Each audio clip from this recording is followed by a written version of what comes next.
absolutely beautiful out there. It's such a beautiful course. The trail running community, there's always a support for each other. Everyone in the whole crowd loves this race and loves our sport.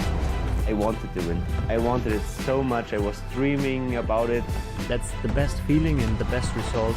That's why I do this sport. I'm really grateful to be at the start line surrounded by these amazing athletes. If you are a trail runner, you have to take part one time in your life.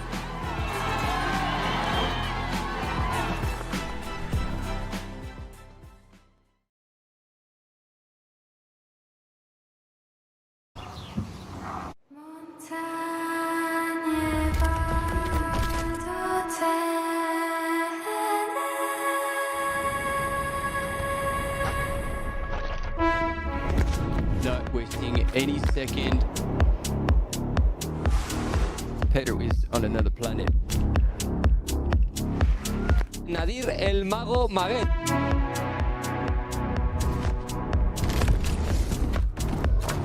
Celebration time. Dancing her way down.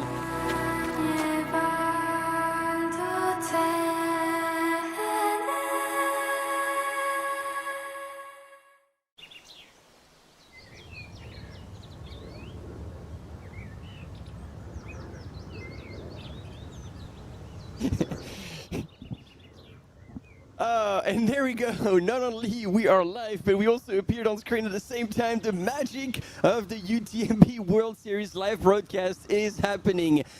Ladies and gentlemen, welcome to the Monte Rosa WalserWaeg by UTMB live broadcast. We are back once again, ladies and gentlemen, and it's a pleasure.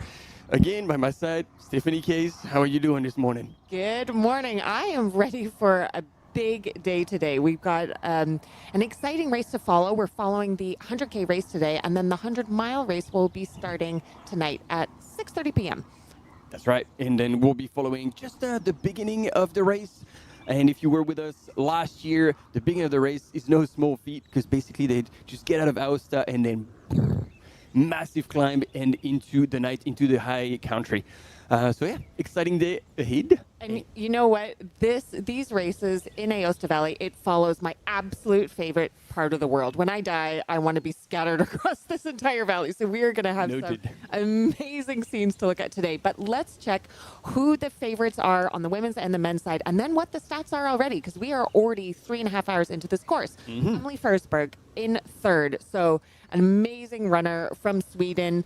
Everyone will know her, should know her. She has an incredible race history. Had a few kids, come back and had an incredibly strong year. Martina Valmasoy. Now, my goodness, I raced against her just last month in Andorra, and she has done a sky race on July 4th since the Andorra race in order to prepare for the race today, and already coming out super strong. Our highest UTMB index runner on the women's side coming into this race, Paulina Krawczuk from Poland. Now, Paulina has a string of first place behind her. She was also fourth at TDS in 2023.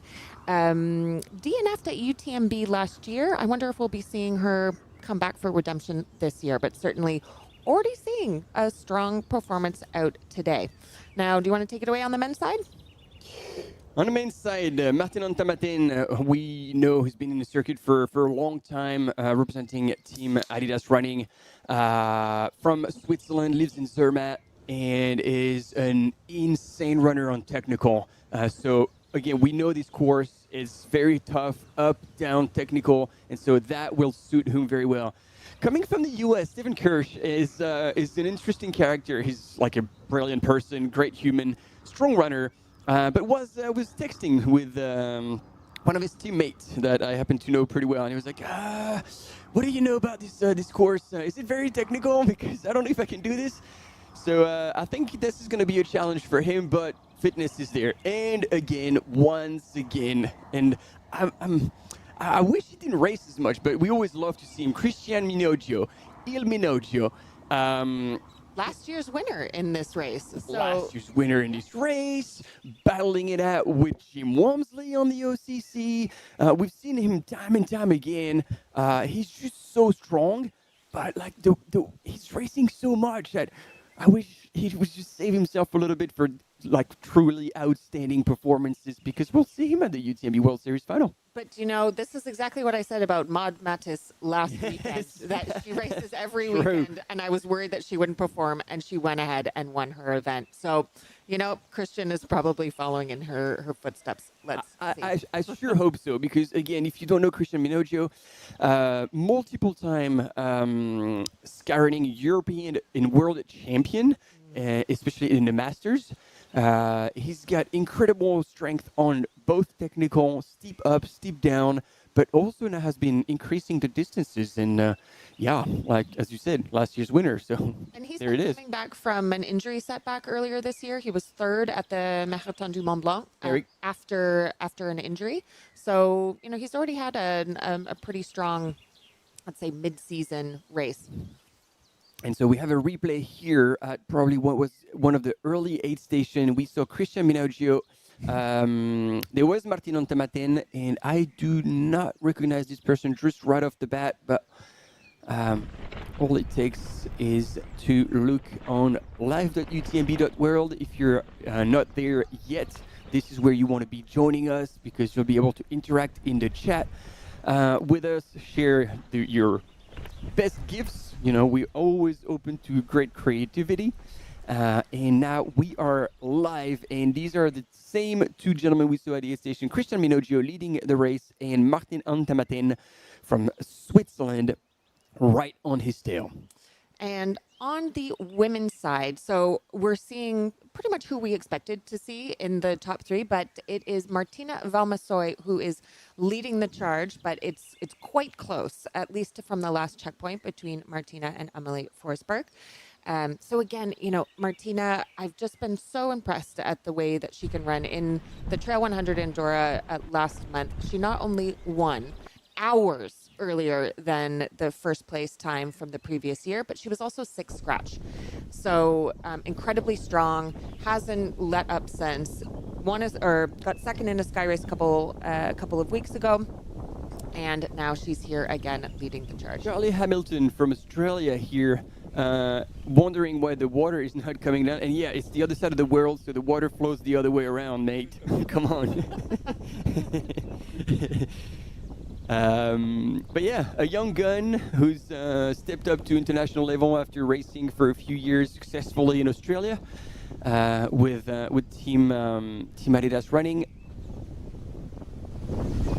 And, it's interesting when we were going over the top three, Stephen Kirsch from the U.S. being, one of those top three highest UTMB index scores, but the Americans and the Canadians, the North Americans often struggle, as we've talked about before on the broadcast, coming over to these extremely technical mountainous trails. And this part of Aosta Valley does give you a run for your money, let's say. And Stephen right now, even 3 hours and 30 minutes in, is running. He's still doing well, running tied in about 7th at the moment, but a good 15 minutes back from Christian Minoggio, going through the last checkpoint. And who we had on screen was Charlie Hamilton, so he was 15th, so we were going 15 deep at that aid station that looked quite windy already. Interesting to keep that in mind, because in a high country, like, weather can change quite substantially. And I think all the runners who were in Europe the past few weeks have experienced extreme heat. And extreme storms in the evening. The pattern has been really hot days, above 30, even in the mountains. And then you get these huge thunderstorms in kind of the late afternoon and into the evening. Our house was actually, we think, hit by lightning last night here in France. So that's we lost power for a bit. But talking about this course, we saw a flyover of the course a few minutes ago. We've basically got kind of three main peaks throughout this course. It's 82 kilometers. Even though it's in the 100-kilometer category, it's an 82-kilometer course with 6,300 meters of climbing It started at 6 a.m. this morning, so we're just over 3.5 hours into the course from Pont-Saint-Martin, which is just a gorgeous, cute little town in Aosta Valley with this old kind of Roman architecture bridge. And the part of Aosta that they're running through, it not only has these incredible mountains, high altitude lakes, but there's a lot of castles, there's a lot of history, there's a lot of architecture, and the Wasser people, they come from a Germanic background that I think settled during the medieval period. My Italian friends often told me about them when we were going through the area, because there's a very distinct architecture. There's even a distinct dialect in the area. So it's a really cool part of Italy. Certainly is, and Val d'Aosta more in general, it always reminds me, and I can hear them like speaking French. A lot of them in Courmayeur do speak French, and with like the kindness in the voice, like Silvano Gabin, who is the voice of trail running and ski mountaineering in Italy, but also one athlete that we'll get to see. Whoa! Saw some wildlife there on the screen. That could have gone wrong for the dog. If you've seen the size of that dog, you would have gotten a big kick very quickly. But yeah, so yeah, I was obviously talking about Nadir Maguet. Yep. Who's from this area, and is like both Silvano and him are to me like the embodiment of the kindness, the welcoming attitude of the Val d'Aosta. Yeah, there's really nothing to complain about when you're running through this area. The views, the people, the food. I mean, the longer the races, the more pasta you can eat throughout these courses. I don't think we'll be seeing much pasta eating during the 100-kilometer race today, but at least on the finish line, they can be greeted to some of the local cuisine. Now, across all of the different races in total, we are expecting more than 6,400 participants.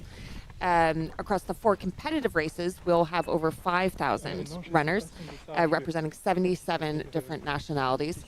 So thousands of runners coming to this part of the world, and they're kind of running in the I don't even want to say foothills, because they're certainly not foothills, but they're running, being able to bask in the glory of Monte Rosa. And also the Matterhorn. So this is part of the trails here overlap with another quite famous race in Valle d'Aosta, Tour de Géant, which is Tour of the Giants, which goes past all of these big, giant mountains in the area, Monte Rosa and the Matterhorn being 2 of the giants. And have we identified who was here on camera? My guess is that it is Frenchman Robin Chalamel, but I have no confirmation. So, and we're seeing the men on the screen, but just going back to the women, I was talking about Martina, who's currently leading, and how she'd done a race a couple of weeks ago to get prepared. I was interested to see what Amelie Forsberg was saying coming into this race, and she said, it's going to be really warm for this northern girl who's been training at 15 degrees Celsius. Oy, oy, oy. Yeah, it's going to be a shock to the system. Yeah, it's certainly, these hot temperatures have been catching people out, but if she hasn't been heat training, then we might see her hopefully dunking her head and taking advantage of some of the streams and some of the lakes along the way. She's got heaps of experience, so she'll know what to do. And then on the right-hand side of your screen is last year's winning finish line for Christian Minoggio, taking the win in the 100K category. He's back at it. Well, it'll be exciting to see if he can beat last year's time, actually. See if we can look up the times from last year, just so we've got an idea. There we go. So once again, I was wrong. And the person we have on camera apparently is Mattia Colella. And that is, therefore, our camera runner has dropped back another position. So that's number 16th in the race after Charlie Hamilton. So it looks like we have a camera runner who's dropped back and is maybe waiting for our top woman. That would be my guess. Although we still have quite a bit just before we get there. Wow, and just look at how smoothly he's running over this super very comfortable, difficult Yeah. terrain. Yeah, very light on the feet. And now we're just going to take a bit of a look at the best of the Monte Rosa event from last year.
Last year indeed was quite a different weather conditions. We had quite a bit of rain, mist, clouds, which made for fast times actually. And then on the Sunday, the weather, later in the day, the weather was getting much better and people were appreciating the shade of these really tall trees right by the finish line.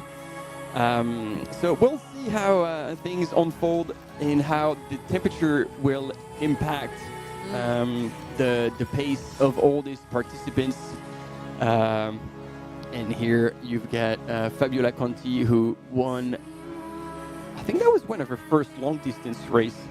Martina Młynaczyk relieved after a really good performance. Whoa, that was some air in order to get at the end of a race, jumping over the finish line banner. And Peter Engdahl, who had taken the win in the 50K distance, when he admitted that this year, because there's a slightly course change, and that course change is very technical. He said last year he was pushing to try and go sub 4. He said this year, absolutely no chance. Interesting.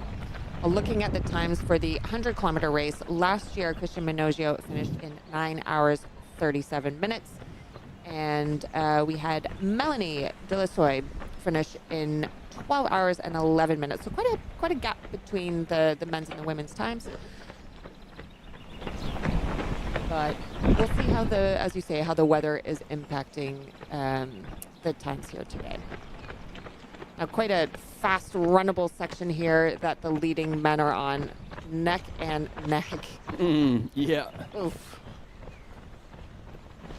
They are really making sure that that they're playing off one another and certainly sticking together. Il y a des chamois, des bouquetins là. Regardez à gauche, à gauche, à gauche. Team 9. Oh yeah. We got Woo! Oh, wow. How good is this? We have a third place coming in from the Mountain Ibex. Man, these guys are like overwhelmed with wildlife. They get attacked by a wee dog, farm dog, and then they're like goats chasing them. Loving it, loving it. This is the wild country here. Now these speeds, I mean, they're saying that they're running between 15 and 20 kilometers an hour. I mean, I hope that is not accurate because that is insane. Yeah, they're world-class marathon pace. I mean, they are on a flat section here and on a slight downhill, but this is the risk with that descent. It's like super long, not technical, not super steep, so you really can open up without pushing the engine. But like that many Ks downhill will put a toll on like you take a toll on your legs. Well, you know what's interesting is that, you know, often in ultra running, we think of kind of being able to use the downhills in some way to kind of recover a little bit before pushing on the uphills. but I was listening to Ludo Pomeray talking about his approach at Hard Rock last weekend. And he said he actually, because of the altitude, he took the opposite approach, that he went easy on the uphills and absolutely hammered the downhills because you can just breathe easier when you're going downhill. And hey, it worked. He beat his own course record by 20 minutes, leaving Tom Evans in the dust. On the sidelines, pretty much. Yep. Not even in the dust, like on the sidelines, done. But yeah, and then he was talking, I think, with Brian Powell in the post-race interview for Iron Far. And Brian knew, so he asked him precisely the question, like, I can't remember in which section. It's like, how fast were you running? And he clocked 2Ks in sub 4 minutes, like in a 100-mile race. Oh my God. Up high at altitude. Yeah, I think he was like, yeah, I think he was a bit fast, but that was good. He had actually the Strava segment record. The Yeah. Strava segment AOM. record in the middle of a 100-mile race, going from Handy's Peak down to the bottom. Which So is that would have been that section. Yep. Unreal. Unreal. We love to see that.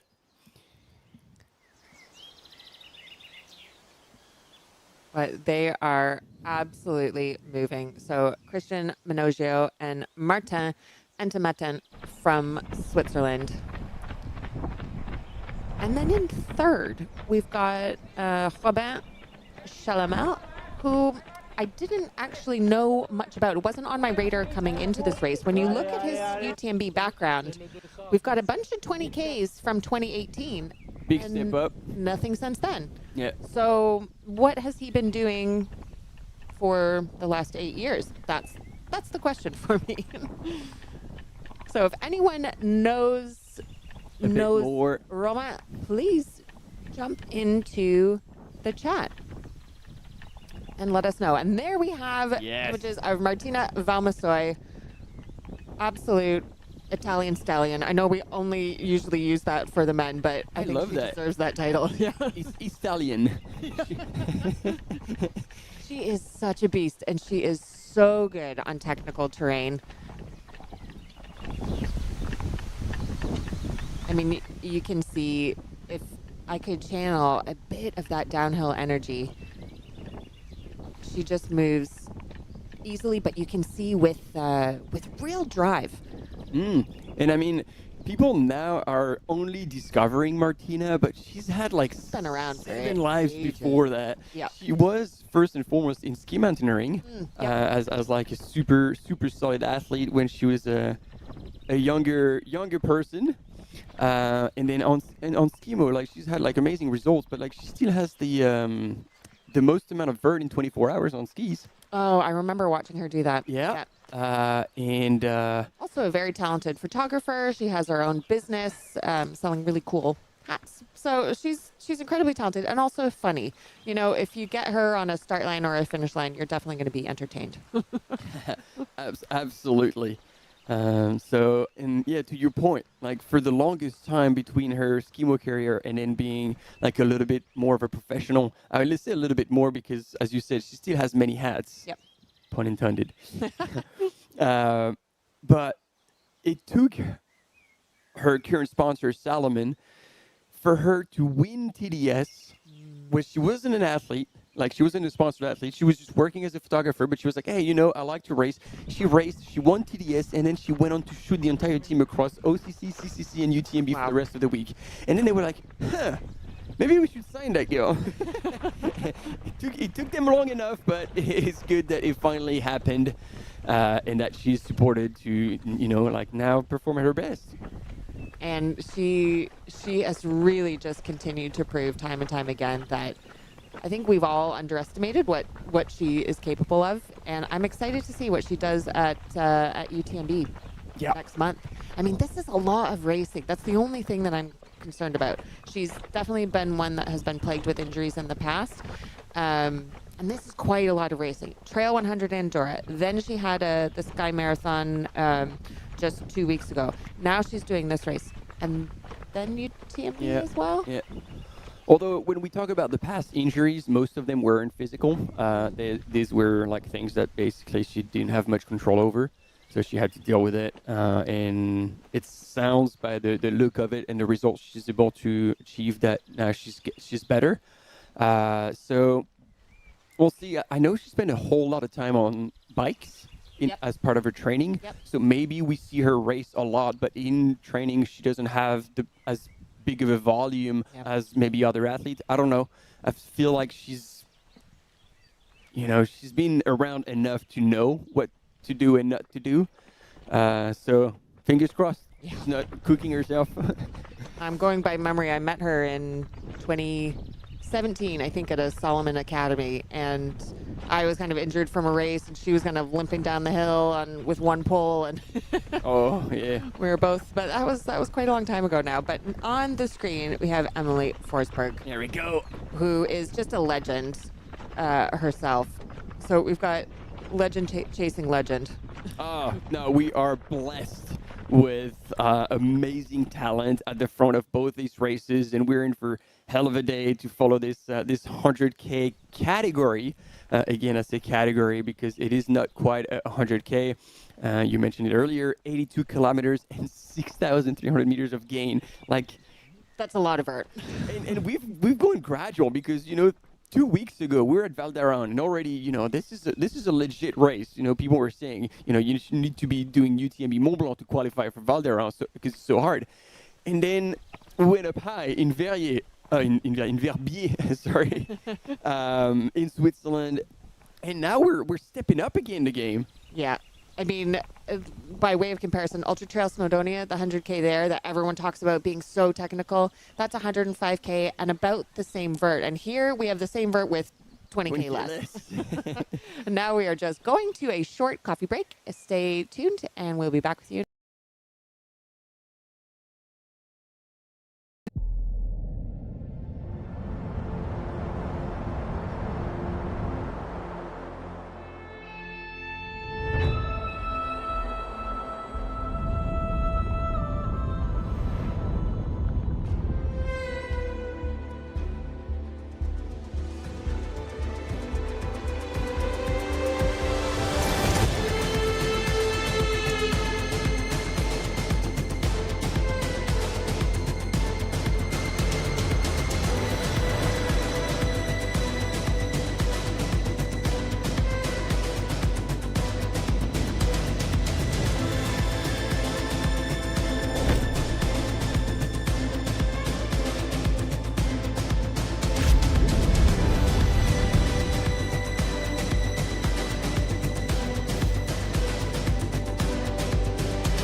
Absolutely beautiful out there. It's such a beautiful course. The trail running community, there's always a support for each other. Everyone in the whole crowd loves this race and loves our sport. I wanted to win. I wanted it so much. I was dreaming about it. That's the best feeling and the best result. That's why I do this sport. I'm really grateful to be at the start line surrounded by these amazing athletes. If you are a trail runner, you have to take part one time in your life.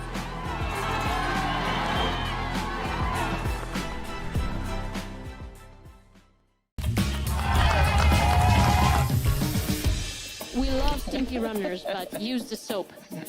You finish your race, and your hands are nice and soft. How good is that?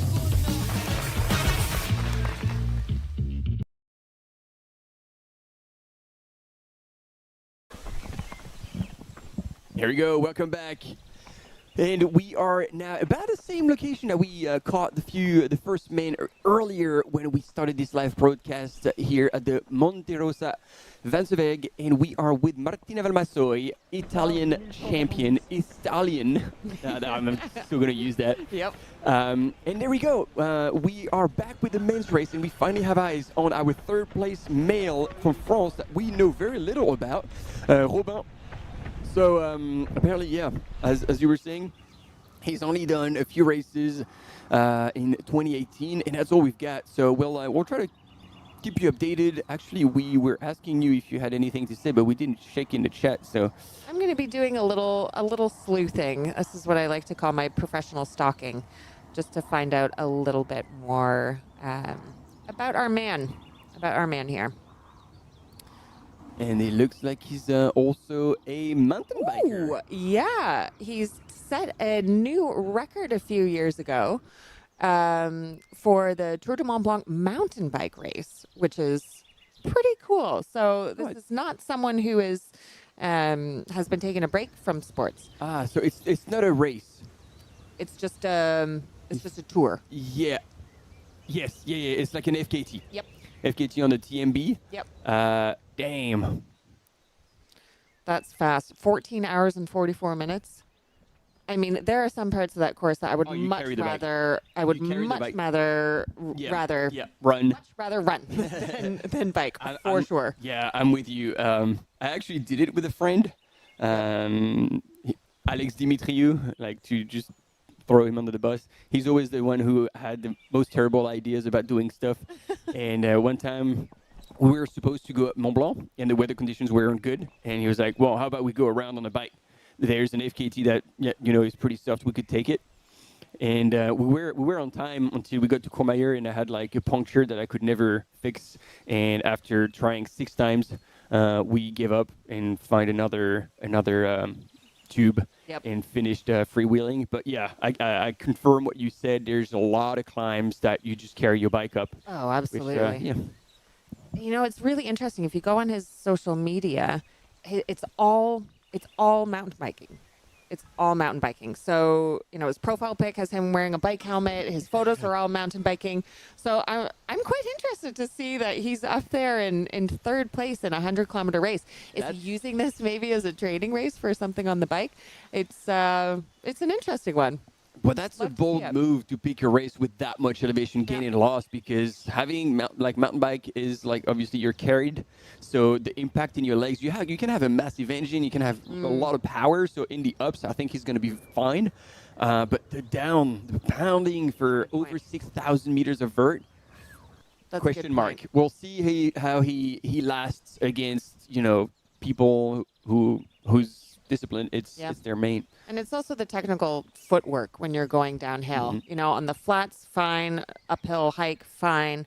But that technical footwork that you need, particularly on these trails in Valle d'Aosta, it only comes with practice. Yeah. So if he's been out on his feet practicing, fine. But you don't get that from riding a mountain bike downhill. And again, we're back with our top 2 gentlemen, and the way they're running here on this uphill, it was awesome to see the drone shot as well to get an appreciation of how steep that climb actually is. And these 2 are motoring. I was just like, man, they're in for like over 80 Ks. And they're sending it 4 hours into the race. And already, was it right? Nah, because he said they had covered 50K. There's no way. There is absolutely no way. No, they're not even at 40K. Okay. No. Yeah, they're good, but they're not that good. Yeah, I was like, no, that can't be right. So the top men have basically finished that first climb, and we haven't talked about the start of the race that happened before we came on the live. But whoa, the start of the race would have been nasty because it's quite long, a slight uphill, but it would have been a very fast few initial hours of the start of this course before they hit that first climb. So the men have kind of done the first climb. On the descent, there's a little blip before they start the second big climb, whereas the top women, as we saw with Martina and Amelie, are on the first descent from that peak. And look, they are going through that little village, and we're talking about like cultural and history. It's quite impressive to see them go through these villages that are probably like 400, 500 years old. I think more. Maybe? I mean, when you were saying people came over in these valleys, it was in the 13th century. Yeah. So yeah, far more actually. You're right. Than like closer to 700 years. I mean, I'm Canadian, so anything over 100 years seems really old to me. But so here we go. Again, new name around the block, but so far looking super strong. And as we anticipated, looks like he's climbing super well, making good use of the poles. No. Yeah, this could be a hidden dark horse. But we'll see if he can. We'll see if he can hold on to it. Ah, look at these 2 goats. Whoa. Ah, that is unreal. Again, they're Not even halfway. Yep. And as you were mentioning, it's 3 major climbs. They're now starting the second one. So there's 2 left and over half the distance. Yeah. And you see these guys really pushing the pace. And what I'm always interested in when I see, 2 top runners running together is what is the mental game between the 2 of them? Is Christian holding back and just wondering, like, can I just fool Martin into thinking that this is my best pace? Or is Martin holding back and waiting to make a move? I don't know, but it would be exhausting, I think, running neck and neck with another competitor like that, only about a third into the race. But knowing them both, and actually, I take that back. I was going to say, they're both pretty quiet, pretty reserved mountain people who I assume would be very comfortable in silence. Yep. And just being with each other's presence in this environment. But it's probably only because I don't speak Italian, because I've seen Christian like with other Italian people, and man, he can talk. So I actually take that back. I don't know. I know Martin like speaks Swiss German, speaks a bit of English, but I don't know if Christian. No, Christian does not speak English, because I interviewed him at the end of Mont Blanc Marathon, and nope, there was no English. We had a translator. So yeah, I think it's just going to be like being with each other, and I think they have plenty of experience to not make any mistake, like try to basically fight each other as opposed to just cruise together and cover a bunch of Ks to secure first and second, and then whenever time will be right, they will unleash. Someone's going to make a move, but right now I think it's too early to throw down the big guns. Yeah. But you never know. You never know how much is in the tank. So we will be keeping an eye on these 2 to see how they progress.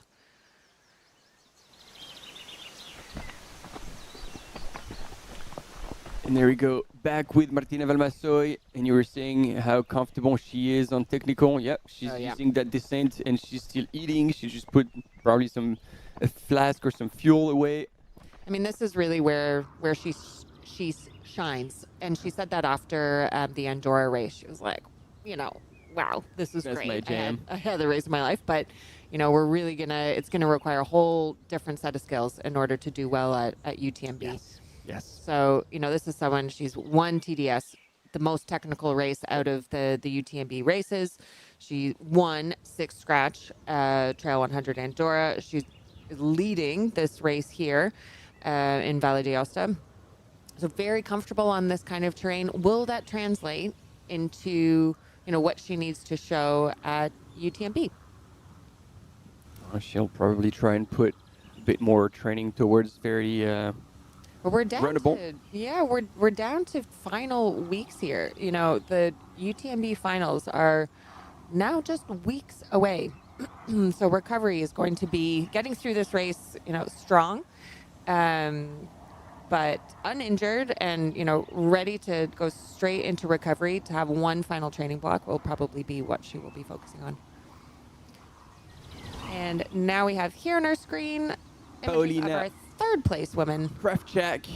And again, now we know that we are saying it right. Thank you, Jedrzejczyk, from King Runner Ultra. Although I think we've had a switch up. We now actually have in 3rd Mahold Granier from France coming through. Yeah. Checkpoint. So there's been a bit of a switch up. We're that's a too man far. following. Yeah, with that drone shot. But yeah, it seems like it is Paulina. And yeah, again, we were learning a few things. We had found that she had scored 4th at TDS, but apparently she's a soldier, and she spent a lot of her sports career playing soccer in Poland. So again, multi-talented. Should be good at footwork. Yeah, then. it's always interesting to see which disciplines some of the best trail runners in the world are coming from, and what are the sports that propose them into such top spots. Yeah, So either we missed Mahod Granier from France going through, and we had indeed Paulina on the images, or the person we saw was Mahod. I've never seen this name before. I actually struggle to say it right. Yeah, she. Well, good. Then that makes two of us. But she was at least on our radar in terms of one of the top, not the top three, but one of the top female runners coming into this in terms of UTMB index score. She has a 693. And seems to be able to cover, quite the range of distances. She's got some 20Ks in her background, 100Ks, 100-mile categories. Already done a few races this year. And she raced a 20K, so nothing too long, but she raced a 20K about a month ago. Came in first. Also came in first in another 20K earlier on. Second in a 100K race in May. So she can do these distances, but I'm looking, that 100K race that she came second in was relatively flat. Quite about half the elevation that we're seeing here today on a longer course. But a real jump up, if you look at her at Mahod's 2025 stats, she's got some good race results, but I feel like this year she's really improved and jumped up in her performances. So we'll see. We'll see what she will be able to show us here today. And look, on this technical descent, you see Christian Minojo pulling ahead quite a bit, while we know that Martin Antamaten is still super strong on this kind of terrain, and the cam runner was talking back to the studios like, guys, I don't know if I'm going to be able to keep up on that descent. So that says a lot about like how quick and talented these gentlemen are on technical descent. I mean, you saw it on the profile. It is purple, meaning it is over 30% grade. And then he's going to stop here and wait for the third man, but I don't know if you realize how far back the third man is at the moment, so he's going to have a bit of time to have a sandwich. And by the look at the shoes, I do believe that we do have on screen Paulina Kravchak, because those look like the Ultra shoes. So we just look at this checkpoint up here. I mean, we are remote. It's the middle of nowhere. Things would need to be helicoptered in or carried in. So this is, quite the logistical feat to be able to provide an aid station in the middle of these mountains up here.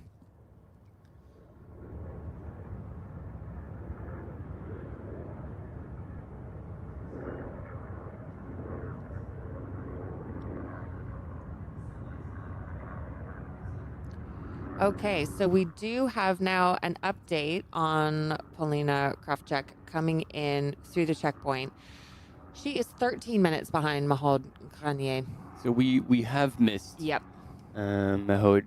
Okay, good to know. Yeah. And so if we look at the times, the splits on the women's side, Martina came through that checkpoint at 9:49 a.m. 2 minutes later, Amelie Forsberg. And then 6 minutes behind her, Mahod Granier, and then 13 minutes behind her, Paulina Kravchak. So Martina's got over 20 minutes on Paulina already, just 4 hours and 12 minutes into this 100-kilometer category race. And that is the 28K point or something? That aid station up top? Yeah. Yeah. So probably not taking the time to fold the poles. Let's see where we saw Martina go down with the poles and just handling it super smoothly. These are seconds that are just gone. And it'll take a bit of practice to be able to, do this when you're walking, because 0 kilometer per hour is not what you want. Even if you're walking, you're still covering ground. Yeah, that skill of being able to collapse the poles while you're still moving is an important one. Yeah. Or even, you've studied the course, you know that when you're going to get to that aid station, you're going to go down. So before you even get to the aid station, so you don't faff around having to handle them, you just fold them away, get to the station, do what you got to do with your both hands free, and then you shoot out.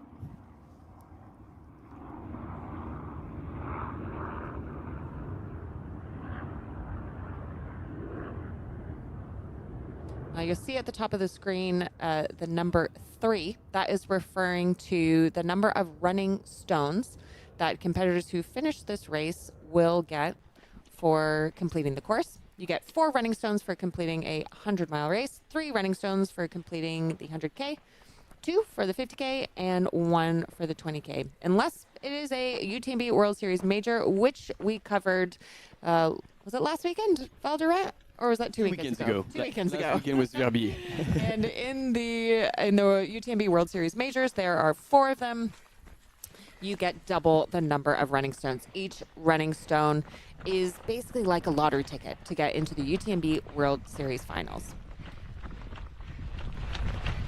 Man, oh man, I'm looking at Emily. She is sanding it.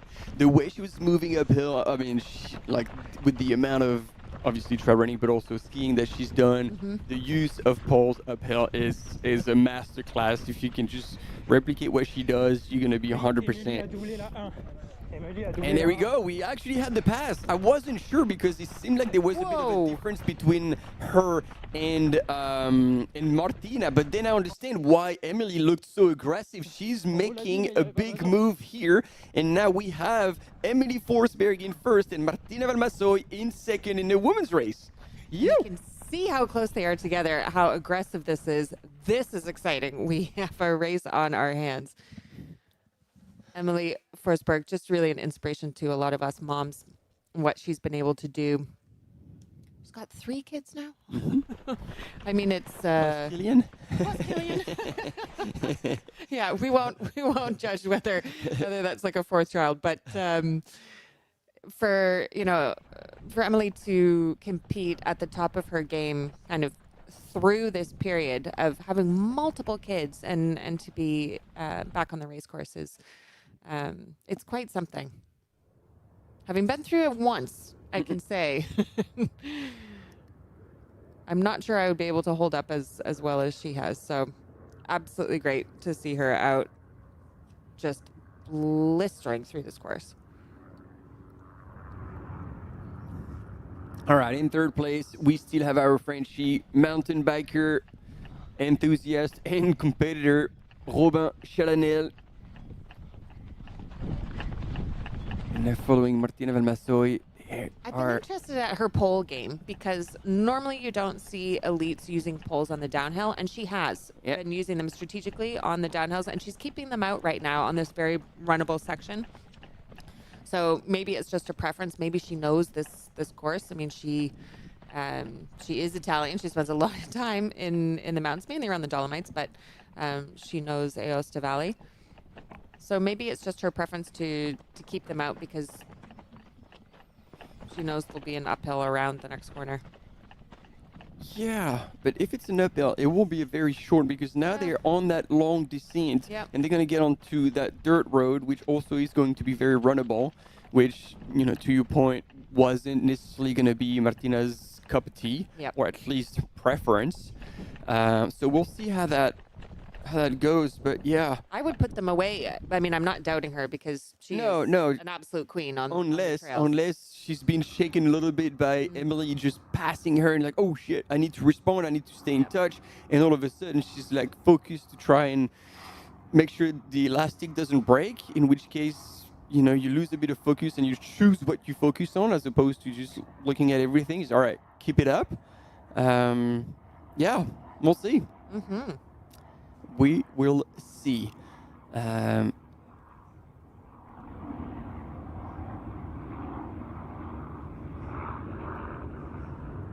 then we just get the information again. Thank you, Jedrzejk, for providing us all the nifty details on any and every Polish trail runner. And the Polish runner in 4th place at the minute is Karol Matysiak, and he started running only 4 years ago, and it was back then when he saw the live broadcast of Bart Przydowski at the Golden Trail World Series final in the Azores. No way. And he was like, oh, I should try trail running. And this year he was third at the Polish Championship long distance.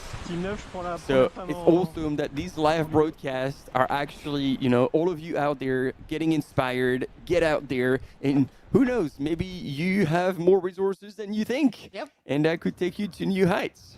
And the great thing about the live broadcast is that we see these incredible performances, you know, runners at the top moving so smoothly through the mountains, but we also see them struggle. You know, we saw this a couple of weeks ago at Val d'Orem with our leading female, Katarzyna Dąbrowska, just an absolutely phenomenal athlete.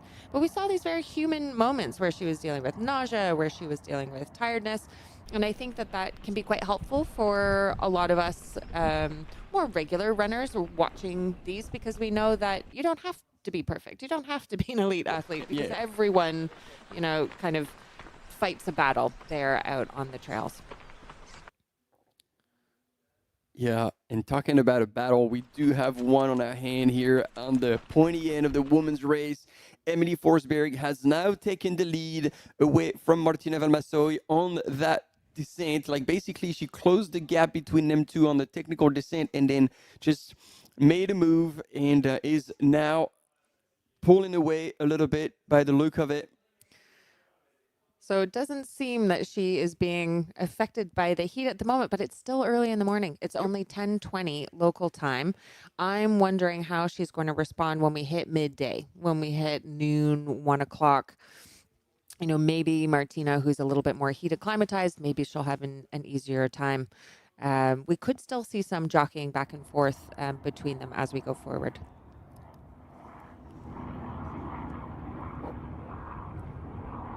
I believe we have our top men here, maybe third and fourth.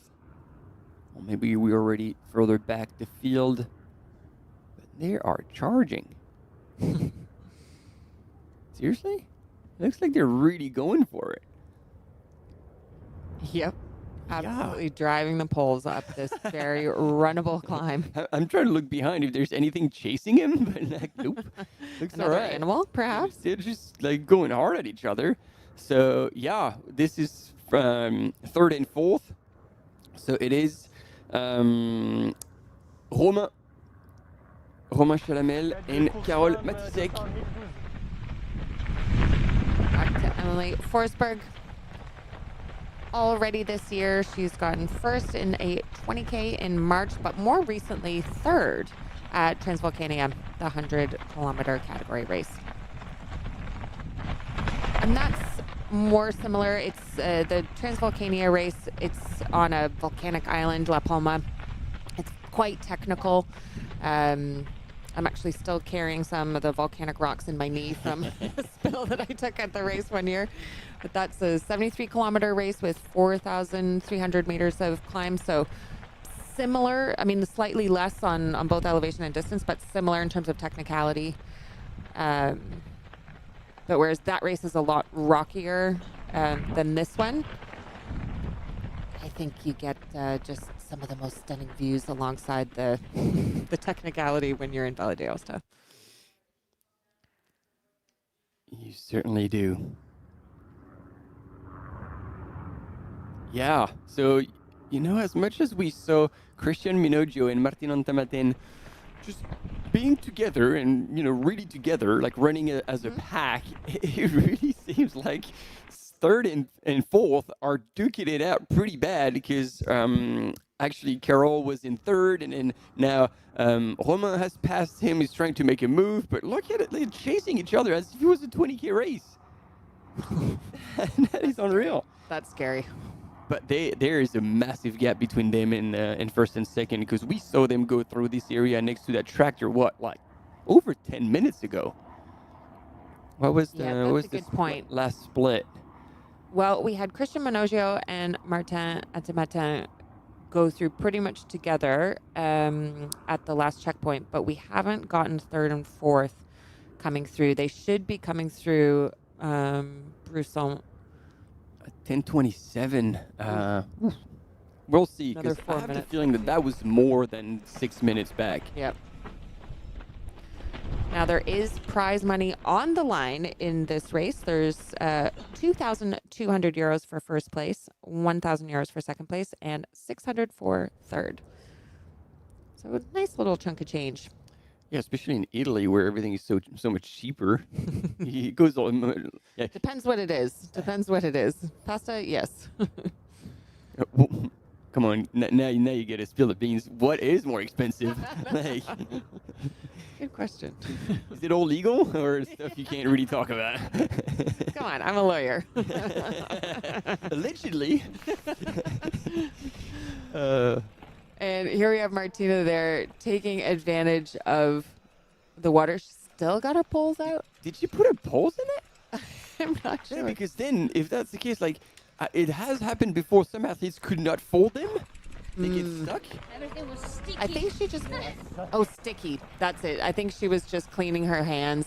You know, sometimes, especially with the Lecky poles, if you get gels on the little hand grips, it can make it much harder to clip in and out of the poles.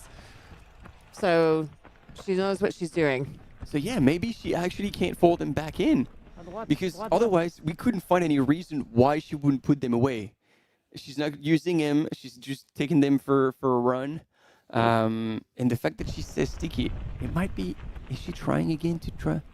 I don't know. I don't think so. Question for the finish line.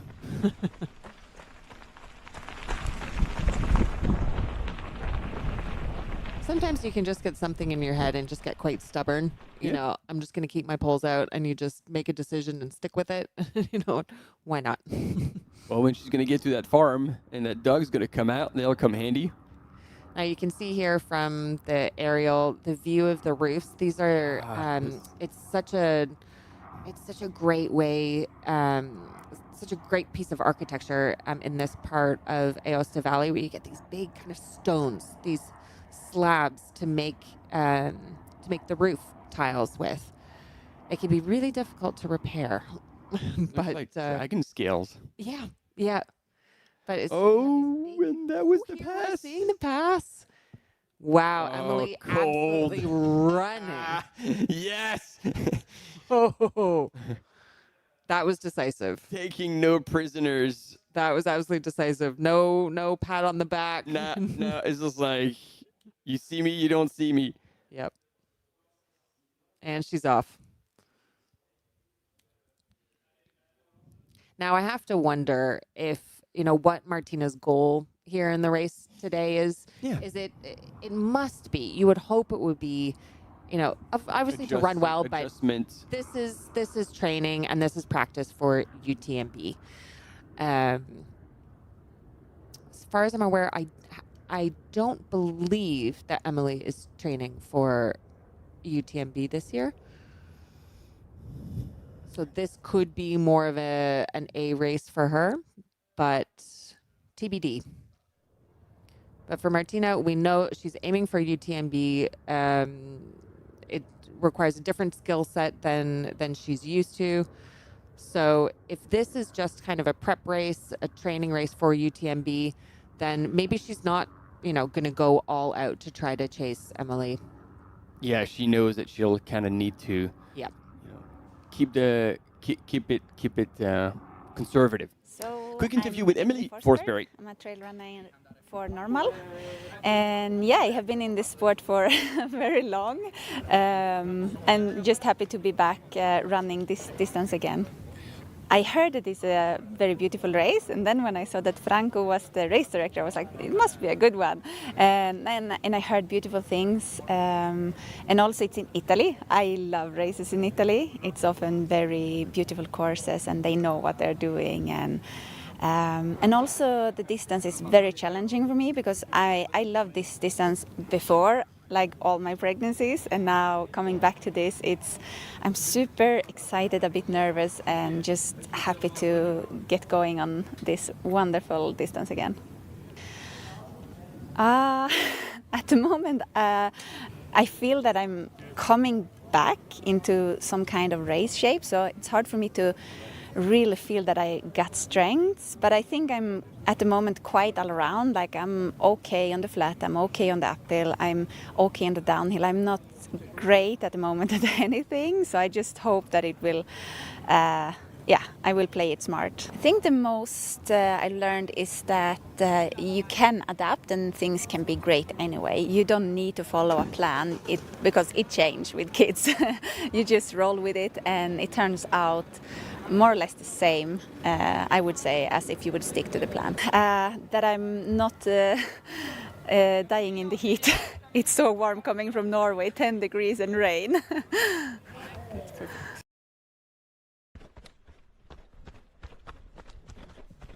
There we have it, a pre-race interview with Emily Forsberg, just hearing her mentality coming into the race. And it was interesting to hear her say she was okay on the uphill. She was okay on the downhill. She is definitely performing more than okay at the moment.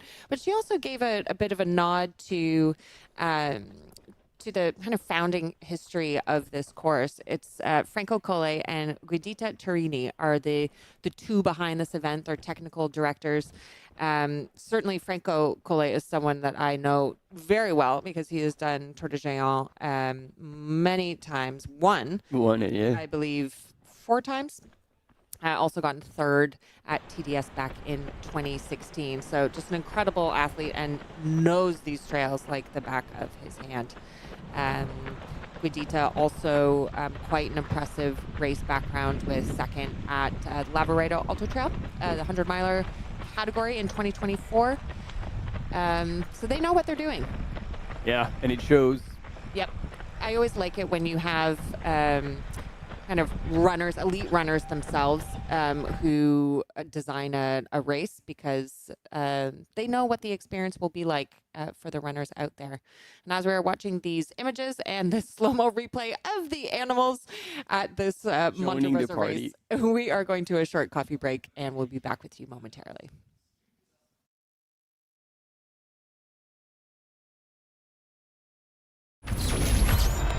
Via, c'è tanta gente. Non ci facciamo prendere dall'entusiasmo. Allez, bien en gestion. Le cardio est bon, c'est parfait. Mi è venuta una vescica. Fa un male cane. Aïe. Ah, ça va pas du tout cet orteil. Ce l'ho fatta! È finita!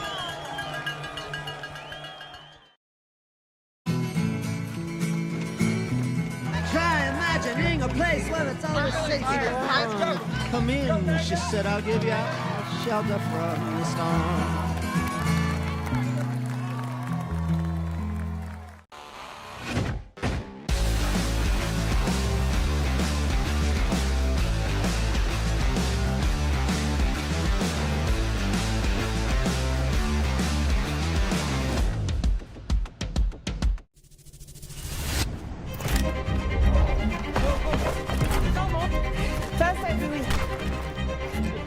So nice.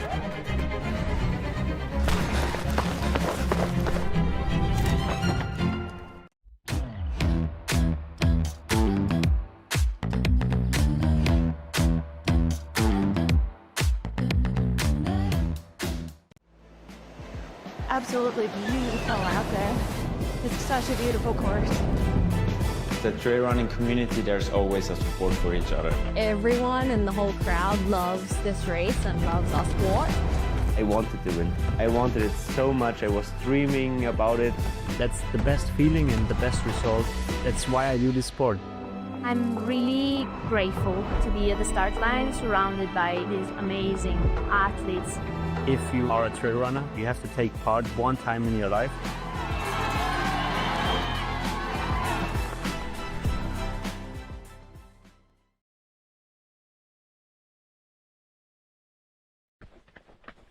Ouais, je vais bientôt arriver là.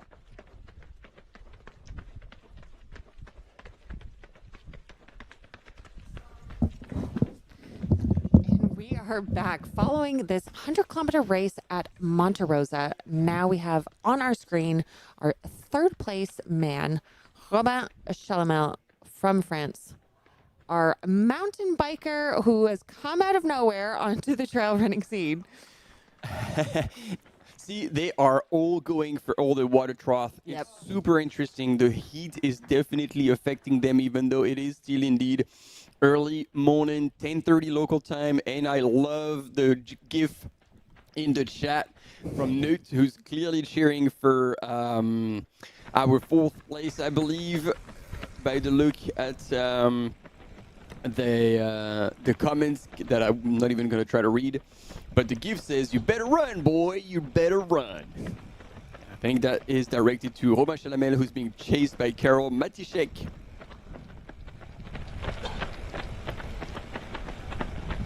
See? And now we can see Martina trying to put her poles away again. You might be right. Oh, no. Oh, she's finally putting them away. There we go.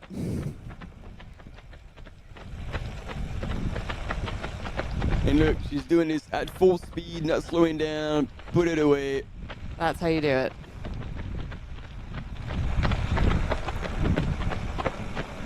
No. I wonder how far apart these two are. Yeah, it's doesn't seem like much. And again, this is what we're talking about. This long distance on the gravel road could take a lot out of your legs because it feels easy. You can move fast, but you don't want to destroy your legs too much. And in about like 3-4 minutes, Emily will be at the bottom of it, and then a right-hand turn into the little village, and then start that climb.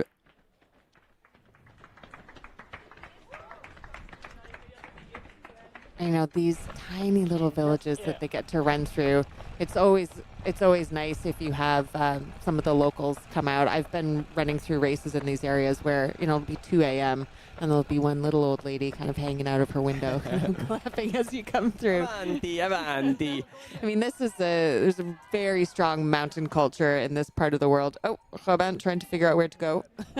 He's getting angry, but you know, it's up to the runners to find their way through. It can be really confusing when you come into an aid station. There's so many colors, there's so many flags everywhere, just trying to figure out where to go. It's part of the game, part of the race itself. Mm-hmm. But yeah, what I was saying is, in Valle d'Aosta in particular, it's where you'll see, I think, a higher percentage of mountain people versus people who would identify as runners come into these types of races just because of the terrain. If you're someone who can move well through the mountains, but you don't consider yourself a runner, these races still really appeal because they are so technical.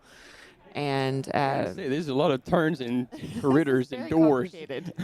I'm not sure he took the fastest way to get into the aid station, but he made it. And yet you see the ice bandana going around the neck. What do you say?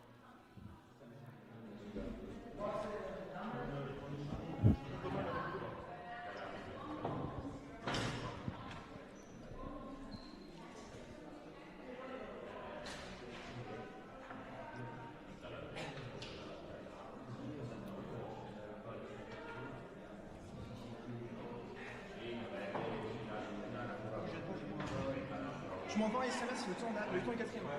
Bravo, bravo, allez.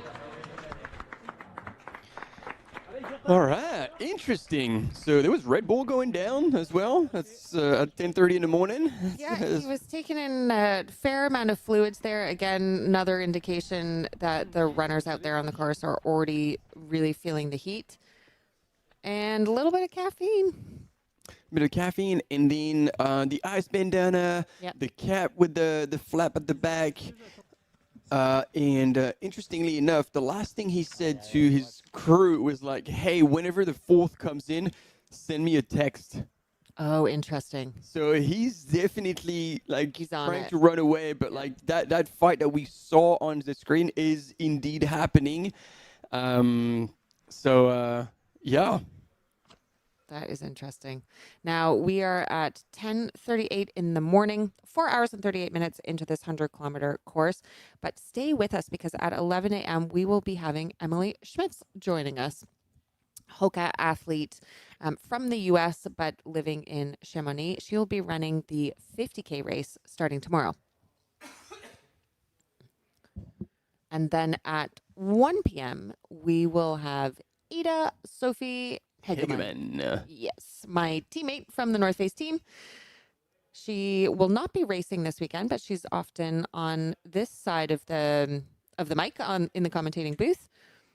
And she's managed to find the internet this time? Yes, we were going to have her on the other weekend, but living off in the mountains in Austria, I think the Wi-Fi escaped her. So it's good that we're going to get a chance to have her with us.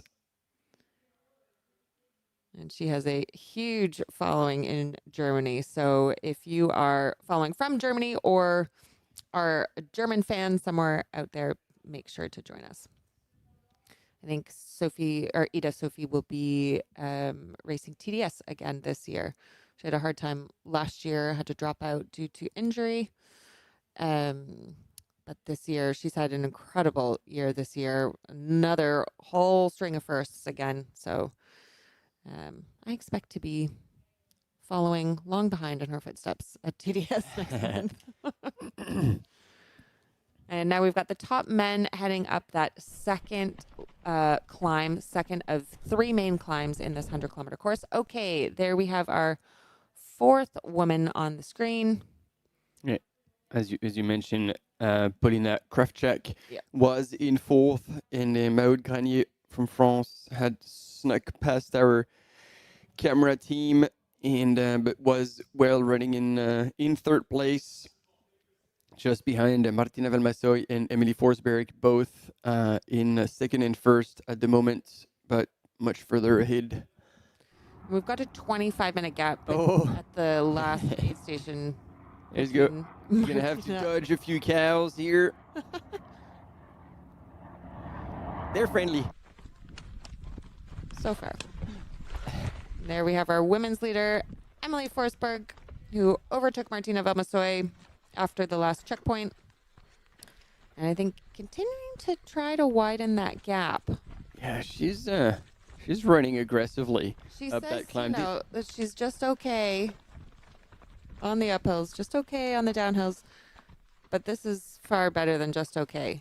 The women really are underselling themselves in these pre-race interviews, I have to say. This is a pattern across the last few races. Yep. Sarah Alonso really underselling herself. Emily Forsberg underselling herself. But I think, I don't know, like that's just my thing, but like whatever Emily's saying, she's always super competitive. And so maybe she feels like now it's time to open up a gap and be out of sight from Martina. So she's like, okay, maybe I'm going to push a little harder, and then it's fine. I'll pay the price later, but I'll be gone. And maybe Martina can forget about me. Because, yeah, she's going hard right now.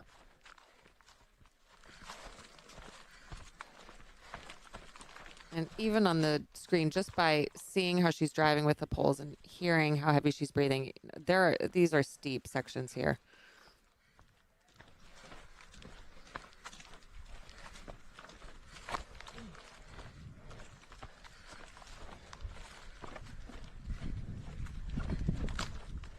What altitude are they at right now? So they're running under 2,000 meters at the moment. Oh, there we go. There's our French woman, Maud Granier. Ah. Welcome to the party. Hey. And again, you know, at ease on that distance, she's got really good results. Yep, and we can see support for Emily in the chat. She is crushing it. She absolutely is. And just so good to see her out there running so strong after 3 kids. So she's like, yeah, as you can see on the 3D map, Emily on that part of the climb. Oof. Yeah, it is a tough climb. Allez, bravo. And yeah, Maud, she's good on technical from what we can see, like Ultra Trail du Beaufortin, 114K last year, she was 3rd. Those are races that, you know, require quite a good mountain skills. Marcy, she tried,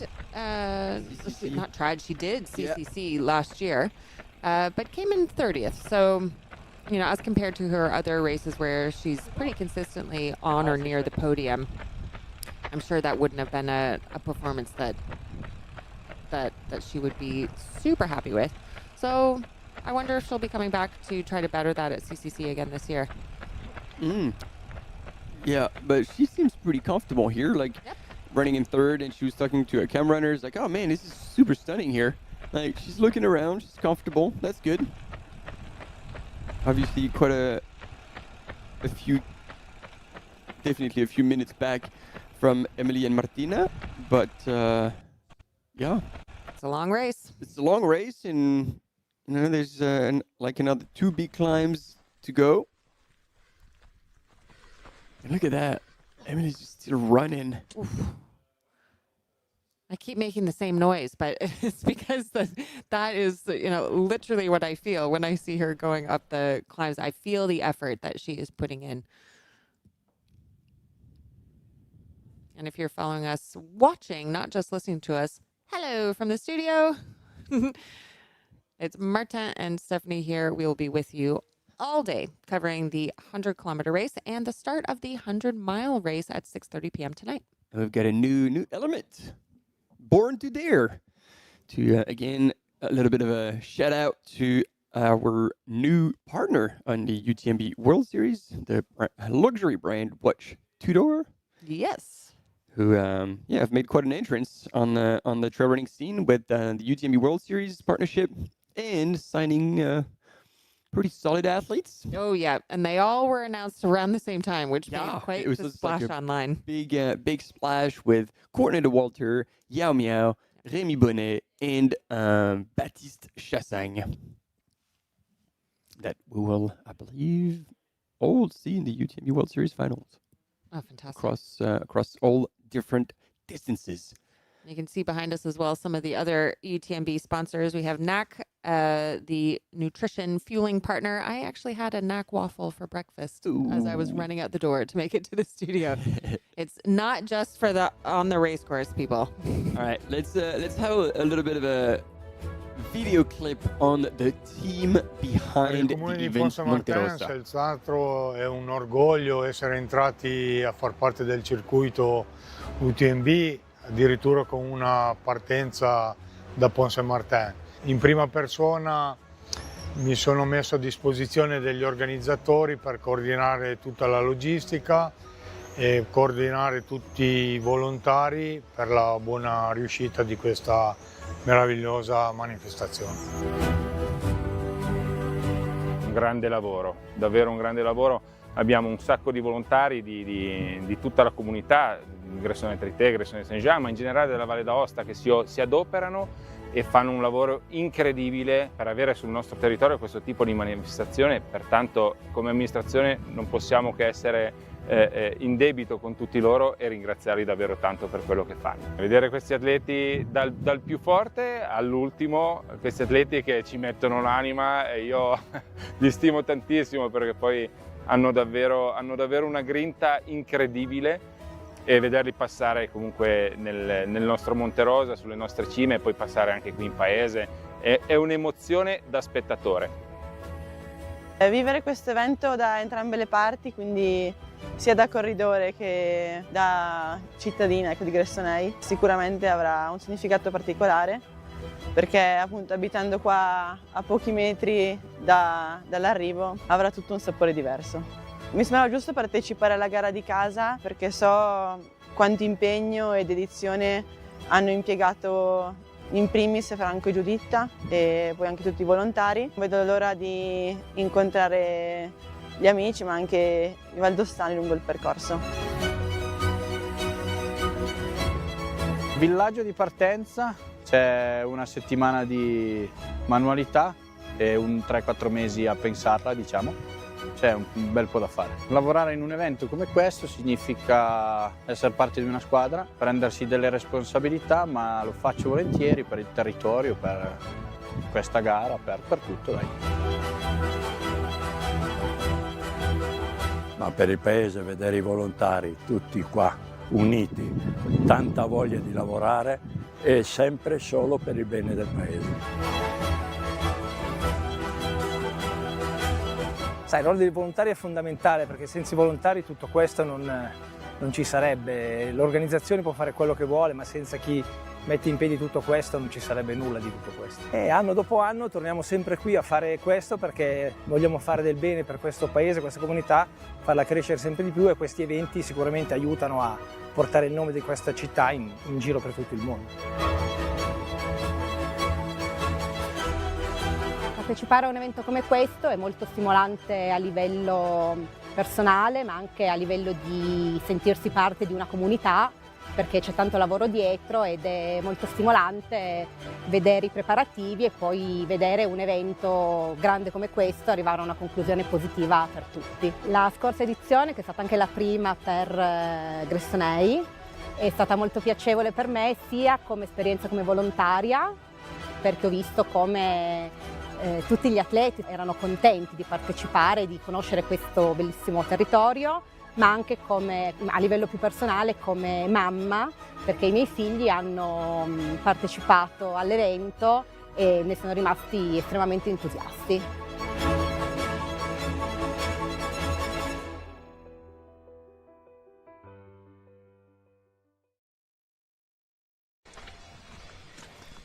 There you have it, a little insight into the team behind this incredible event and all of the effort and enthusiasm that goes into making this an incredible experience for the runners.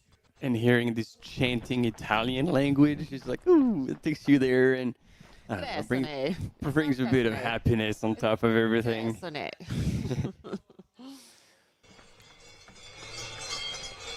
There we go, moving back and forth between our top women. And look at this, Emily Forsberg is continuing to run up this climb. Was the men, they were walking, sometimes running, but she's going to continue to climb up the overall field, I think, the way that she is moving. She's moving very aggressively. Yeah. I wouldn't say I'm impressed because I know what she's capable of, but she says, like, you know, she's going back into the 100K distance with excitement, but also a little bit of anxiety, like, ooh, this is next level. And right now she shows no fear and is really attacking it. So it's like, now I'm just hoping that this is going to hold together until the end. But she's also obviously an athlete with her experience that will know to dig deep if the wheels fall off eventually. And there we go, taking advantage of these, you know, wonderful little local watering holes, these little taps, these water fountains that you can find in these villages. And you'll still see in some of these villages in Aosta Valley, people coming from their homes to wash their laundry in those watering holes. So it's quite a neat piece of village life. Certainly when I've been training in the area, I've seen people come out with their clothes and soap. So not just for dunking your head in. Serves multiple purposes. Yeah. So make sure you dunk your head before the laundry time.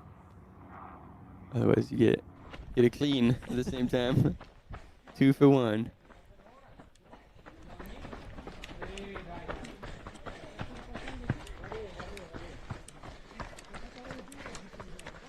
She is running just with like super minimal gear here. It's almost like her race pack is a race top. Yes. Yeah. I was trying to figure out whether that was integrated or she just had like a sports bra and that pack that is almost more a piece of garment than accessory. And then luckily now all the cows have moved past and cleared the way. The runner scared them off. Said, hey, we know we're going into your territory, but we need to borrow some space here. As we were watching Emily Forsberg, our leading women in this 100K race, we are going to a short coffee break. We'll be back.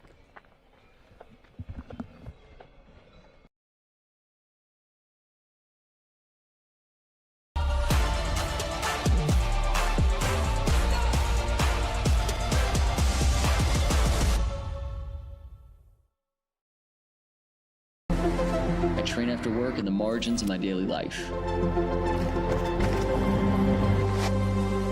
Because when I'm standing at that start line, I'll know this is where it all pays off. When every step counts, precision matters.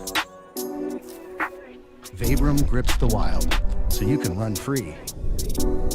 No matter the trail, confidence makes you extraordinary.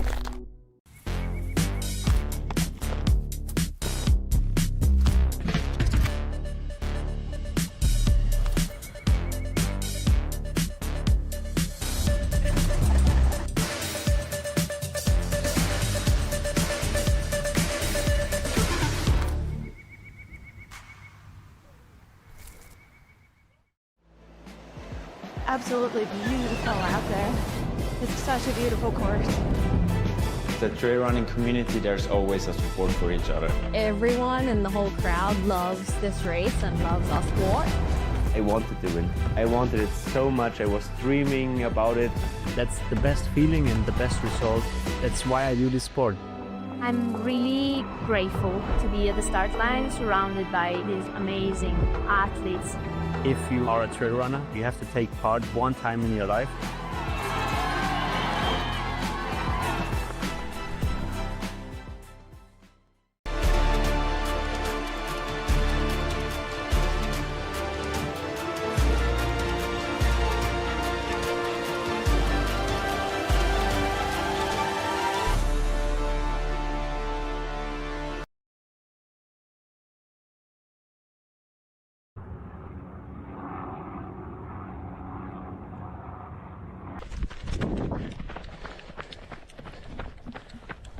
And welcome back. We are following the 100-kilometer race at the Monte Rosa race by UTMB. And we have Emily Forsberg from Sweden on our screen. She passed Martina Valmasoy from Italy after the last checkpoint. And she is storming through this course. Yeah, she's really making a move here. It seems like a strategic move. Seemingly a bit of a suicidal pace. But again, you know, if she's trying to open up that gap where she's going to be out of sight and make Martina forget about the chase, and then she can just move at the exact same pace as Martina and maintain that gap, and then she'll have to win by the time she gets to the finish line. You know, she's a fighter. She's a very competitive athlete. So I'm sure she has a plan at the back of her mind, and it might include, like, yeah, you know, burning a few matches now, but for a purpose. And, you know, we're seeing kind of tactics and strategies change, I think, over the last few years. It used to be, you know, start out conservatively, you know, save energy for the final third. But now more and more, I think anyway, we're seeing athletes, when they feel good, they just go for it. And, you know, you can't always predict when you might hit a low. So might as well take advantage of the good moments while you have them and try to gain some speed and put some distance in between you and your competitors. There we go. Quick recap of what went down this morning. We caught up with the runners just under 4 hours elapsed into their race at this checkpoint at 28 Ks. And at the time, Christian Minoggio, Il Mago, no, Il Mago is actually Nadir Meguet, so I don't want to confuse them too, but was in first with Martina Tamatin, and they were ahead of the field. And then in the women's race, at the time, Martina Valmasoy was in first, but eventually Emily Forsberg passed her. And here on your screen is Maud Granier from France, and we're here, Robin was in third place and telling their crew, hey, send me a text whenever fourth place is coming in. So we have a lot of racing going on and a lot of position changing at this early stage in a race, really. Yep. And looking at that gap between Robin Chalamel from France and Karol Maciczek from Poland. How am I doing on my pronunciation? To our Polish fans, it looks like there was about a 5-minute gap between them. So Robin would have gotten a text 5 minutes after he left. Which is quite a lot because not so long before they got into the aid station, we saw them, they were maybe 50 meters apart. Yep. Now, it could be, this is the timing point that they came out of the checkpoint. Oh. It could be that he just spent a whole lot more time in the checkpoint dealing with his stuff. We saw that Robin had crew. We don't know if Karol also had crew. So I'll just take a little look to see when they came into the checkpoint. No. Okay, interesting. So Carol only spent like even if 1 minute screaming 34 was not seconds. allowed, like saying you are the fucking best doing this. Here we go. Quick Drinking as much as video possible. capsule about Filling myself Monte Rosa mostly and with NAC customized leading into gel. the Basically, Lavaredo race. 30-gram salted lemonade, but a bit bigger with quite a lot of sodium. I'm very used to have crew and like help in aid stations, and usually we do like a Formula One super fast aid station, so I won't have any help. But my brother and very, very good friends, they've been cheering me. Having them like actually there is still like very, very rewarding and very, very helpful on the course. That support and that crew, we think that it's so important. Malen might be here in 40 minutes, so let's see how she's feeling, and feeling a little bit nervous.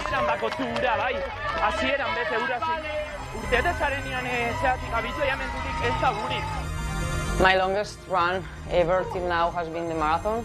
Like this year's main objective is gonna be OCC, and I think it's something in between, so I think it could be a good prep.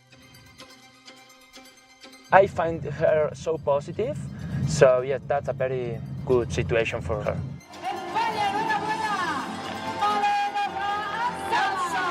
Having my family and friends here was just amazing, and I think they enjoyed it as well, and that's also super important for me. Like, I enjoy, but I also super happy they are here.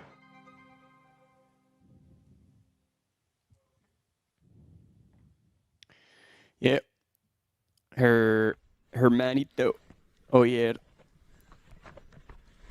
So before we went into that that little recap, I was looking at how much time Carol spent, our fourth place man spent in the last checkpoint. It was only 1 minute and 34 seconds. So, you know, quite a quick transition on his side. But as we are watching this 100-kilometer race, we have a special guest with us. It's Emily Schmitz, a HOKA athlete from the U.S. living in Chamonix. Hi, Emily. And you are actually gearing up to run the 50K race tomorrow. Yes, I'm here in Monte Rosa. And how are you feeling going into the race? Are you watching the 100-kilometer race? Are you looking to see how the athletes are dealing with the weather and the trails? Or are you kind of going into a cave right now? I'm kind of going into a cave. I'm trying to just relax and not think about it too much. But I'm looking forward to it. Yeah, and have you raced or trained in this in Aosta Valley much? I know you're in Chamonix, you're next door, but how much do you know of the course that you'll be seeing tomorrow? Zero. I know 0% of the course. Love it. This is my first time here. It's really beautiful. So what brought you to this race actually? Why, like, out of all the options around there? I mean, I've heard really good things about it. I heard the trails are beautiful. I heard this is a beautiful valley and sort of fit in with my training. It was a good time to have a race. So I thought, sure, why not? And it's close by, so I didn't have to travel too far. And what comes after this? You're using this as a training race are you doing one of the UTMB World Series finals? Yes, I am doing UTMB. Big one, the full one. Fantastic. Well, I mean, you're someone who can race pretty hard at quite a range of distances. So I'm really excited to see what you do on the 50K race tomorrow. I mean, what we are seeing, I know you want to be in your cave, but I'm going to pull you out of your cave just as we're watching the 100K race. That's good for me. Yeah. What we are seeing today, I mean, you know, Emily Forsberg in first at the moment. She's passed Martina Valmasoy maybe about half an hour ago now. Yeah, around that. Yep. And she has just been absolutely crushing it on these very technical trails. They have these runnable sections where they hit Jeep tracks or hit road, but for the most part, this is, you know, very steep, punishing climbs at technical descents. Some of the top male runners have been outrunning the camera runners. Yep. So, you know, if you're, how are you at, what's your strength? Are you more of a uphill runner, downhill runner, flat? I think maybe, I think it depends on the day.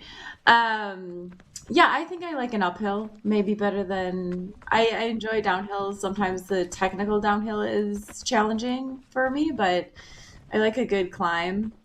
These climbs, yeah, they look super. I mean, I say that now. Maybe I won't feel that tomorrow because they look super steep and punchy. Yeah. Yeah. And will you be bringing poles for the 50K? I am bringing poles, mainly because I'm training for UTMB, so I think I just need more pole practice. So I think this is a good opportunity. And usually in a 50K, I don't bring poles, but I feel like this might be an exception, this course. Yeah, I mean, let's see what happens tomorrow. I think that's a smart move. We've been talking about that, pole strategy, particularly for the 50K. We've been talking about that on the live stream the last couple of races, actually, because you usually see everyone in a 100-miler and a 100K at the top using poles, but you don't know on a 50K if it's fast enough. Some of the top elites won't use poles. Was it in Val d'Orient for the 50K when we saw a lot of the top men were all using poles, but the women tended to not use poles as much, which was interesting. Yeah, Sarah Alonso didn't use poles. Yeah, but then I think even in the 100K, Yao Miao wasn't using poles either. So there was a bit of a split between the women and the men. The men who didn't use poles really suffered and they fell back. Yeah, but like Robert Pemboy when he was in the lead and it lost 2 spots on that one technical climb. And then again, like as much as the more you're using poles in an uphill, the least amount you're taking out of your legs. So you're gonna save it, keep it in the bank for later. So now, it's common on 50Ks, and especially when you look at this terrain, like obviously not for the down, but for the steep ups and this ratio of so much elevation versus kilometer, it's a no-brainer. But obviously, if you've never used poles before, you're like, you're not going to use them for the first time in a race. But as you said, you're racing UTMB, and then there's nothing like a good practice in a race environment. So I think if anything, that's gonna be good for that purpose. Yeah, I think so. Okay, thanks. You guys confirmed my decision to take my poles tomorrow. Well, we have a lot of questions for you, but you have questions for us. Like, you know a lot. We have tips. Actually, we can give you some more tips. We've been seeing Martina Valmasori actually using her poles on the downhill, which is not something you normally see at the front, which is interesting because Martina is someone who really knows these trails. But the other tip that we can give you just from watching the live stream is just, all of the runners have been, the top runners anyway, have been making use of these water points, these little water fountains coming through the towns, even though it's still, when it was early in the day, even at 10 a.m., you could see that the heat was bothering them. So, are you worried about the weather tomorrow? Are you worried about the heat, or are you used to it now because you've been training through these crazy heat waves in France? It just feels really humid here too. That's what when I first got here, that's the big change that I noticed. And even though we're I think I'm at like 1,600 meters maybe, it still feels very humid. So yeah, I'm assuming that tomorrow not only will be hot, but a combination of heat, humidity, and altitude. So yeah, I think those create challenging conditions. Oh, that's an interesting point. Yeah, it even looks humid where you are. There's kind of like a glow, a halo around you. humid bright cave. And in terms of competition, who are you kind of eyeing? Who are you looking at, if you feel comfortable saying, on the start line? Who are you excited to race against? I think that it's a competitive field, so that's always exciting. It's always good to get into a competitive field, and especially before a big race like UTMB, and remember what it feels like. So yeah, I think the entire women's field is always competitive and always full of surprises. So even when there's someone that you don't have on your radar, I think there's a lot of good competition out there. So there's no one in particular, but just the field in general. Yeah. Yeah.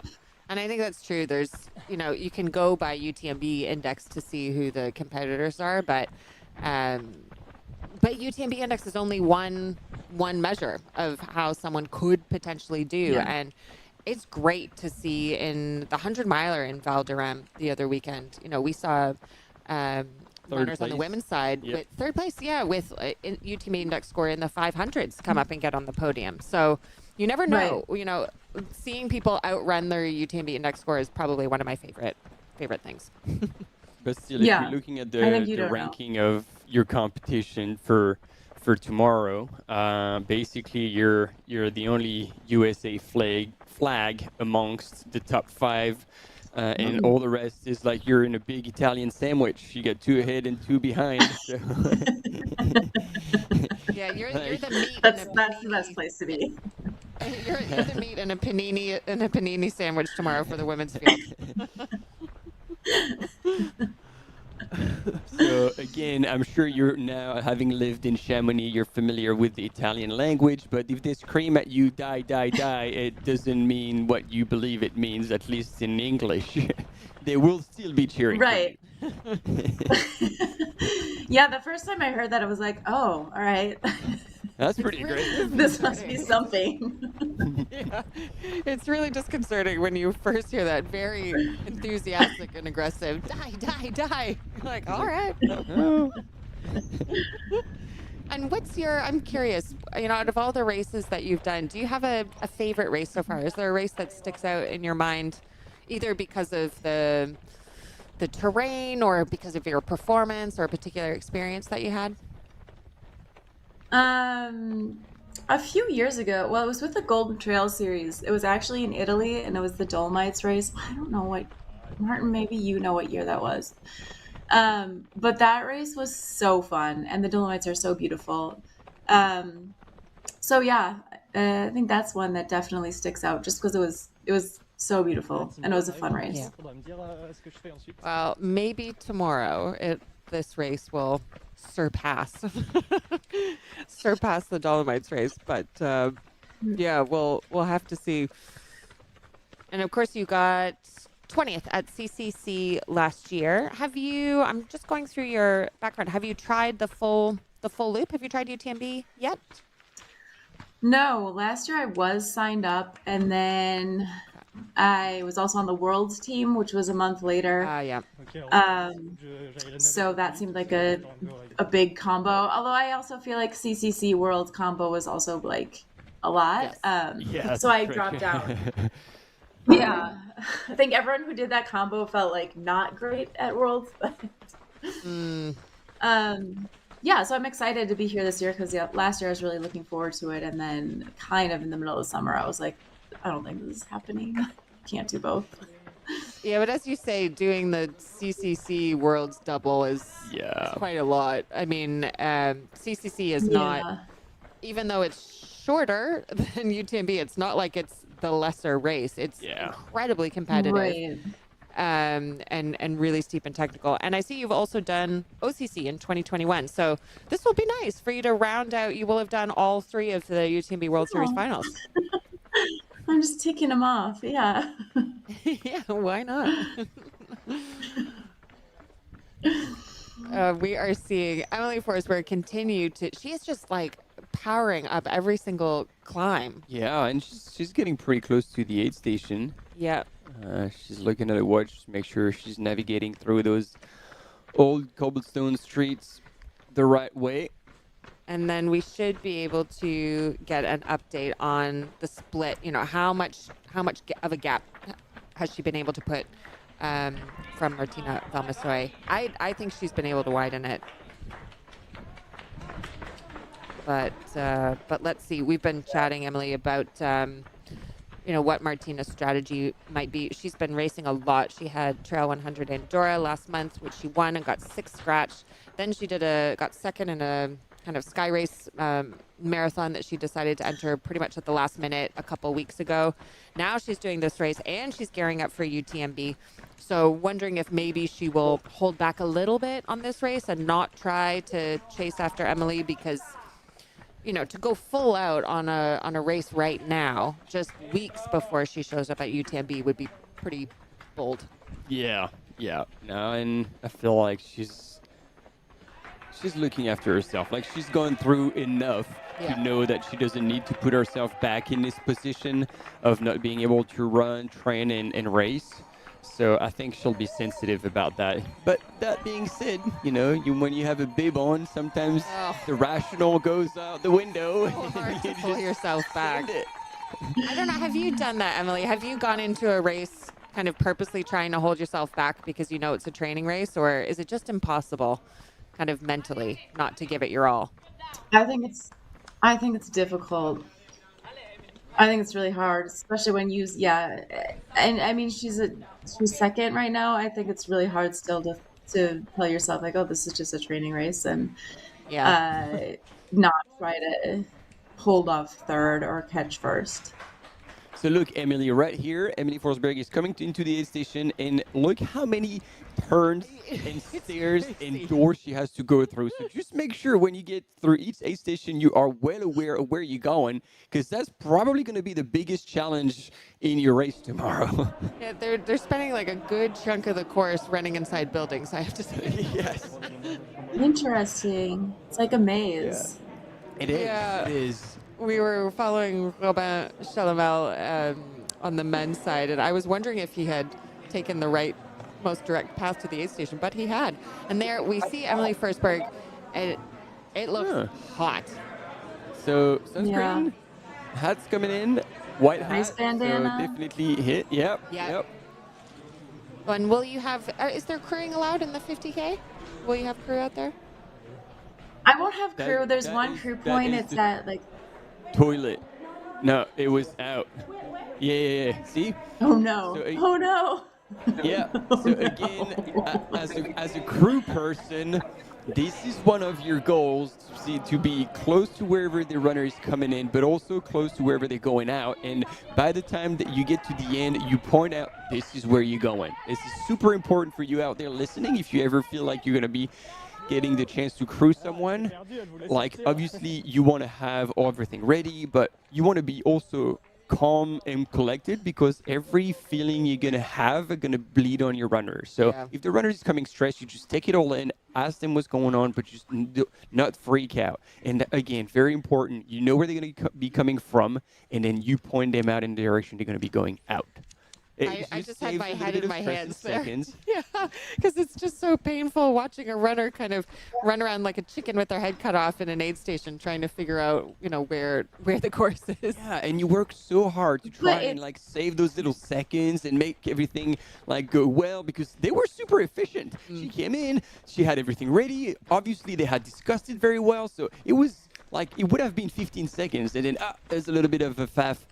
I don't think it's going to matter much, but these are the little things that make a bit of a difference. So if at home you can learn something, then it's a win for us all. I think also, speaking of being a crew, when you're running, it's so hard to think about all the things, because you're so focused on just running, and so much energy is just going into continuing to run. So your ability to make decisions sometimes and figure things out is really reduced. So I feel like sometimes as crew, you kind of have to think for a runner, even if it seems like something that's really obvious. Sometimes when you're running, it's not.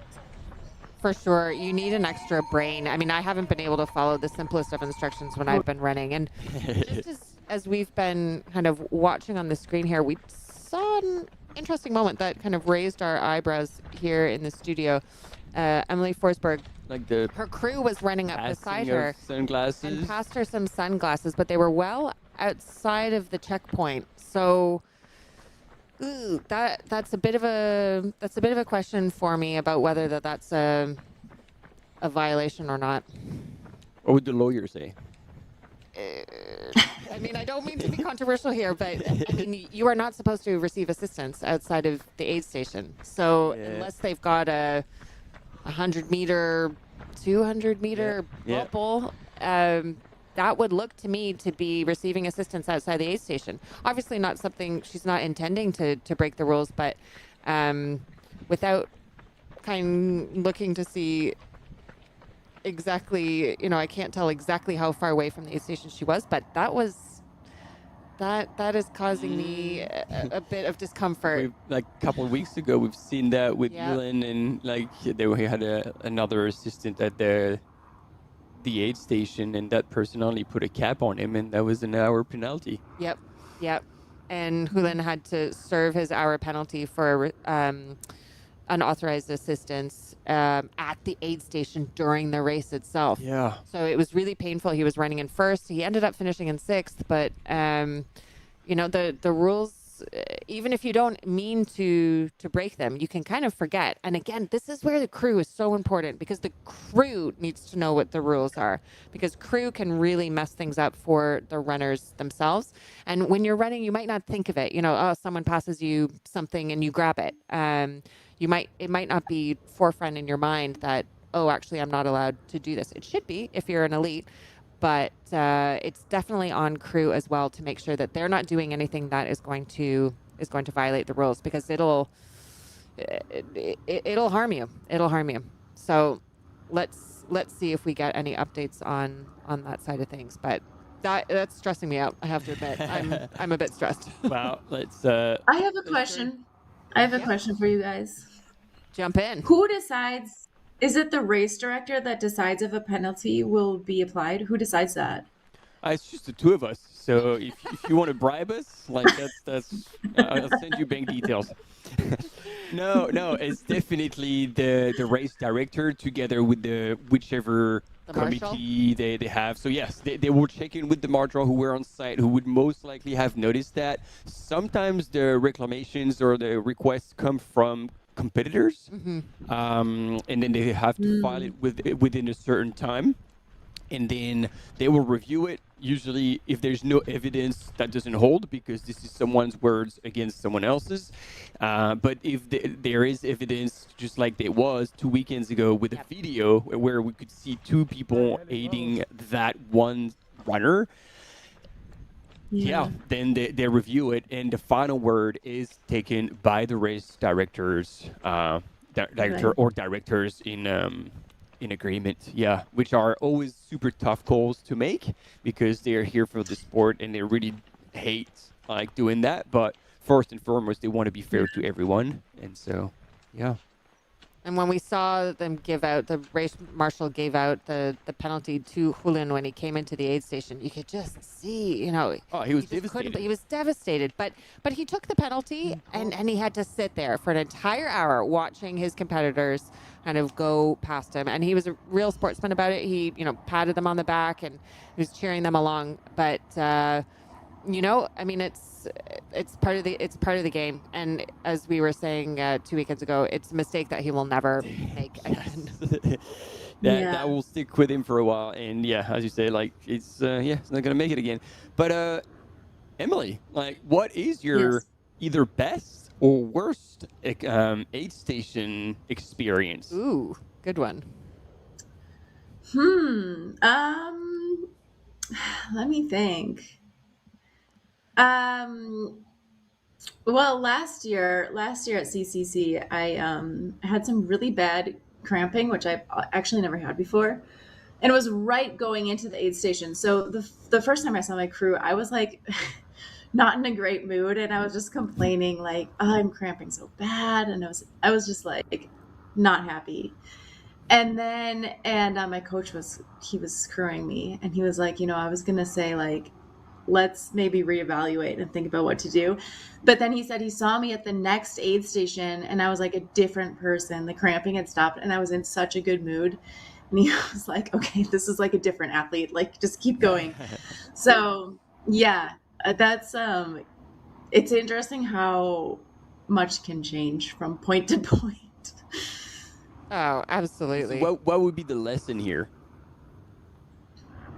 The lesson is that, yeah, I mean, an ultra is full of highs and lows, and you just can't believe, like, because you feel bad, you just can't, you just gotta let pass.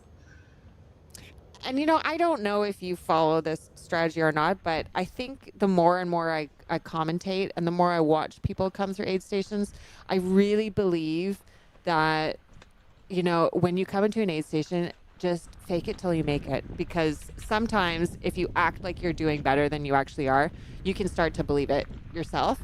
And you give everyone else the impression that you're doing better than you are. And then you get all this positive, it just creates this positive cycle, positive reinforcement. So I don't know. I've started to take more of that strategy where I don't actually, I hope, I'm gonna hold myself back because I think we might see a clip at some point of me really breaking down at aid stations. But I try to act like I'm doing better than I am, and then it'll convince me that maybe I am feeling better than I am. Yeah. And I think the other thing too is like your crew can only do so much, right? Like they can offer you things, they can support you with like supportive words, they can give you food, whatever they think that you need, but they can only do so much. And the other part is like so much in the mind.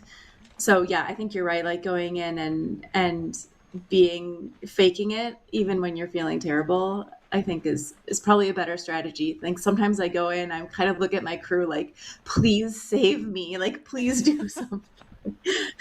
Like, we can't do much for you. Like drink this. Like, you chose to be here, yeah. And, you did yourself. As we're talking about aid station kind of strategy, we're seeing on our screen our top two men, Christian Manogio and Martin Entemetin from Switzerland. They are continuing to run neck and neck with Christian Manogio in the lead. This is last year's winner. And Martin is just not letting him run away. And so the two of them are, just running, a few meters apart the whole time. So I'm waiting. I don't know. Maybe we can get people jump into the chat. Let us know, when do you think one of them is going to make a move and who will it be? I get the feeling if they haven't been taking turns that Christian is just going at his own pace and it's Martin who has to kind of keep up and adjust. I'm stoked to see Martin here because this is world-class racing, and you can see they're in a league of their own. They're so far ahead of the rest of the field, but this is interesting. I'm just looking at Martina Valmasoy. I mean, she's looking good, but I'm not used to even seeing men pass her on a climb because she's very strong on a climb. The shades are on. Yeah. I mean, she's running incredibly strong, but I'm wondering if she's starting to feel it in her legs. Again, particularly coming off of a hard race 2 weeks ago. Yeah, it's a tight turnaround. Yeah, that feels punchy. That feels punchy to me. But, I mean, if anyone could do it, it's Martina. So. Yeah, never bet against Martina. For sure. And we will get an update momentarily. Oh. Yep. Okay. No, we already have the update. We already have the update of the gap between them. It's still only a 2-minute gap between Emily Forsberg and Martina Valmasoy. So I thought it was going to be bigger than that. I did too. Wow. I did too, especially with that long technical descent. Yep. I really thought Emily would have put more on Martina. So we didn't have Martina on the screen, but clearly she was moving just as good.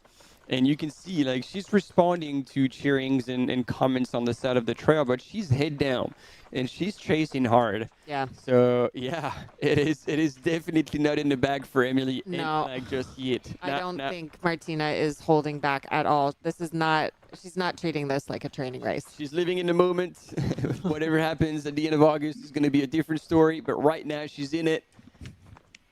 And if in fact Emily Forsberg did have some kind of an aid station violation, then That would be a complete game changer. Yep. But we don't know. Oh, this is stressful. I mean, the good kind of stress, but I like a little bit of mid-race drama. As we were looking at those images there of our runners in the 100-kilometer race, Emily, thank you so much for joining us today. We don't want to take too much of your time because we know you need to prep, you need to rest. You can go back into your cave now. You've had a little taste of what's happening on the course today, but we're all going to be following you. I think it was good for me to see the course. Yeah. Well, we welcome you to continue watching the live stream, but otherwise, we will be watching you and cheering you on tomorrow, and just wishing you a really great race. Yeah. Thank you. Thanks for tuning in. All right. Bye-bye. Thanks. See ya. Bye. And that was Emily Schmitz from the U.S. living in Chamonix, a HOKA athlete gearing up for the 50K race tomorrow. We've had a few who are on the start list who looks like won't actually be coming to the race. So it means that Emily is now, I believe, third highest UTMB index and the favorites for tomorrow. And then if we're talking about that women's field in the 50K, Fabiola Conti is in there, so she's dropping back down to a shorter distance after winning the long race here last year in insane fashion. She absolutely demolished the women's field. She was really, really strong, and she's proven again, podium at World Champs last year. Like, she is in excellent shape and also very comfortable in technical running. Martina Cumerlato has been putting in the mileage training with Malinosa that we saw actually on the NAC preview when Malin was running Lavaredo. So these two have been putting a lot of miles, a lot of smiles as well. They've been having fun. They've done this the past season. So Martina should be coming in very, very fit. And then indeed, Emily Schmitz will be our third highest UTMB index, ahead of Cecilia Basso and Martina Bilora. There we go. Coming to the station. The American in the Italian Panini. Yes. And now we are back with our men's leaders.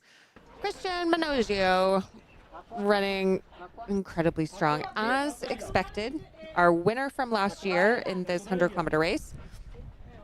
Also second at OCC last year. Fourth in the World Mountain and Trail Running Championships long trail last year as well. So doing the OCC World Champs double, which is, always bold. Always bold. And we were mentioning earlier in the broadcast this morning, third at the Marathon du Mont-Blanc earlier this year after, or last month, shall we say, after an injury setback earlier this season. But doesn't seem to be affecting at the 90K. At the 90K, yeah. At the Marathon du Mont-Blanc. 90K at the Marathon du Mont-Blanc. It's confusing, but stick with us. And then this is actually one of the few races where, you know, it's in Italy, they'll speak Italian, and Christian Minogio, usually at races, he's always has to know all the languages that he can interact with the volunteers. So here's right at home. Yep. And just one question is like, how do I get out? And then it was through and out. We saw them just pop out right there from this big building. And it is windy still. Yeah. That is a good sign for the runners. Give them a little bit of relief from the heat. And as Emily Schmitz was telling us, the humidity, you know, that's not something that is easy to tell from just watching the screen, but you can see the runners. Emily Forsberg looked really hot when she came into the last aid station. And all of the runners kind of taking advantage of those water fountains, dunking their heads. Oh man, I just love Aosta Valley. It is, even the tourism website, I think, is Love VDA, Valle d'Aosta. Oh, yeah? I think so. And, you know, it's impossible. It's impossible not to love this part of the world. And as you say, you know, because of the history of who once controlled the area back in the day, the land borders moving, it's a very French part of Italy. A lot of even the names of places sound French. Courmayeur sounds French. Although this very part in the WalserWaeg, they do speak the German. It bled from Swiss German people who had come across, and so we saw very quickly. I don't know if you noticed, but I think it's Martin Antamaten who stopped at the little creek to probably get more stuff wet. And this is where Christian Minojo has made a bit of a move. I'm really impressed at how fast these two are running up in the front. And by the look, again, at the provisional rankings, third place male, Robin Chalamel, French, is expected to come at the Refugio at the aid station. They were in 30 minutes. That's a 30-minute gap that they've put on third place. That's unreal. Oh, my goodness. And look at that. We have had Christian Minojo make a move. He's now trying to put some distance. Ooh, getting that drone shot there. We can see there's a little bit of a gap between them, but Martin Antamaten is not giving up. No, and again, I think he made a calculated choice to stop at this little creek to cool himself down. And on that long stretch, he's going to have to close. And I don't know if, as you said, this might be the opportunity for Christian to be like, I have 50 meters on that guy. Maybe time to push a little bit. Even mentally, if he can widen that gap. You know, we've had Martin just follow right behind Christian. Sit on his heels. He was almost using Christian as his pacer. And similarly to, you know, in cycling, when you can draft off of someone, it can be actually such an advantage to be able to just follow at someone else's pace, stay behind them, and just maintain that consistently. If he can widen that gap and just get out of sight of Martin, it could be a major advantage. But it's stressful to be able to run that closely with someone, to be racing kind of full gas, or at least full mental gas for hours on end. And so that was at 49 Ks into the race, 5 hours 35 elapsed. That's ridiculous. And they are coming up on close to the top of the second major climb, the second out of 3 big climbs. There are little hills, little rounds, we'll say. They'll certainly feel like mountains to them while they're running them, but if you look at the course profile, it's the main basic course profile is 3 big climbs. And so the men are coming up to the top, the leading men are coming up to the top of the second big climb. And we are over halfway into the race for them. And 5 hours, 35 minutes into this course. Christian Minojo finished this race last year as the winner in 9 hours, 37 minutes, with the women's winner finishing in 12 hours and 11 minutes. And on the women's side, we've now had Mahaude Granier from France go through the checkpoint 13 minutes behind Martina Valmassoy. Okay. And 15 minutes behind Emily Forsberg, but still waiting for Paulina Krawczyk from Poland to go through. And how are we doing? How is our American doing on the men's side? No sign of him in the top Steven Kirsch. 10. Steven Kirsch was in our top 3 favorites going into the race. There He's you now go. running in 11th. Really 11th. And then we saw Charlie Hamilton earlier on the screen, and I was informed that he actually dropped. So I don't know what went down. But yeah, hopefully nothing too major, and hope to see him back soon racing. I believe he is racing OCC. So yeah. In the meantime, the gap seems to be widening a little bit between Christian Minojo and Martin Antamaten, but we have a quick break coming up, and we'll be right back to see if that is true or not.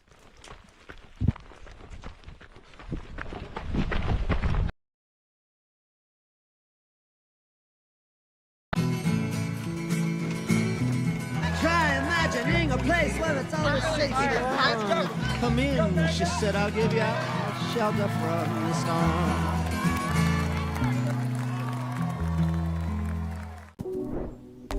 When every step counts, precision matters. Vabrum grips the wild, so you can run free. No matter the trail, confidence makes you extraordinary.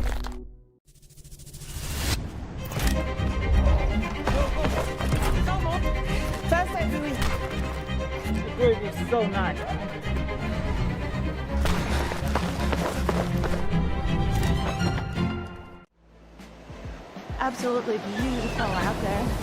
It's such a beautiful course. The trail running community, there's always a support for each other. Everyone in the whole crowd loves this race and loves our sport. I wanted to win. I wanted it so much. I was dreaming about it. That's the best feeling and the best result. That's why I do this sport. I'm really grateful to be at the start line surrounded by these amazing athletes. If you are a trail runner, you have to take part one time in your life.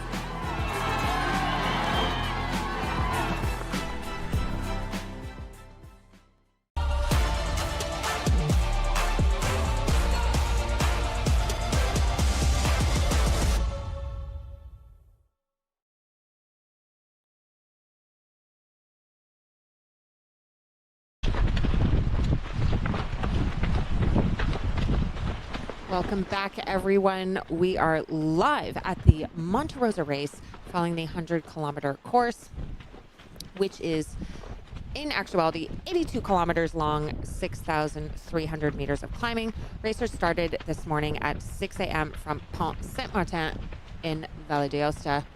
And we're seeing on our screen Christian Minoggio from Italy, last year's winner. He has made his move. And, you know, after running for what seemed like hours with second place Martin Antamatin from Switzerland, he has made his move and put in a bit of a gap. But you can still see Martin on the screen behind him there coming up on this climb. So he hasn't totally pulled away, but he's definitely trying to put some distance in between them. Coming up in this final stretch on the second major climb in the course. There's still one left to go.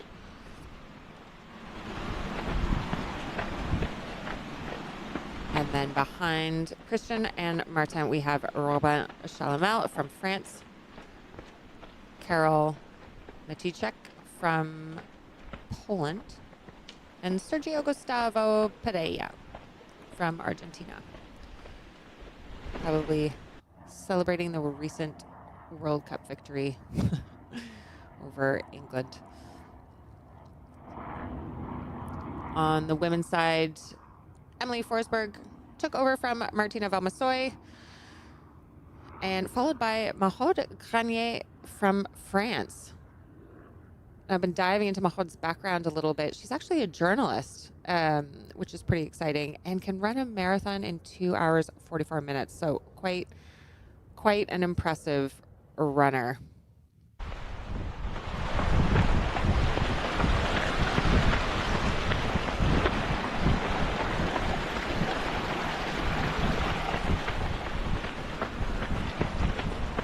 And Christian Minoggio continuing to really push up this final bit of the climb.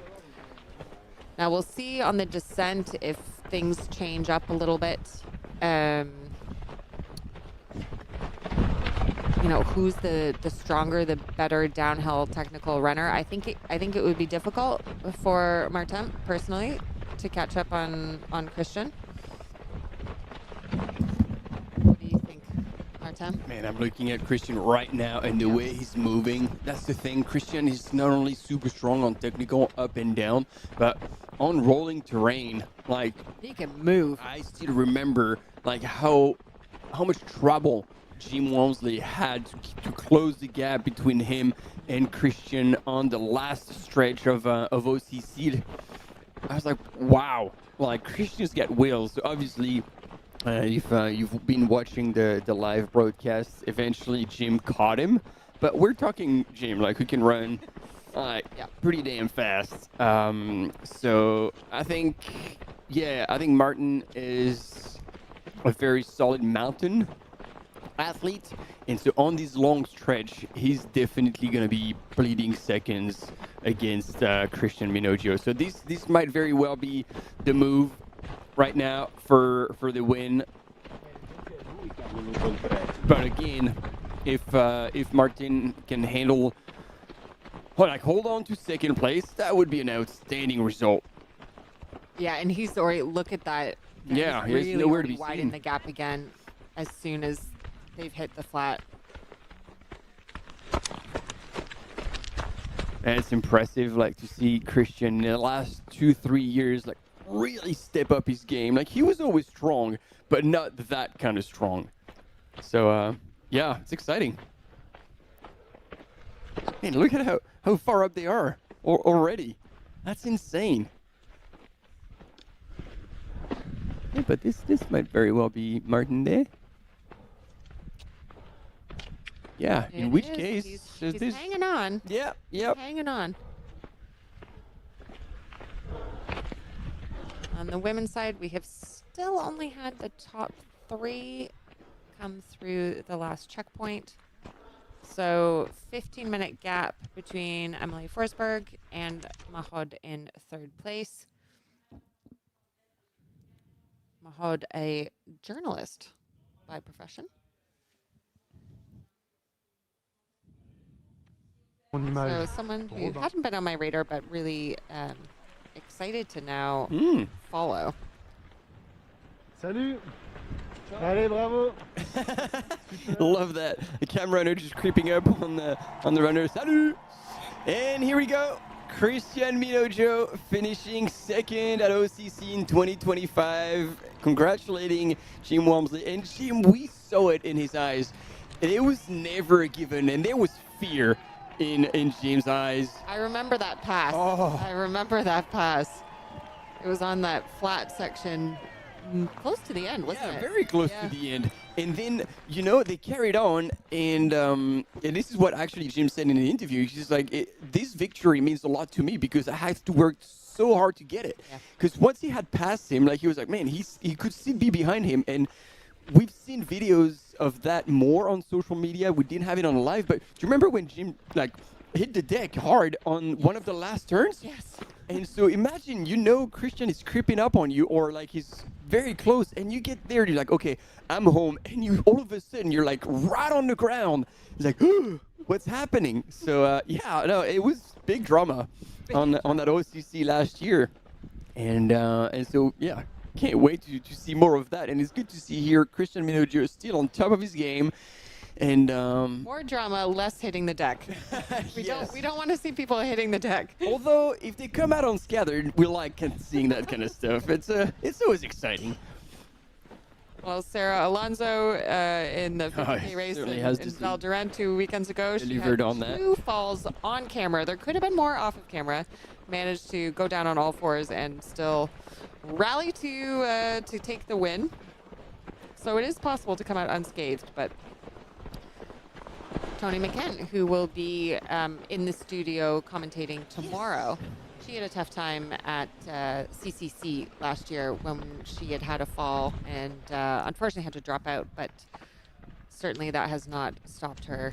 Oh no, and she's coming back this year with a very positive attitude. Actually, she's excited. She's like, yep, I want to have a CCC where not only I get to the finish, obviously, but where I feel like I've given my all. Yeah. And she feels like she hasn't had the chance to do that yet. So it's it's definitely something like someone I'm looking forward to seeing racing. Me too. It can be quite motivating actually when you know what you're capable of and you've just had a really bad race. Yeah. Because you know it's there. Yeah, you're hungry. You're coming back. Oh yeah. With a vengeance.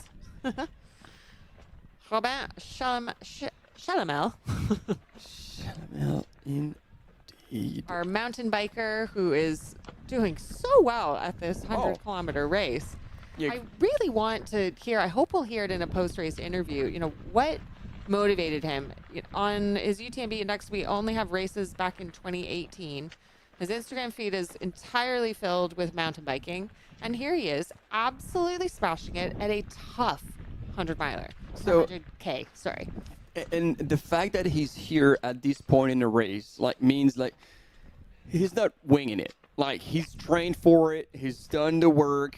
He came prepared. You know, the way he was behaving at the aid station, they had it dialed. So as much as we have very few results, like, it doesn't look like he's that green. And no. I'm pretty sure he came in with the intention of doing something good. And we could almost sense a little bit of stress when he left this, he's like, hey, text me when 4th place comes in. Like he's really in it, like to battle with the rest of the field at the front.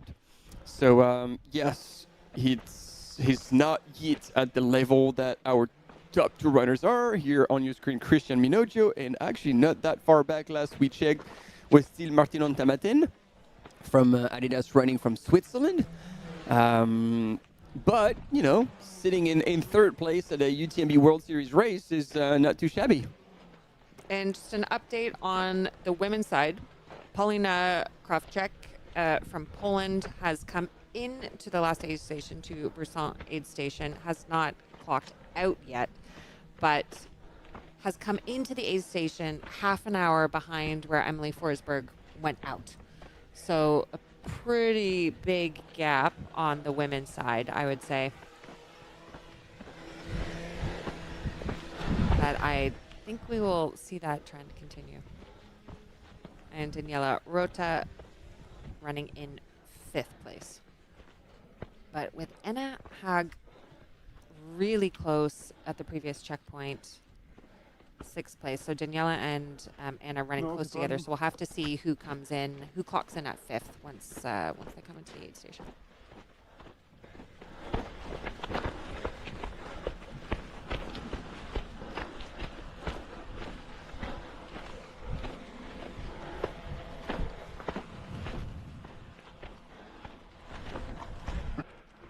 Oui, troisième homme, 2h21,70. J'ai raccroché. And again, with Robin, you know, while we know that he's clearly come into this prepared, the race results that we do have for him, at least in trail running, were not only in 2018, but they were all in the 20-kilometer category. So I'm just so intrigued. You know, what has brought him from mountain biking into the 100-kilometer trail scene right now, and what is next? I mean, as you pointed out, like he's got the FKT around Mont Blanc on a mountain bike, so he can do 14 hours effort, like sustained effort. So in terms of stamina, nutrition, like he's got it all dialed. Quads. Yep.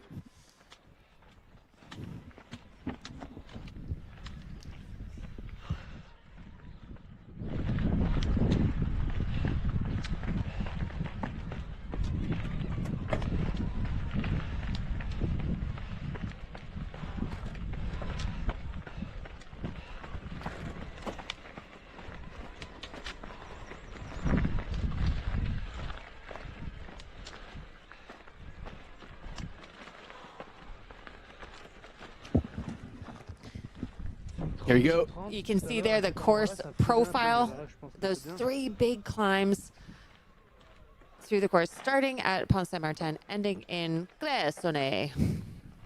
And here you see the difference still. Like he's working very hard with the poles, but it looks far more taxing than when we saw Christian Minoggio and Martin Ontamaten go through, like so much smoother, like breaking into runs whenever they could. That's the difference between, you know, like super strong athlete and world-class athletes, the people who are absolutely at the top. Again, we've been shared this in all confidentiality, so like DM me for that shit and I'll share it with you. But basically, Christian Minoggio is sitting at the very top of the elite list for CCC when it comes to UTMB index. So again, like if you weren't familiar with this name, like this is the best of the best.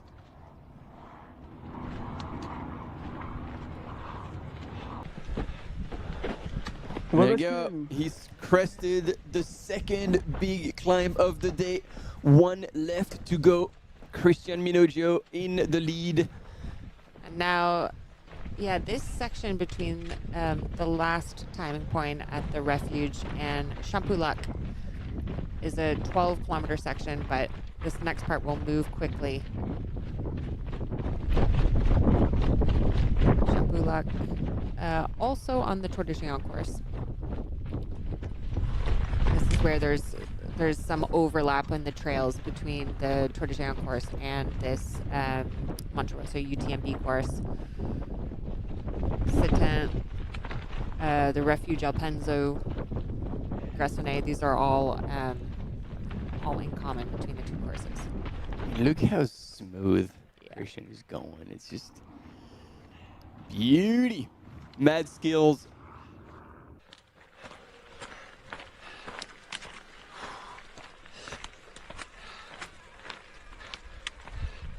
I am really impressed by Robin. And seeing that, yeah, he is a true mountain biker. That must be a tease to have a mountain biker next to him. It's like, oh, bro, hand over the bike. Yeah, I'm sure he wants to hop on where our camera biker is. But you know, you look at what he's doing, and as you say, it doesn't look like he's out of his element here. He's got all the right gear. He's got the ice bandana. He's got the right poles. Yeah. He's got the quiver. He's got the poles. He looks done like his an homework. absolute pro. He's prepared. Yep.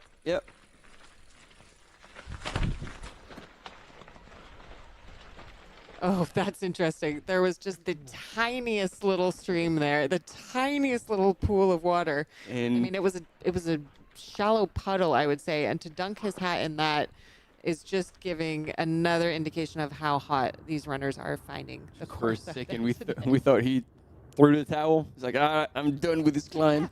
And then, oh no, that was a strategic move. Pick it back up, and now he's got nice and cold water all over his head. I don't know if I would have gone for a puddle like that. That was questionable for me, but at least he wasn't drinking from it. Yes, whatever it takes. We should follow up with all the runners we see drinking out of streams at races, like see the following week. All right, so Jardia, yes or no?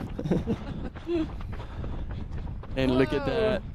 Look at Christian move. He is so beautiful to watch on these trails. It looks like he was just born somewhere in the mountains. He's a man goat. He is a man goat. I'm loving this footage. He's drinking at the same time. He's just comfortable. How long will the camera runner be able to stick with him? That is the question of the day. They were giving him grief in the studios, like, are you going to be able to keep up? And then jokingly he was like, oh no, we're just hiking right now. Clearly sarcasm, which is always fun to hear.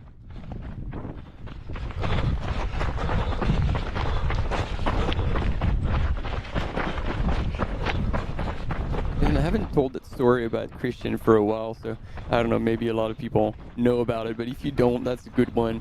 He's been doing Pyramenta d'été for many, many times, and always with the same partner. And the deal was, from one edition to the next, he wouldn't cut his hair. And so he would show up with like a massive set of hair, just like actually when you see here on the little profile photo that he has.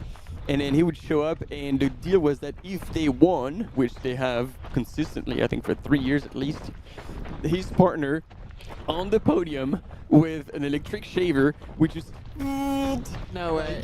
Should I shave everything of his head on the podium on the last stage of the Pyramenta? And it was always like a lot of fun to watch, and brought a little bit of a smile on everyone who was at the award ceremony.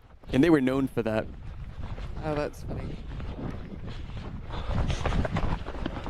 You know, it's interesting to watch him as he descends because his upper body stays so stable and so still. His legs just do all of the work underneath him. And here you can see he's going straight, but the flags are in line, so that's totally good. But to finish on that hair story, I was like, oh, maybe he's gonna do this at OCC, and he showed up at OCC with his haircut, and I was like, mate, like you knew you could do well, like you didn't want to do this, and you know what he said? Oh yeah, Fouga didn't want me to have like all this messy hair, so I had to cut my hair before the race for appearances. He would be a little bit more aerodynamic. Yes. Yeah, a little more presentable. Jin's the only one who's allowed to have the crazy curls out there. And we are just coming up on 6 hours into this race. 82 kilometers, 6,300 meters of climbing. And still moving like it's a 20K. That is very, very impressive. At the next checkpoint, we'll see whether damage has been done between him and Martin Antamatin for second place, or if Martin, even though not on screen, is still holding his ground and is still within a couple of minutes from Christian. And here on your screen, French runner. So we'll have the split. Third place, Robin Chalamel. And while we are following the race leaders, just to point out, there are almost 1,000 runners in this 100K event. 982 started this morning at 6 a.m. and only 19 have pulled out so far. So, okay, there we go. We have the splits of Romain Chalamel coming into the refuge and a full 28 minutes behind Christian and Martin. Like you can see, he's clearly in a rush, and he was asking for water, and she was like,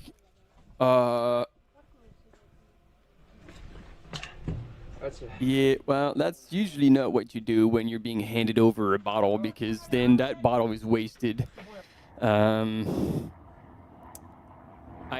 certainly appreciate that he wants to go quick and be in a rush, but there are things to do and things not to do. So again, take note back home when you get to an aid station. Even if you're thirsty, you drink out of your flask and then refill your flask. That's the name of the game. It will take a little longer, but like don't drink out of bottles because yeah, then that bottle is pretty much gone.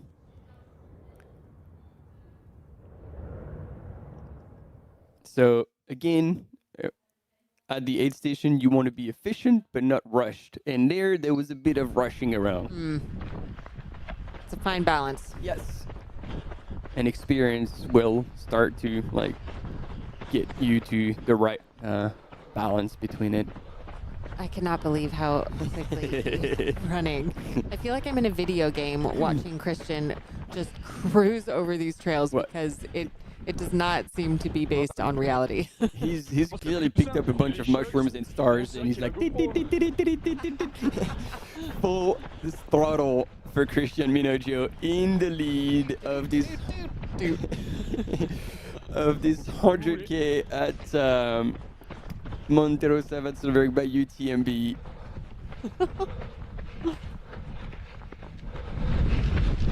And if back home you hear like a heavy breathing, this is certainly not Minox, as we call him, but the breathing of a cam runner who's trying to keep up.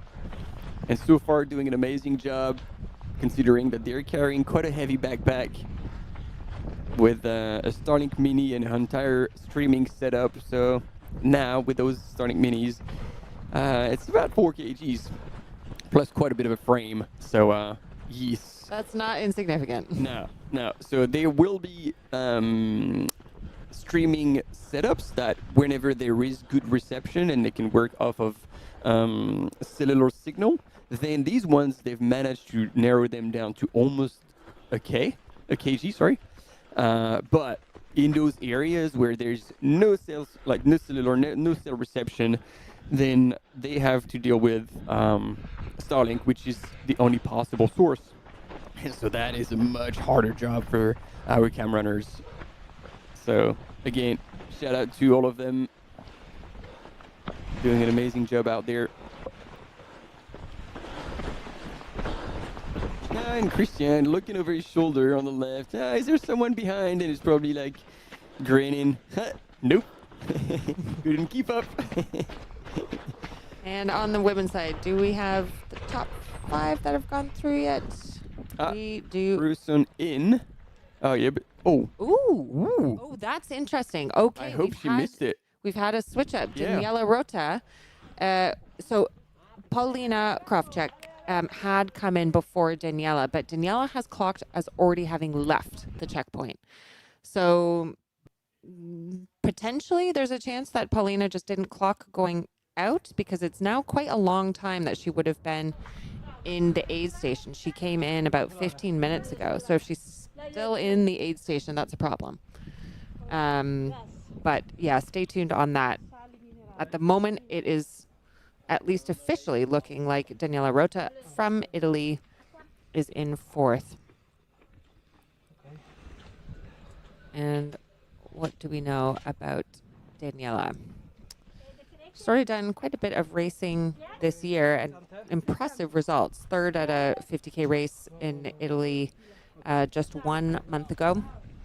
5th at 100K category. It was 60 kilometers in reality. 1st at another 50K. 2nd at another 50K. So can she keep this up for an 80-kilometer course?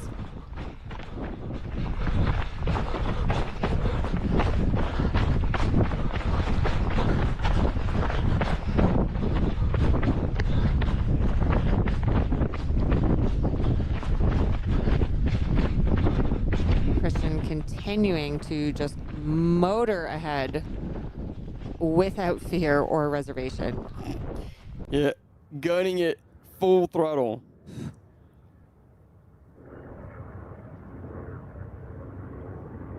And some aerial shots here from the drone.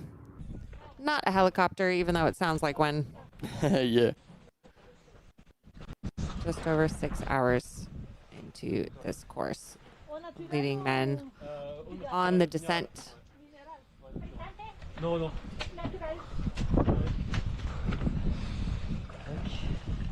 So, is this our 4th place? Nope.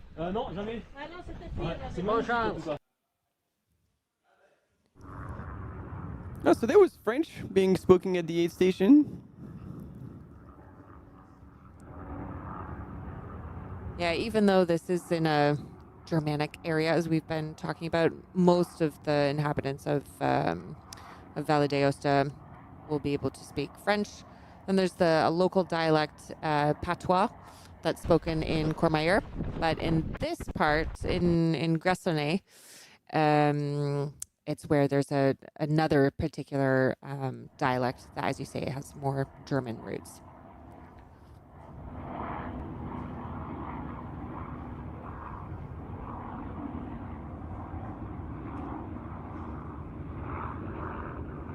And while we are following the top runners in this event, the majority of the runners, we've still got over half of the field are running in the section between kilometer 28 and kilometer 40. So still on that first descent from the first big climb. The top women are heading up the second big climb while the top men are already descending.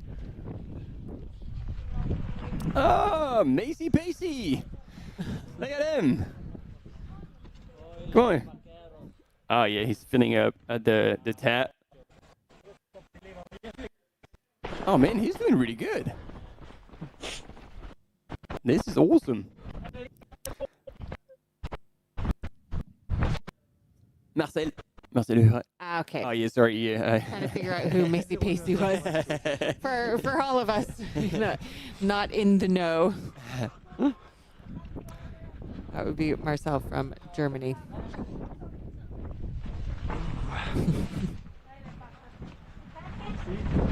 Yeah, super nice guy.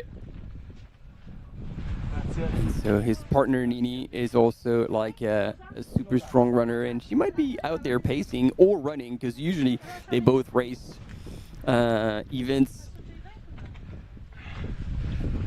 Gel.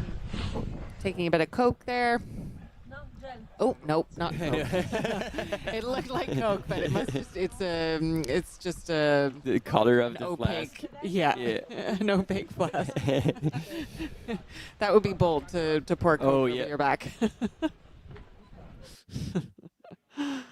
So the walls are too thick, but I'm very curious about what they're going through when they come in and out of this building. So where do we get? Where is Marcel? Yeah, he's in 6th. So we've missed Louis Théron from France and Karol Matisek from Poland, still chasing 4 minutes back from the podium. Still a lot can happen. Oh yeah, I mean the men's field at the top, they are running very close together.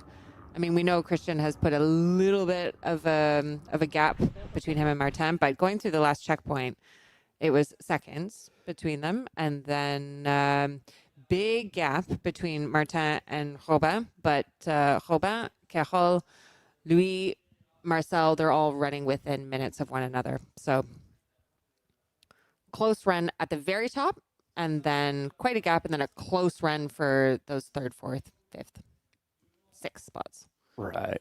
And I just got the insider's information from Babs. Anything that I need to know about Adidas running, she's always in the chat. Okay. And yeah, Nini, so Marcel's partner, he's in sham training, so he's on his own. All right, quick break, but we'll be right back to see Minogio fly on this course.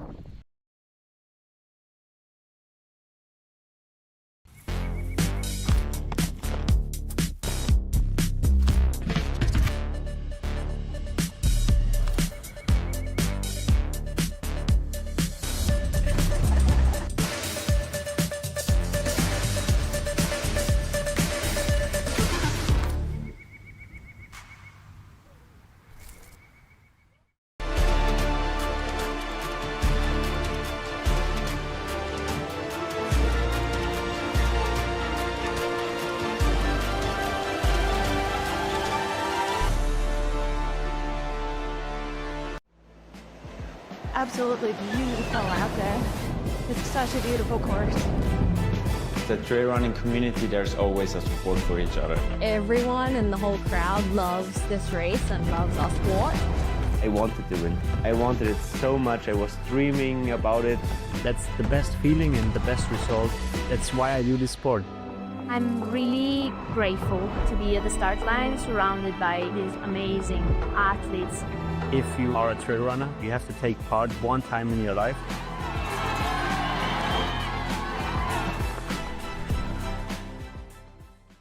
I train after work in the margins of my daily life.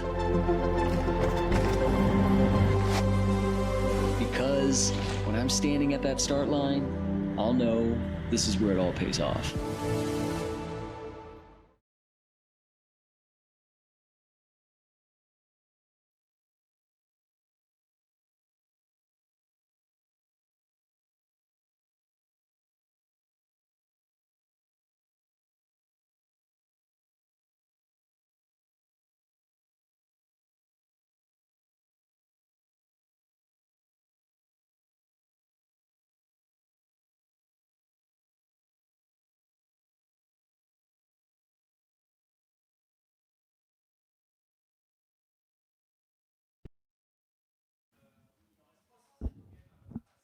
And here we go. We're back again with a little video capsule for you all about the Monte Rosa UTMB start with the Lilians.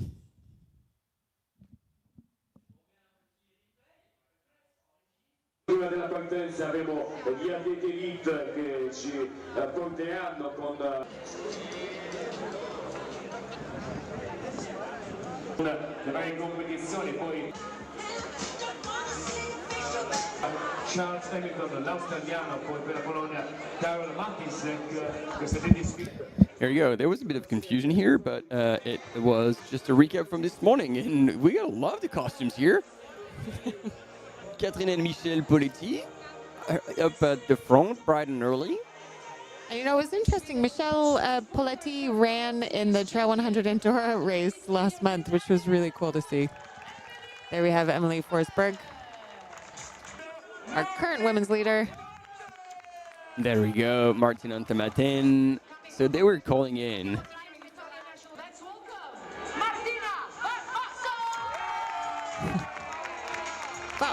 Soy.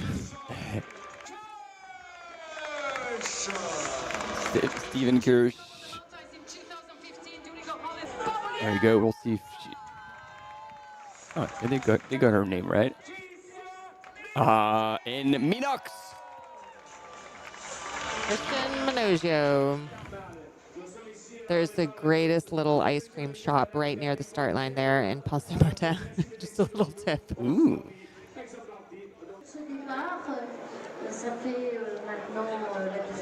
Catherine Poletti. Il saluto dunque l'UTMB a questo fantastico viaggio, mancano 8 minuti al via. A questo punto vi chiedo la massima attenzione, siamo con un micro leggero quest'oggi, senza petrolio indosso, briefing avanti e down close, direzione di gara. Lots of Ardita Xterix runners there at the front. And one of the two race directors, Franco Collet. Such a cool racer. Look at Minojo, he can't stand still. He's just like 6,300 meters of positive gain. This is your Monte Rosa Trail. You can see that, very distinctive bridge with the Roman architecture in Pont Saint-Martin.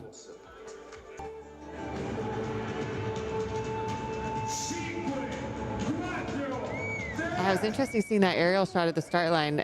Virtually everyone wearing a cap. Oh yeah. I didn't pay attention to that. Actually, that's a very good point. I mean, if it's in the mandatory kit, which I'd have to check, but I suspect it is, you might as well wear it. Wear it if it's going to be a hot, sunny day. And they are off, and that's super cool. Going over that bridge right at the start. Such a cool way to start the race. You go through this arch and then you kind of climb through town. Minox!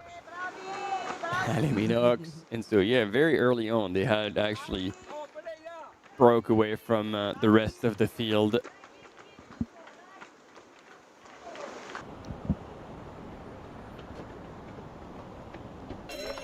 As I was saying earlier in the broadcast, this part of Aosta Valley, so much to see beyond the trails.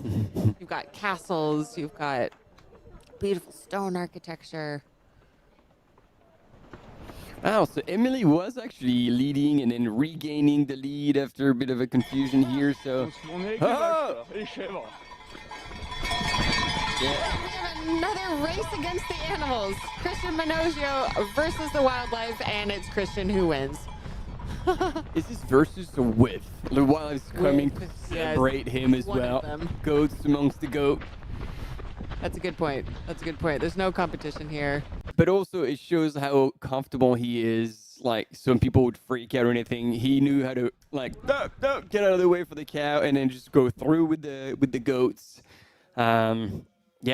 This is experience in the mountains. You're like, you know how to handle cattle. You know how to handle stock in general, livestock, and it helps because if you get to that aid station, not the aid station, but to that situation, and all of a sudden you're like, oh, I'm freaking out, or I don't know how to handle it. Like we had seen Sarah. I mean, it is based on past traumatic experience, but like go so far around a herd of cows that it takes a bit more out of you. Now, I just have an update as we're watching the men go through the checkpoint here. I have an update on the women's side because we were watching Paulina Kravchuk, who had come into the aid station in fourth, but hadn't clocked out. And I was wondering if something had just happened with her timing, but she's now clocked out. But it looks like she spent... Oh, no, she's withdrawn. She's withdrawn. Wow. So she is out of the race. I was wondering because she had spent half an hour there, and you should not be spending half an hour at an aid station this early on. So Paulina Kravchuk has unfortunately dropped out of the race. Now in the top 5, after Emily Forsberg, Martina Valmasoy, Mahod Carpanier, we have Daniela Rota and Claire Mugel from France. That is a shame. Okay, Gilles Leroux from Italy.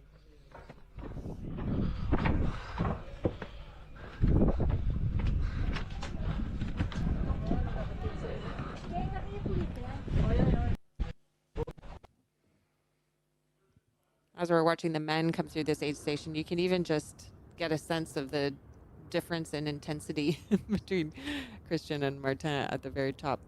And now that we're deeper into the field, people are moving through a little bit more relaxed. Yeah. So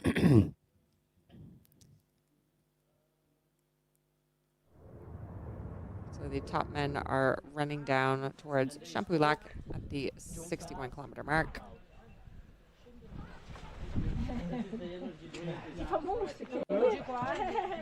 As the top women are about halfway, maybe just over halfway up the second major climb. Yeah, it's going to be interesting to have visuals on them to see how they're doing, because that is like a long, gradual climb on the valley. Ah, here's Steven Kirsch. So, still, like, is he back in the top 10? Yep, there you go, 10th. Still in the game.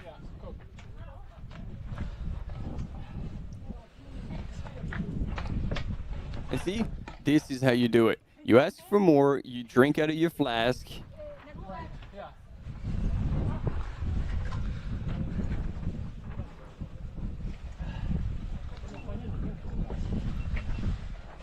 Steven Kirsch, who used to train in Flagstaff in the heat and at altitude, but now has moved much further up the west coast.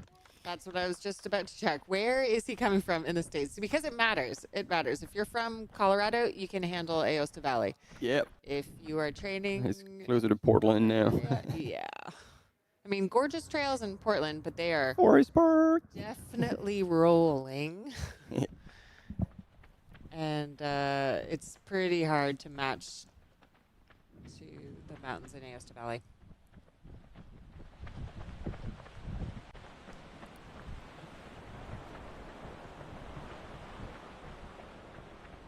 But Steven knew what he was coming into. Oh, yeah. He knew that he was going to be up for quite a bit of vert. Oh, and technically there's like 2 people within 2 minutes of him, and then another 11 minutes, and that's top 5. You can still see a shift here. Yeah. So Christian now is got a bit of a climb ahead of him before dropping down all the way.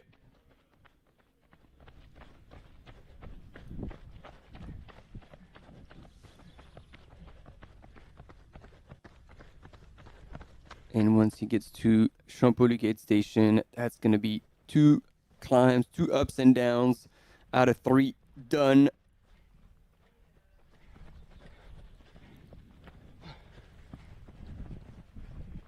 And just a bit of an update on Emily Forsberg. We were watching on the live stream when she came through one of the checkpoints, and she had grabbed some sunglasses from her crew. And we were just wondering if that was an issue, but there is a 150-meter kind of bubble around the checkpoint where you before and after. Yep, where you can receive assistance. So it was well within the rules. So I can now relax. Yeah, it seems like it was within that distance, and so. Yep, that will be a no consequence. And a relief to her fans. Just now seeing a recap of the beginning few hours of this 100-kilometer race at Monte Rosa with the competitors and the wildlife. Sometimes you don't know which one is which. Yep. And yeah, again, this stunning environment of the area with obviously Monte Rosa, but sometimes Cervinia. Cervinia. I think I had Matterhorn in my mind. I was like, no, but you can't say Matterhorn in Italy. Cervinia. Cervinia. The big ones.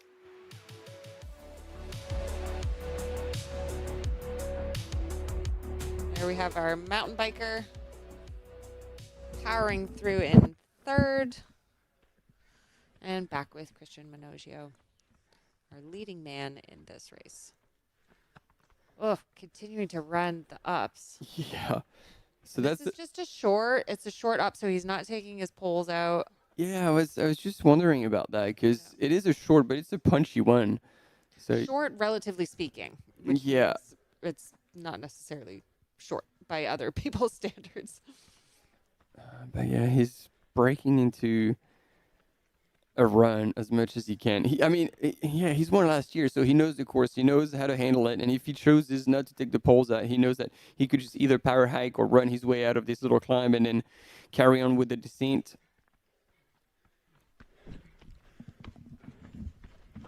And just a reminder that at 1 p.m., so in less than 40 minutes, we will have Ida Sophie Hegemann join us for a bit of a chat. Talk about her recent races, what's on the horizon for her. I think probably just TDS is next for her. I don't think there is anything before that, but we'll hear how she's doing in her training. So we have first and second on the screen, and it looks like Martin Antamatin is not that far back at all. Wondering if we can see a split to find out those distances from Sunto.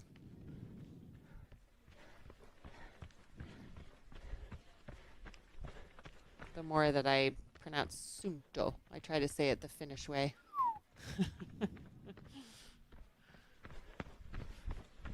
Sunto being headquartered in Finland.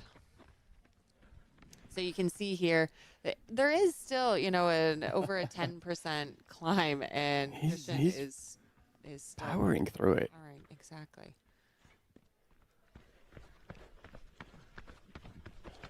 And that's the thing with Christian, like, you feel like it never looks like he's overreaching. Yeah. Like, he's moving strong, but that is smooth. It always feels like he's got an extra gear somewhere, which might be the secret to, like, all the racing he's doing, because he's never really going over the line. I don't know, but that is very, very impressive.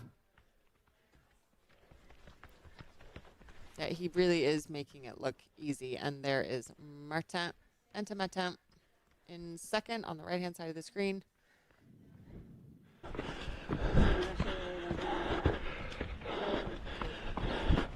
Also pushing up the climb as well. I mean, he can't see Christian Nogio, but he will know that Christian's going to be running up this climb as well. I'm sure he will know that. And Martin, like, living in Zermatt, like, will have absolutely no problem with altitude, which will definitely be a plus, and he'll be accustomed to very technical terrain. Martin is coming from a family of mountaineering. And has always placed super well at the Utrecht Matterhorn. Yep. It's one of the most technical races in the circuit. I actually did that race 1 year. I loved it. The extreme or the longer? Was it a 50K? It was a 50K. Yes. So big climbs, but not the technical stupid course that exists, like go down couloirs and. I was using it, believe it or not, as a training race. For? It was a training race, I think, for either TDS or Tour de Géant 1 year. It would have been Tour de Géant because that's like the weekend before TDS. Then it would have been Tour de Géant. It would have been Tour. Yeah.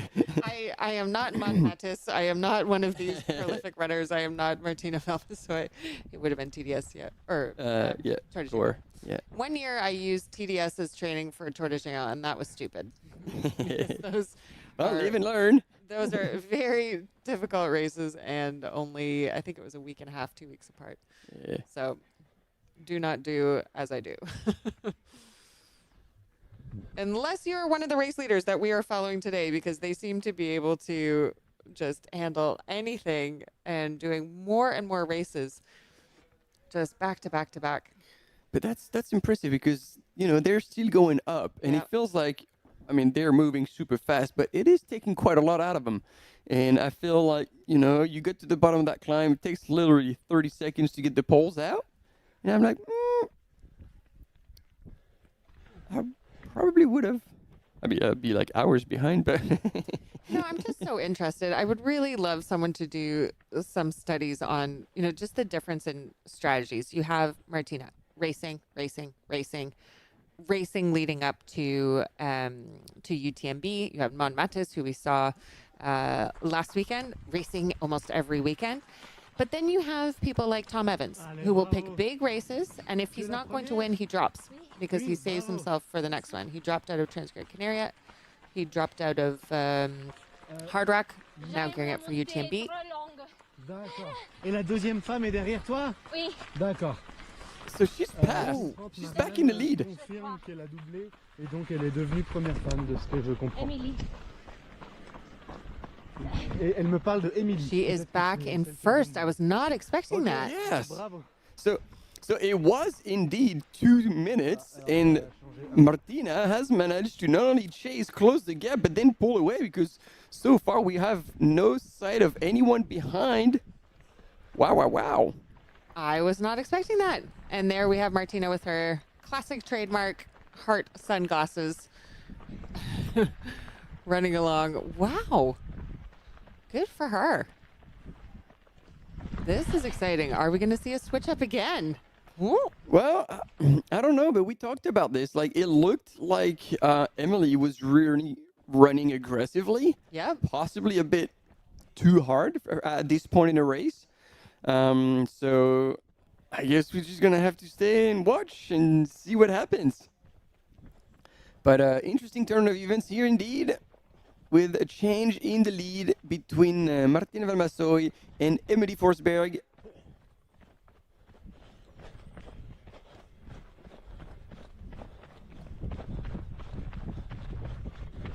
Wow, exciting.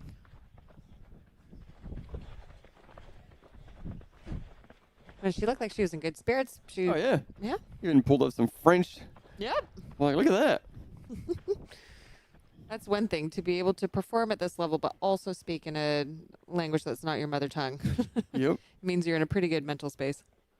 Still in control. Although I've heard Martina switch from English to Italian to French to Spanish, so, you know. Yeah.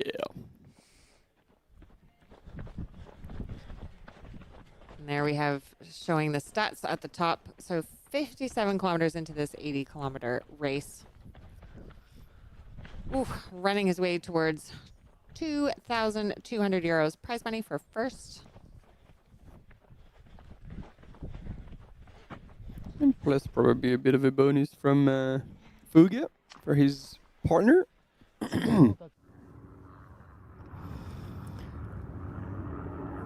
Here we go. Who we got? Oh, is that going to be a pass? Is that third and fourth in the mains? Woohoo. And just jumping into the chat, question about Emily getting a time penalty. Nope, she was within the rules. We have clarified. You runners can receive assistance within, there's like a 150-meter bubble around the checkpoint. Yeah, before and after. Yep, runners can receive assistance. So when we saw her grab the sunglasses, it was within that 150 meters. It's hard for us to tell on the broadcast to estimate those distances, but it was a question we had, but it has been verified that she is in the clear. Exactly. The race office has looked into it, and they were like, nah, that's all good. So just a bunch of alarmists sitting here in the studio. Stressing over nothing. As we do. So there you go. I mean, on the right-hand side of your screen, second place, Martin Antamaten. He's still looking extremely strong. Like, there's a lot of spring in his steps, so he's definitely not done. So there we go. Christian has gotten onto the four-wheel drive track, still motoring. And if we review our top five, Christian Minogio in first, followed by Martin Antamaten in second, Robin Chalamel in third, Carole Maciszek in fourth, and Louis Taron in fifth. Then on the women's side, unfortunately, we've seen Paulina Kravchuk pull out at the last aid station, but Emily Forsberg, we think, has been passed by Martina Valmassoy. And then in third, Mahode Cranier, followed by Daniela Rota and Claire. Team 30 récupère la première féminine de Sardis. Here we go. We're going to get back with our women's leader, Martina Valmassoy. And let's, I was going to say, let's look behind if we can see catch a glimpse of Emily, but no. Martina is also looking behind. I think, didn't she say that she thought that Emily was a couple minutes behind her? He was asking like, oh, so congratulations, you first. And she was like, yep. And she was like, oh, so you passed the second. And she was like, yeah. And then I think this is when she mentioned Emily. Yeah.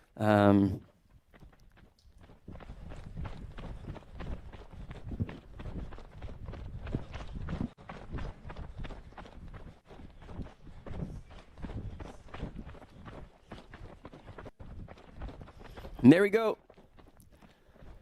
Our leaders on home turf, 2 Italians leading the Monte Rosa WalserWaeg by UTMB, Christian Minoggio and Martina Valmasoi.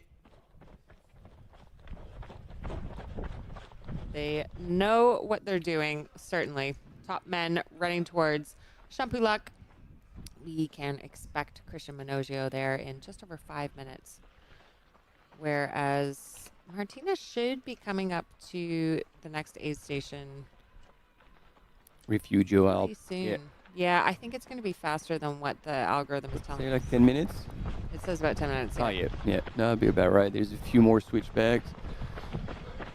And so Martin is on the dirt track, so that is still around a couple of minutes difference between these two gentlemen. Christian cannot let go of the gas pedal just yet. And it's good to see Martin still chasing strong and people coming out cheering for them.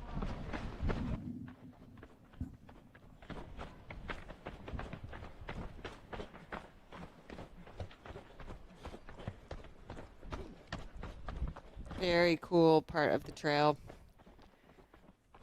You can see it's been built up a little bit just using kind of local stones from the area.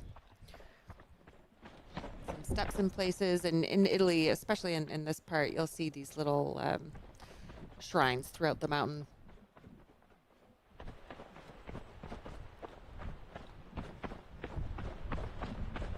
There's some refuges. At one point in Italy, I think it's later in this season, they do a bit of a festival to the Saints of Water.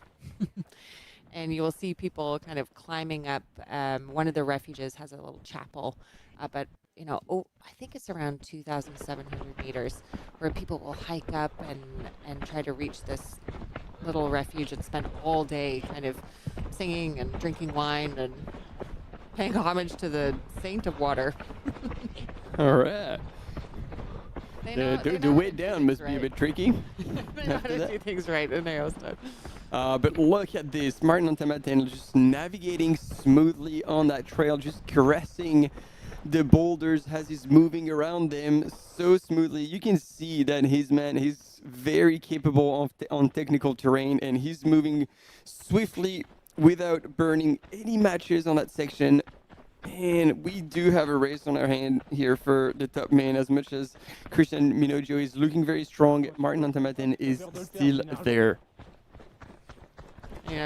Hearing you talk about him kind of caressing the boulders as he was running along, wasn't it Killian, who Emily Forsberg's husband, who people used to say could gain energy in his running by just running his hand through the grass?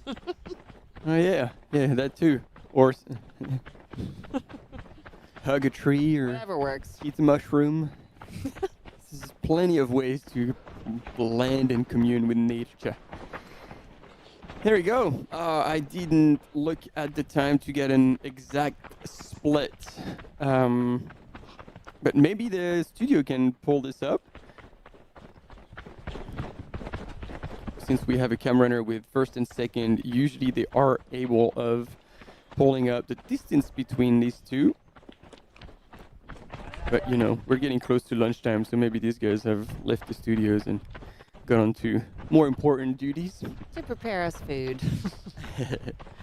Because you need to carbo load just as much as the racers to be able to follow all of the excitement of this 100-kilometer race at Monte Rosa. And we will also be covering the start of the 100-mile race, which starts at 6:30 p.m. this evening and continue through the live coverage tomorrow as well. Tony McCann will be replacing me in the studio. Just an absolute force of nature herself on the trails. So it's such a treat whenever we get to see her, not just on the trails, but to have her commentate in studio and get her knowledge and wisdom of the competitors that she's also normally racing against. And always very fond of the South African accent. I'm sorry, I'm offending your ears with my Canadian one. It's I've Canadian, heard folks. I've It's heard not American. far more Canadian accents than what you got. I will tell you that. I'm hiding it. I'm softening it for the audiences here. Come on, go full swing. I'll have a conversation with my mom during the ad break, and then it'll start to come out. Start to come out. Come out more.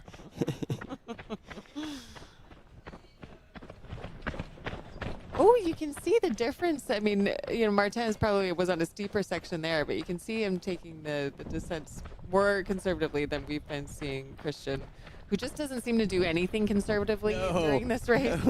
I haven't seen a single moment where he looks like he's slowing down or pulling back, taking his foot off the pedal. It's like a honey badger. He's just like going at it, but with nonchalance. Not like it doesn't look super aggressive. It's just like, I don't care. I'm doing this. And like you say, just feeling at home with the footage of the animals that we have seen along this course. Animals of all kinds, Christian being one of them. And there we have footage of our first place woman, Martina Valmassoy, who wasn't first, dropped back to second, back in first. Yep, the battle is definitely on in a women's race. And this is, for our entertainment, we're super stoked to see that. Then we said it again, it's hard to bet against Martina Valmassoy, but again, Emily Forsberg with her pedigree is coming back with excitement into the air quote 100K distance. This is 82Ks and 6,300 meters of elevation gain. So this kind of ratio also suits her. Yeah, it's on. It's pretty hard to beat Martina on technical climbs, particularly in Italy. Again, I was racing her last month in Trail 100 Andorra, and she was just an absolute force of nature, just a beast. Coming in sixth scratch, the winning time the previous year was 18 hours and 30 minutes, and I think she was somewhere in the 15s. Brutal. Yeah, just absolutely killed our UTMB index for the rest of us. So here, our men's leader, Christian Minogio, coming into Champolic's aid station. Ahead of Martin Ontamaten by roughly 2 minutes? 2.5 minutes. We'll see the split at the aid station. We'll see when that comes up. Christian Minogio, last year's winner on this course, running incredibly strong. Perché? Come? Nel live, sì. Non so. Mi serve un quarto d'ora. Così voglio vedere i video se vuoi. And so here we have actually race director Franco Cole telling Christian Minogio that he's getting a time penalty. A 15-minute time penalty here. Yeah, 15-minute time penalty for cutting the switchbacks. We saw it earlier, and we didn't actually take too much attention. So I guess he's showing him the images on his phone. So he said basically you can sit down here and wait for 15 minutes to serve your penalty. You can see here when this happened, we were chatting, and you were saying, see it here, it's fine because he's going from flag to flag, and that might be something that would be allowed in sky running, but in these kinds of trail races here, really for the protection of the environment, for the protection of the trails, you have to stick with the path. Yeah. You can't, if you just go flag to flag, there are never going to be as many flags as you need on each point of switchback. So you can't really just take the most direct route on an uphill or a downhill. You have to stick to those trails. And so now the clock is ticking, and it was interesting because we saw Franco Cole, like one of the race directors, just share that news with Christian, and then he was almost as defeated as Christian, like regretful to have to enforce that. But look at how Christian took it. Yep. He didn't peep a word. He was like, all right, you're the boss. I'm following your rules. And now he's restacking, looking after himself. He knows that 15 minutes is going to have to just sit tight. But man, when he's gonna get out of this aid station, that is going to be brutal because he's not gonna give up. Like, and you know, that will cost him first place, and I think it will be hard to come back from a 15-minute time penalty given how close he's been running with Martin. But they had a half an hour gap from third place from Robin Chalamel. So, you know, second place is definitely still within his reach, but first place is going to be very hard to come back from. And so now it's like 3 minutes. 10 elapsed. So he had 3 minutes on Martin Antamatin. So he will leave with 12 minutes back. And you know, there's a wonder here. If you know, we saw Julen get a 1 hour penalty. I think 1 hour is really hard to stay warm during a race, but 15 minutes could give you some kind of a benefit in a way. I mean, not a benefit, but yeah. But like you don't cool down too much. Exactly. You don't feel like you've lost the race entirely. He can use that time to really refuel, rehydrate, take a little bit of a rest. Not his choice, not something he would want. Try to stretch. Might be able to come back with more speed to try to make up a bit of that 15-minute time penalty.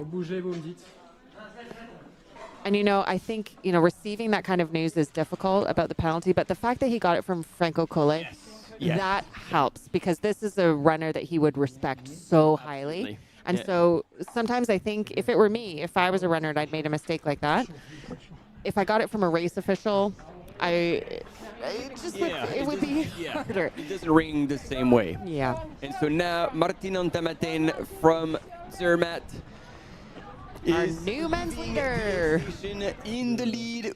New leader after once again Christian Minoggio was forced to stay at the aid station for 15 minutes. 15-minute penalty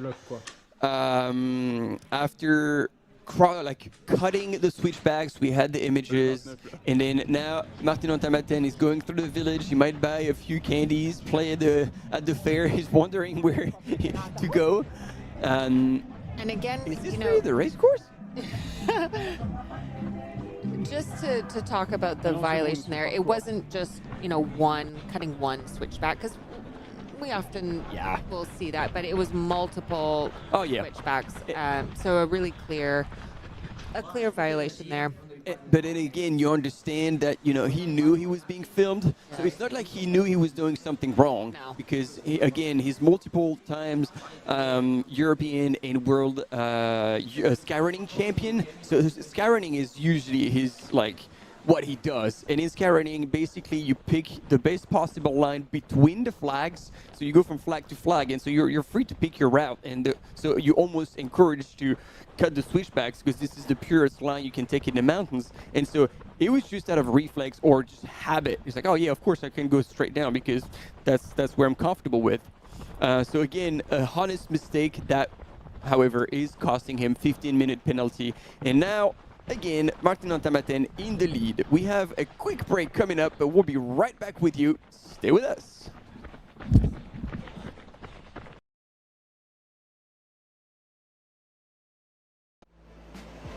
Absolutely beautiful out there. It's such a beautiful course. The trail running community, there's always a support for each other. Everyone in the whole crowd loves this race and loves our sport. I wanted to win. I wanted it so much. I was dreaming about it. That's the best feeling and the best result. That's why I do this sport. I'm really grateful to be at the start line surrounded by these amazing athletes. If you are a trail runner, you have to take part one time in your life.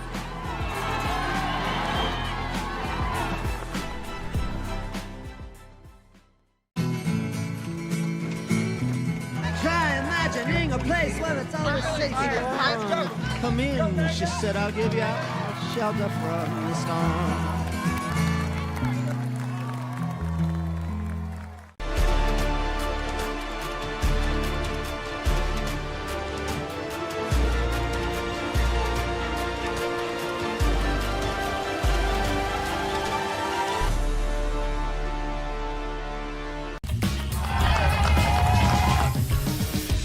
We love stinky runners, but use the soap.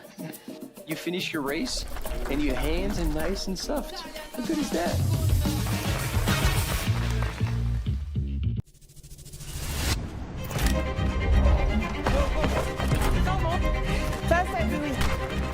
The group is so nice.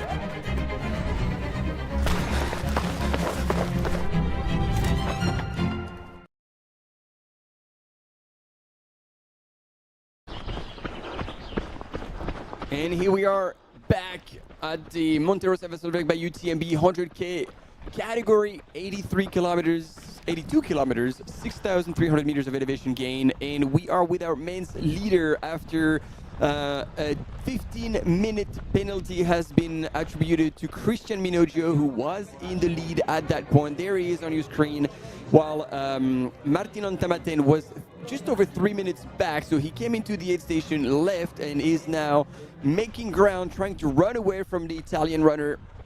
And in the meantime, Franco Colle, one of the race directors, is holding the clock to make sure that Christian Minoggio is not staying an extra second at the aid station for nothing. And we can expect Christian Minoggio to absolutely blast out of the gate as soon as he's being set free. And by the look of it, Martin Ontamaten stayed about a minute and a half at most at the aid station, which means a minute and a half plus 3 is like just under 5 minutes. So he'll be 10 minutes back from Martin Ontamaten. So the big question is, with whatever is left on that course, can he make up 10 minutes? Well, you know, we will have to see. I mean, I think it will be difficult given how close these two runners have been running. But as you say, you know, Christian is going to feel just absolute fire in his belly to try to make up this time. He's been using his time in the aid station well. He took the violation. He took it from Franco Colle, which helps. But he's been hydrating, he's been just kind of walking around, and he will be ready to go. But I do have to point out, this is the second race within the last few weeks in the UTMB World Series where we have seen the race leader unintentionally make a mistake. And it's caught on camera, and you know they know they're being filmed, so they're not doing this intentionally. But it is so critical for all of the runners, but especially the elites, to read the race rules and know them back to front. Have your crew know them back to front. And, you know, even with the wealth of experience that these runners have, we're seeing them make really, really critical mistakes. And so, yeah, just a lesson, I think for us all. Yeah. And so here, Martin Ontamaten getting to the bottom of the third climb of this course.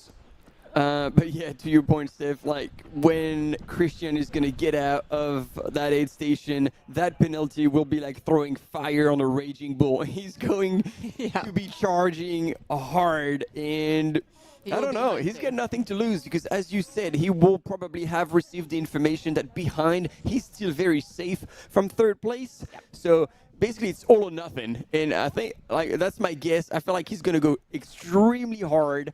And whether he catch him or not, we'll see. But he's not going to leave the aid station defeated. No, certainly not. He will be on the hunt, and Martin will be his prey. Oh, yeah. And now we are back with Martina Valmasoy, who was in first and then lost it briefly to Emily Forsberg, and now is back in first, charging ahead. She is just cresting the top of the second major climb in this race.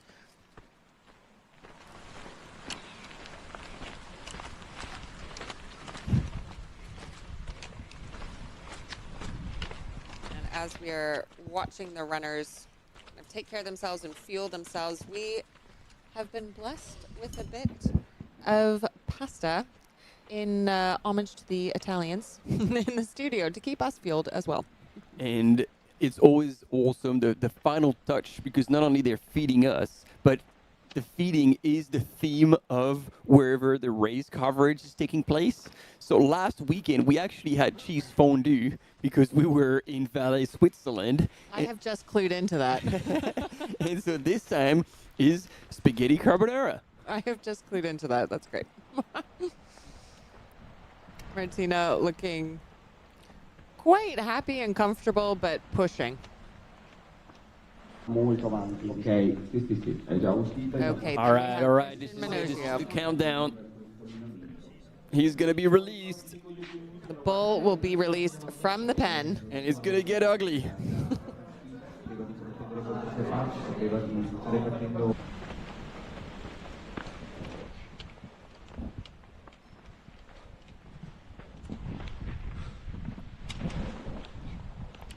So on the women's side, we have only had Martina and Emily go through the last refuge at Refugio Arp. We are waiting for Mahod Granier, Daniela Rota, and Claire Miguel. Unfortunately, Paulina Krawczyk from Poland dropped out at the Brusson aid station.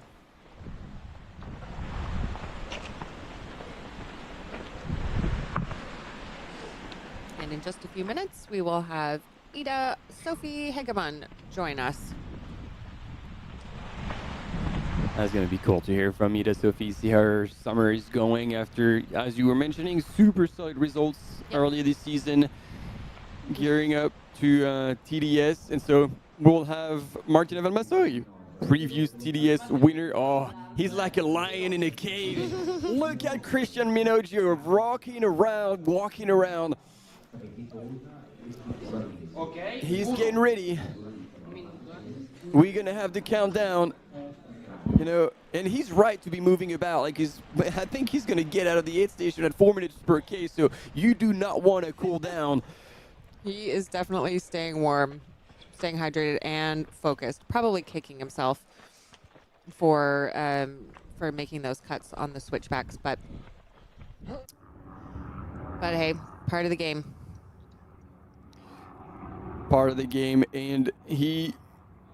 I gotta say, like he took his mistake with great sportsmanship and accepted that the mistake had been made, and what can you do? Yeah, he's just gonna take it. There's no point in wasting extra energy on being angry about it. You just have to accept what's happened and focus on what's ahead. He's got still a great lead over third place, and it's unless something goes wrong, it's going to be very tough to make up that gap with Martin, but it's within the realm of possibility.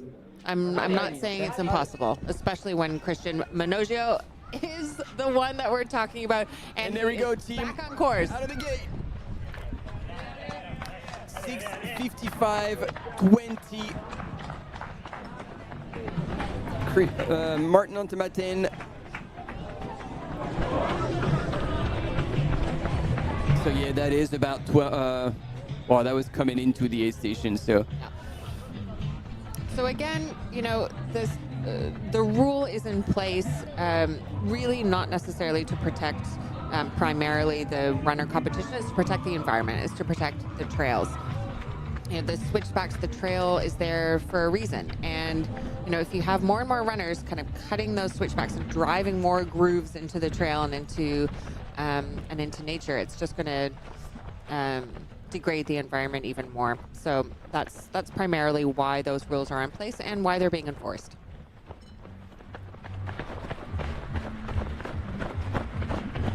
yeah, he's got his head down. The mental dialogue that's going on in his head right now. Wow. Yeah, they're going to be voices very hard to quiet, but he's got to do it. He's got to do it and look ahead. And again, not overreach because you've been standing still or like just walking around, but you know, anger could drive you to overreach and cross the line. I think as soon as he gets on the climb, then he can go all out because you don't really do much damage on the legs.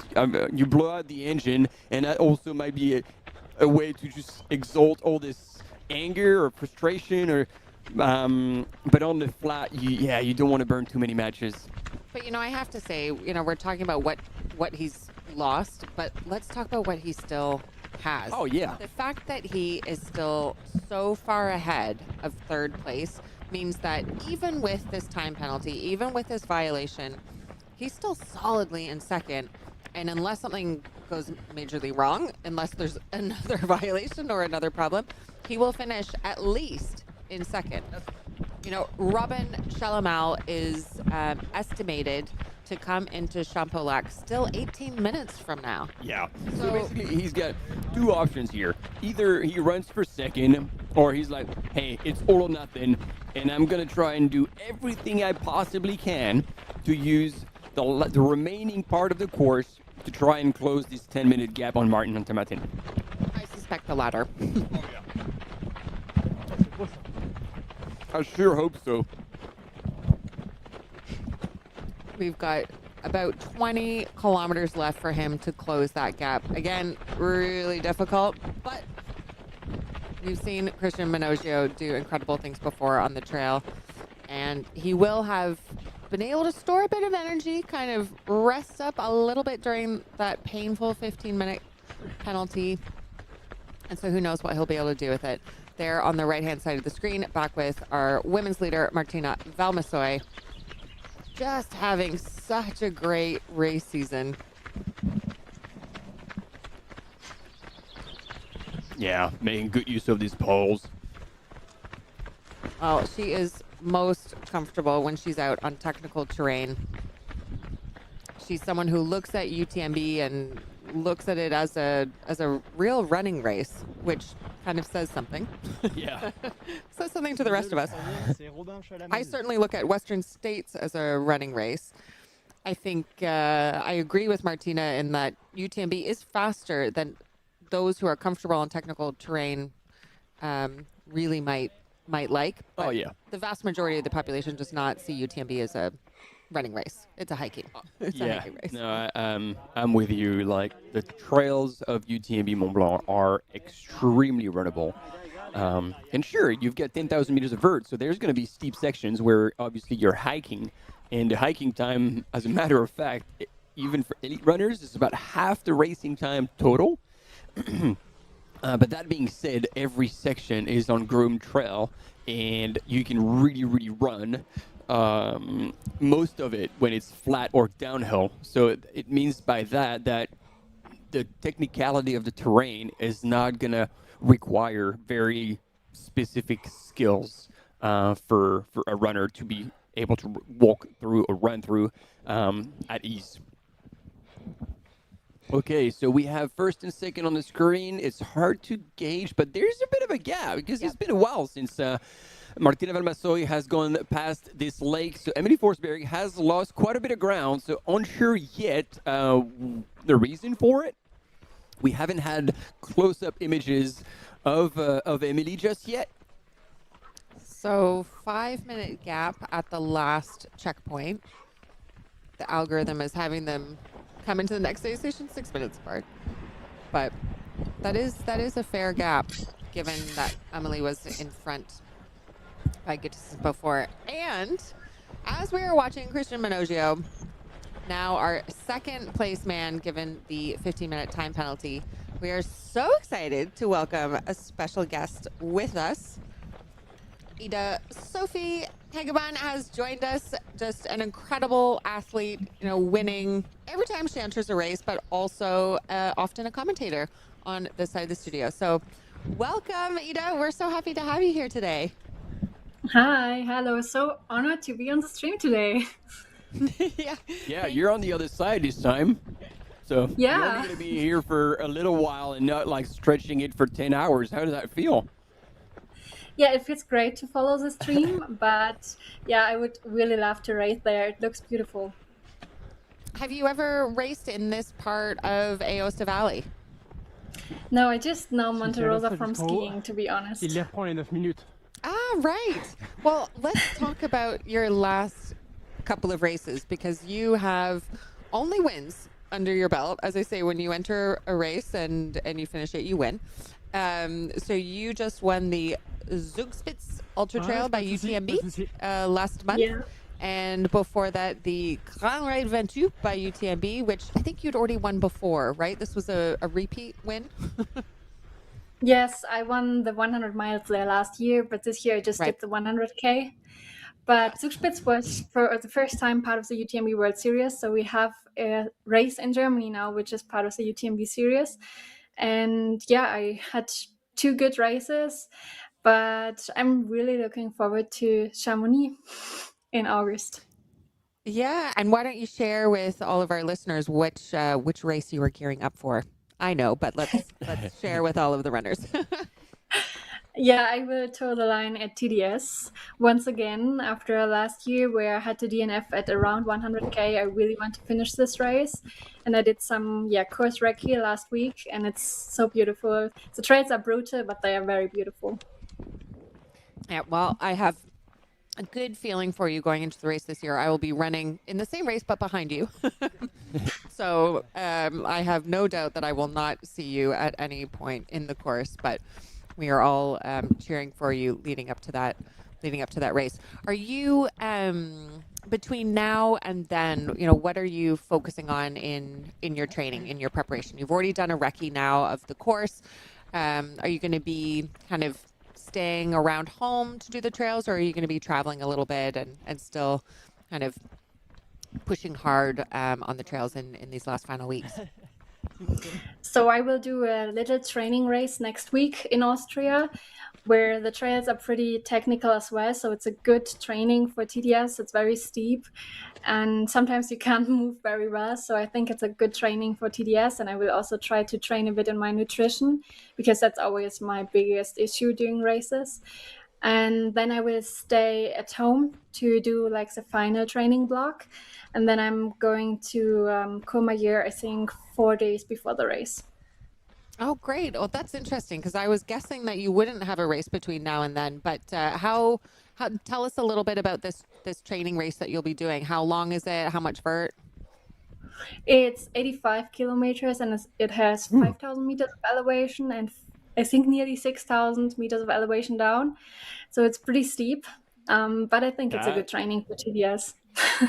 That is a substantial training. Yeah, and of course you are being coached by Jack Kunsel, who Katarzyna Dąbrowska, I believe, is also coached by. We saw Kasia receiving some words of encouragement, some advice from Jack mid-race during Val d'Aran by UTMB when she was having a tough time the other day. But he is known for a lot of volume, like pretty intense workouts. You started working with him last October, is that right? Yeah, that's right, last fall, and I really like it. The volume is high, that's true, but I really like to have high running volume.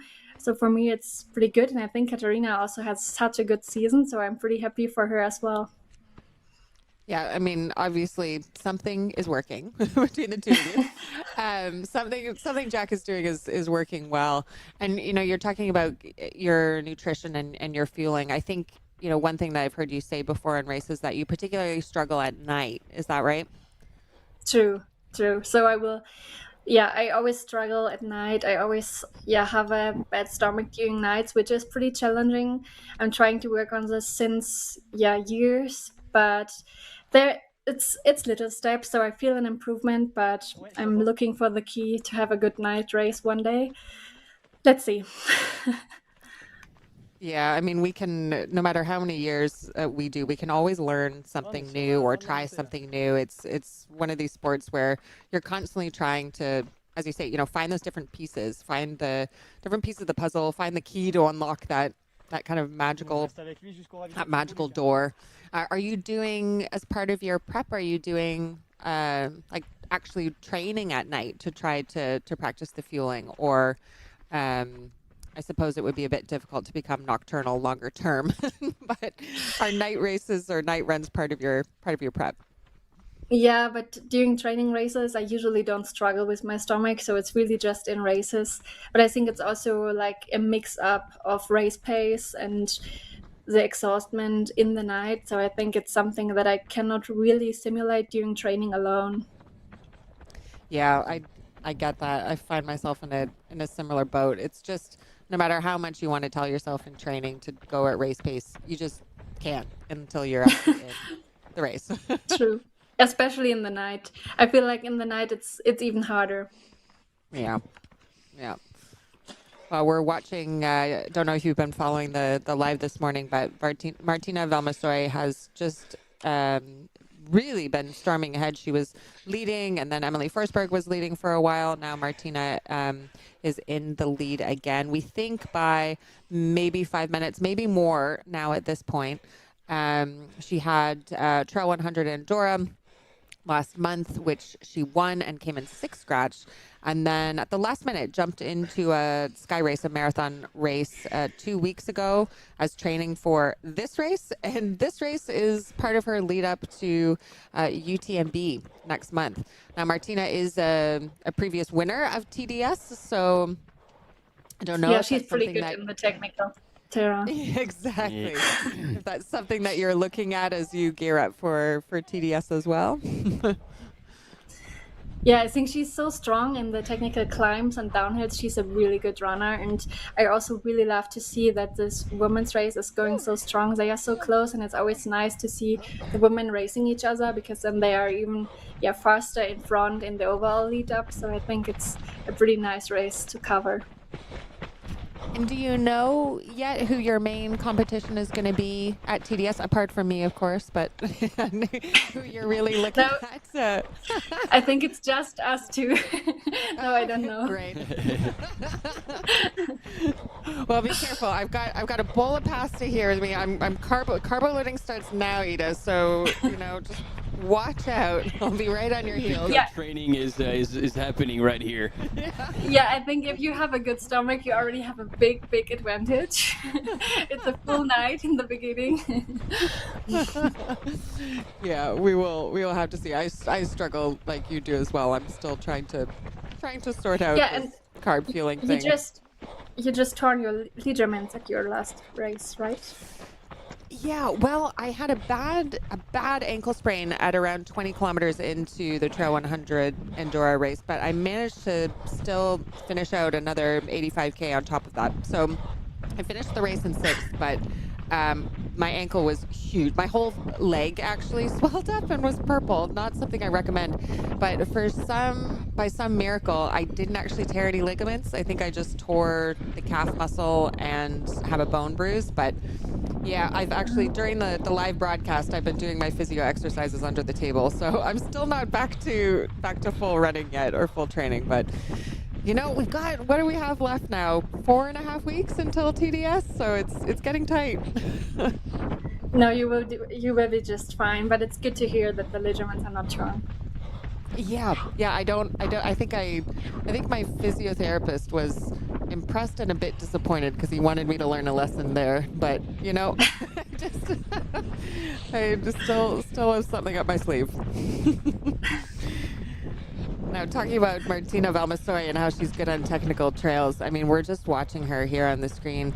And again, it's just so interesting to see her use poles downhill, because most of the elites, you will not see them do that, because poles act as a brake.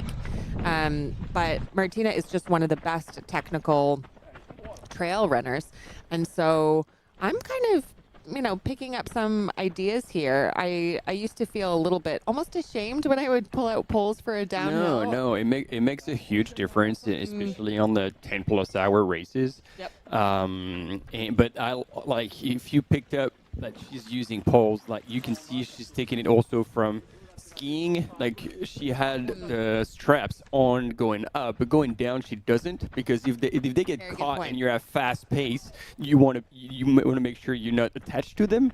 So again, it shows so much experience from Martina. So it's not something you're like, oh yeah, I'm going to pull up my poles and just slow myself down in a downhill to limit the impact on my quads and IT bands. You have to practice over and over again to just get comfortable with that. But when you are, it makes a huge difference. And we have a quick break coming up, but we'll be right back with you all and with Ida Sophie, so stay with us.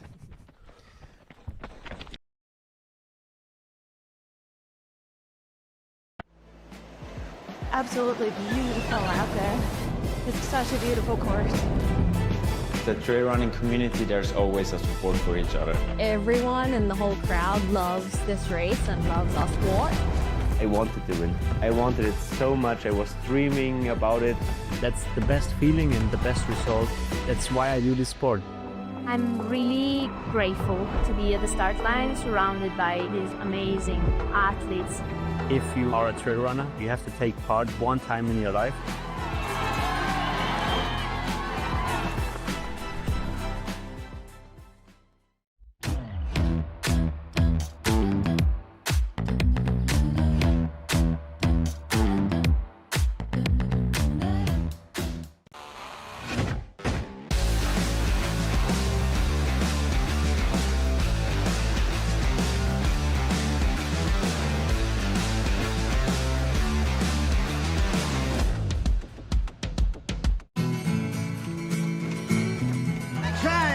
imagining a place where it's always safe to come in, she said, I'll give you shelter from the storm.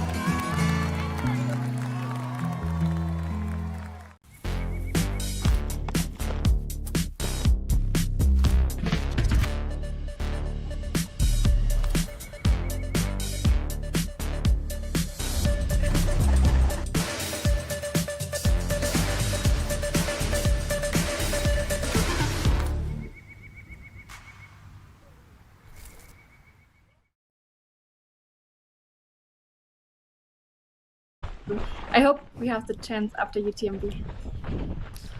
Oh, absolutely. I mean, UTMB finals week, we're just here chatting with Ida Sophie Hegeman as we are watching the 100-kilometer race at Monte Rosa, and just chatting about upcoming plans at the UTMB World Series finals.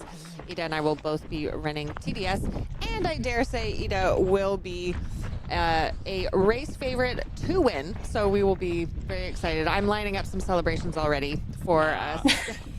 No pressure at all. No pressure. Well, we've got a good gap there because we start late on Monday night, finish on Tuesday, hopefully.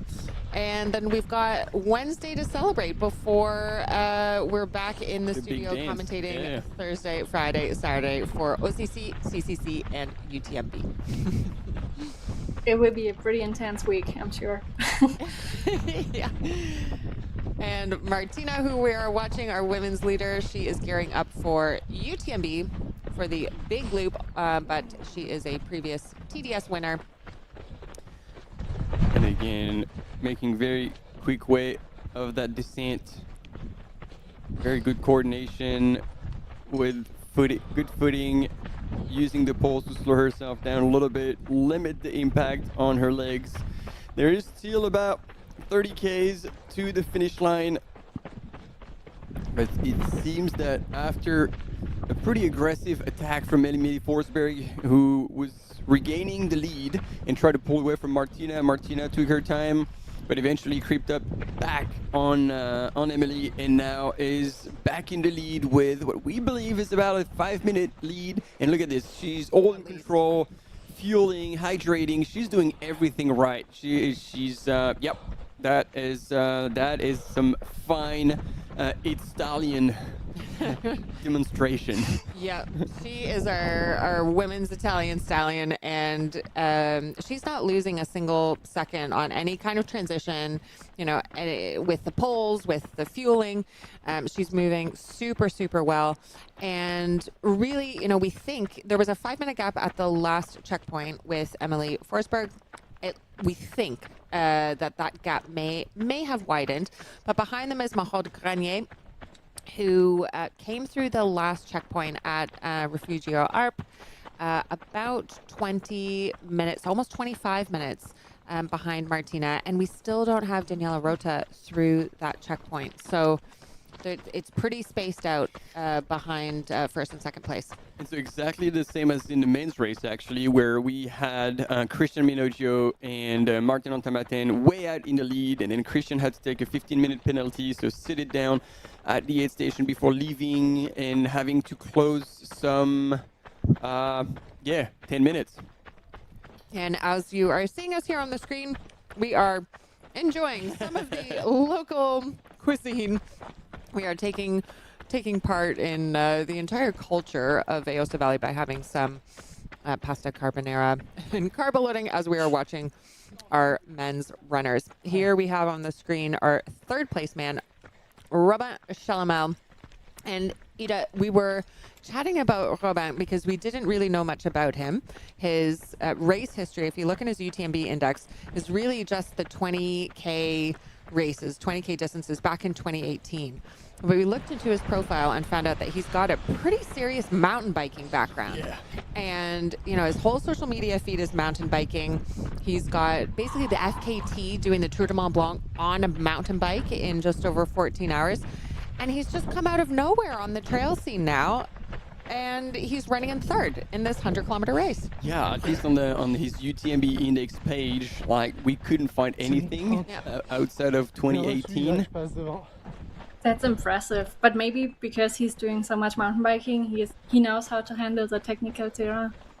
Yeah. I mean, he can certainly look ahead and find the right trajectories, but we said, you know, the pounding in your legs of over 6,000 meters of elevation gain and loss is something that if a true mountain biker hasn't trained for, there's no way they're going through it.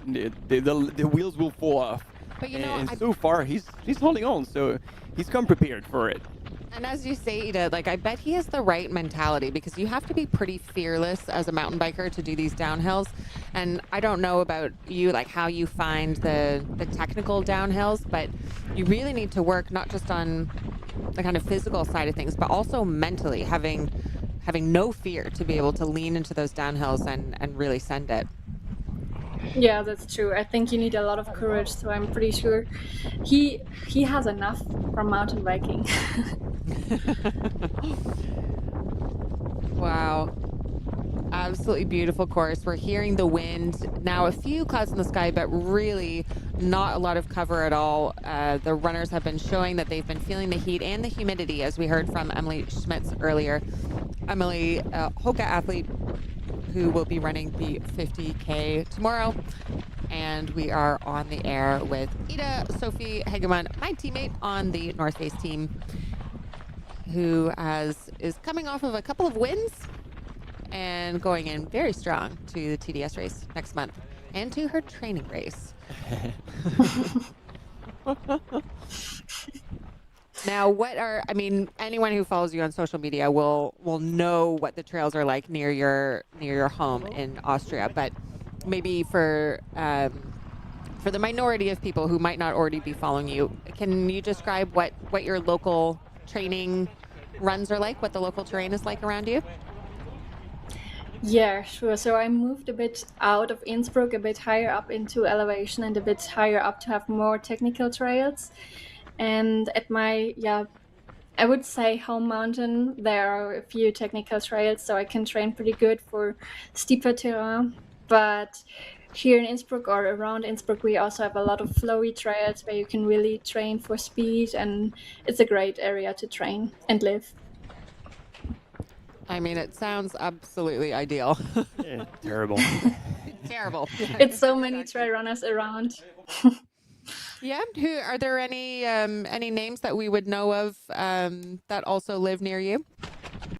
Yeah, I think also here in the race we have Dione Gola in the women's race, and Macy Pacey we just saw in the top 5. I think he was living in Innsbruck for a long time, so he's not living here at the moment, but he left here for the last couple of years. Oh, great. Cool. Well, it's kind of like I feel that way about Chamonix, where there's so many runners that live in Chamonix that have been transplants. Now, here on the screen, we are seeing Robin Chalamal get assistance. Really efficient crewing, I have to say.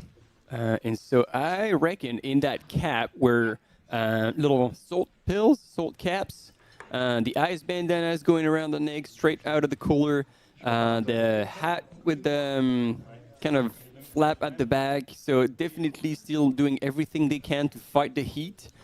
Red Bull again, so lots of caffeine since this morning early. And sugar.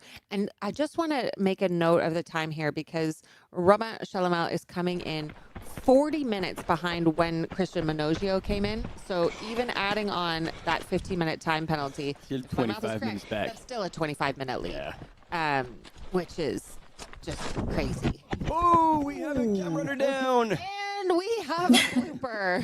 So Martina Valmasoy has taken out one of our camera runners and, leave no prisoners. Dusted himself off to leave another day. Oof. A few war wounds to continue on his way, trying to keep up with Martina He's like, Valmasoy. all good, impeccable. But I love to see that. Not the fall, but just the fact that Martina is moving over these trails with absolute ease. Yeah, and right away, like closing the gap again on Martina to do the job. The job comes first.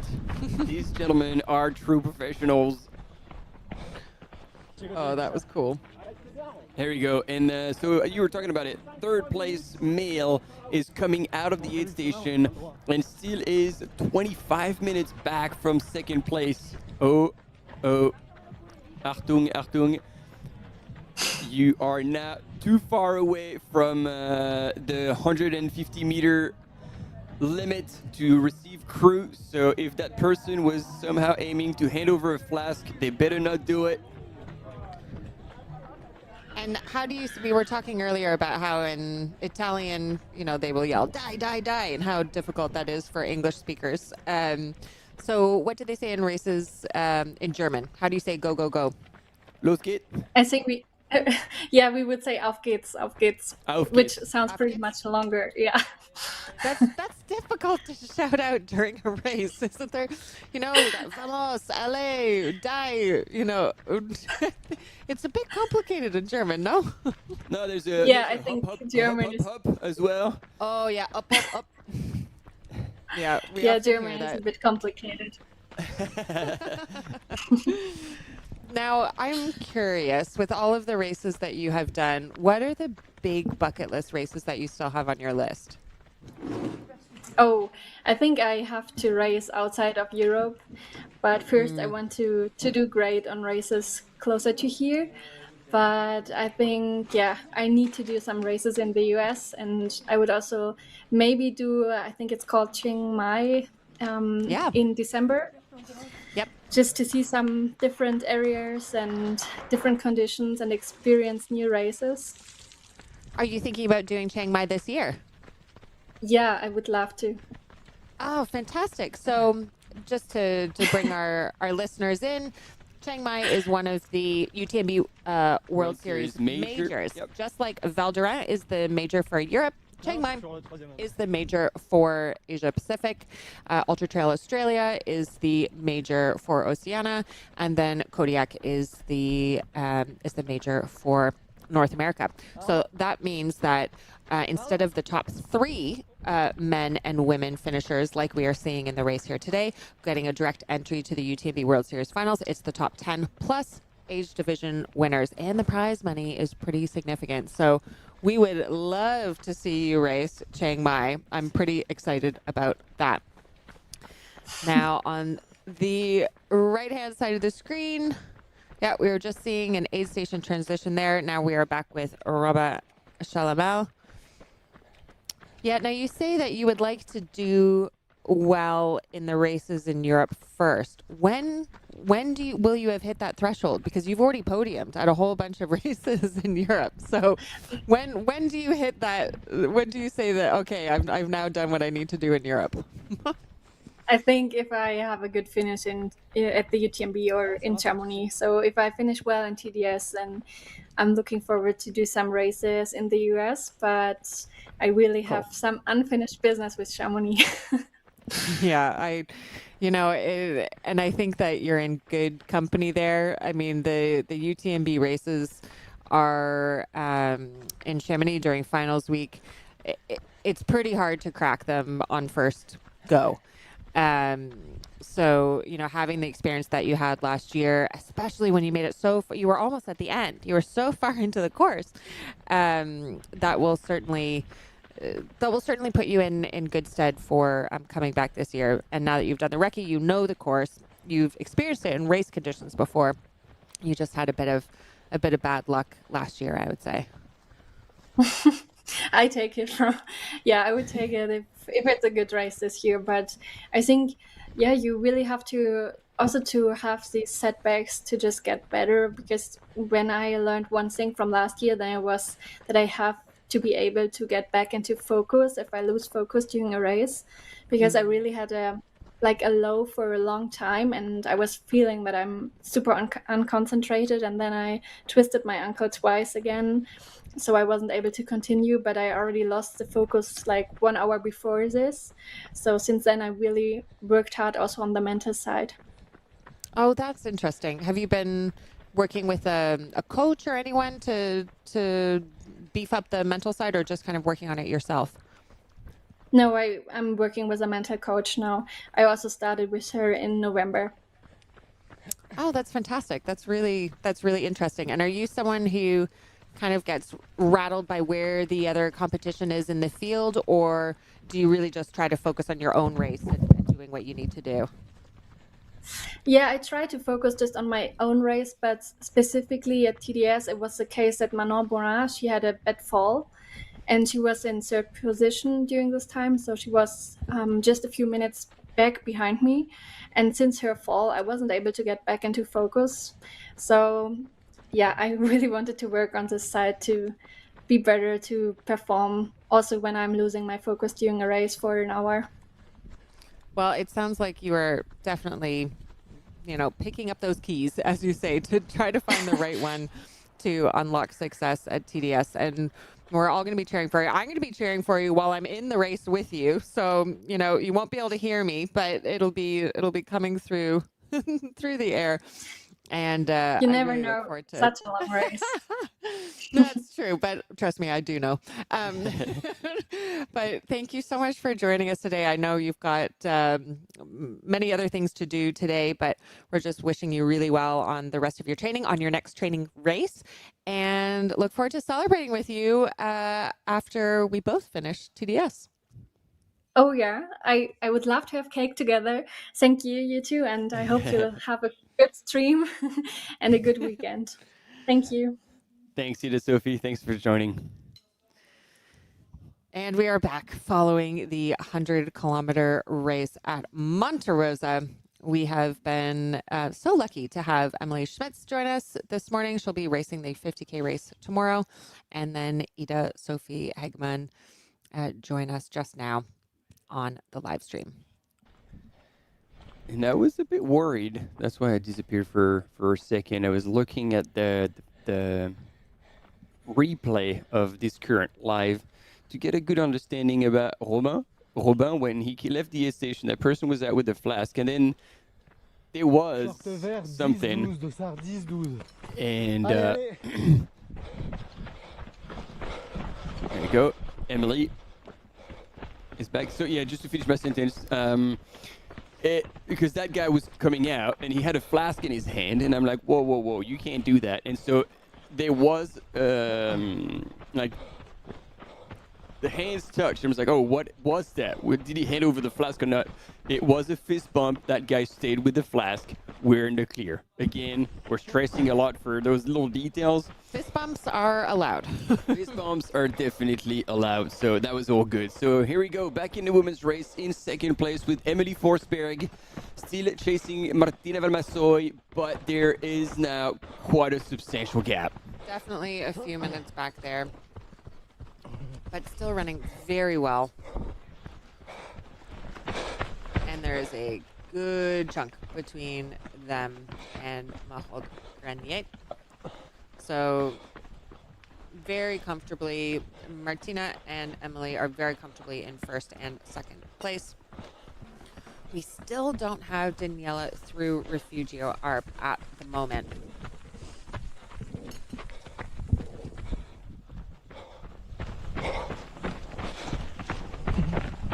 So Emily Forsberg from Sweden. She is now almost halfway through this descent. The second big descent in the course. There's 3 big climbs and 3 big descents in this race. Chasing down Martina Valmassoy as they head towards Champoulac. Now earlier in the live stream, we saw a 15-minute time penalty being given out to Christian Manogio at the Champoulac aid station. And it was Franco Collet himself who had to tell Christian that he was getting this time penalty because he had cut a number of the switchbacks, and for environmental reasons, that's why this rule is enforced. And so he took it like a champ. He took his 15-minute time penalty, has headed back out in second behind Martin Entamatin from Switzerland. But as we were saying earlier, it will be very difficult for him to make up that gap. They had they had about 20 kilometers left coming out of Champoulac. So 10 minutes in 20K, even on technical terrain like this, is difficult, but it's not impossible. It's not impossible, and actually, when we're following Christian Minogio leaving first on the flat and then on the climb, and on the climb before we lost him, the cam runner was talking back to the studio, is like he's making up his 9 minutes the way he was attacking the hill. So it's a lot because he said 9 minutes. So I don't know if he had a better indication of the gap between them two. If it was 10 minutes, that's 30 minutes per K until the end, which is quite a lot. But oh yeah, right. Okay, yeah, and we are seeing you in the chat. Only now. Yeah, yep. We are looking at the chat. Apologies, we were just taken up by Ida Sophie.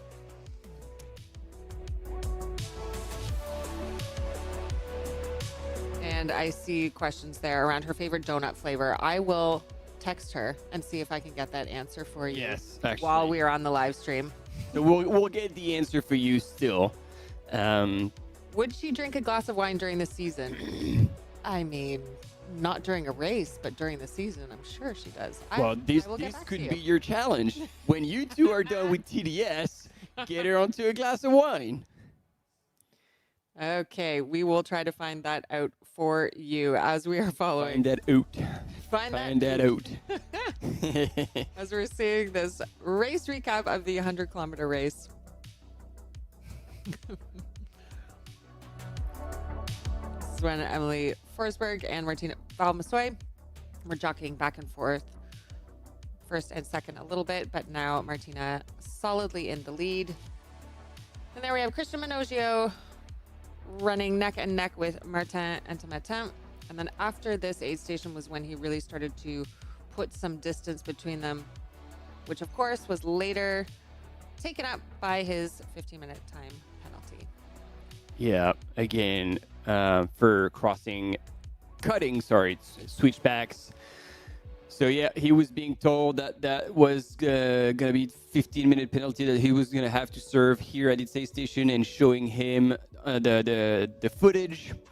And so this is where Martin Entamatin came about 3 minutes back from Christian Minogio at the station and left in first place with about 10 minutes gap on Christian Minogio as soon as he eventually left the aid station.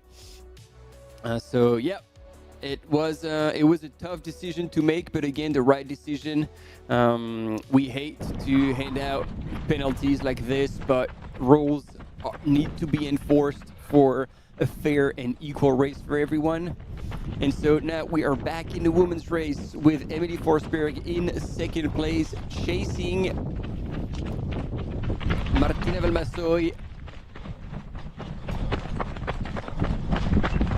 She's still moving really, really well. Absolutely.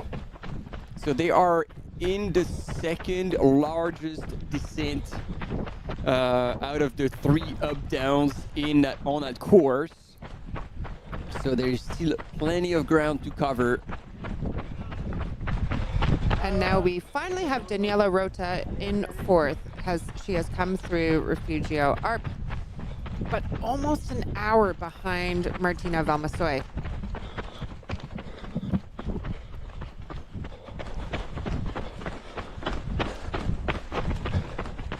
So quite a large gap there between first and fourth, and we're still waiting for fifth for Claire Mugel.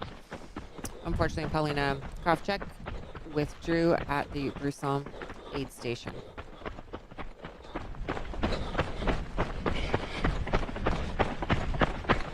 And it's a European sweep on the women's side for the top 10.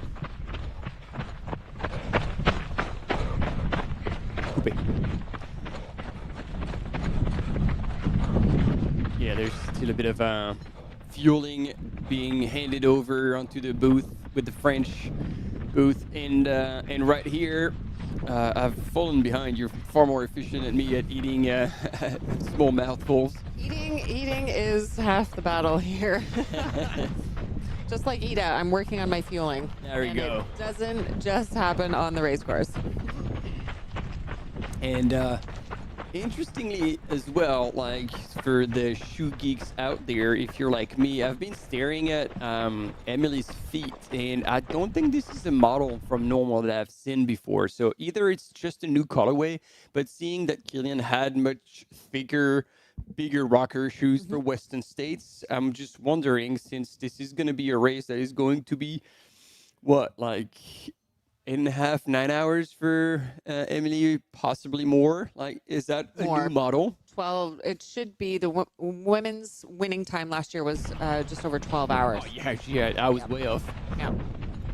If she was, running right up in the lead with the men, we would be more looking at 9.5 hours. But yeah, the women in this race, unlike what we saw in Trail 100 Andorra, where Martina was running in the top 10, and also what we saw at Val d'Orem when Yao Miao was running 8th scratch. Here, the women are sitting back. Martina Valmasoy, as strong as she is running right now around 22nd overall. There you go. They are still feeling the heat, despite a little bit of breeze. And Emily, knowing that she's getting close to an aid station, is using whatever she's got left in her bottle to cool herself down.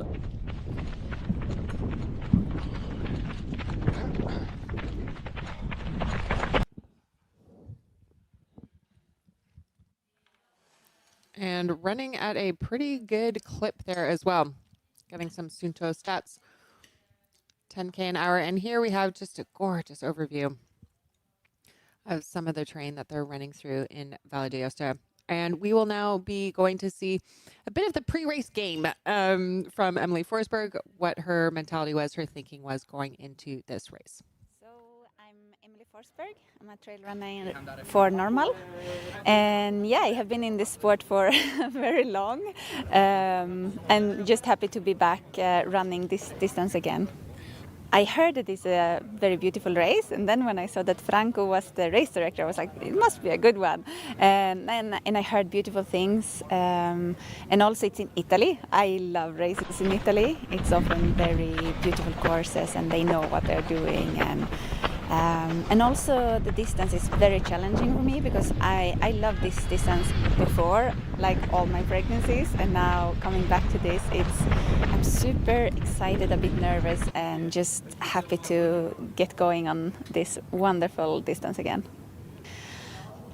At the moment, I feel that I'm coming back into some kind of race shape, so it's hard for me to really feel that I got strengths, but I think I'm at the moment quite all around. Like I'm okay on the flat, I'm okay on the uphill, I'm okay on the downhill. I'm not great at the moment at anything, so I just hope that it will I will play it smart. I think the most I learned is that you can adapt and things can be great anyway. You don't need to follow a plan because it changes with kids.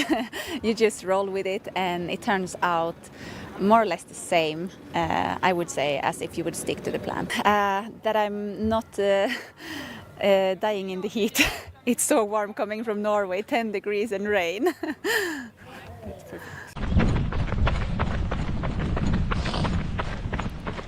And we're back following with Emily Forsberg, who has been running in second. She was briefly in the lead, but Martina Valmasoy surged to take the lead again. And just hearing a little bit about what her feeling was going into this racing. She wasn't particularly specialized or good at uphills, downhills, flats, anything like that, which I think is really underselling herself because she is running incredibly strong here today and certainly bringing that mom strength, having 3 kids, still racing hard, being able to bring that skill of just multitasking and just dealing with anything that comes her way. So potentially struggling more in the heat than the others, coming from a much cooler climate. But as we are looking at these images, we are going to a short break and we'll be back with you in a moment.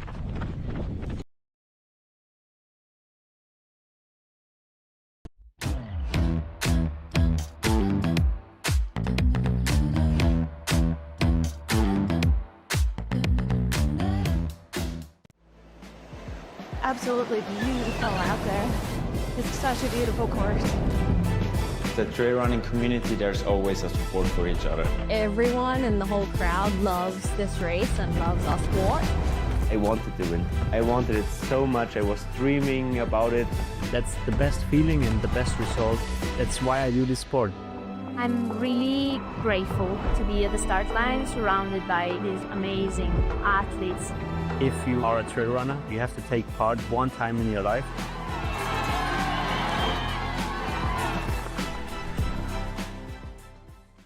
I train after work in the margins of my daily life.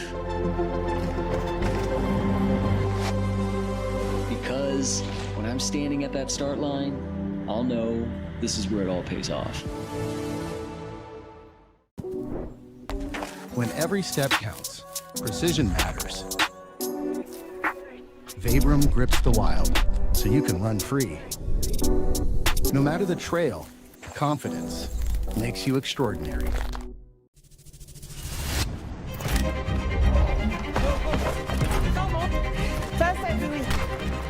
The group is so nice.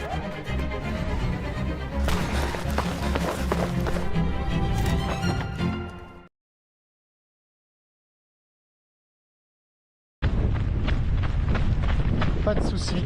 Si vous voulez que je pose des questions, Emeline, elle est ouverte à la discussion au cas où.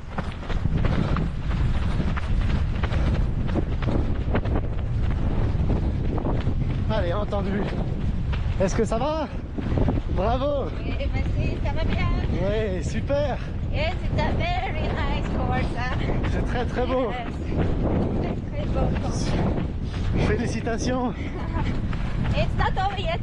Oui. Long way to go. C'est ta première fois ici ou tu es déjà venu? The first time here? Yes, yes. Okay. Yes. I only skied Metzelama. Okay. Where do you come from? Sweden. Okay. Very beautiful. Oh wow, there's the glacier. Très très beau.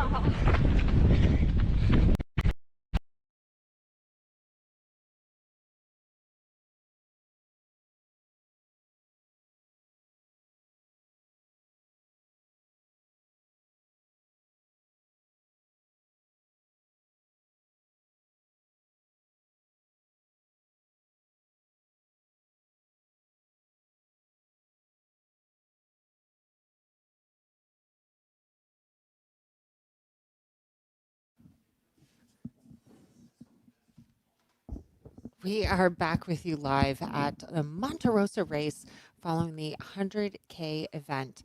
This is an 82-kilometer course with 6,300 meters of climb, and runners have been on the course since 6 a.m. this morning. And here we see the wildlife that came out to join Christian Minogio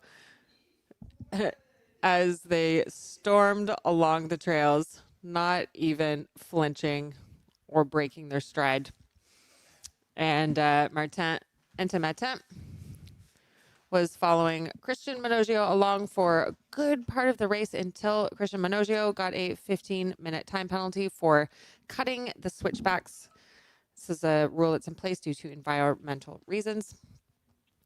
And so now he is fighting in the last 20K of the course to make up that time, but still quite a gap between them and Robin Chalamel in third.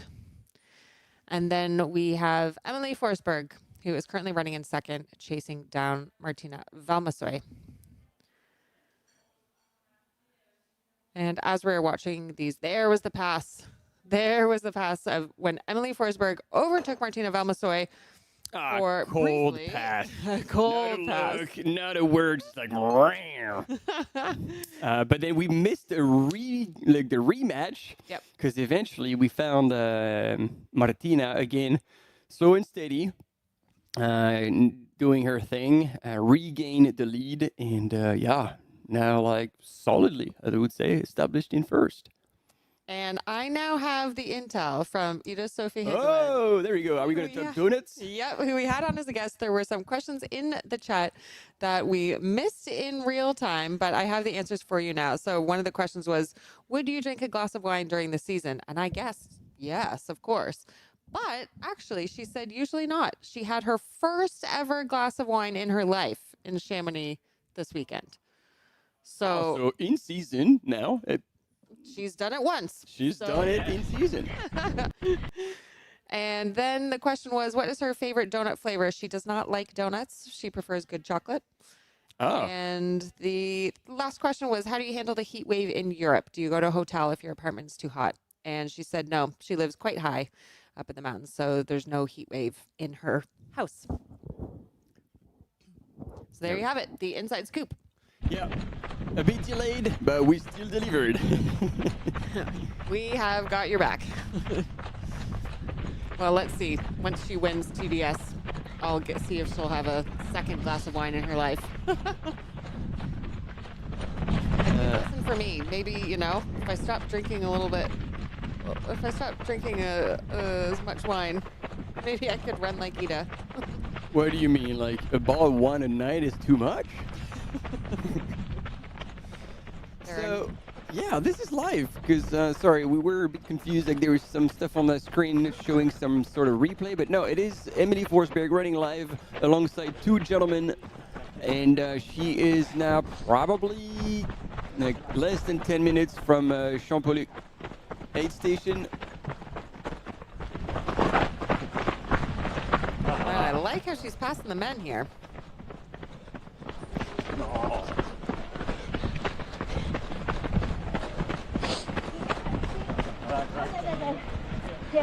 Whoop. Staying on course. So still about 25K left to go for Emily Forsberg in this course. You can see she's got, I'm not calling this a climb. It's a little bump left to go, but you can see on the course profile where she is at. They have this little bump, and then they do the final descent down to Champollion before they attempt the final big and that's what I like to see, where Martin Antamaten and Christian Minoggio chose to not take the poles out for this little bump. Emily had the poles out and will make good use of them, and she is followed by these two gentlemen. They go, well, shit, if Emily's doing it, we better might as well do it as well. You can see they're at 1,900 meters of altitude. Yeah, it is high. Just for frame of reference, the UTMB course, the full 100-mile loop, goes up as high as about 2,500 meters, which is quite high for some, but not that high in terms of the elevation that we see at some of the other UTMB World Series races. It goes up to above 3,000.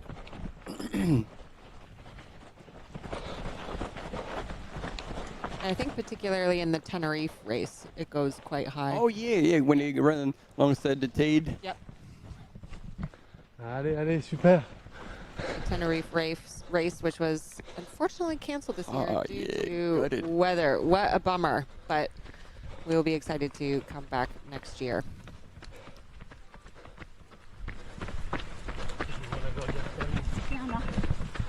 And if you're following us in the chat, jump in and take the UTMB personality test. So try your luck to see which UTMB World Series event suits you best. And if you do, you could win a UTMB World Series bib and partner prizes, which is pretty cool. Yeah, until you get the results. They said, you're a nutcase, you run too much, you do nothing with your life. Is that your result? Yes.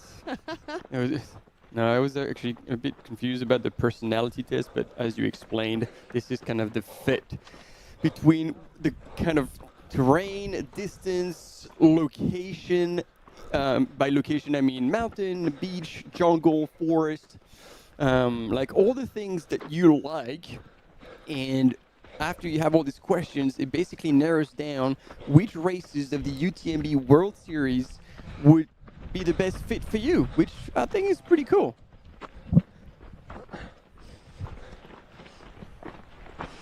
And there you go. It was 3 years ago at Eiger Ultra Trail by UTMB. Emily Forsberg coming into, I think it was the Was it the 20 or the 50K? Don't remember exactly. I will look that up. I think it was the 50, but in 2023, it was the 50K. It was the 50. Yeah. Yeah. Thank you. So that race had 51 kilometers and 3,000 meters of vert. Yeah, so decent ratio. And you can see when you look on Emily's profile, even though she's had 3 kids, there really isn't any year where she didn't race, other than the COVID year where none of us raced, which is pretty remarkable. Yeah. With the UTMB World Series, we now have an updated, what used to be called the pregnancy deferral policy and is now the path to parenthood policy, which gives elite runners the ability to freeze their UTMB index for a number of years, so that if you are not like Emily Forsberg and you need a few years to be able to come back to racing, your place, your stature is maintained. Now we have a quick best of Puglia by UTMB 2025, another UTMB race in Italy.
Some amazing shots there of the Puglia race by UTMB, but we are back with the Monte Rosa 100K race following Emily Forsberg, our second place woman.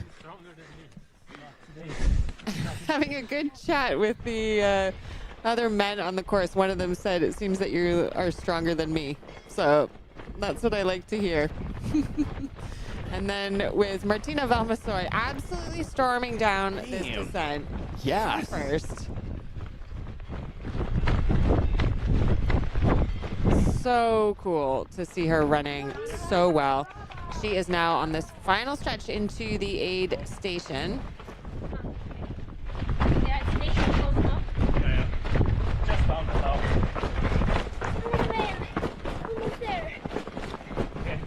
It says estimated in 8 minutes, but I think she's going to beat that for sure. Thank you. Ciao, ciao, ciao, ciao. I think she was talking to one of the video crew. They might be making a bit of a video edit.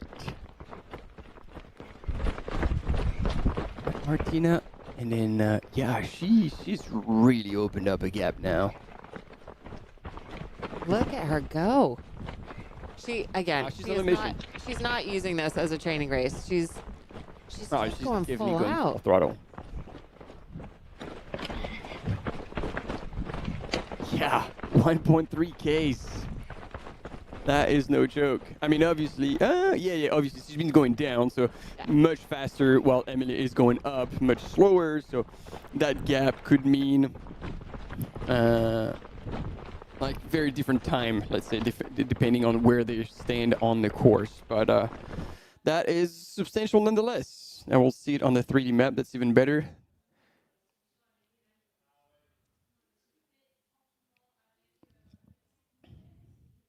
And there we go. We see Emily has still a little bit to climb, and then Martina has about, Wow. Yeah, she's about to drop down into the forest. Steeper terrain. And Emily's choosing to stick behind these two guys, but we heard one of them say that they felt that she was stronger. I think she could pass them if she wanted, but she seems to be happy kind of using them as pacers, shall we say. But I reckon, yeah, you're right. Like, she looks like she could be passing him, so she might use them to drag her up. But as soon as they're going to go down, I got the feeling she might make a move and just pass. Two reasons. First, obviously, you want to be going your own pace if you can go faster, but also having somebody slower in front of you on a downhill forces you to just brake, and that is just too, just you need to too be able painful. to go by your own rhythm. Yeah, you want to be smooth.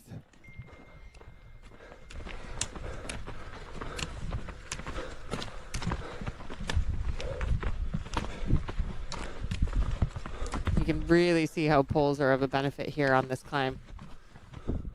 And we're not calling it a climb. It's not a major climb. It's a bump. But when the runners are on it, yeah, they are definitely calling it a climb.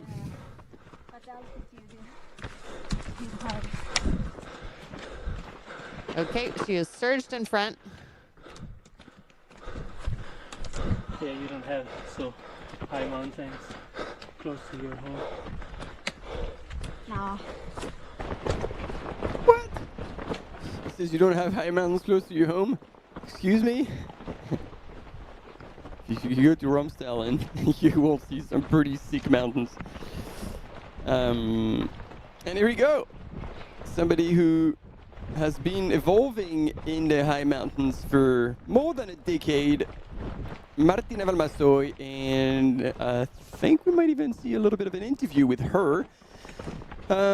Pre-race interview to get her perspective leading into the race. Let's hear it. Hello, I'm Martina Valmassoy. I'm from Italy, from the Dolomites, and I'm here racing the 80K in Monte Rosa. Yeah, this race, it's a new race, but first it's two friends of mine that are organizing it. They're organizing it, Judith and Franco. So I was actually pleased by their invitation, and also like I've never really run here, and so I'm really curious about the trails. It seems amazing and just like technical and hard, which is what I love about trails in general. Yeah, I've checked at the start list. It's not something that I do all the time, but it was difficult not to see that, of course, Emily's here, and she is for sure going to be doing great in a race like that. And I've actually never raced with her, against her, but so yeah, that would be fun, and I hope we can work together for as long as possible, probably, and then yeah, we'll see. You know, there's really good names, and I just look forward to have a really nice big day out. This is going to be my qualification for next year UTMB, and possibly like one of the key runs for this year UTMB. So I hope to finish feeling satisfied, but not like spent too much, because then it's UTMB training waiting, and then the big dance around the mountain. Yeah, so I haven't seen the course at all, but yeah, just the profile and the technicity that I've heard this race is it's perfect for me, because I just love when it's not really runnable and when it's hard and more hiking. Oh, okay. Favorite word in Italian? This is it's an interesting question, because I guess the other people you interview are not Italian, so I don't know if I have a favorite word. And actually, it's more like it's more of a swear, so I can't say it. They're all bad words, the words I prefer in Italian, but I just go with the easiest one, pizza pizza and pasta, so it's worldwide known. But we'll see, maybe on the live I come up with an answer, because right now I don't have it. Good. Of course. Yeah, well, I hope to have a good day, but if not, I will still try to do my best. And so hopefully you will see me like pushing hard somewhere in the front, and if not, I just hope to give good vibes along the way and have a really nice loop around these amazing mountains, which they're kind of new to me in this this time of the year. Yeah. Fantastic. Oh, Steph. I don't know about you, but that was a bit disappointing. Martina's favorite word being pizza. I know she can do better than that. Well, she admitted that that wasn't actually her favorite word. Yes. It's more on the profanity side, but I don't think we'll hear any profanity today because she's doing so well, unless it's shit, I'm doing really well. There we go. There we go. There's always a situation where you can swear. That is certain. But certainly she said, you know, hopefully you'll see me pushing hard somewhere near the top, and for sure. We are really, I was wondering whether she would really go all out today, given what is ahead, given that this is a training race, but she is. She's really pushing hard, and not only is she somewhere near the top, she is at the top. She is first woman in front of Emily Forsberg. Yep.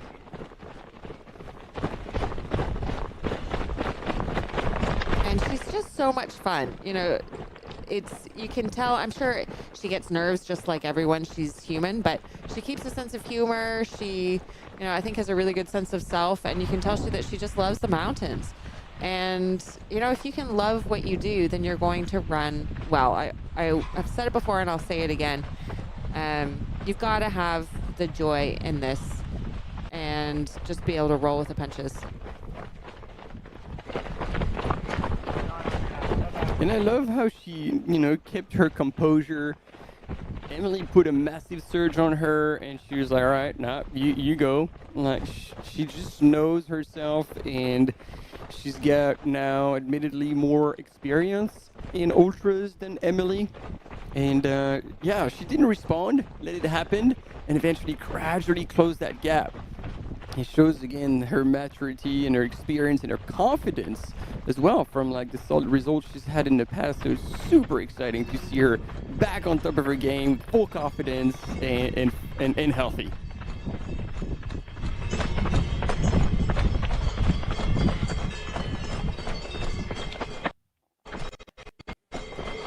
And I am just dying to know what's happening on the men's side. Has Christian Manogio been able to close the gap with Martin Antamatin? If you are just joining us, really exciting race, both on the women's and the men's side. On the men's side, Christian Manogio, last year's winner, was leading the race until he was given a 15-minute time penalty due to cutting some of the switchbacks, which he had to wait out at the aid station, and that allowed Martin Antamatin to move into the lead, and this was with only about 20 kilometers left on the course. So quite difficult to make up the time, but within the realm of possibility, given Christian Manogio's just incredible athletic background and experience. And then in third, Robin Chalamel, who is a fair bit back.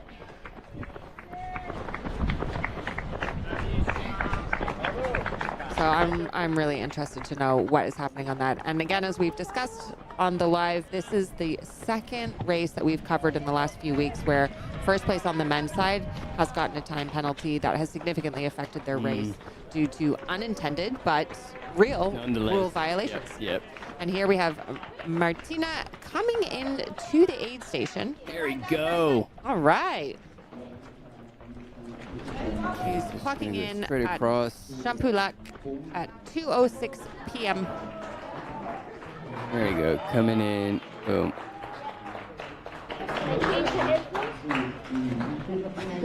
So she's changing her headphones.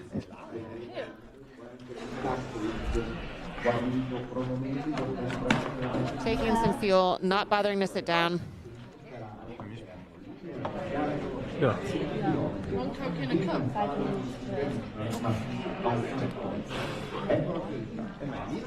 What is this? Pico juice? I don't want the... I can...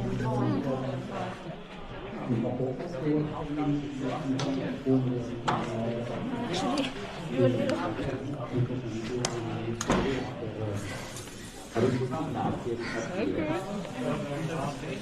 The best glasses as always.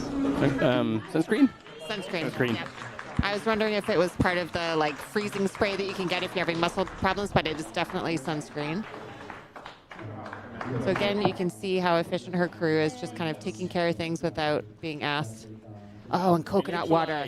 Coconut water is the best to have on a hot day. It has saved me in so many races.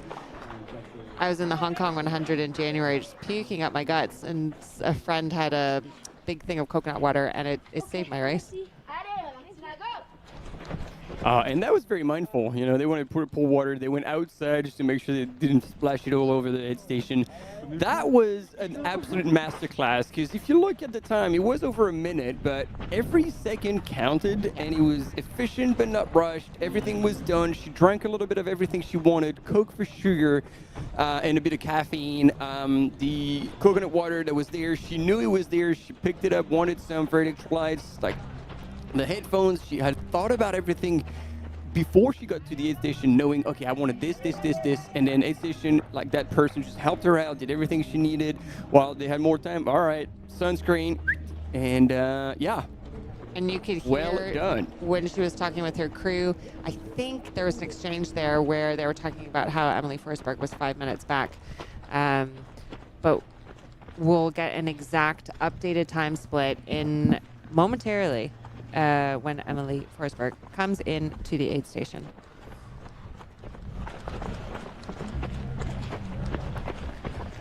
Martina Valmassoy, our women's leader, running extremely smoothly, happily, and relaxed.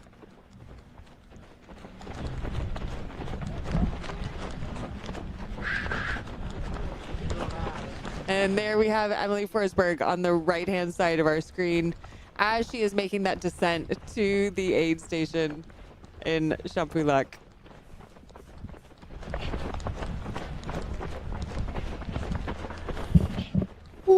Now, Martina has moved up in the field. She was a 22nd scratch at the last aid station. She's now in 17th. So oh, wow. She's continuing to move up. Not a little.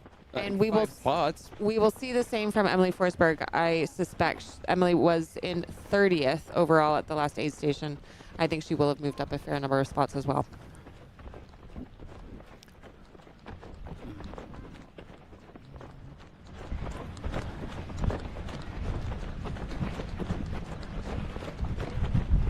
Let's go.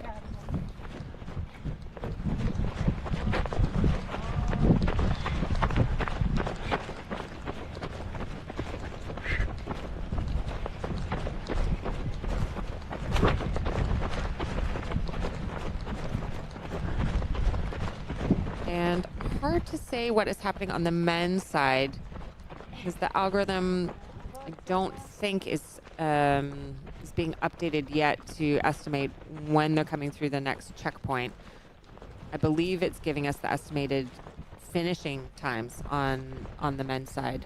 Because last year Christian Minogio finished in 9 hours 37 minutes, and we are 8 hours and 11 minutes into this course.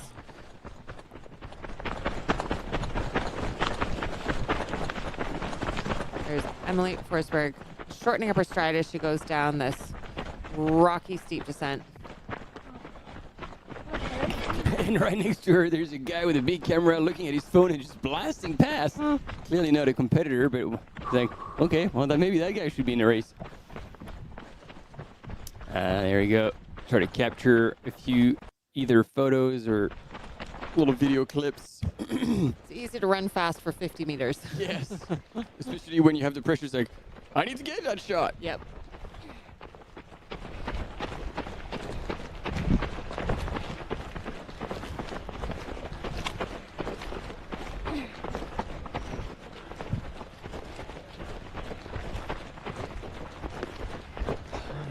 She is looking so strong. If she can stay injury-free and get proper recovery after this before UTMB, I am excited to see what she does. I know she doesn't necessarily have a ton of confidence on the kind of terrain that UTMB presents, but my goodness, with a TDS win behind her, with the race season that she has, she is a real contender.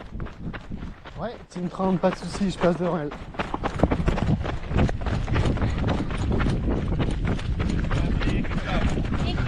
Here we go. Trying to get a little bit of a footage from the front with Emily Forsberg requested in the studio. Now Cam Runner is delivering.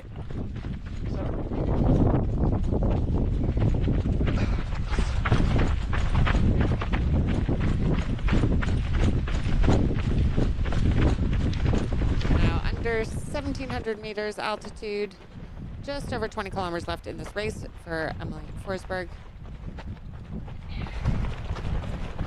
Martina continuing to push.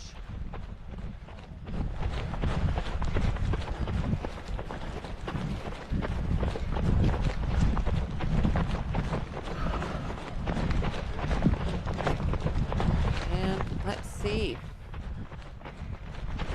Yes, as suspected, there is Martina has been able to really widen the gap between her and Emily Forsberg.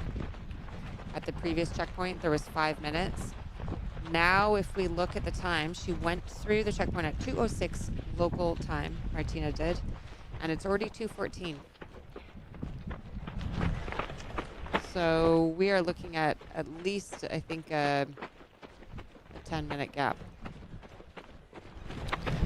And there we go. That took me long enough and a whole lot of search because I could not recall the name of MK Sullivan, who is also an athlete that always wears heart-shaped sunglasses on the U.S. side. And I was like, I know Martina does, but MK is... And I was like, man, I've lost her name. And I was like, I know I'm going to find this out because I know she does a podcast with Danny Moreno. And then from one thing to the next, there she was. Sorry, big tangent, but I needed to close that loop. Now, it's always good to know what the different runner trademarks are. Ok. Bien reçu, 30. So, another couple minutes, maybe 3 minutes, until Emily Forsberg will make it into the aid station. That is definitely more than 5 minute gap now. Yeah, I was saying it was at least going to be a 10-minute gap. Mm-mm.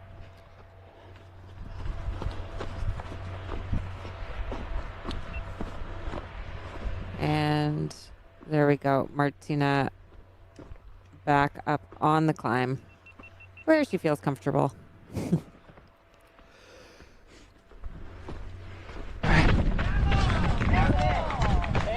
Last big climb of the day. There we go. As Emily Forsberg is coming into the aid station, we are looking at Team 30, on arrive sur la 10 route minutes. avec Emily. Could be 11 minutes by the time she makes it in there. And we'll just have to see how long she spends inside the aid station. Okay. Just getting ready.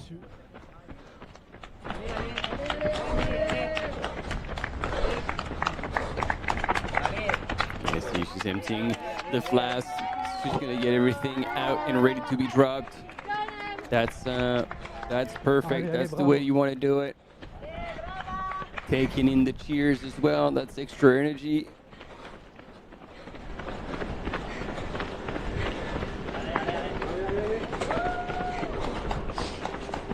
Amazing stuff.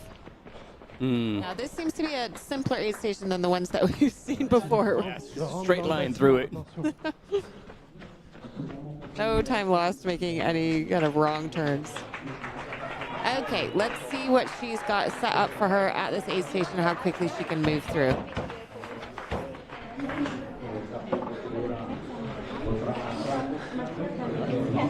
Ça va Tu finis ou je fais Comme tu veux. On peut demander à Isa. Demande à Isa si tu veux. Okay, so Ice Bandana also coming in. Flasks were ready on the table. She's finishing what she had in her previous bottle. Sunscreen, no good. Done. Woo, that was fast. That was very fast. That was faster than Martina's. Way faster. Yeah. That we're talking probably 40 seconds as opposed to one. Oh, there we go. 56 seconds. Oh, so actually not that, like maybe 10, 15 seconds faster. Oh, any free second is good to take. She's back out and charging, and this time she has her glasses with her, so we're good. We are certainly good. And as also predicted, she has moved up from 30th overall to 26th. Yep. Martina in 17th. And now we are just waiting for Mahod Ranier from France. So she took 2 flasks, but she didn't drink. True. While Martina drank quite a lot. And a lot of different things. Yep, variety. So it is a bit of a grind. And this is where the heat will be particularly affecting Emily. She talked about on social media about how she was worried about the heat. She talked about it in her pre-race interview. Coming from an area that's 10, 15 degrees, she says she was at least flagging. I wouldn't say worried, but flagging that it was going to be a challenge. Yep. And now that we are after 2 p.m. in the day, this will be the hottest part of the day. And yeah.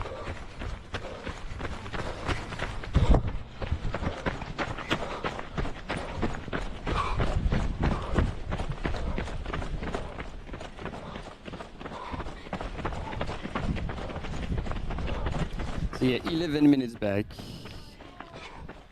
No, actually. Yeah. Oh, you're looking at seconds. It's actually closer to 10. Wow. Man, that men and women's race scenario are really matching each other. We do have leaving the Champs-Élysées station just about 10 minutes between first men on Martin Antamaten and chasing men Christian Minoggio, and in the women's it was Martina Valmassoy 10 minutes ahead of Emily Forsberg. And what do we get? And now we have Martin Antamaten, who has gone through the sit-down checkpoint. So we will soon get an update, because I've just been so curious to find out if Christian has been able to close the gap, by how much. So hopefully in a few minutes we will have an update when Christian Minoggio clocks through. Is he able to claw back some of that 15-minute time penalty? So that was already 4 minutes ago. Yep.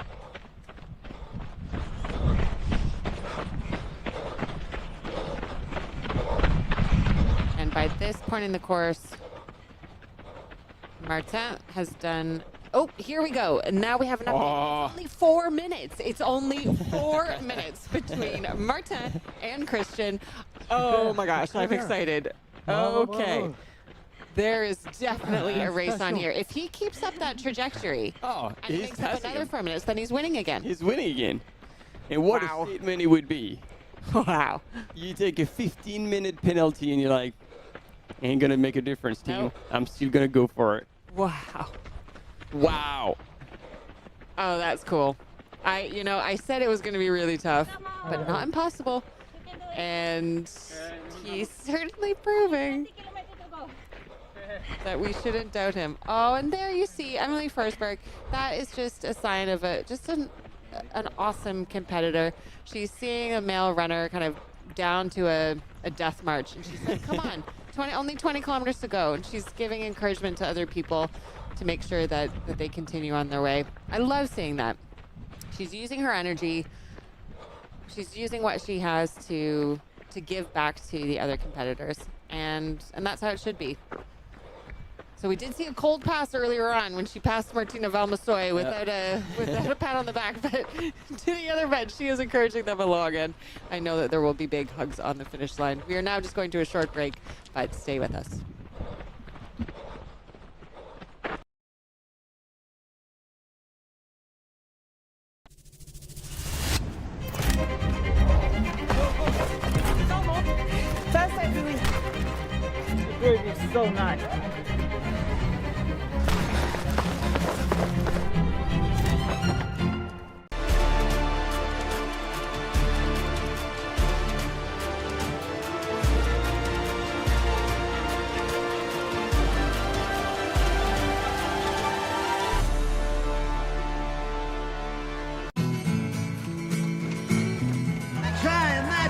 place where it's always safe to come in, she said, I'll give you shelter from the storm.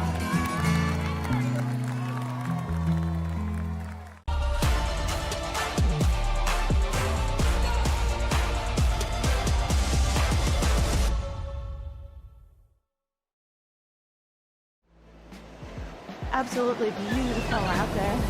It's such a beautiful course. The trail running community, there's always a support for each other. Everyone in the whole crowd loves this race and loves our sport. I wanted to win. I wanted it so much. I was dreaming about it.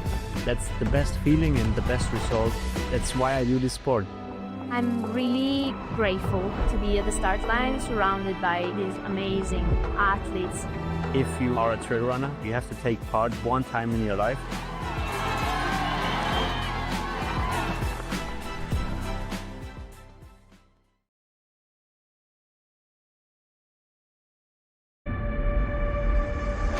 After a first season filled with intense competition and personal achievements, the journey continues for our extraordinary humans on the UTMB World Series.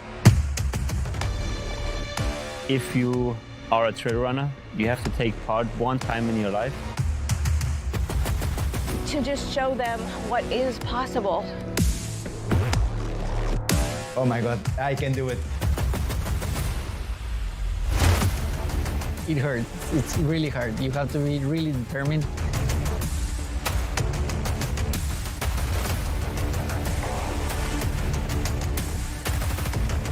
I don't think that performance would have happened without her. And right now, I'm gonna try the trail races.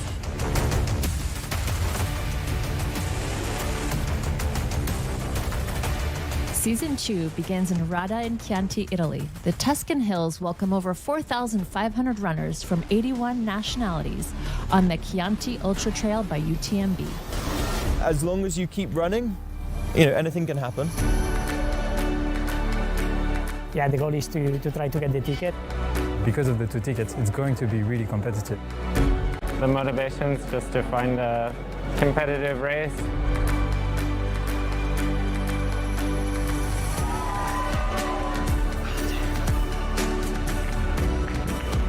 Today we're going to discover this beautiful region. I entered this race partly because it have a really strong female feel. There is the opportunity to win 2 golden tickets.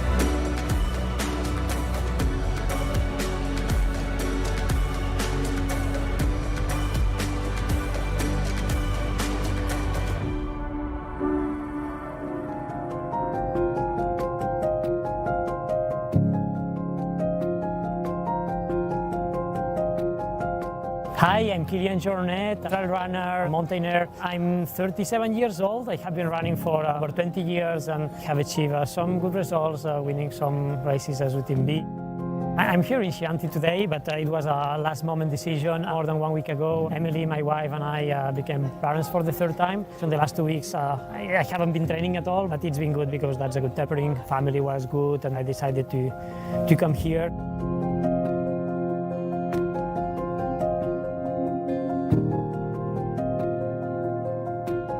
Hi, I'm Vincent Bouillard from Annecy, France. I'm about to run the 120K of Chianti by UTMB. I now have a hybrid contract with part-time in footwear innovation engineering.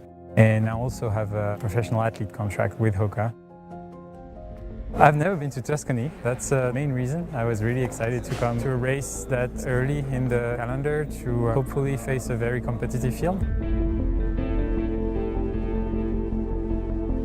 Hi, I'm Jim Walmsley. I'm a runner for HOKA from the US in Flagstaff, and I'm the reigning Western States champion. Last year I didn't get a race in before Western States, so I think that race really beat me up.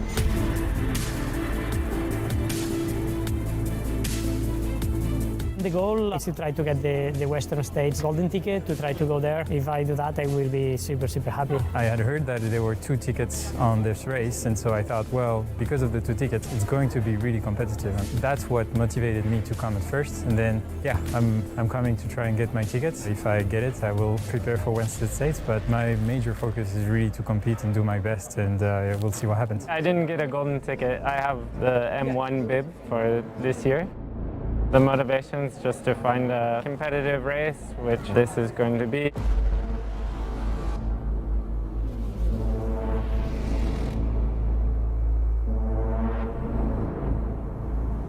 Guys like Jim, Vincent, he's very strong, he's been preparing well. That will make the race very challenging. Alongside a strong elite field, nearly 600 runners are at the start of the 100-mile race in Rada in Chianti at 4 a.m.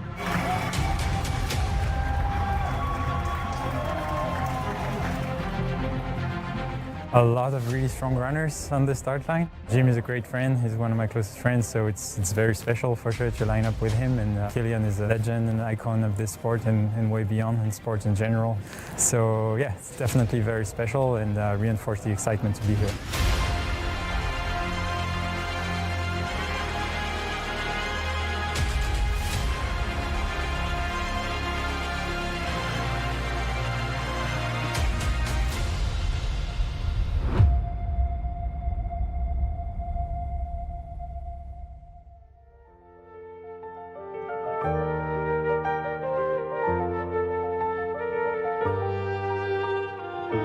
Ciao, I'm Matteo, the race director of Chianti UTMB by UTMB. I'm even the inventor of this race. From the beginning, my idea was to show my territory to the world.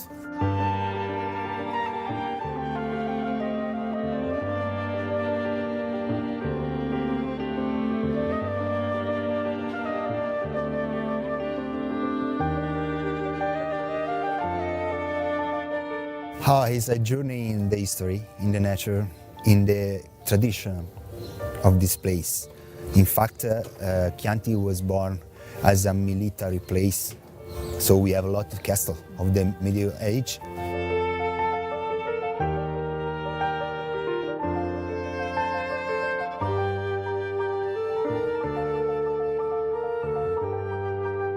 We organize the race connecting all this kind of castle.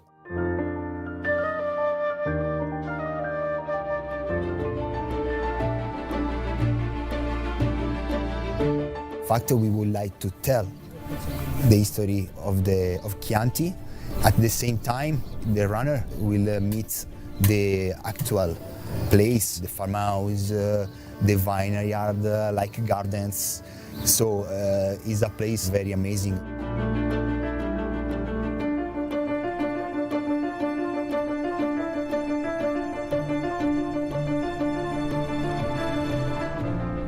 But even the track aren't not easy. A lot of people can think about Chianti or Tuscany, about the sweet hills, cypress, sweet roads. So in fact, Chianti is not that.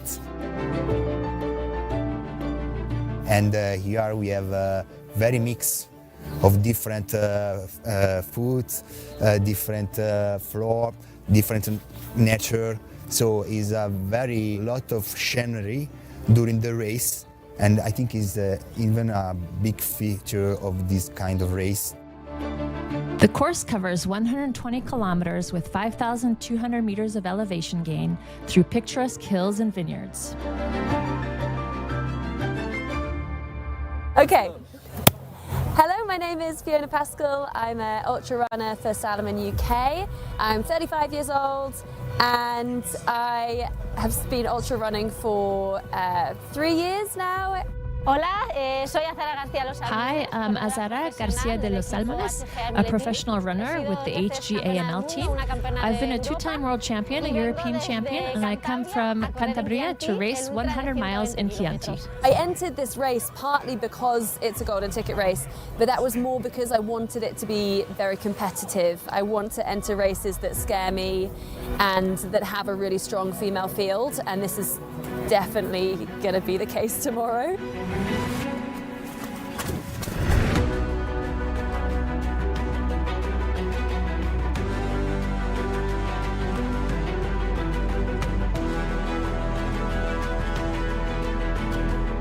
Hi, my name is Abby Hall and I'm a professional trail runner for Adidas Terex. I am 34 years old and I'm from Flagstaff, Arizona in the United States.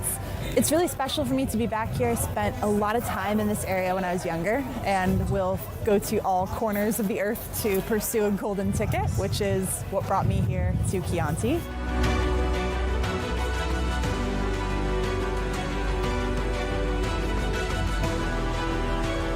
Pues el año pasado quedé enamorada de esta carrera. I fell in love with this race last year. It really suits my running style. I love that there are sections where you can just run with some dirt tracks and it's not too technical. Plus, racing through Tuscany is just amazing. I think this course has a lot. It ranges from fast dirt road to like muddy and technical single track and everything in between. And we're back this year. Also, this year, there's the added bonus of having the chance to win 2 golden tickets for Western States, which definitely makes it more exciting.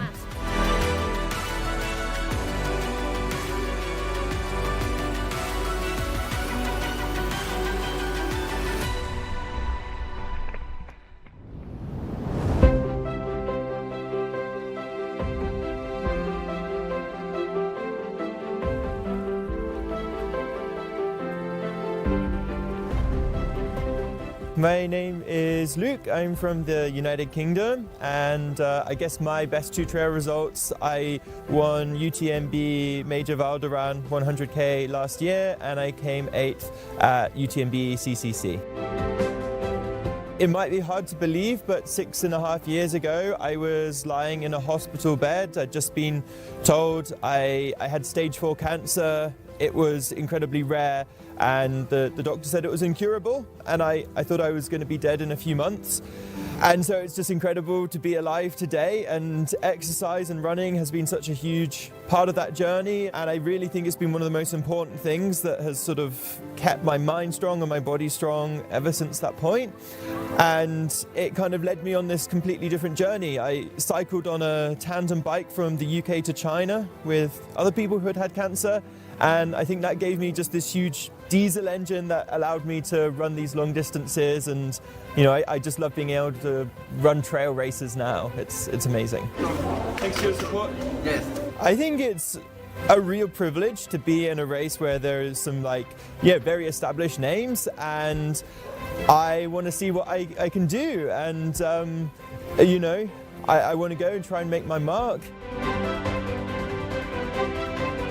Anything can happen to anyone, so I think it's one of the exciting things, that you just have to be in the race, and as long as you keep running, you know, anything can happen. My objective coming to this race is to see if I can get a golden ticket and, you know, see if I can cause a bit of an upset, so we'll see if I can do that.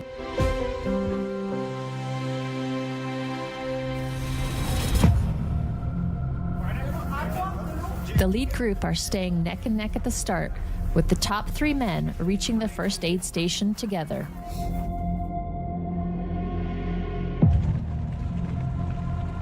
I thought there would be a bigger group a little longer in the race, but it felt fine. I felt really good this first part. I think I was within 2 or 3 minutes of the lead pack, so it was all very tight at that point. And I was just thinking, I know what I can do over this kind of terrain and this kind of vertical in terms of minute per kilometer, in terms of pace. And I was looking at my watch and I was thinking, if they can do better than what I'm doing now, then they beat me. So I was just running at my pace.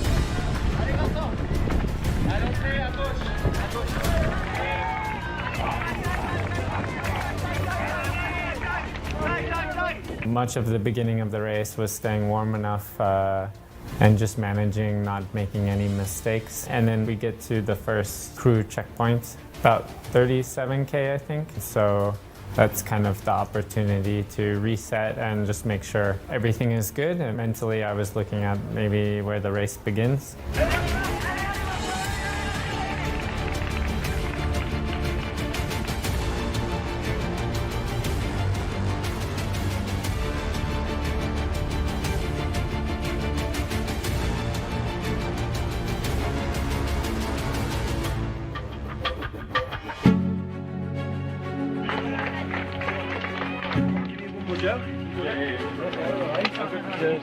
You know, the top three had taken it out pretty hard, and so I was like, you know, in a really good position to either, you know, push on, or if something happens to one of them, you know, I'm right there for like hopefully a podium finish. So I was, you know, I was happy with how I took that out.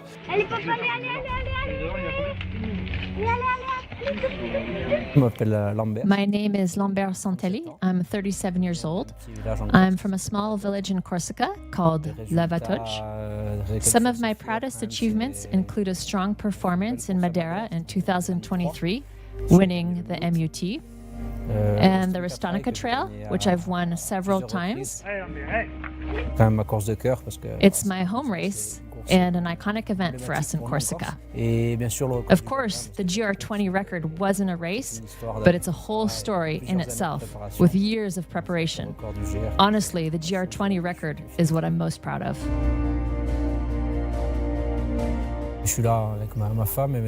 I'm here with my wife and 2 kids.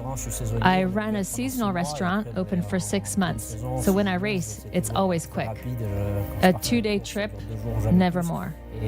My family can't usually join me, but with the restaurant closed right now, we can travel together. It's special, and having them here is definitely a boost.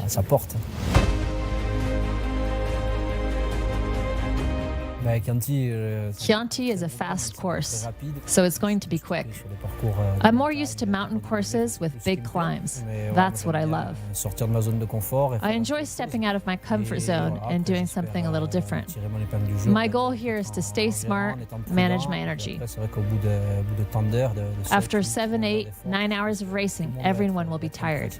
But if I pace myself, there could be an opportunity to catch up in the second half. We'll see. ramasser un peu des morts, on verra.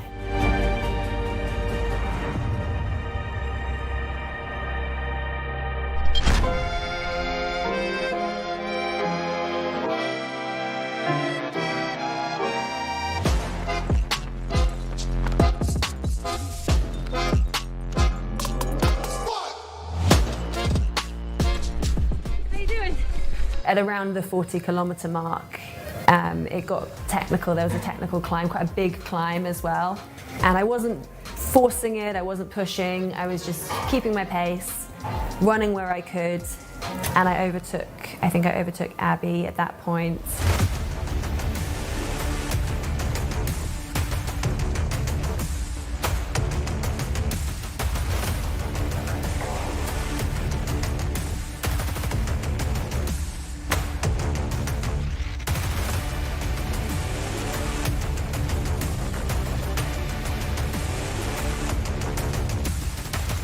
The weather was on my side because in Finland we have this kind of weather as well, a lot of rain and cold and windy.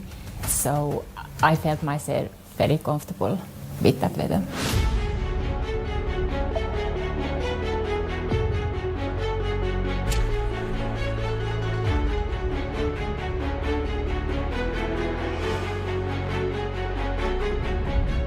Soon after we actually started hitting our first big climb, I was planning on just sticking with Vincent and Kilian at that point, but I was able to just have a gap created, and I think ideally it's too early to run by myself, but I think I was finding a really good rhythm, so I went with it a bit.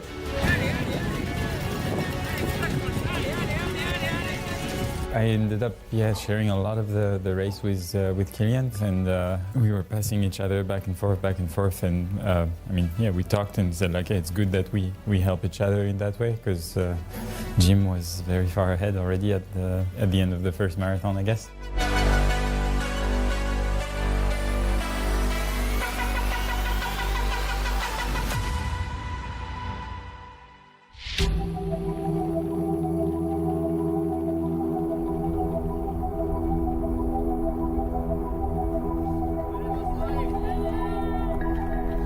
Vincent Bouillard and Kylian Jornet arrived together at the Cantalice aid station, while Jim Walmsley holds an 8-minute lead as he pulls ahead in the Monte Rosa climb.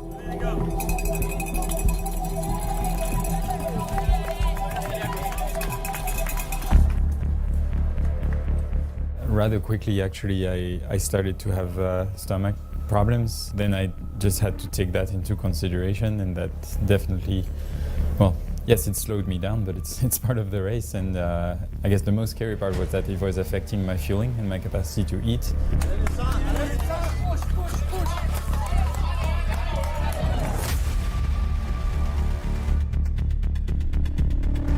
The next aid station I came in with Azara. We were right next to each other. We ran together for quite a long time, and I was kind of very aware that she was right there. So yeah, I was pushing a little bit there.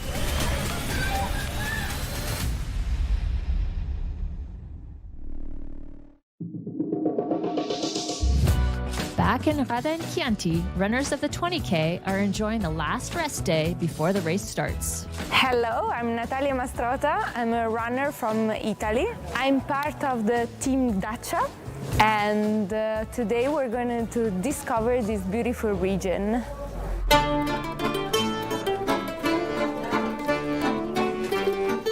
Here is very traditional, the Butteri of Maremma, which is more south, and where we are there's a Palio di Siena, so there's a big gastronomical culture and also breeding culture because we have a lot of meat. Chianina is very famous.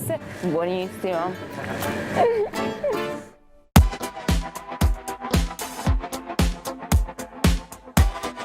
I'm here in Radda to run the 20K of the UTMB circuit.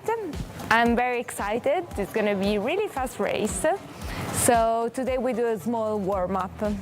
And this is a typical warm-up for Tuscany, so we're going horse riding.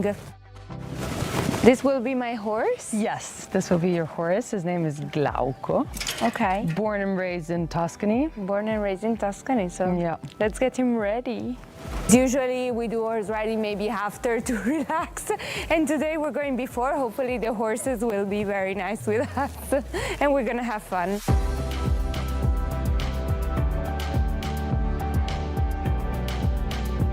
So Sunday race, it will be very fast for me. I'm not really fast runner because I like to run 100K, but it's good. I mean, it's good for the start of the season because then I have a really long season. So to start 20K, I think it's enough, and it will permit me to still discover some of this land.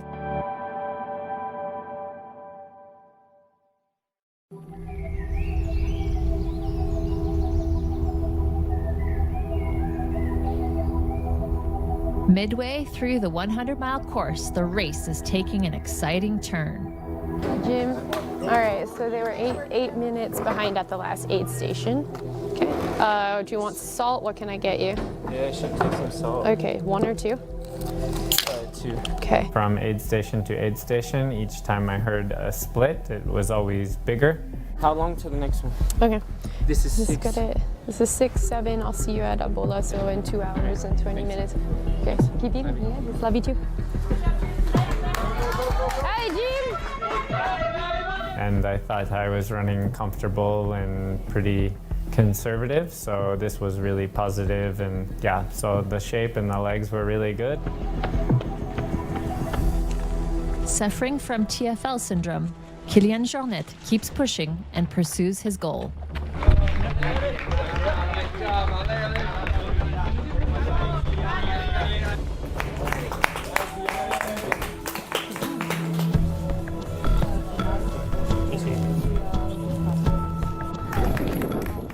Vincent Bouillard is less than a minute behind him.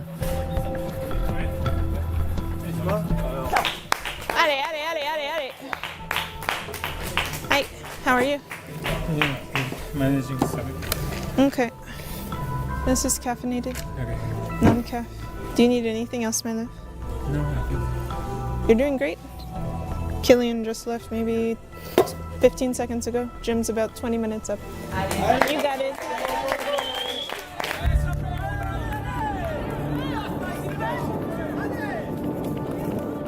I opted for a more cautious strategy, staying a little behind. I think it was the right choice because those who went ahead with the leaders, they burnt out. When I caught up with Andreas, I also caught up with a British runner who started off strong. I think they overdid it a bit because it's on another level. You can't compete with that. So I stuck to a more cautious strategy, stayed a bit behind, and gradually moved up until I reached 4th place.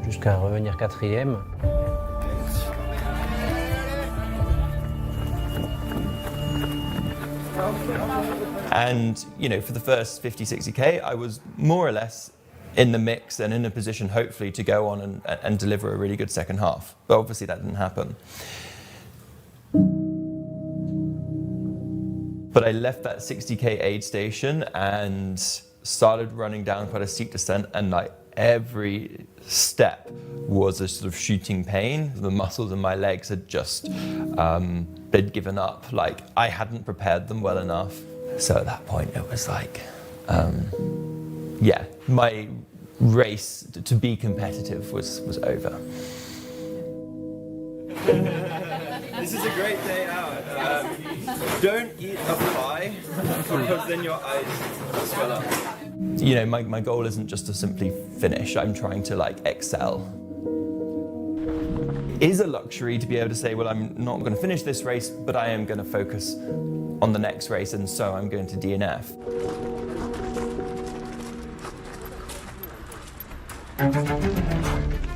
Between the 52-kilometre aid station and the 70-ish kilometre station, she was with me the whole time. I could see her all the time.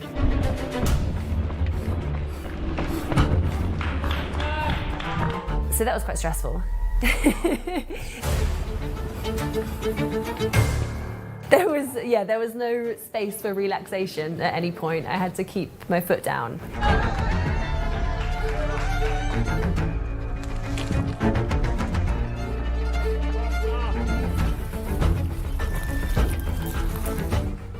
Reaching Gaiole in Chianti in 3rd, Azara Garcia is only 3 minutes behind the leading women's duo.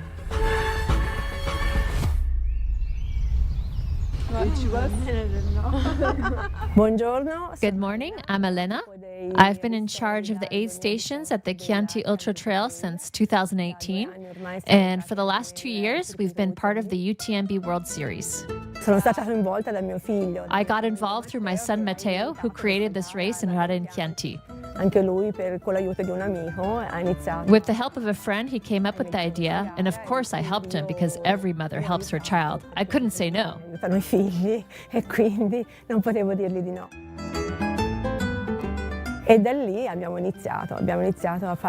That's how it all began. We started looking into local products, especially from our area in Rada, focusing on oil and wine, which are made by our own family.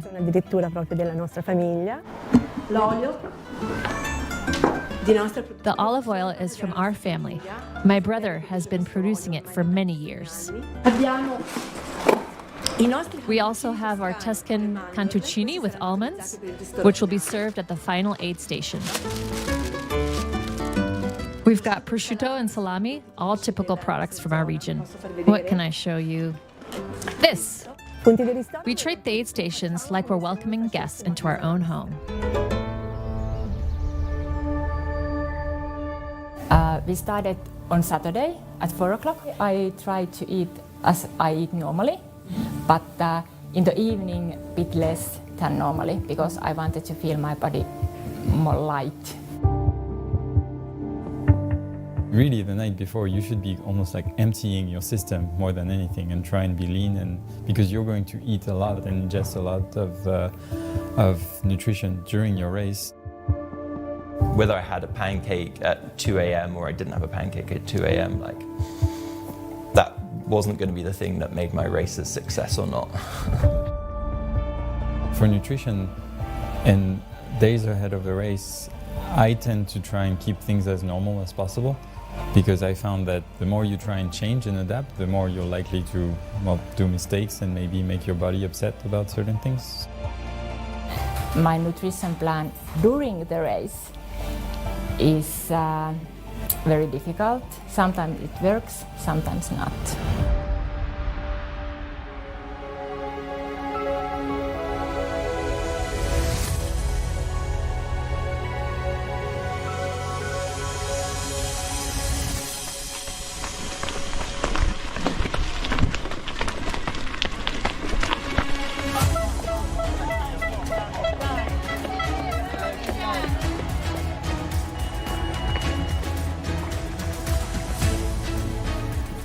Increasing his advantage, Jim Walmsley runs through the Villa Vistereni aid station nearly 30 minutes ahead of his competitors.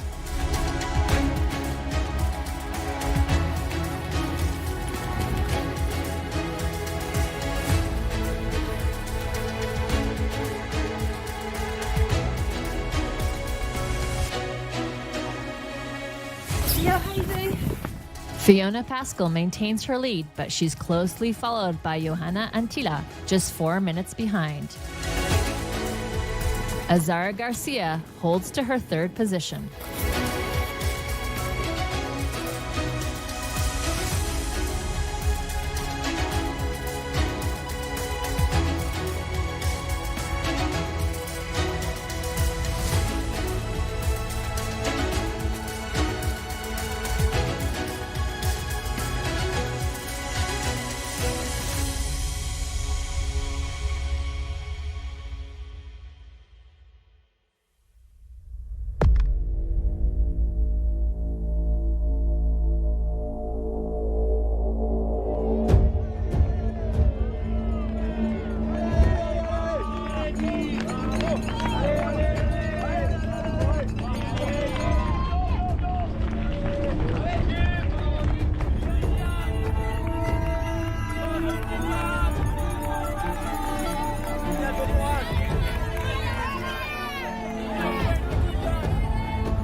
One thing that's for sure is the 100-mile distance is still something that's very new for me. I'm still a beginner in the sport of ultra trail. I've done it for many years, really, sometimes not in competition. But having a serious performance training approach is something that is still rather new, and racing on those distances at this level is very, very new. So I'm still, while leaning into a competitive approach, I also am very, I guess, humble in saying like, yeah, I have a lot of things to learn.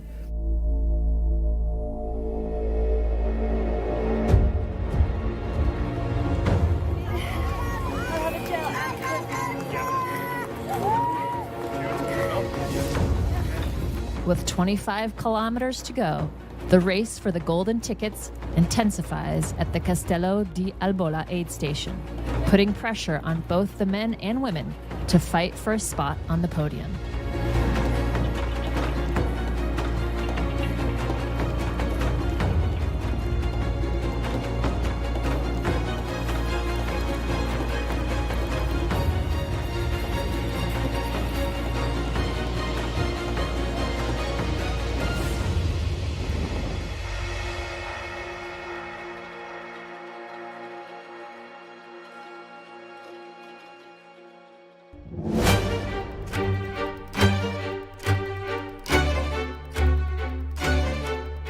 The last parts of the race was about not pushing too much to not create any bigger problems for myself, and then finally hitting the last descent, which is almost 15K. That kind of happens pretty quickly, and I knew if I could get to that point, that was kind of my escape to make it to the finish line without any issues.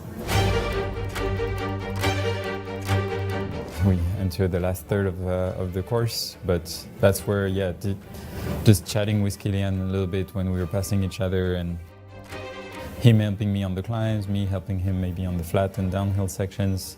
So we've been able to remain confident that we would, fight for second place, but at least sit in those spots of second and third place, which ultimately both of us were targeting.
Jim Walmsley closed the loop in an impressive 9 hours, 59 minutes, and 48 seconds.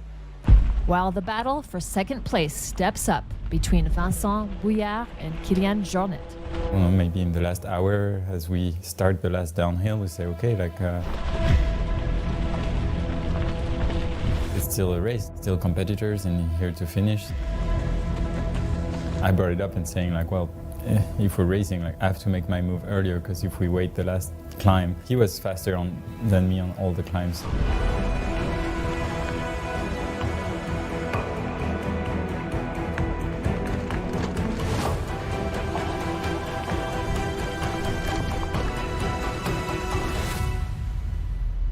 So knowing that the finish was the climb up to the town here in Rada.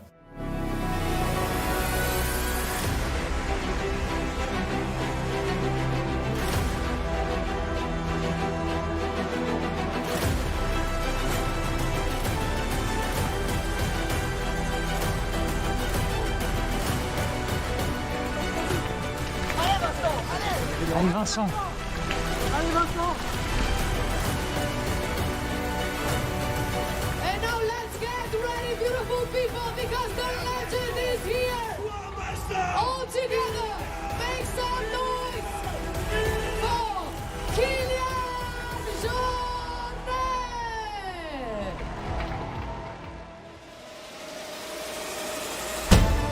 In the third position, put your hands together for France, Pierre-Yves Vincent Bouillard.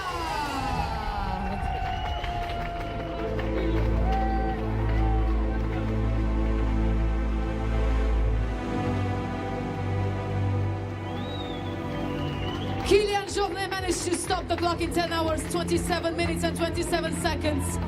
30 seconds behind Vincent Bouillard. What a battle between those two heroes. This race has been incredible. Honestly, I was this last this last half hour of racing is gonna be a core memory of mine. Incredible. I was telling Kilian, I was laughing out loud, and he was putting 10 big attacks. He was I was there like that.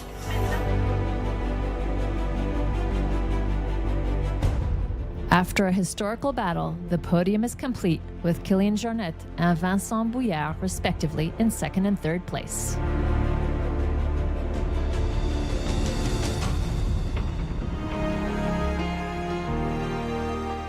In the women's race, Fiona Pascal increases her lead on Johanna Antila. I was very uncomfortable for the last 50 kilometers. Yeah, I was expecting to see Johanna just all of the time, because I know with all of these women, they're fast and they're good at ultra and they don't slow down.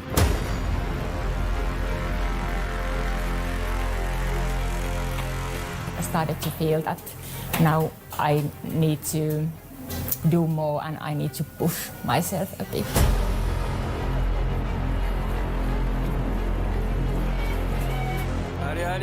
Still in third, Azara Garcia manages her effort.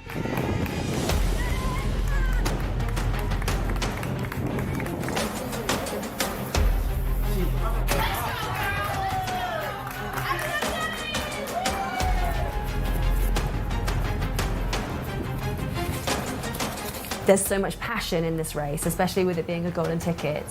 They all really wanted it and they all know how to race.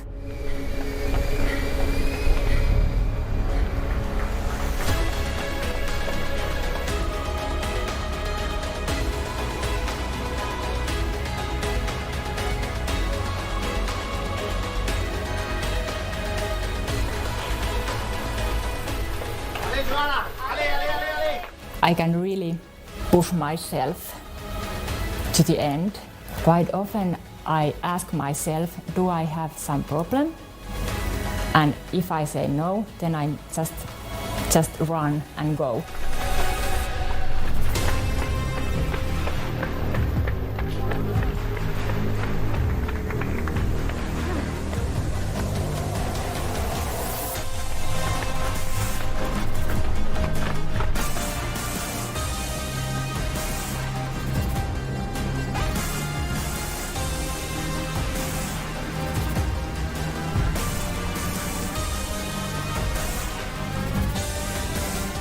And there's a lot of vertical, just in that last, there's a sort of 10 kilometer descent and then 5 kilometers of just up, down, up, down, up, down.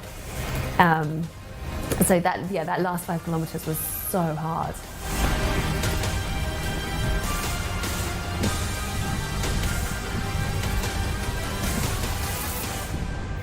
And then we're on the other side of the valley, so you can see Chianti, and you can see that you have to go down and then back up again. I was like, no, please let that not be Chianti. Please let Chianti be just round the corner and I don't have to go down and back up.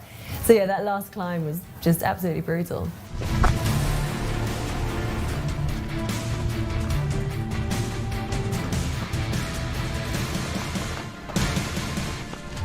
Ladies and gentlemen, the first female athlete at the finish line.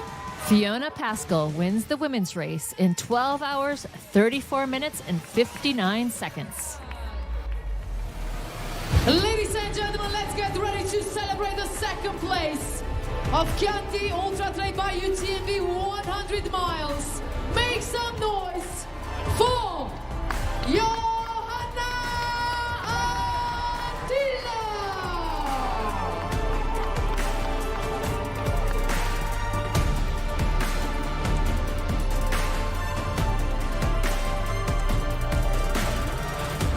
Ladies and gentlemen, the third place, the winner of last year, Chianti Ultra Trail by UTMB, and now she's in the third position, Azara Garcia de los Salmones.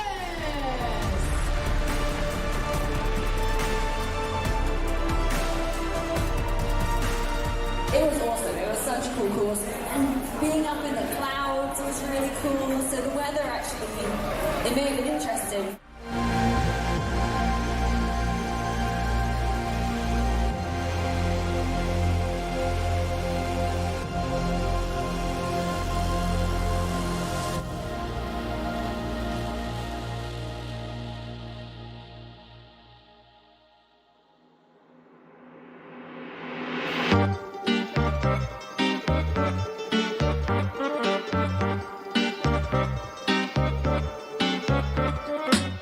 It's now time for the Chianti Half Trail, 20 kilometers and 850 meters of elevation gain, starting at 8:15 a.m. from Rada in Chianti, with some of the world's fastest trail runners.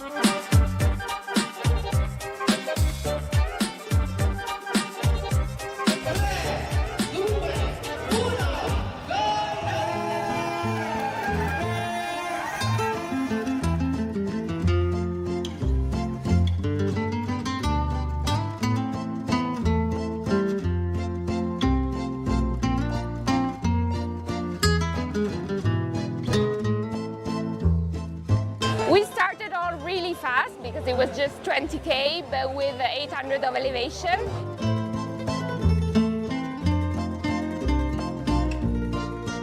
And they all started, and the first turn we all fell. It was really muddy, and then you needed to push, and then there was like some runnable parts, and then some very steep climbs with a lot of mud, but this is trail running, so I really enjoy it, even if it's very muddy, and I had a lot of fun. When I was a kid, I liked to be in the mud and to play, so why not now?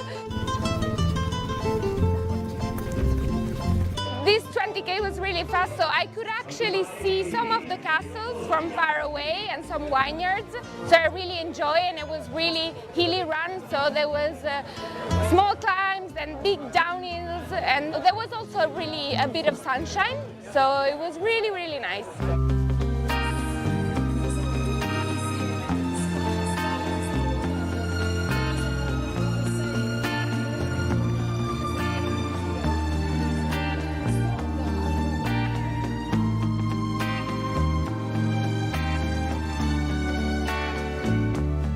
Finished in 9th position, and I'm really happy. Usually I like to run 100k, but this is really good for me to put some speed for the next races. So now I think I'm going to shower because the situation is really bad. And then I think we're going to enjoy some typical food and maybe try some wine because I didn't try it yet. And then we're slightly going home, but I like to spend some time here because I really enjoy Tuscany.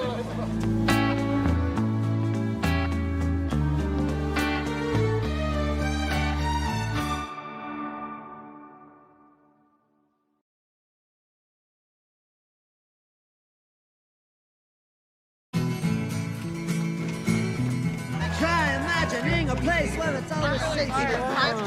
Come in, she said, I'll give you shelter from the storm.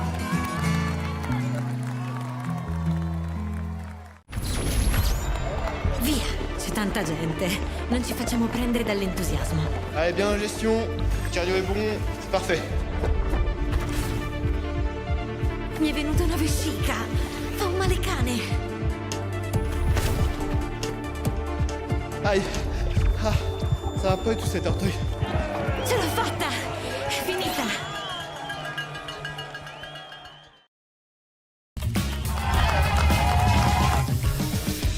We love stinky runners, but use the soap. You finish your race and your hands are nice and soft. How good is that?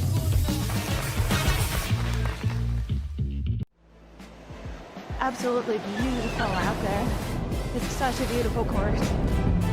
The trail running community, there's always a support for each other. Everyone in the whole crowd loves this race and loves our sport. I wanted to win. I wanted it so much. I was dreaming about it. That's the best feeling and the best result. That's why I do this sport. I'm really grateful to be at the start line surrounded by these amazing athletes. If you are a trail runner, you have to take part one time in your life.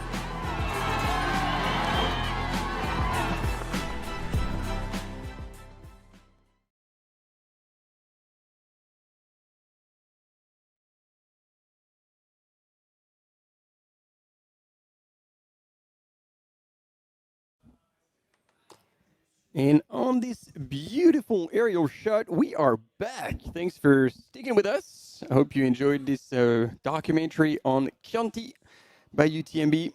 It was a hell of a battle. And we have had some excitement while the documentary has been playing. I have been, getting tendonitis, arthritis, as I've been refreshing the screen to look at the results. So if you're just joining us, we've had an exciting race, both on the men's and the women's side. On the men's side, Christian Manogio was leading the race until at one of the checkpoints about 20 kilometers before the end, I believe at Champoulac. He was served a 15-minute time penalty for cutting some of the switchbacks, really that rule being in place for environmental reasons to protect the environment. Now, that allowed Martin Entemetin from Switzerland to surge into the lead.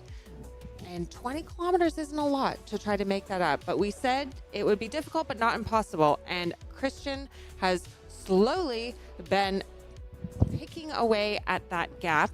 We saw him narrow it to, I think, 6 minutes. And now at the last checkpoint, there was less than 2 minutes between Christian Manogio, last year's winner, and Martin Entemetin. So we should get an update now in just a few minutes as they come through the El Penzu refuge. So super exciting. We are going to be glued to our screens as we see what the update is there. Then there's a close race behind them. There's a gap between first and second and third, fourth, and fifth, but quite a close race between Louis Terron from France, Marcel, how do we pronounce that last name? Marcel Hirsche. Okay. Oh, fuck. I probably didn't say it right either. From Germany. And then Robin Chalomel from France. We should have asked Ida Sophie Hegemann when she was on as a guest how to pronounce. If you are following us and you are German, please help us pronounce Marcel's last name. On the women's side, also really exciting. We had Martina Valmasoy in the front.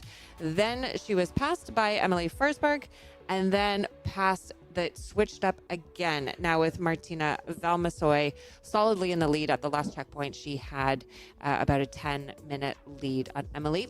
And then a gap, quite a gap, half an hour behind Emily Forsberg was Mathilde Granier from France.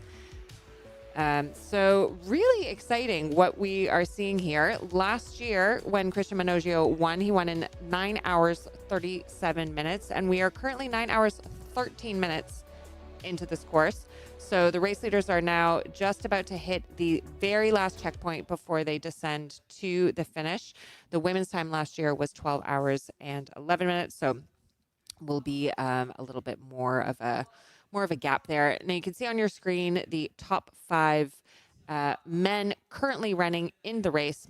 So you can see Martin and Christian have both gone through the checkpoint at Gressoney-la-Trinité, and it's just updated. Now we've had Martin and Saint-Martin go through that last refuge, the Alpenzu refuge, and we are staring at our watches to see how many seconds behind. So Martin is still in the lead, but Christian has been working on that gap, trying to make up for that 15-minute time penalty.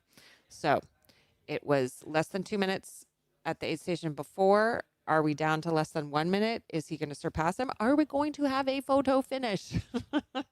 Well, and especially because now that location, it was after, that long descent, we knew that Christian was going to be possibly putting some time on Martin. And so Martin Antamartin now it was just 2 minutes ahead, but then he climbed back up that little bump, that last little bit of climbing before. So possibly he could actually have had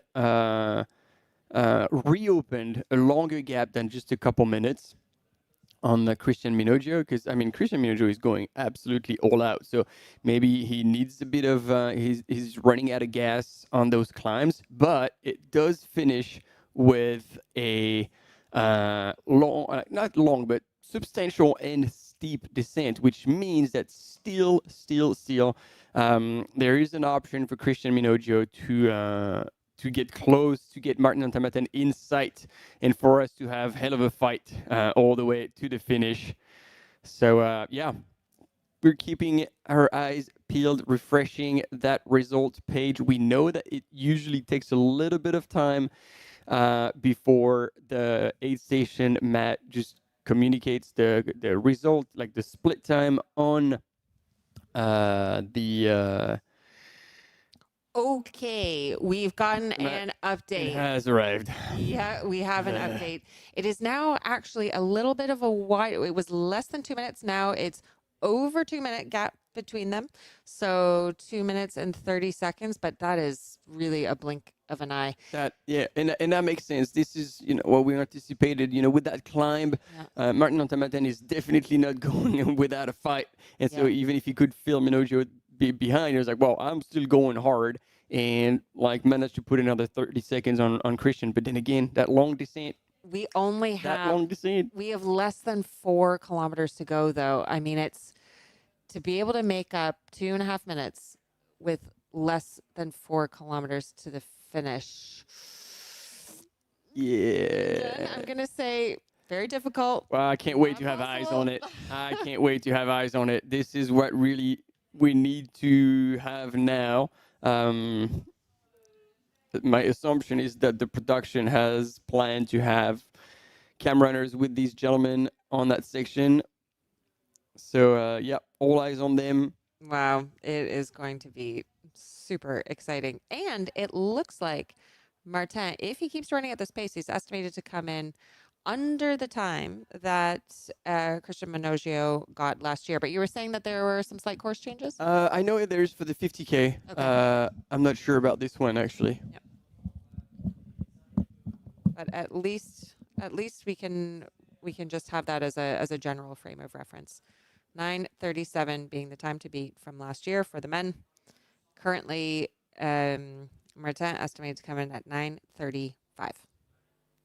But man, he is going to be running scared. I would be running scared if I were him. Yeah, definitely. Running for your life. Yeah. Now, of course, the top 3 from this race will get a direct entry to the UTMB Series World Finals next year. And they will also take home some prize money. 2,200 euros for first, 1,000 euros for second, and 600 euros for third. A little bit of a slow-mo recap of some of the aid station dynamics there. That is when Christian Minogio and Martin Antamartin were in the aid station together before Christian put a gap on him, which unfortunately he lost due to the time penalty.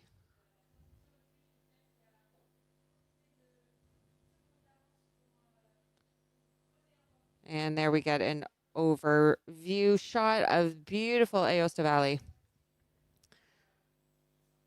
And the runners will be getting visuals at various parts of the course of both Monte Rosa and the Matterhorn, otherwise known in Italy as Cervinia. Yeah, as opposed to last year, they'll have the mountains in plain sight. Last year was quite overcast. We are still like, getting close to mid-afternoon, so it doesn't look like there's going to be massive storms this afternoon. So we should be in for a good night, which is important because the 100-mile race will start later today. We'll see about the first 10 kilometers of it. Then we'll send them into the night. So we're looking for a peaceful night. And there we go, ladies and gentlemen. We are with our main leader, Martin Antamatin.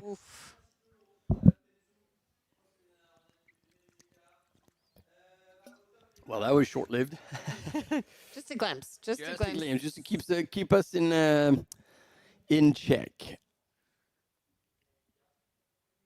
So the drama of the day being this time penalty, unfortunately following in the footsteps of Julen, who was our race leader in the 100K course at Val d'Aran by UTMB 2 weeks ago. He got a 1-hour time penalty due to unauthorized assistance at one of the aid stations. Was unfortunately helped by 2 people instead of 1. It was a mistake, not an intentional violation. These top runners know they're on the live stream. They know all eyes on them. So they are not intentionally breaking the rules, but any violation of the rules is a violation all the same. So just reinforcing to everyone one more time, make sure you actually read the rules. Make sure you know the rules. Make sure your crew knows the rules, because while Christian is really making up the time, we'll still finish in at least second, is still trying for first. Julen was not able to come back. He was leading in first for most of the race and ended up finishing in 6th, which is still good, but outside of the prize money. Yeah, outside of the prize money, and 1 hour is just really, really impressive. Oh, he's looking back. He knows that he needs to stay full pressure on the gas pedal. Ooh, just over 2 kilometers to go, and now he is on a very flat and fast stretch. He'll be able to tell if Christian is catching up to him behind him. Yeah, we don't see anything. I think this is in the bag for Martin, but yep. Wow. And he would have earned his fair and square, because up until the Christian got the penalty, they were still 3 minutes apart. Yeah. Like, they were together in a whole other league, and so unfortunately for Christian, got a penalty, got out of the game, so didn't have a fair fight. But to be fair, like, Martin Antamatin was always right up there, and showing that, yeah, we should still count on him on those distances. That is a bit on the long side for Martin Antamatin, but he's got the distance nailed, and yeah, that's going to be a big win. Phenomenal. But yeah, you see, there's still, it seems only 2Ks, but it seems like so far down the valley. It does. So Martin was 44th at Sierra Zinal last year, but second in the all tracks races. Let me just check on his background. Yeah, and he's like a schemo runner. He's got 8 finishes at Mezzalama, which is in the Gressoney area as well. Interesting. We don't actually have any races, at least on his UTMB index for this year. So as you were saying, you know, he tends to, on the trail running side, tends to specialize in the 50K, even 20K category. I only see, in the last couple of years, I only see 1 in the 100K category, which was Trail Verbier Saint Bernard, which is actually, that year was only 61K. Yeah. So. And so, yeah, the fact that, you know, he's from Zermatt, so on the other side of the Matterhorn or Sardinia. Yep. He says, like, this is almost a whole home race for him. No coach. And that race was actually the goal for him this season. He's a race. Okay, So it's yep. really cool to see him deliver. And there we go, Christian Minojo coming to the road. So there will not be a pass. And I think he's lost the I think he knows it. fire to try. He's You can given see up that. the chase. Let's put it that way. You can see that. I mean, how can you be unhappy with a second place? But he's going to be kicking himself for that time penalty doled out by Franco Collet, a very well-respected runner, an elite runner who is one of the two behind this race, behind this course. Yeah, you can feel it. You can sense from Christian Minojo. You know, he has been running and driving so hard this race, and now he will know. He will be on this flat stretch without being able to see sight of Martin ahead of him. He knows that his chance of getting first is. Yeah, so he's freewheeling into the finish now. Oh wow! I mean, that was close. You know, that really was suddenly within the realm of possibility for a few minutes there. You can see they're only 700 meters apart. Yeah. And we're talking about an nuts. 82-kilometer race, and they get to the end just 700 meters apart after a 15-minute time penalty. Yeah. Wow. Yeah, if anything, that's gonna be fuel for CCC. He's gonna be raging. Yeah. I mean, better to make the mistake here than at CCC. 100%. Absolutely. He will be sticking to the trail like glue when we see him back at the UTMB World Series finals next month. Bit of an overview of the course here. You can see as it traverses along to the Alpenzu Refuge, that last checkpoint before they descend through the trees and then hit that flat stretch towards the end.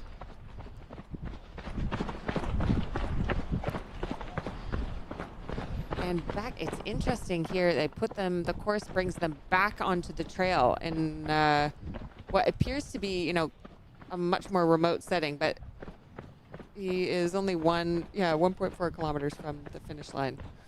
So making sure that they don't just put them on a flat road to finish this beautiful trail course. They flirt with the road for a minute before they put them back into the forest. Yes. It's like, oh, you enjoyed that flat pad now. Let's get back on the trail. This is trail running team. Which I'm sure they enjoy because for running on flat pavement after so long, you're like, do I really want to do that? Terrible.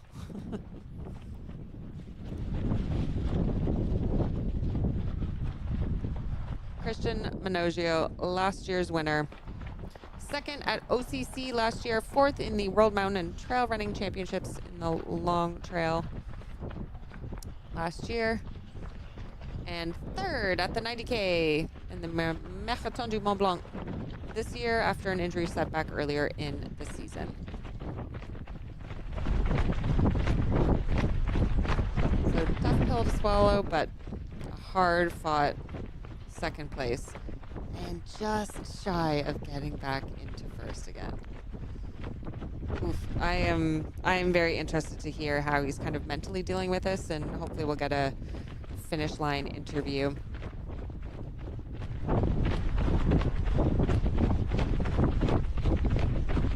And then quite the gap between first and second, and our third place. Louis Terron.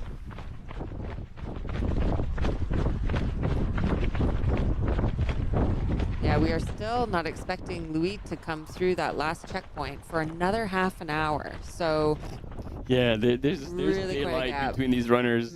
Man, it's impressive. About 45 minutes between Christian Minojo, which you really don't often see in the men's field at the top of the pack.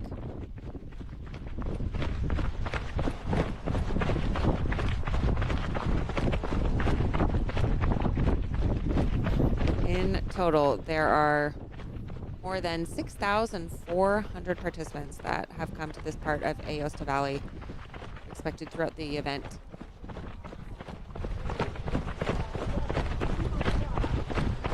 And in this race, just shy of 1,000. There were 982 starters. Tonight, as Martin was saying, we have the start of the 100-mile race at 6:30 p.m. And so again, 100-mile category, but 120 Ks, like Yeah. on the actual distance. But what do we got? 8,000, just over 8,000 meters of vert. Yeah, 8,200 meters of vert. The Sentier des Vals d'Autun. And in addition to the competitive races that we're following on the live stream, as well as the other ones that are happening, we also have the Beckett Pink, which is a non-competitive women's race, and that will be starting 7 at p.m. 7 p.m. tonight. It is 4 kilometers. Not timed. Not timed. That brings together sports, solidarity, and community.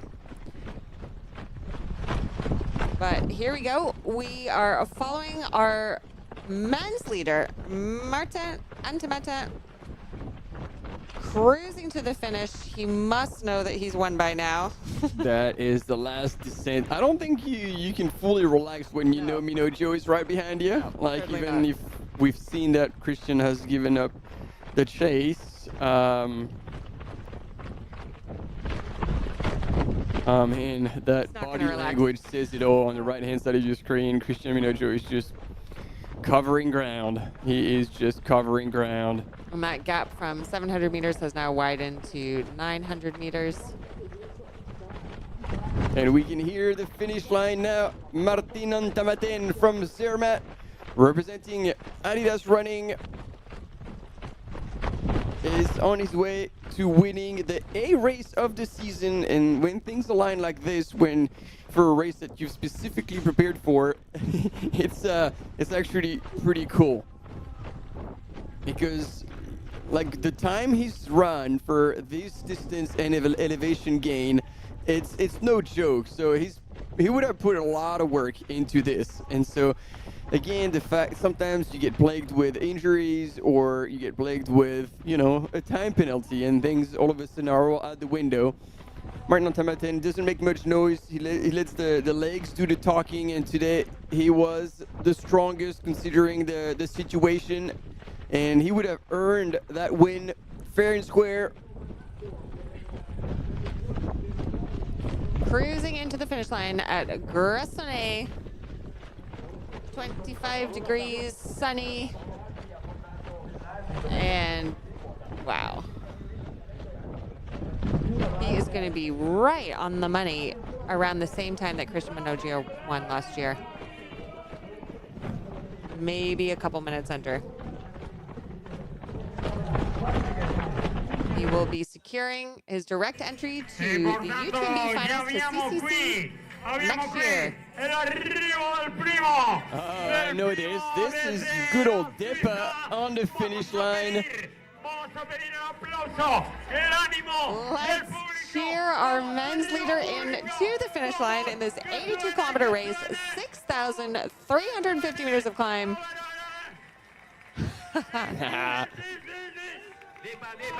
Men's leader, Martin Antemata, ran an absolutely solid race, chasing down Christian Minogio, sticking right behind him for a good long part of the race, for hours in fact, until Christian put a bit of a gap on him and then lost it due to a time penalty. And this is well deserved. Congratulations to our Swiss winner. Yeah, this is a big one. Now he can relax. Yes. Martin al recupero su Christian Minogio, il 5 con Depa in questo momento. Gli applausi per il vincitore. And on the line, so we have Depa here, and we're talking about him, Silvano Gabin, who's right now doing the commentary for Italian. Going for his victory lap.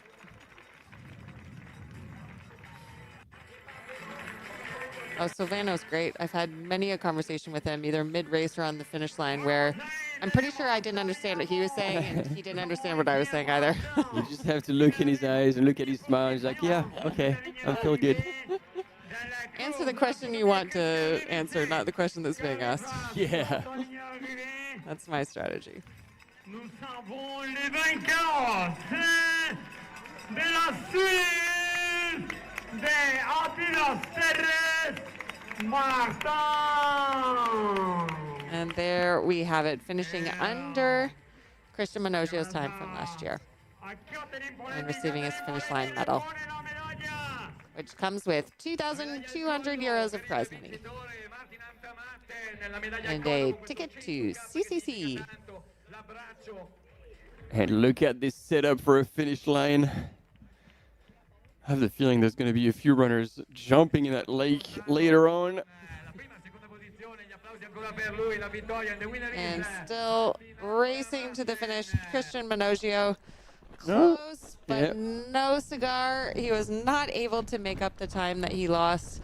Not enough of the time that he lost from the time penalty, but still, hopefully, is very proud of the race that he ran and has learned a good lesson here to take forward with him. It seems like he's pushing the pace a little more. I think he wants to be done with it. Yep.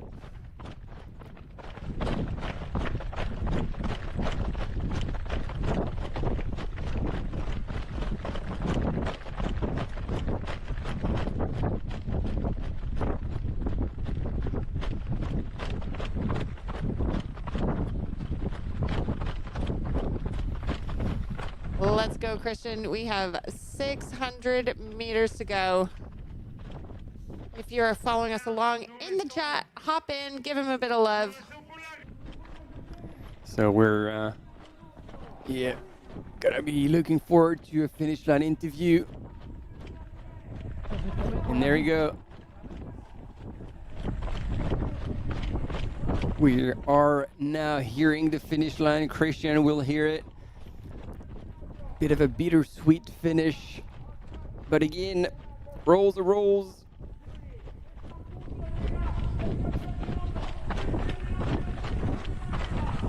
And wow, as we're watching Christian finish on the men's side, looking at an update on the women's side, the last timing point we really have is from Champulac, so we're still waiting for the top women to come through to Sitin, but quite a gap now between first and fifth. Only the top 5 women have come through Champulac, but we have an hour and a half in between Martina Valmassoy in first and Karina Helmreich from Germany in fifth. So wow, Karina has an hour and a half. Claire. Yeah, hour and a half. That's some spread. Yep. That is some spread. Having been beaten by Martina last month by hours, I am not surprised. Yeah. Here it comes.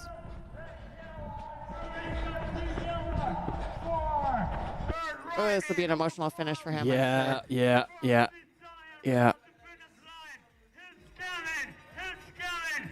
Christian Minogio!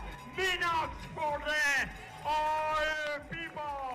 Ed eccolo qua Depa, il signore! Christian Minogio waving to the crowds. But he took his time penalty like a champ, but it definitely hurt his race. And he probably will remain the fans' favorite, all the locals. Last year's winner. And how can you not cheer for this Italian in a race in Aosta Valley? And there we go, a good hug at the finish line. But that was a tough pill to swallow, I'm sure. Yep. Yeah.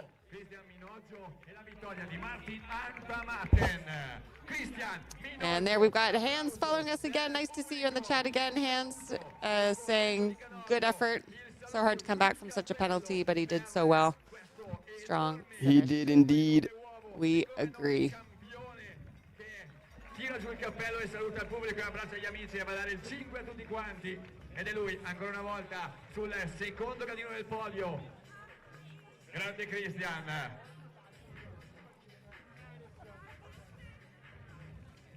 Vamos metiendo música de ambiente en la fiesta. There we go. Christian Minogio going for his victory lap. Acknowledging the public always, regardless of, how he's feeling inside, appreciative of the Italian public. Man, We need more people like him, 100%.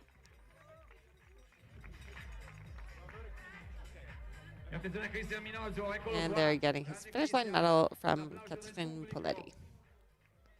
Grande Christian, un'energia incredibile. Adesso faremo l'intervista e poi la faremo anche te. Probabilmente la seconda posizione con il miglior tempo rispetto allo scorso What a anno. great day for spectators as well as the runners. Oh, yeah. Who would want to be sitting under an umbrella? They're getting up, celebrating, runners coming in. There we go. C'est peut-être la victoire plus importante pour toi dans une course de This l'UTMB. might be one of their biggest No, victory Monte for Rosa, you here in Monte Rosa. Pour moi, c'est vraiment important. Tu veux, c'est presque chez moi. Je habite juste derrière là. So he says it is very important indeed because I live right on the other side of that mountain. I was always in the fight for the win, but it was never in the bag. Très émotionnel de gagner aujourd'hui là. A lot of emotions today. And yeah, it's a hard course. It was a hard battle because Christian was very strong. But after he received his penalty, and you left, but he was coming back very fast on you, but never managed to keep up and close that gap entirely. So for me, having the opportunity to run with Christian was already a privilege. We're very good friends, and I had said to myself before the race, like, try to keep up with him as long as you can. And then so he was thinking after 20K, I was like, oh, I'm going to let him go. And then eventually 40K, 40K, I was still there. Alors pour moi, j'ai aucune idée comme moi j'étais premier, c'était un petit peu bizarre. Et une fois, je vois Armino derrière et je dis ok, mais j'ai quand même la chance pour gagner. Alors j'ai attaqué 100% et pour moi c'est gagner au deuxième. Merci beaucoup, Martin. Forte l'applauso para Martin de la Suisse. Martin, j'ai de dire à tous les publics et à toi aussi que la cérémonie. So he said on one descent, Minojo would have gone the wrong way somehow and then had to come back on the course. Félicitations, Martin. Oh, okay. Interesting. Hopefully we get an interview with Silvano. Andiamo a sentire adesso Christian Minoggio. Il polletto di Canobbio, dal cuore del Verbano, ed è qua in seconda posizione. Questo è l'applauso del pubblico, questo è tutto per te, facciamoci sentire. Questo è il riconoscimento di un grande campione, soprattutto di una grande persona, perché arrivano i campioni qua all'arrivo, ma soprattutto prima arrivano le persone che abbiamo imparato a conoscere nel tempo. Allora Christian, com'è andata la tua gara? Ma no, bene, c'è stata una penalità perché dicono che ho tagliato il percorso. Mi piacerebbe vedere le immagini dove ho tagliato perché... Andremo poi a vederle. Lo abbiamo spiegato prima al pubblico, quindi 15 minuti di penalità fermo al ristoro, quindi non è una penalità che Christian deve scontare adesso, ma è già stata scontata in gara. Seconda piazza col coltello tra i denti, ci hai tenuto attaccato al video per vedere se la spuntavi. È comunque una seconda buonissima posizione. Sì. No, mi sono avvicinato, poi ho avuto un po' di problemi allo stomaco, sono dovuto andare un attimo in bagno e non ne avevo proprio più e niente. È stato più forte Martin e complimenti a lui. Mamma mia, che parole, che fair play. Anche solo dall'angolino degli occhi di questo grande campione che fa i complimenti a Antamante che chiaramente che ha capito. He got the penalty and he had to deal with it. Qua non si and molla, tried ragazzi, the very same hard age. to close, but at the end 84. Martin was too strong. Quindi ti and va il so segno del he numero says 1, 84, congrats 1984. to You Martin. do the same. Però stiamo giocando sui mesi probabilmente, così dice. Allora Christian, tra l'altro, facciamo ridere un po' il pubblico, sei andato in bagno in un posto fantastico. Sì, no, ma capita quando ormai si esagera un po' con l'alimentazione così, sotto sforzo così, come tutti, vengono un po' di problemi, poi vanno via, è che ci metti un attimino. Per gli amanti dei numeri ci hai messo poco meno dello stesso tempo dello scorso anno con un quarto d'ora, quindi hai fatto un tempone quest'anno, quindi devi essere soddisfatto. Ma sì, no, sono contento e poi grazie a Martin così l'abbiamo tirata molto di più che l'anno scorso perché eravamo sempre assieme, dunque c'era uno stimolo anche per tirare. Bello, ci piacciono un sacco queste parole. Ancora una volta un applauso a loro, a Cristian Minoggio, Martin Antamanten, il pubblico qua della Monte Rosa WalserWaeg by UTMB. State qua perché ne vedremo tutto il giorno delle belle. E allora, Giuri, aspettiamo l'arrivo del terzo a linea d'arrivata a 45 minuti. Pertanto, allora... I need to work on my Italian. That was not so bad. I didn't think you were doing too badly there, but you can pick up a lot just from the emotions of it. Yeah. I mean, especially in Italian. Basically, they kept repeating the same thing. It's like, hey, you did really well, and then it's like, yeah, no, I'm happy with how it went. It was a super cool course, but like nothing quite new that we wouldn't have expected. Just like when Martin mentioned that he thought Christian had gone the wrong way on a downhill was actually interesting. Yep. So we'll see if we can see that. But there we go, team. First and second in the Sentier des Val d'Autun in 100K. Yep, finishing 5 minutes apart. And 5 minutes apart. And now we have a bit of a 20-minute break. And we'll be back for third place male. And then obviously also continuing to follow the women's race until these ladies come right under this very arch. So we get still plenty of fun to be had together. As you mentioned, there's also that woman race, that Beka Pink for the ladies. That's going to take place in Aosta Valley, in Aosta town. So yeah, we're going to be back with you all in 20 minutes. So don't you go too far. See you soon.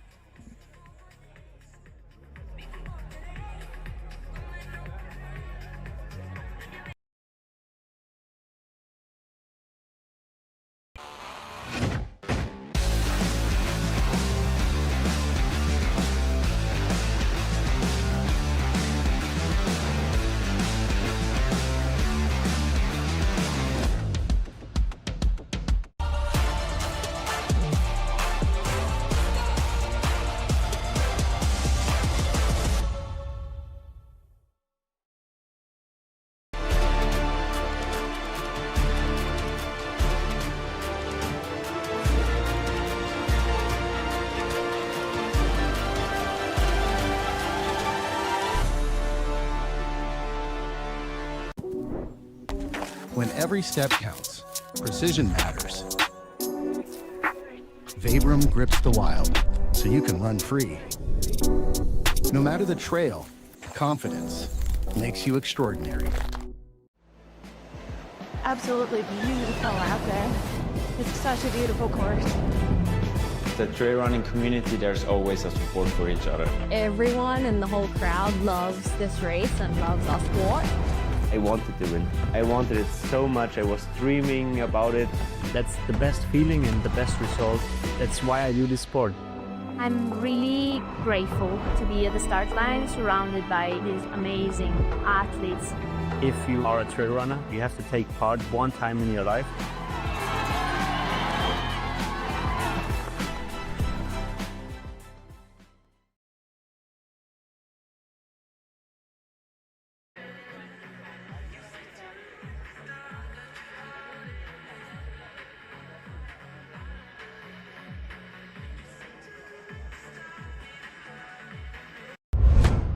You can never let go of the gas.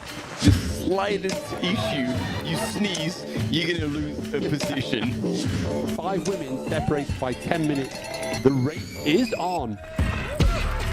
There is this crazy phenomenon where all of us are getting faster. Women's trail running has exploded to the point where every race is just incredibly competitive. They're breaking course records that have been there for years. If you want to win, you got to break a course record. I don't know that you've ever had this depth. Damn! Oh my God, 5 seconds. I can't stand it. Athletes now have strength coaches, nutrition coaches, mindset coaches. Everyone is riding that performance wave. I know when to push and when to hold back, especially in competitive races. UTMB Mont-Blanc has increasingly become like the biggest center of gravity in the trail running season. Not only trying to qualify for UTMB through the series, but also using some of the races to qualify for Western States as well. For pro athletes, it is this irresistible target. Everybody dreams of having their best day in Chamonix. I want to have that dog in me when I race, you know. Totally aged, losing my mind.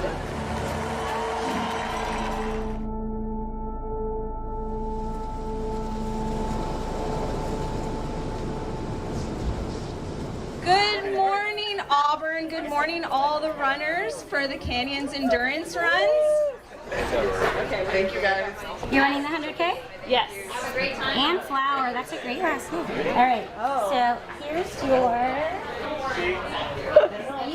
It's kind of my pre-training training run for Western States. You have to have a cup. Right now, my A race for the year is definitely Western States. We are going to be doing about a 3.7 mile route for you guys today. Also do have a couple of pro athletes from the HOKA side out with us today. We have Hayden Hawks and Flower. We have the great Ann Flower, who just came off a massive win, broke the course record at the level 100. Wow, we're impressed. We're impressed. I immediately said, who is Ann Flower?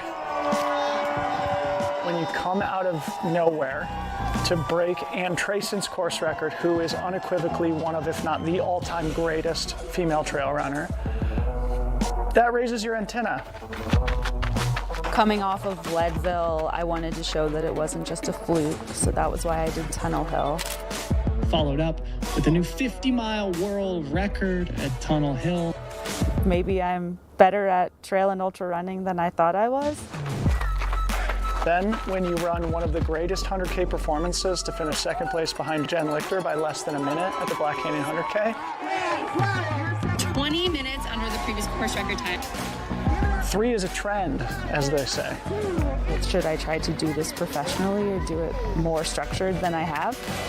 She's got the special sauce, yeah. The fact that she can also carry on a professional career in emergency medicine, something that is both physically and emotionally demanding. It's really interesting. Okay, blood pressure 86. We're at the busiest level 1 trauma center in Colorado. Hey David, tell me your name. I think David's going to need to be intubated. I'm going to bag him for a minute while we get IV access set up. Take bagging for you. Thank you. It's hard work, but it's super gratifying, super exciting. Yep. Can we get 20 of Atomidate and 100 of rock? Thank you. You have 20 of Atomidate and 100 of rock ready? Let's get healthy push. Tube is in. Stylet is out. 96%. We're still hypotensive. Let's go ahead and start blood. Yep, working on that. I think there's so much going on in this world right now that I'm nervous about or not proud of, that being able to be an emergency physician and take care of people most of the time on a really bad day, the worst day of their life. I think that brings me a lot of satisfaction.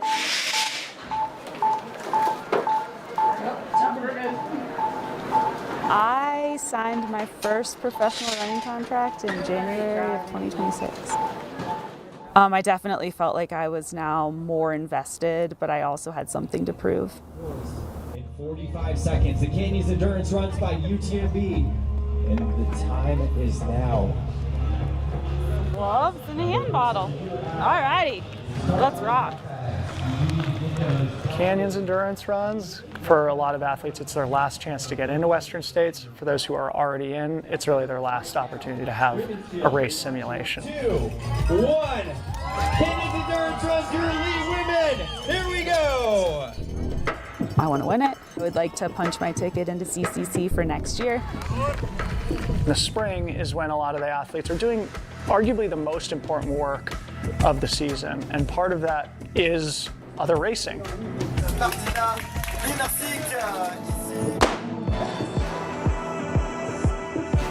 Tak naprawdę to chyba 2 tygodnie przed to mi dodało trochę takiej pewności siebie, okej, ten fitness jest wysoko, wygrałam oba wyścigi z dużą przewagą i to mnie upewniło jakby w tym, że okej, jestem na dobrej drodze. Potrzebujemy zbudować jeszcze wolumen treningowy, wolumen biegowy, natomiast mój fitness jest wysoko i udało się jakby dobrze podziałać z tą formą.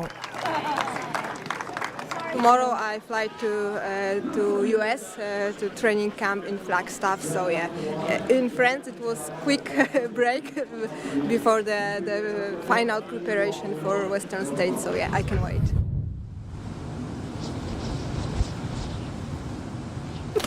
Yeah, this is my favorite stuff here. We don't have this one in Poland, and yeah, this is my new addiction actually. Yeah, I love that. Big gym, not too much. Not tired of this. Myślę, że podeszłam do tego biegu bez należytego respektu w zeszłym roku. 3, 2, 1. Have a great journey today, everybody. We will see you all in Auburn. Back here, the women's race Martina. is packed up. That's Martina Milnarczyk here in 4th place. Debuting at the 100-mile distance. So we believe this is race leader Martina Milnarczyk from Poland tiptoeing up the hill towards the Devil's Thumb aid station. And holy smoke, she does look fantastic. We see Abby Hall coming into the aid station here. So 1 and 2 together into the aid station. Martina Milnarczyk and Abby Hall. Big news in the women's race. Abby Hall moving into Michigan Bluff in 1st place, overtaking Martina Milnarczyk. Something has gone awry. Dostałam trudną lekcję pokory.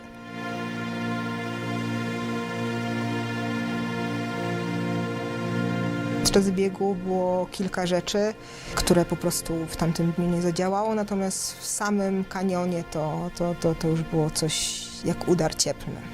Nie pamiętam generalnie końcówki.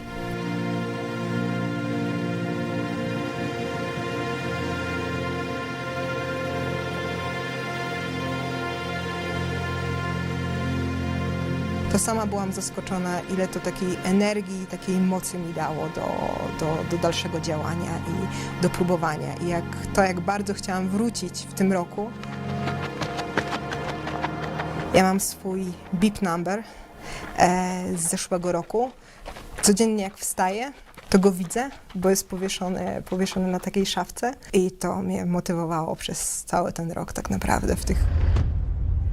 Race leader Martina Milnarczyk from Poland in the women's CCC. Well, we knew that she was going to come into this hungry after dropping out of Western States. Tak, no jakby samo CTC było jakby super ważnym wyścigiem dla mnie i było celem samym w sobie. There you go, the smile, seeing her partner bring Broad up to the table. It's going to be a fast one. Nie czułam presji, nie czułam się wymieniana też jakby wśród tych osób, które mają wygrać ten wyścig. Ja lubię startować trochę z takiej pozycji underdog. To mi pasuje bardzo. 3rd to 10th separated by 4 minutes. Wow. Plecami, natomiast spodziewałam się blondiny, bo ona cały czas była blisko, a tam Sylwia zrobiła świetną końcówkę i tam bardzo szybko mnie dogoniła. Here we are. That's Sylvia. That is Sylvia from Norway. Battle between Sylvia and Martina was epic. Oh, Martina's there. Okay. So, it's not over yet. The chase is still on. They really were battling it out after like 12 hours of racing. 98 kilometers in the bag, 3 to go. Ja nie lubię być wyprzedzona podczas wyścigu. I ja myślę, że to było coś, co wyzwoliło we mnie jakąś taką dodatkową energię. Jak byłam bardzo zmęczona wcześniej, to nagle to zmęczenie zniknęło. I nagle był jakby full focus na tym. And Martina is about, she's gonna do it. This is it. Oh my God, I can't. Oh! Martina has surged back into the lead in front of Sylvia Nordskarf. This is going to be the 2nd fastest time for the women in CCC history. Absolutely incredible. how far is Sylvia.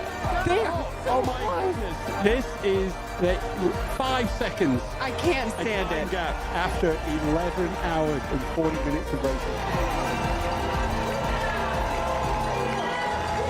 Our champion in the CCC. Congratulations, Martina. That was an absolutely incredible performance.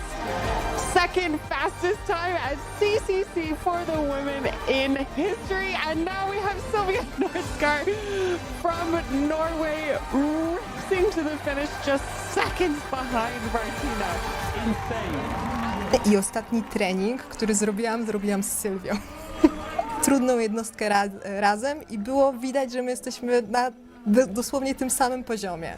No i 3 tygodnie później generalnie spotykamy się w lesie na zbiegu i naprawdę musimy jakby wykorzystać znowu te umiejętności, więc tak, więc to było jakby super zatoczenie takiego koła i ekscytujące. Mety CCC, bo to była ulga i radość z tego, że już jest za mną ten wyścig, ale myślę, że któraś z kolejnych to było mam ticket na Western States.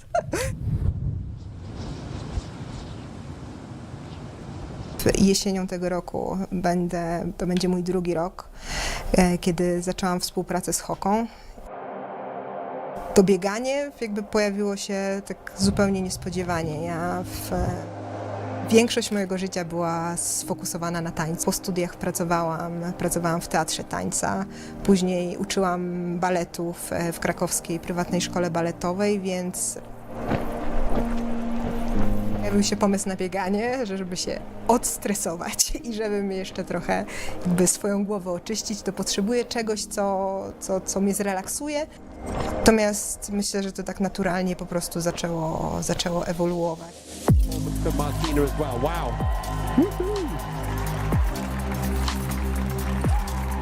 Ja zawsze chciałam biegać dla hoki. Jim czy Judith i to były dla mnie absolutne gwiazdy, które jakby śledziłam ich wyścigi i sobie mówiłam, naprawdę kiedyś chciałabym biegać w takim teamie z takimi zawodnikami, no i odwracać. No i później w momencie, jak podpisałam kontrakt z Hoką, to naprawdę prawie mi się kolana ugięły i mówiłam, Boże, to się w końcu może wydarzyć i to było super i wejście do tego świata profesjonalnego sportu jeszcze z wymarzonym teamem, to no, nie można jakby chcieć więcej.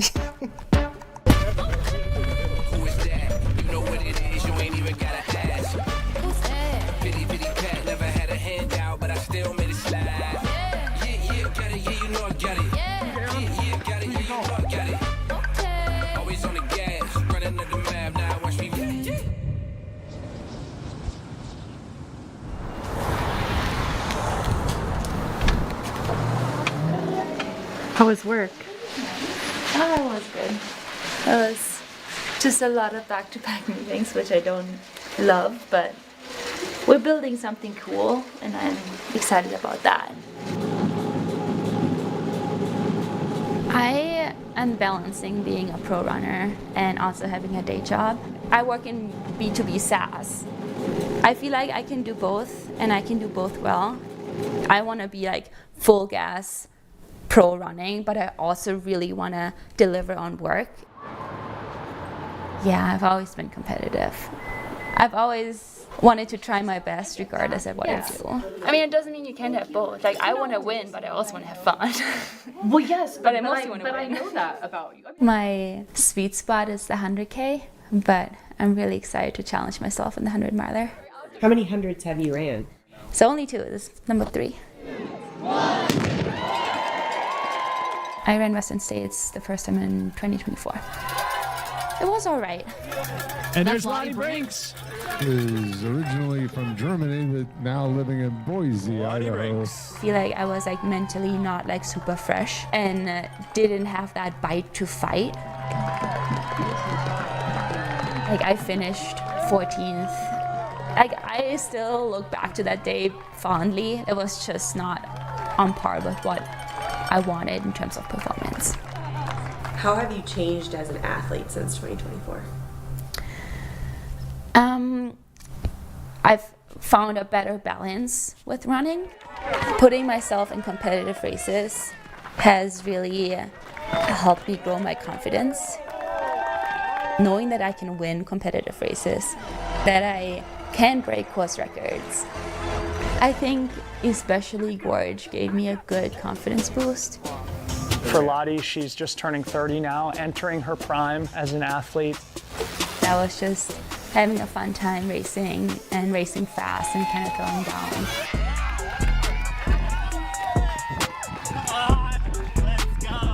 Show your heart. Finished, got the course record, but like finished feeling like I could give more. And that makes me feel good about States, because States is another 40 miles. Definitely. I think she has all the talent and also a psychological disposition that is conducive to finding your way through hard moments. Thanks for being out there. They have different paddles, so if you show up to pickleball court, people just make fun of the paddle you have. You get judged. That's not cool. The good one. Yeah, it's gone too far. It's crazy. I don't want to take anything in life too seriously. Bam. You want to do that one more time for the camera?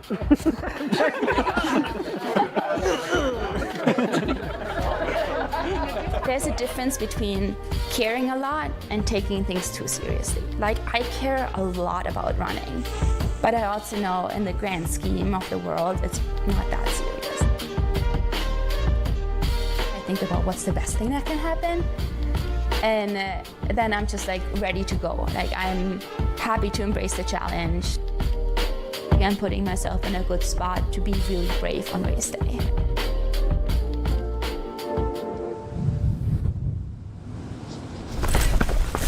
Nice work. Hey. As we point our gaze towards Western States after the Canyons 100K, a lot of people, including myself, are going to be viewing Ann Flower as one of the favorites.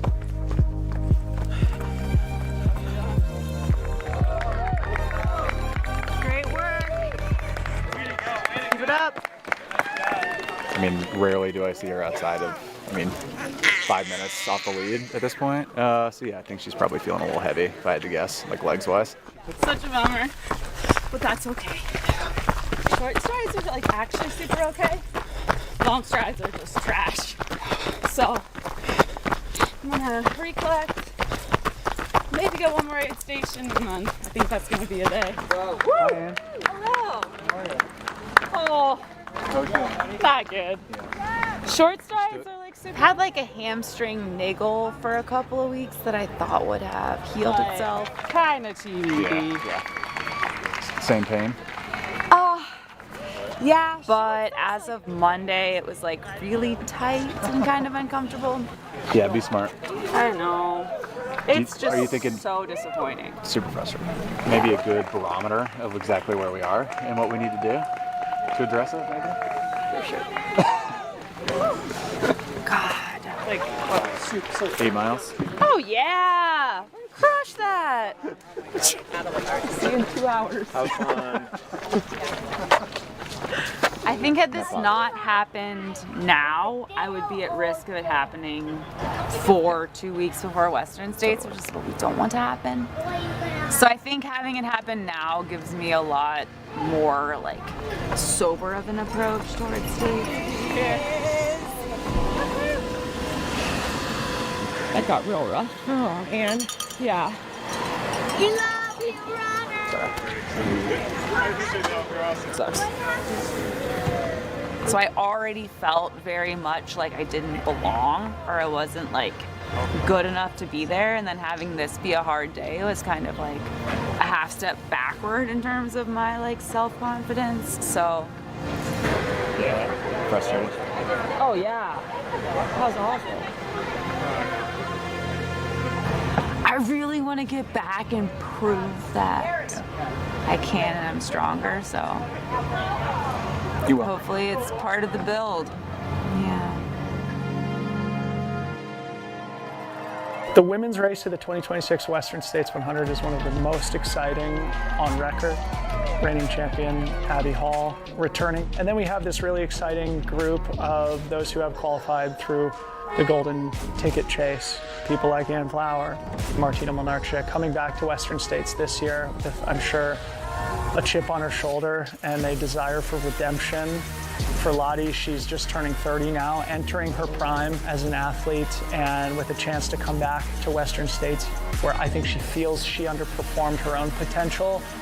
The athletes keep getting more professional, more committed, and it's just forced everybody to raise their game.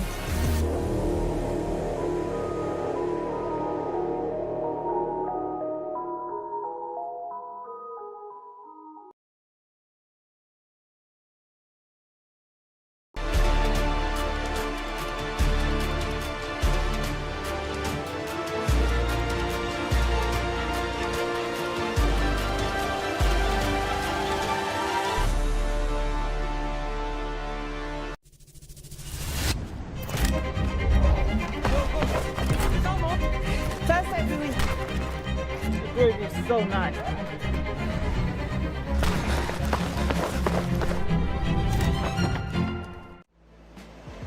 Absolutely beautiful out there. It's such a beautiful course. The trail running community, there's always a support for each other. Everyone in the whole crowd loves this race and loves our sport. I wanted to win. I wanted it so much. I was dreaming about it. That's the best feeling and the best result. That's why I do this sport. I'm really grateful to be at the start line surrounded by these amazing athletes. If you are a trail runner, you have to take part one time in your life.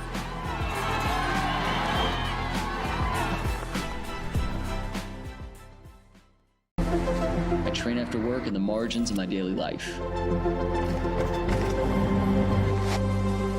Because when I'm standing at that start line, I'll know this is where it all pays off.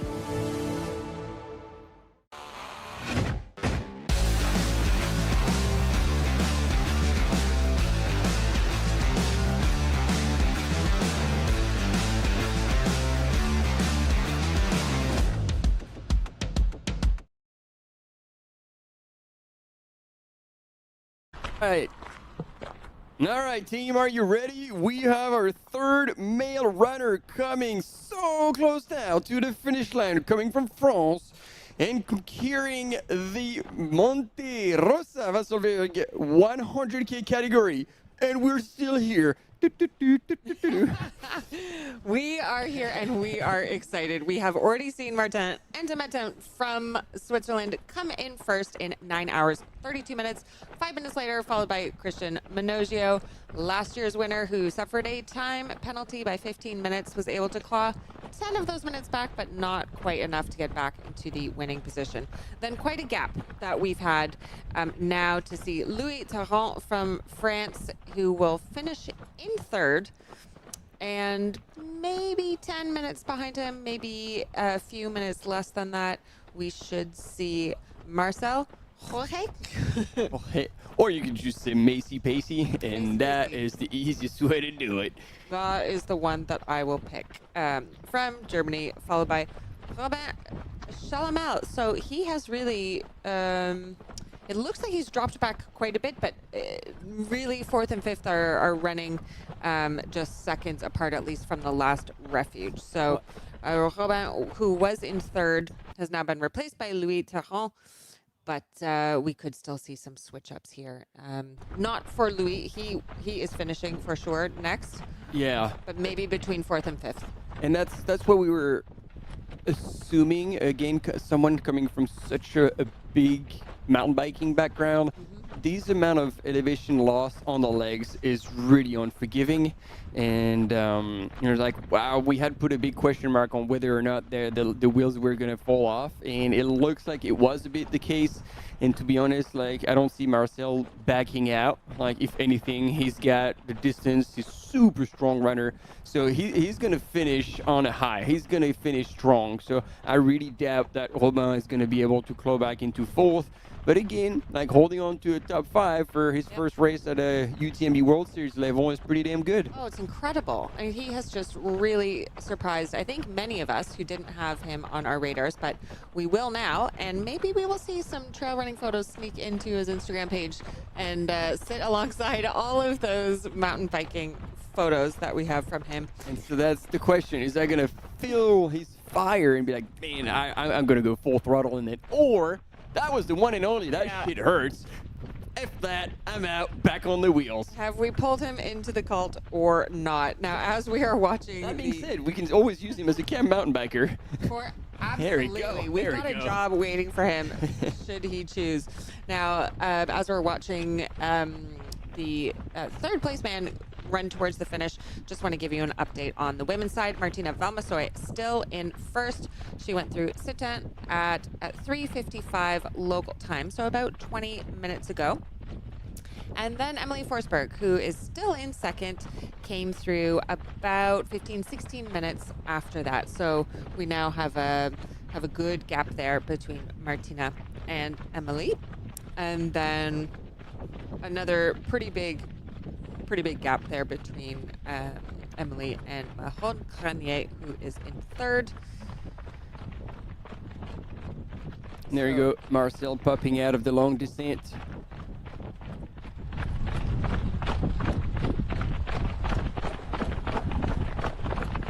So interesting, Marcel actually has a higher UTMB index than Louis.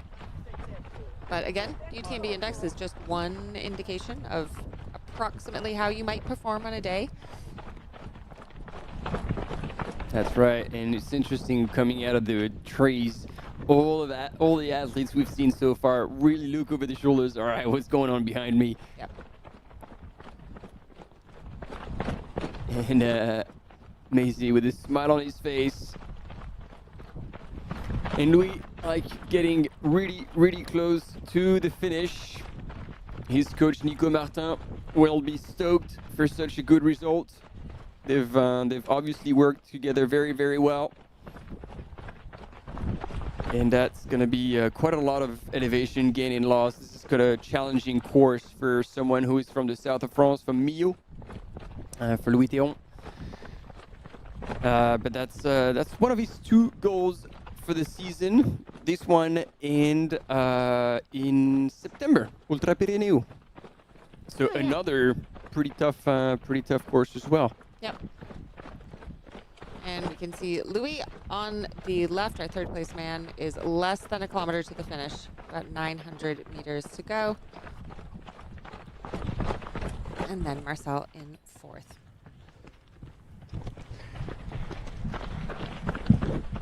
There we go. We got to be close now. And the race course keeps them on the trail here right up until the end, which is nice. But make no mistake, he is now just 700 meters to that finish line. He will be able to hear it soon. Oh, yes. And so when he's going to get to those trees over there, it's going to be a little bit of a steep single track down and then rolling on the flat all the way into the finish line. Happy days. Third place in the bag.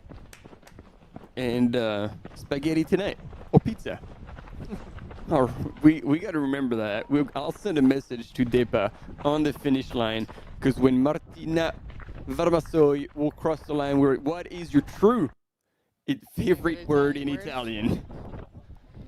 Do you have a favorite word in French? It's a strange question, I have to admit. It is indeed. You have to think about it. Yeah, I'm not sure I have one in English. There are ones that really sound like a bit different. Oh, wow, he's sending it. Oh, yeah. It's like the bull can smell the barn. He's going in. This is what I like to see. I mean, there's no chance of him catching anyone. There's no chance of anyone catching up to him, but he is eager to cross that finish line, and we love to see lots of energy and that final push as he makes his way towards the finish of this 100-kilometer race at Monte Rosa. There we go. And we can indeed hear now Depa calling him out. He has been running since 6 a.m. this morning. We are at 10 hours, 18 minutes into this course. And he is about to secure his third place, which will get him 600 euros in prize money and a direct entry to CCC next year. Yeah, pretty good day. On top of, I'm sure, a beautiful memories of all this course, this summits, and probably a fair bit of domes tomorrow.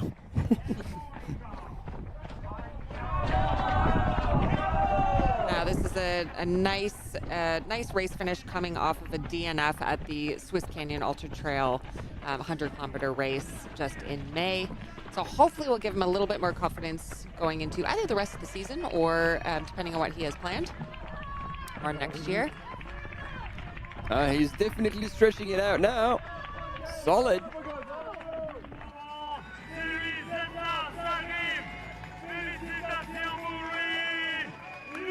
Let's go, Louis Terron, our third place man, really gritting it out. Oh, yeah. Runs towards the finish line. I love this. He is pushing until the very last step. That's a grimace. Yes, you've done it. Wow. Coming in hot. I love it. Louis Terron from France, our third place man. Gli applausi del pubblico per la Francia, gli applausi del pubblico per lui, il costume tradizionale che va a porgere la medaglia del terzo classificato, Depa. There he is going for his victory. Oh yeah, he still has some to go straight back out. Checking his watch a couple of times, wondering if he's kind of trying to convince himself this is real, it is over. And I like the progression, you know, he started in 10th and then gradually crept 9th. Really consistently worked his way up the field. But yeah, by 28K he was 7th, 6th at 40K. What do we get? Didn't show. But then, yeah, 4th at 61. You can see he didn't lose any places in between checkpoints. It was only gains. Yeah. And then 3rd by 69. And there we go. En course de l'UTMB avec des coureurs comme Christian Minoglio et Martin Damanté à la première, c'est deuxième position. Et pourtant, podium, c'est magnifique. Et toi, tu as déjà les dossards pour l'année prochaine, la CCC. Ok, bah ouais, c'est vrai que c'est super ça, je suis vraiment content. C'était une super course, j'ai pris mon rythme tranquillement, j'ai remonté les places. It was a really cool race. I was creeping up the field. I really failed on my last race, so I was a bit stressed. Everything went really, really well. I actually struggled a little bit around K60 and 2 people passed me, but apparently he got them back in the climb, so we didn't see it in the splits. Shout out to the organization as well. I really loved it. And yeah, the high mountain, the high country was really stunning. Jusqu'à la ligne d'arrivée, c'est très dur pour les cams. Ouais, étonnamment, je me suis senti super bien, j'ai pas eu de crampes. Like the last descent was pretty brutal on the legs. And he's like, well, actually, I surprised myself because I wasn't hurting as much as I thought I would. So shout out to my coach who got me really ready for this. Et maintenant, nous avons la photo de troisième. And there we have it, our top 3 men in this 100-kilometer race. And really, I mean, strong performance from Louis, but the fact that he finished almost 50 minutes behind Martin gives us an indication of just how fast Martin and Christian are at the top. That's a lot. Oh, and Macy's looking back. Wow, he's got the poles out. This is exactly what you want to be doing at the end of the race. Keep you stable. Just gives you that little extra oomph to keep going. Can he see Robin Chalamel? I'm guessing no, but he's worried about it. He's worried about it. And there we go. Your top 3 runners, Martin Ontamate and Christian Minoglio. And just crossing the line, coming from France, Louis Mitterrand. And the three of them will indeed receive their automatic entry into CCC 2027. Oh, that's cool. And these are the traditional dresses, the traditional clothing from that very valley. Yep. Del vincitori qui in sto arrivo. And now it's time to relax and celebrate. At least for our top three men. Still a few more minutes for fourth and fifth as we wait to cheer them across the finish line. Yeah, now Macy is certainly not going to relax. Like, he's looking over his shoulder. I don't know, maybe my prediction was wrong, and des petits bois là. Je pense il est tranquille le 4. Okay. So that's what the camera runner just said in French back to the studio. He's like, well, the other guy still hasn't come out of the woods behind him, so he's like, that's probably in the bag for Marcel.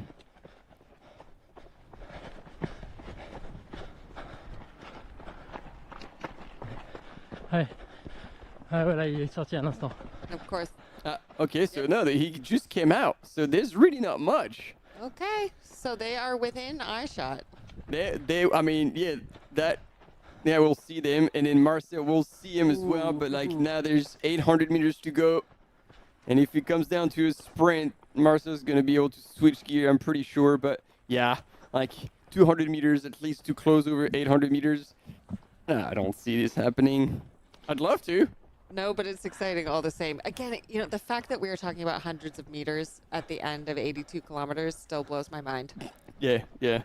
Doesn't make any sense. It's very stressful. For all of us. It's stressful for the runners. It's stressful for us commentating in the booth. But that's what keeps the drama alive. And still, what an incredible performance for our mountain biker, Robin Chalamel. I really hope they interview him at the finish line. I just want to hear how this all came about.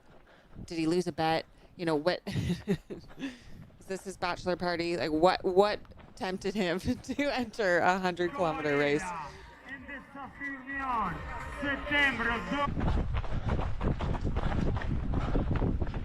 But he's clearly good at it, so I do hope that we will see him again on a UTMB start line.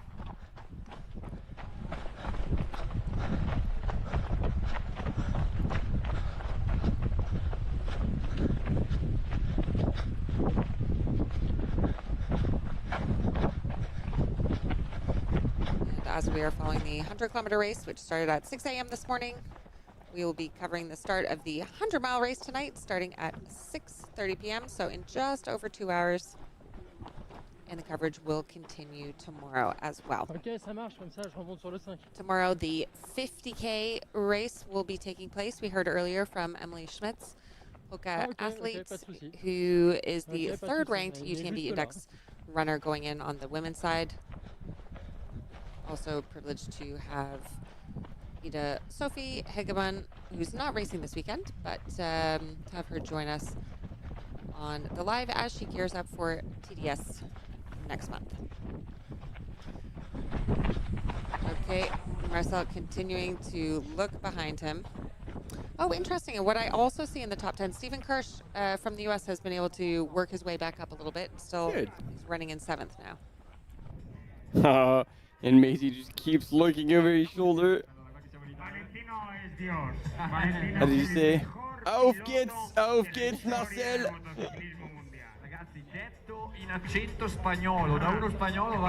And I think our camera runner is going to stop and pick up Robin. But yeah, from this drone shot, you can see there's over 150 meters and the finish line is right there. And you can tell Robin is not a veteran in these races simply by his bib number alone. And your bib number corresponds in general to how high your UTMB index is. The lower the bib number, the higher the UTMB index. Marcel is finishing with a bib number of 1,009, and Robin has 2,170. Now that's not because he isn't as good of a runner. It's simply because he doesn't have the race history to back up Yeah, and UTMB index. I don't know, to possibly a late entrant. Maybe a late entrance, yeah. But look at that, he's right there. Yeah, no, he doesn't have a UTMB index. That's why. Ah, yeah, Because he hasn't done any races since 2018 on the trail running circuit. Oh crap! Yeah, Macy really pushed hard. Like,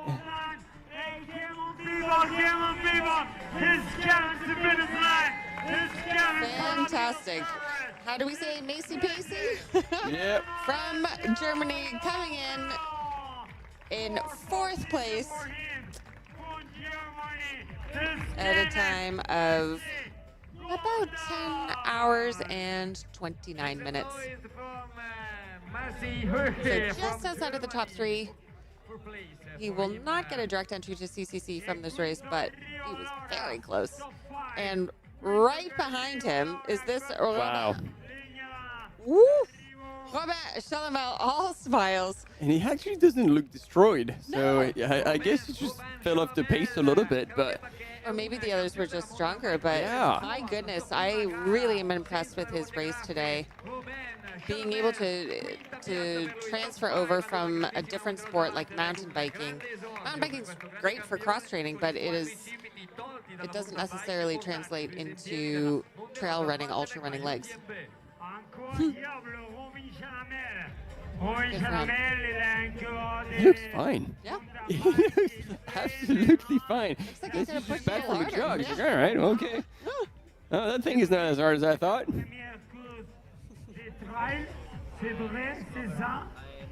And that is our top 5. Let's listen in. So yeah, he did touring until he was 17, 18, and then he was only doing skimo and mountain biking. Encore un peu la caisse, mais faut retenir et c'est quand même un sport qui est bien antagoniste comparé au vélo. So it's like a very different sport compared to mountain biking, and the actually the downhills were the most painful. And since this spring I actually was in Paris, so it didn't really help. Pas trop pu lever la tête devant, mais so I didn't have much of a chance to look around during the race, but I don't like. I'm gonna be back here. Étonnamment vite, enfin premier col j'étais 3e. I found myself in 3rd position early on, and I was actually surprised about it. And I stayed there for about 5 hours, and then, as expected, I completely blew out. And then, yeah, I basically fell back, ran a little bit with the other Frenchie and the other German. I don't know their name yet, but he was quickly run with them. Merci beaucoup, Roman Chalamel. So he would be like less than 25 years old. Yeah, I was going to say, what a sweet kid. I mean, what a sweet kid. He's got a good career in front of him, I hope. Yeah. What you do every day, I think, for me, this winter, I So now we have our top 5 men rounding out the top of the top at this 100-kilometer race. Martin Antematin from Switzerland, Christian Manogio from Italy, Louis Tarrant from France, Macy Pacey we will go with from Germany, and then Robin Chalamel from France. Now, we will still, don't go anywhere. We will be having a break coming up before we will be coming back with you to finish up the day with the women's 100-kilometer finishes, and then, of course, the start of the 100-miler and the Becca Pink race, which is the women's only race, the non-competitive race, taking place in Aosta. Yeah, yes, because my last trail running race Let's was listen maybe in on Robin. before 2020, which was maybe 15 Ks, but I did a lot of endurance sports. So. Good job, I think. Lepa, hard life for the first time. Merci beaucoup, Roman. Un pédalo pour lui, un Very pédalo good. They pour really lui. did the interview in English a little bit. And we are going back into a bit of a break. As you were saying, Steph, we've had the top 5 men. We're going to keep the live broadcast on the line. We're just going to stop the commentary for a bit, about 45 minutes, and then we'll be back for, obviously, the women's 100K finishes, the start of the 100 mile, and the Becca Pink races. in the following the live coverage of the first 10 kilometers of the 100 mile. We'll see you.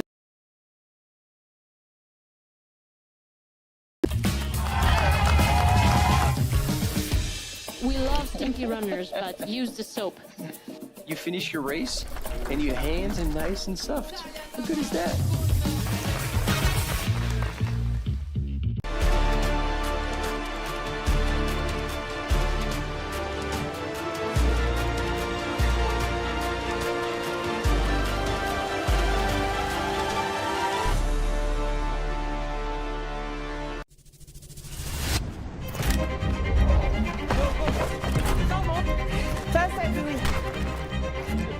So nice.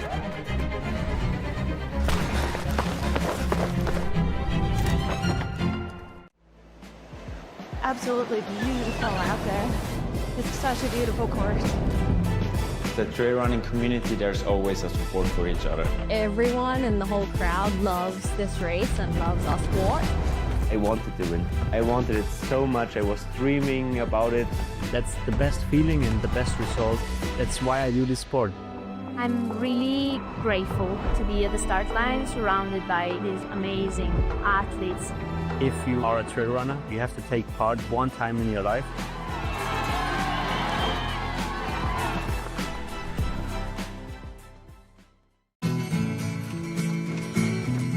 Try imagining a place where it's always safe to go. Come in, she said, I'll give you shelter from the storm.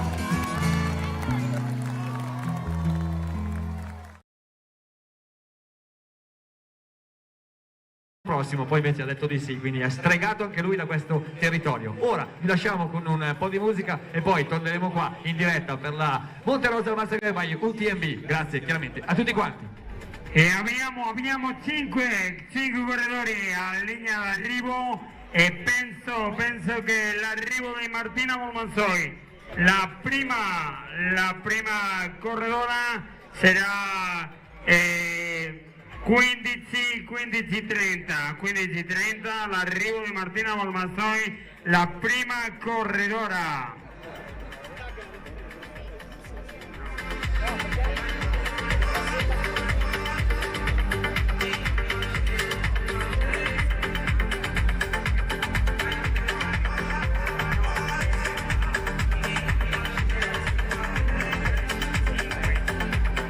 5:30, perdona. Depa che parla 8 lingue e comunque chiaramente stava parlando italiano, intendeva 15:30 perché c'era il 5, intendeva 17:30, quindi chapeau Depa al suo orario, perché io in spagnolo invece non ho detto niente, in tedesco neanche, in francese nulla, però diciamo al gentile pubblico 17:30, probabilmente la previsione di Martina Volmansoy all'arrivo.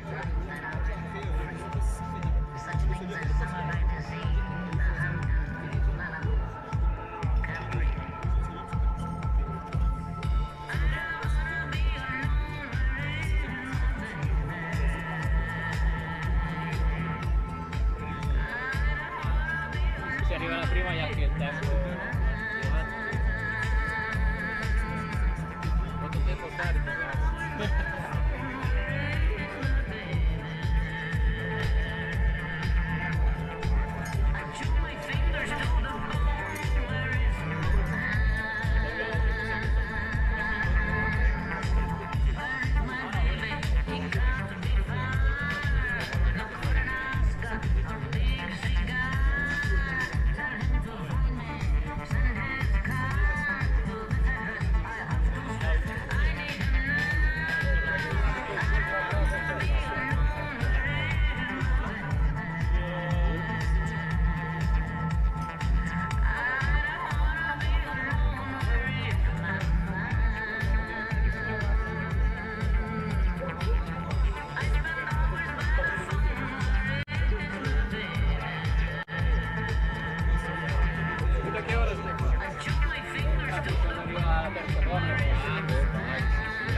sorry. I can't see you, but I know you're there. I'm sorry. Get out. I'm sorry. Get out. I'm sorry. Get out. I'm sorry. Was it you? Were you the one? Were you there? Why did you do this? I don't know. Because I know the... What do you want me to say? You're stuck inside my head. At nights when I'm alone, laying in my bed. I know that you were gone. Send me an angel. Yes, I only see your ghost. Send me an angel. The one that I want the most. Send me an angel. Yes, I only see your ghost. Send me an angel. The one that I want the most. Send me an angel.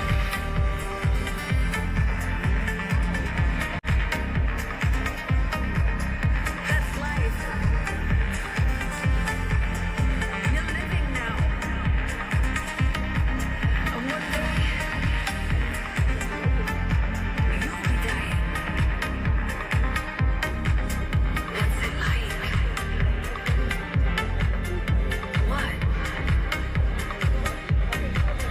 It's wonderful. You're stuck inside my head. At nights when I'm alone,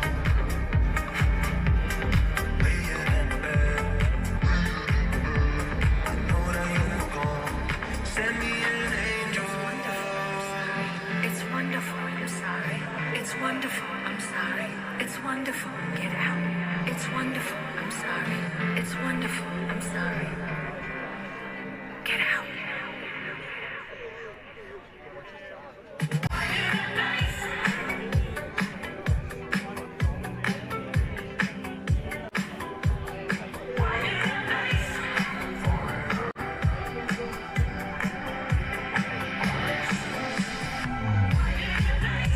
Keep me like a red hot star. Your touch. Why you nice? Strike a magic that spark. Light me up. Why you nice? I was frozen till it felt so flames. Felt that rush.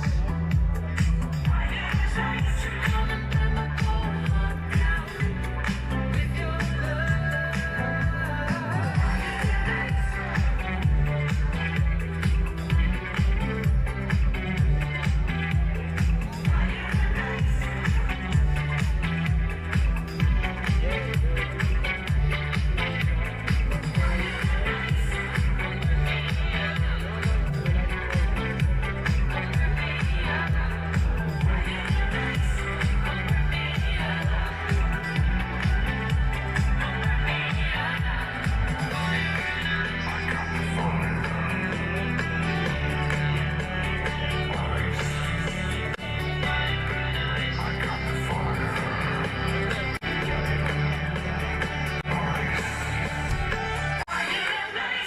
Keep me like a red hot star with your touch. Why you nice? Strike a magic that spark. Light me up. Why you nice? I was frozen till I felt your flames. Feel that rush. Why you nice? You come and burn my cold heart down with your love. Why you nice? Why you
Attenti perché arriva sesta posizione.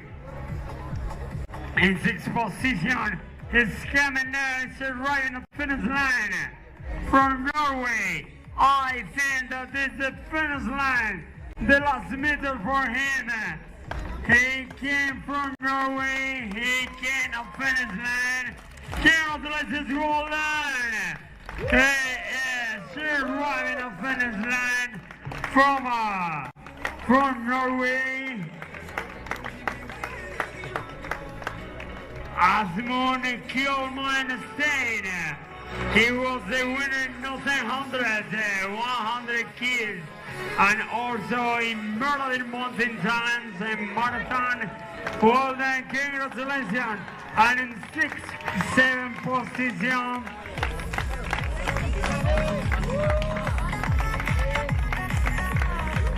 Gli applausi sono tutti per la Norvegia con Asmund Stein et Augustin Sorel de la France. C'est les vainqueurs des grands rails de la Réunion, et aussi deuxième position dans les trails de Bourbon, vainqueur des grands rails de la Réunion, Saint-Paul-Cal, Trail Relay, Trail de Bourbon 2024. Félicitations pour Augustin et félicitations, congrats also for Asmund Kjellman from Norway.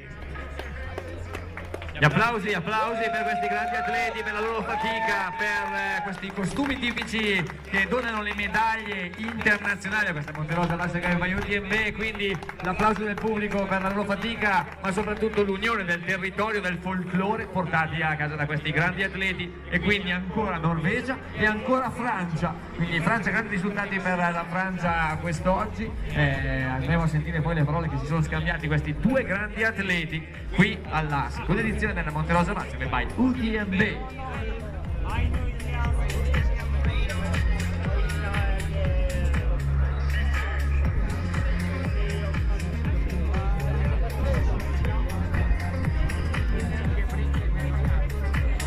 Bueno, pues Agustín, parliamo con Agustín.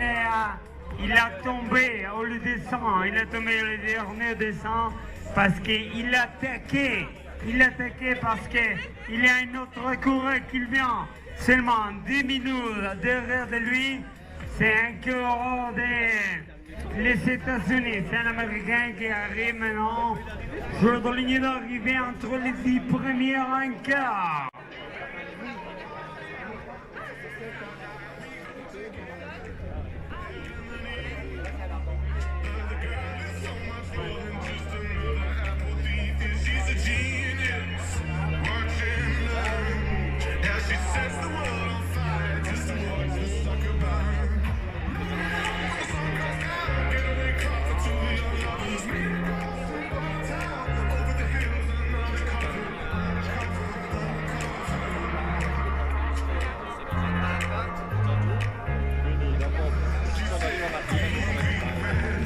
Amen. Now it's coming from the series.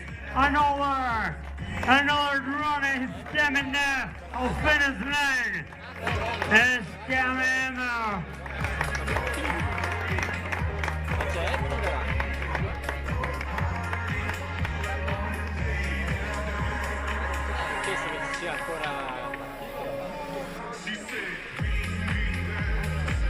Gli applausi sono per Stephen Kirsch. Allora sì.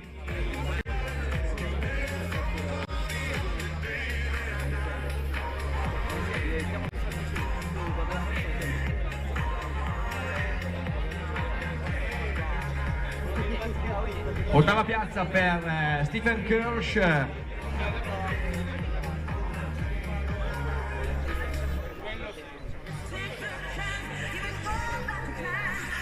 Con i suoi 886 index UTMB per Stephen Kirsch, ottava piazza. Scusiamo al gentile pubblico ma anche agli atleti, le prime 5 posizioni premiate domani, sempre qui sul podio ufficiale della Monte Rosa WalserWaeg UTMB. L'unica gara al mondo dove si può gioire della bellezza del Cervino, della bellezza del Monte Rosa, con i suoi 4.634 metri, i 4.478 del Cervino, i giganti delle Alpi sulle Alpi Pennine. E qua siamo all'epicentro della comunità Walser, dalle valli alle vette, ma attenzione, ancora applausi, e ancora applausi per la nona posizione, Amerik Damour, nona posizione per Amerik Damour.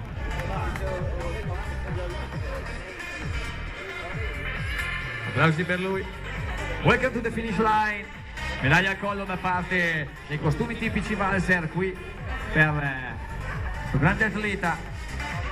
Yuri, viene con me, mira. Tenemos a Cecilia Basso. Abbiamo Cecilia Basso tu posso parlare con Cecilia Basso, una delle più importanti atleti di Brooks MA here with us. Ciao Cecilia, incalzata dalla storica voce di Depa, ti stavi confrontando anche con Danilo Brambilla che salutiamo nei falchi di Lecco, giornata così per lui ma lo salutiamo. Cecilia Basso, Brooks, come stai? Adesso bene, esatto. E domani come la vedi? Domani deve essere una gara spettacolare, però anche bella dura, quindi vedremo domani come vanno le gambe e bisognerà cercare di gestire bene le energie. Prima con Depa scherzavamo in spagnolo con el cutillo tra i dientes, se non l'ho detto giusto? Più o meno. Cuchillo entre los dientes. Entras la dientes, quindi il coltello tra i denti, ce l'avrai o no? Devo non avercelo troppo all'inizio e prendere il mio ritmo e poi a una certa si dà tutto quello che si ha.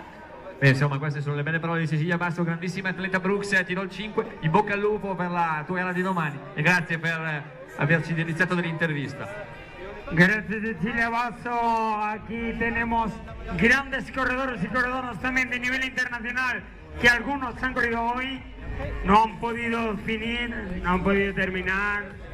E Danilo Brambilla, sì, stavamo parlando di lui che non ha potuto terminare la sua gara quest'oggi, però è una grande persona. Sì. L'abbiamo detto prima, una grande persona. Puoi parlare con él anche che oggi non ha potuto terminare.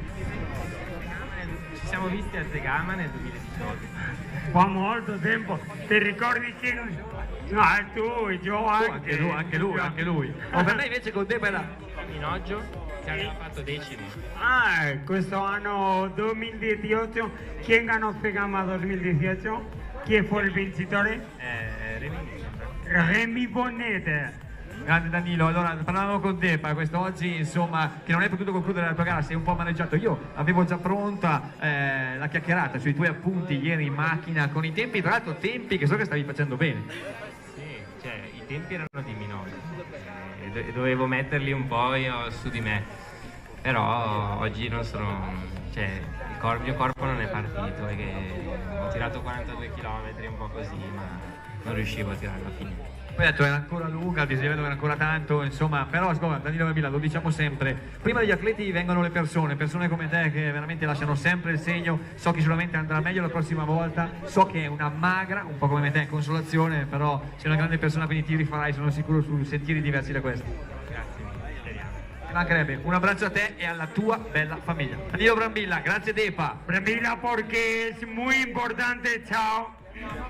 Muy importante anche quando arrivi, quando ganas, tutto va bene, pero anche debemos parlare también cuando no van las cosas muy bien, y es muy honorable por su parte que quiera hablar con nosotros también cuando no ha podido terminar hoy la carrera. Ma sai Depa, hai detto bene, non ci si nasconde, non ci si elogia solamente quando si concludono le gare o quando si vincono, ma anche quando le cose non girano come si vuole. E questo però lo fanno solo le grandi persone come Danilo, come altri atleti che dicono le cose. Da noi si dice terra a terra, pane a pane, vino al vino, si dice così. Penso che in Spagna ci sarà un proverbio. In Spagna es lo mismo, al pan pan y al vino vino. Bravo, vedi che poi non siamo così diversi. Grande te. Bueno pues, escucha porque tenemos a punto de llegar a Benjamin Gis, que va a ser el corredor que va a cerrar.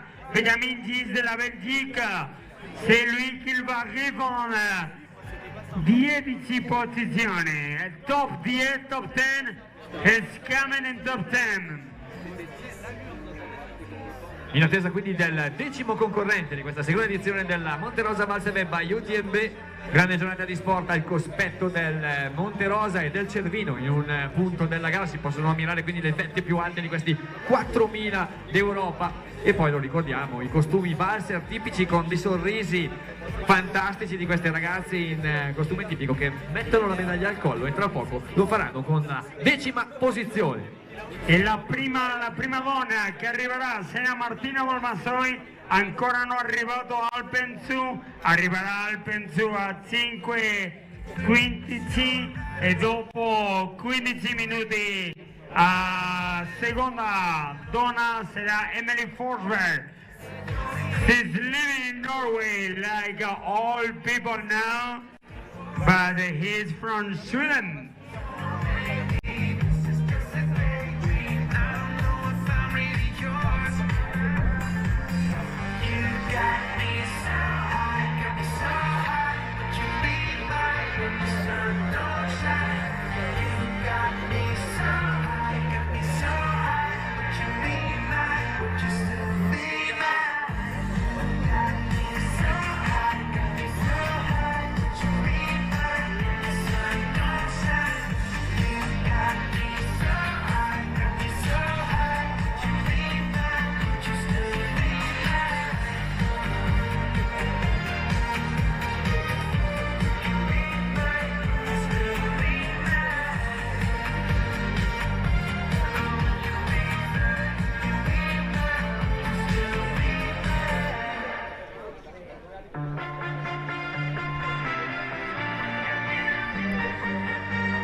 Waiting for it, was rolling dice for a miracle.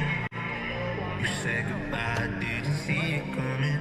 You're still in my heart. Days been long, nights like this, wrong. To be playing alone, but I'm still holding on. Oh, I hear your voice, but it's not making sense. I feel your touch, but it's all in my head. You see the wind hanging over my bed, an illusion. But this love is as real as it gets.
Attention, attention, parce que c'est lui, c'est ça qui l'arrive.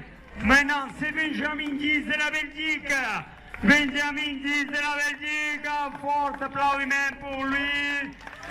C'est le vainqueur du trail de Choré. C'est le vainqueur aussi de Holm Trail.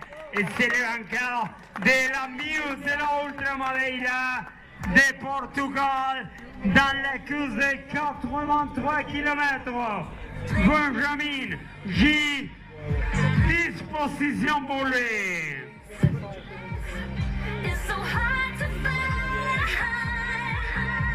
E gli applausi sono per la 10ª posizione di Benjamin Gis, che chiude in 11:06:55, lui che ha già vinto il Trail de Shore chiaramente con i suoi 19 km e 190 metri, ma soprattutto la vittoria dell'Ultra Madeira con la sua 83 km nel 2024, prima posizione per lui, e anche la Home Trail Ultra nel 2025 sempre con 83 km, quindi distanza come quella di quest'oggi. Benjamin Gis, 10ª posizione, top 10 per Benjamin Gis.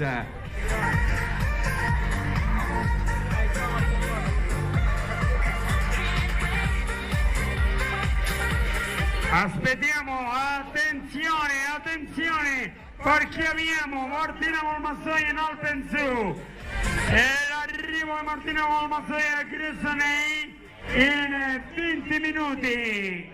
E quindi allora chiediamo al gentile pubblico, gli addetti ai lavori, i fotografi, i videomaker, a tutti coloro che dovranno immortalare questa fantastica prestazione di Martina Valmassoia di portarsi in zona transenne, creare 2 ali di folla sia sulla destra che sulla sinistra e fare veramente il rumore che questa grandissima atleta merita. Quindi portiamoci in zona arrivi, perché tra circa 20 minuti Martina Valmassoia potrebbe essere qua vittoriosa, lo diciamo probabilmente sul primo gradino del podio e addirittura poco dopo la top 10 al maschile, quindi veramente una grandissima prestazione di questa atleta che non ci sorprende.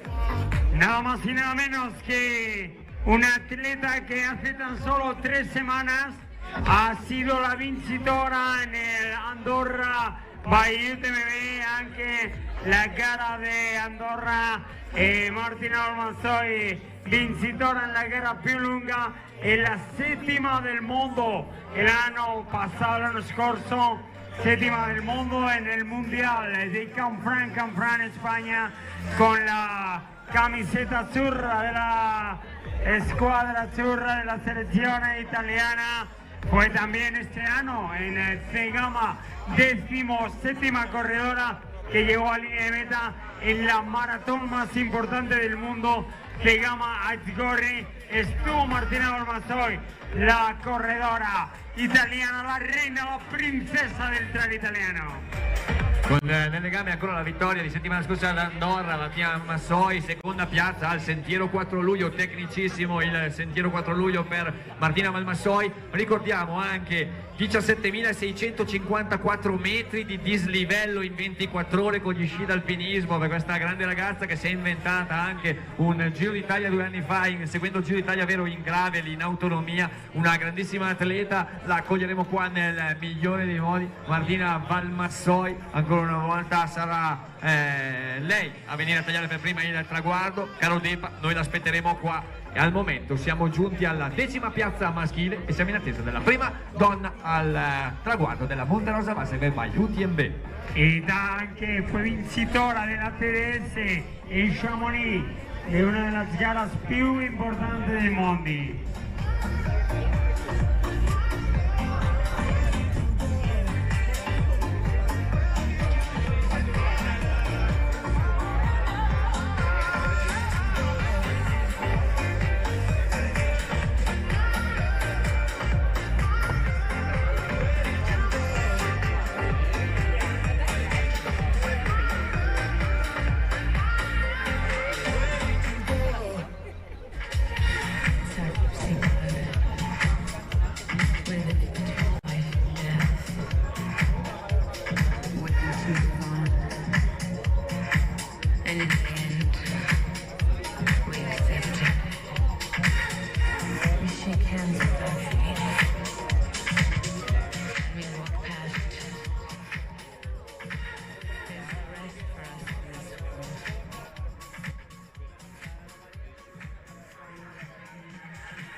Finally, enough love.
And now, maintenant, c'est lui qui l'arrive maintenant, cette ligne d'arrivée. C'est ça, Sacha Duina de la France. Sacha Duina, félicitations pour Sacha Duina de la France. Waouh, incroyable cette position. 11 dans la ligne d'arrivée pour Sacha Duina de la France. Et après, Julie, après il vient une autre, Nels Robin, another one man, and after in 13th position, first woman, Martina Ormasoi. E come diceva Depa, ancora un'altra posizione al maschile e poi in 13ª piazza assoluta dovrebbe...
Hello, everyone. We are back at the 100-kilometer race at Monte Rosa by UTMB, and we are following Martina Valmasoy, who has absolutely stormed through this race.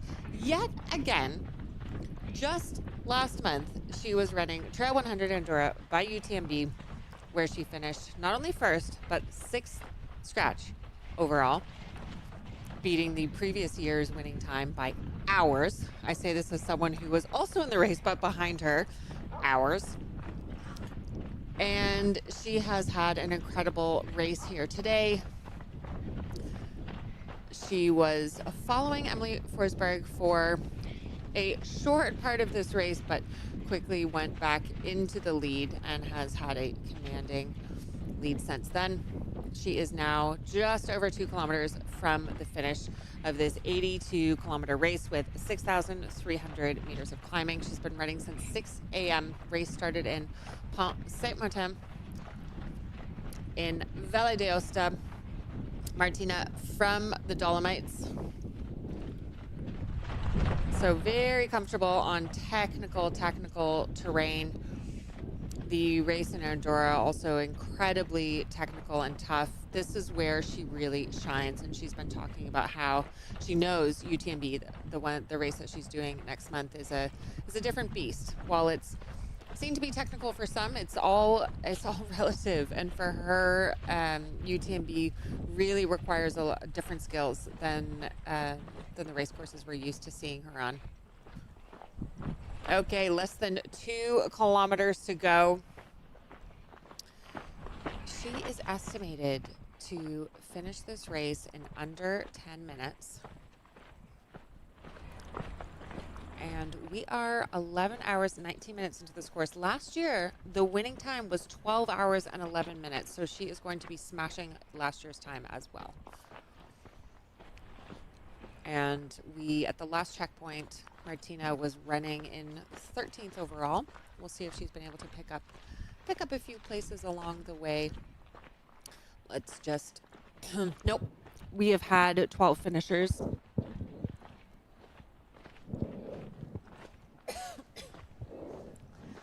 We have had 12 finishers. So she will be finishing, as long as all goes well, in these last few steps, she'll be finishing 13th overall.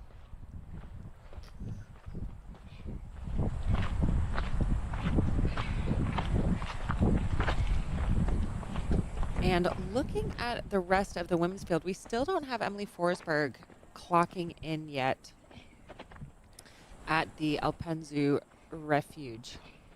So she's put quite the gap on. The last refuge, the last checkpoint, is just 3.8 kilometers from the finish line. But still, she has been able to really widen that gap with Emily Forsberg.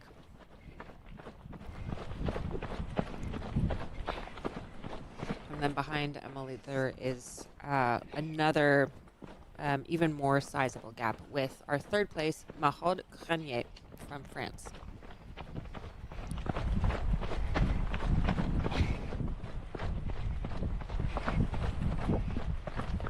As we have shared earlier on in the broadcast, Martina jumped into a sky race, a marathon race, just 2 weeks ago, kind of at the last minute, to use as a bit of a training race for this course.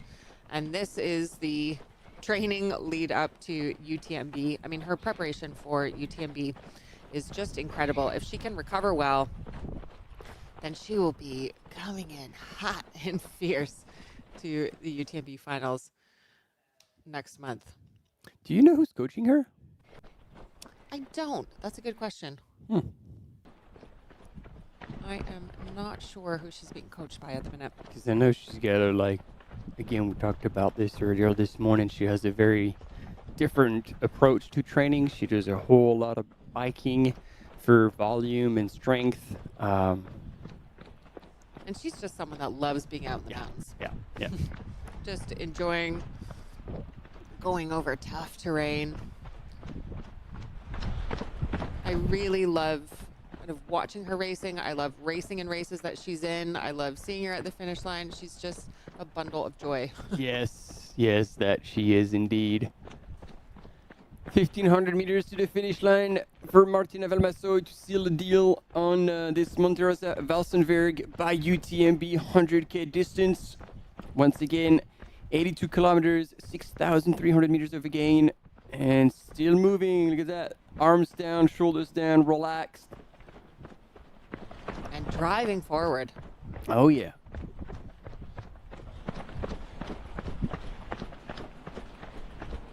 How amazing. I think, we heard her in her pre-race interview say that she hadn't raced against Emily Forsberg before. I couldn't actually hear who she was talking about, but I think it was Emily. I'll have to hear that again. Well, she's done it now. Yeah. Hopefully they'll be able to share some moments on the finish line there. 1.3 kilometers to go. If you're just joining us, this is Stephanie Case, and I'm here with... El Martin Gavuri, sì. Hey, Ah. Italian. Ciao, ciao, ciao. And there you can see Martina's race stats on the right-hand side of the screen. It was a day for Martins and Martinas. That's true. Whether it's Antamateno or Valmassoy. There's something about the name. If you're thinking about entering your next race, just consider a name change. It might carry you to the finish line.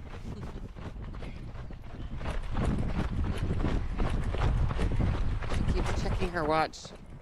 It's just, sometimes, you don't even really need to know what the stats are coming up to the finish line, but it's just a thing you do when you're wanting something to end quickly.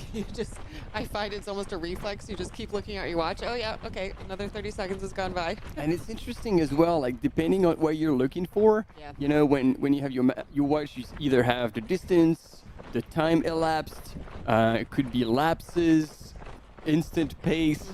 And because usually you know very well your watch, so you only look at one number. Yeah. When you're looking for that number, it's like, okay, what's the distance? You see the distance, and basically you blank on everything else. So maybe you're like, oh, I haven't looked this. Oh, now I want to look this. Oh, I want to look that. When I use my Suunto watch, the feature I love the best is when it counts down how far away I am from the finish line, and it can do that depending on how the race is set up, the GPS. It can do that, checkpoint to checkpoint. And I find it so helpful because I never trust the bystanders when they say it's 1 kilometer to go. It's going to be 3. Yeah. The watch will always tell you the correct distance when you're following that GPS track. And we are down to the final kilometer for Martina Valmassoy from the Dolomites. Look at that. Very at home in these mountains in Aosta Valley. Yeah, look at that mountain on the background, like with a bit of sun on it. It's beautiful. What a day they've had out there. And we heard from Emily Schmitz earlier, who's racing the 50K tomorrow, talking about how, she's coming over from Chamonix, so not too far away, but talking about not just the heat, but humidity really being a factor that surprised her a bit.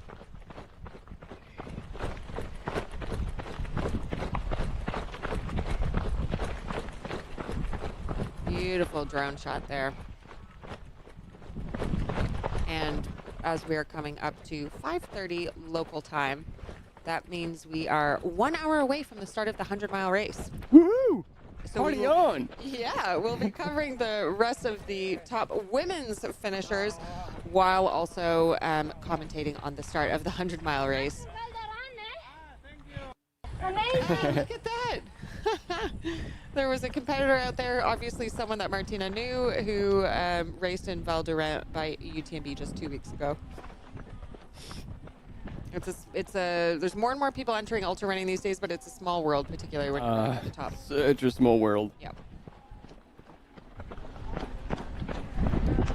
And just as we're watching Martina come towards the finish line, we earlier welcomed in Martin Entematen from Switzerland, who came in first, and 5 minutes behind him, Christian Monogio, who suffered a 15-minute time penalty due to cutting the switchbacks unintentionally. Unintentionally violating the rules, intentionally cutting the switchbacks, but did not realize at the time that would be violating the rules. Always important to know what system you're coming into. And then in third, Louis Terron.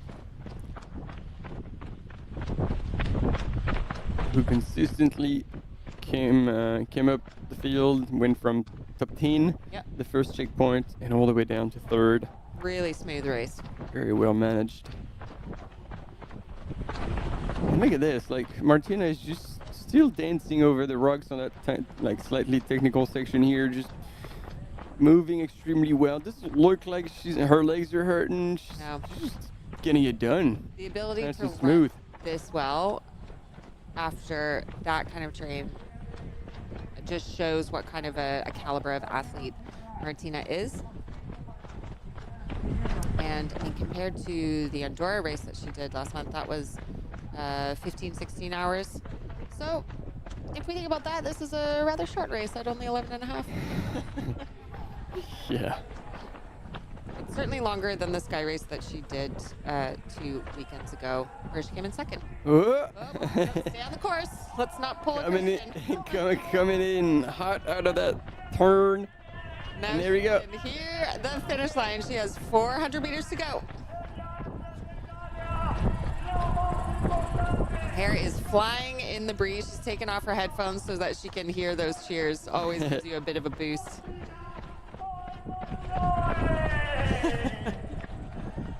Oh, how would that feel to just hear your name called out like that, just ringing through the valley, bouncing off against the mountain? Especially by people you know very well. Means. Are you okay? Oh. She ran into a bunch of wasps? What happened there? I don't know if it was a wasp or a bee, but there was definitely something. Just a little bit of spice before she hits the finish line. Oh. I think the course wanted her to know that there was one more challenge in front of her. Keeps you on your toes all the way. Italian Sim International Offensa Tuscanen Martina. There we go. Woo! We're getting a hug. We are getting the cowbell out. Let's go, Martina.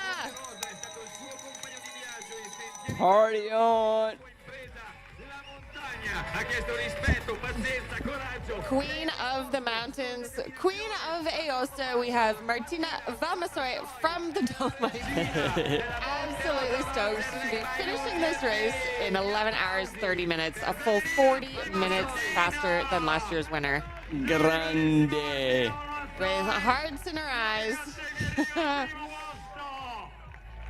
Salt dried on her legs, and now she's going for her victory lap.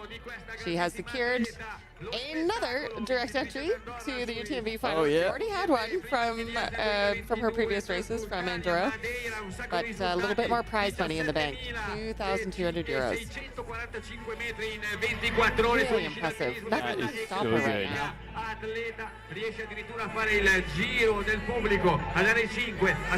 Going all the way out and all the way back.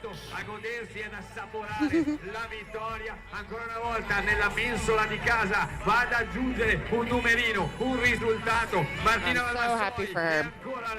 If you are a fan of Martina, show her a bit of love in the chat. Per la regina di questa giornata. E la più grande atleti allora italiana del momenti è Martina Valmasoy. There we go.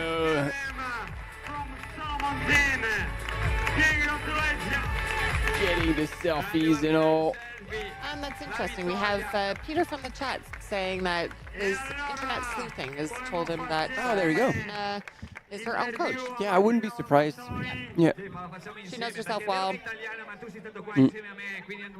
And then let's hear from Martina on the finish line. Sotto l'arco di trionfo della Monte Rosa WalserWaeg ancora una volta si sta godendo il momento. Depa, stiamo qua insieme perché non voglio stare solo con lei perché è un momento da assaporare, un momento che ancora una volta questa grande ragazza, questa grande atleta che occhi a cuore, ma che occhi a cuore che mi picchia fuori Depa. E l'amore entre Martina, Martisca e me è un grande amore. Con permiso de Dakota Jones. Bene. Tú, adelante. No, En tú italiano, no, no, in tú. italiano. Yo siempre Martina parla spagnolo molto bene. Parla spagnolo, Sì. parla americano, parla inglese, Parla un attimo di spagnolo solo. Poco, ma tanto non ci sono spagnoli qui, quindi posso sparare cazzate. Sto parlando italiano comunque adesso. Sembrava un italiano. Adesso no, So he dopo. says like No, vale. were Dopo la fighting cerveza, to see dopo la who could birra. in Por Turkey tanto, her. And he goes like, well, she speaks Spanish. Can you say something in Spanish? Porque And she's like, allora I think we're in anche Italy, so I'm going to speak abbiamo Italian. l'intervista para tutti il mondi e nel live. Allora, quindi dobbiamo farla seriamente. Allora, Martina Serio, Valmassoi, serio. ancora una volta, riuscita a dare il 5, ancora una volta sul primo gradino di una gara. Hai vinto qua da regina, ti abbiamo proclamato da regina. Come è andata la tua giornata e come stai? Ma io sono contentissima della gara e She's mi just very aspettavo una happy gara about her dura race. She was expecting something very è hard. arrivata una gara bella dura, ma del And resto it was con indeed. Judy e Frankie dietro il disegno del percorso non potevamo aspettarci diversamente, quindi So, no, yeah, è stato when the two veramente race un director, percorso fantastico when you know these primo two have chilometro designed a fino course, you know it's going to be all'arrivo. tough. E anche proprio tutta la parte che sembrava bordo strada è stata molto difficile, poi con le cascate, bellissimo, bello So, like even the giornata section that looked splendida, a bit caldino, more però like flatter dai, sì, and road-like. Si vede che sei they were contenta, all, allora hai you know, parlato di very, Franco Collegio e challenging. Teodorini, gli organizzatori di questa grande giornata di sport, il loro sogno nel loro territorio, la prima gara UTMB interamente nel territorio valdostano. Mi sembra di capire che ti sei anche guardata in giro. Bisogna, cioè, se no, l'obiettivo principale era, vabbè, adesso qualificarmi per il prossimo UTMB, ma So she was c'è looking sempre, for the è qualification for next year's un'opportunità sempre UTMB. di conoscere il paesaggio. Io qua in Val d'Aosta non avevo mai corso più di tanto, a parte con Judy che mi aveva portato un po' in giro qua per Bessonei, però questi erano tutti posti nuovi, a parte la salita all'Alpenzug che me la ricordavo, l'avevo fatta una volta con Marina Cugnetto e ho detto Maremma, ecco. E qualcos'altro. Ma allora mi sembra di capire, hai corso in tutto il mondo, gli applausi tra l'altro per l'atleta che sta arrivando in questo momento, hai corso in tutto il mondo. Aspetta che mi sposto, 5 per loro. Giroud, in arrivo Giroud, complimenti Gilles. Grande Gilles, stavo intervistando Martina Valmassoi, do il 5 anche a te, complimenti, bello l'abbraccio tra voi due. E ti stavo dicendo, allora, questa Val d'Aosta, com'è? Allora. È dura. Sì, ma Like, what do you think about the Val mi d'Aosta? aspettavo She's like, yeah, it's really hard. diverso e And I il wasn't percorso expecting duro è anything arrivato, mi è different. arrivata anche la Vespa a 200 metri dall'arrivo, quella se la evitavo era meglio. Yeah, però she vabbè, felt like she adesso got stung by a wasp in the last 200 meters. So Oh, Adepa, con questi occhi a cuore. Martina, Giulio vincitore UTMB Andorra. Giulio vincitora UTMB Monte Rosa. Agosto? Beh, a agosto direi che giusto perché bisogna far 3 mi fanno vincere l'UTMB, no? Claro, stai portando, è facile. Sì, sì, sì. Tutto il mondo pensa sì. Una petizione, facciamo una petizione che una firma, no? De todos, sì, tutti che firmano che per far 3 vinciamo Non c'è, in Italia diciamo non c'è 2 senza 3, Depa. E in Spagna è uguale, noi 2 in 3. Ci vediamo, Martina, la più grande, la principesca del trail mondiale, Martina Valmassoi. Grazie Martina. So she did got stung. Grazie Deva, che bella l'impressione di Martina Valmassoi in questo momento, gli applausi tra l'altro per un altro atleta che sta arrivando in questo momento. Pretty for next year. She can choose to go into UTMB. She can choose to go into Giulio è CCC. benvenuto e She's ancora got una her volta prize gli money. occhi She's got her puntati race sulla entries, regina and she della now has Monte Rosa another WalserWaeg incredibly strong finish to give her confidence going into UTMB next month. We are about to go for a short break, but stay with us as we continue to follow the women's race.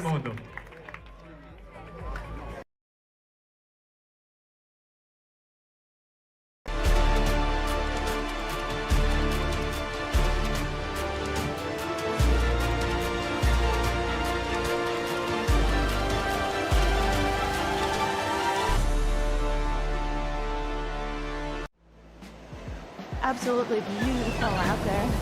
It's such a beautiful course. The trail running community, there's always a support for each other. Everyone in the whole crowd loves this race and loves our sport. I wanted to win. I wanted it so much. I was dreaming about it. That's the best feeling and the best result. That's why I do this sport. I'm really grateful to be at the start line surrounded by these amazing athletes. If you are a trail runner, you have to take part one time in your life.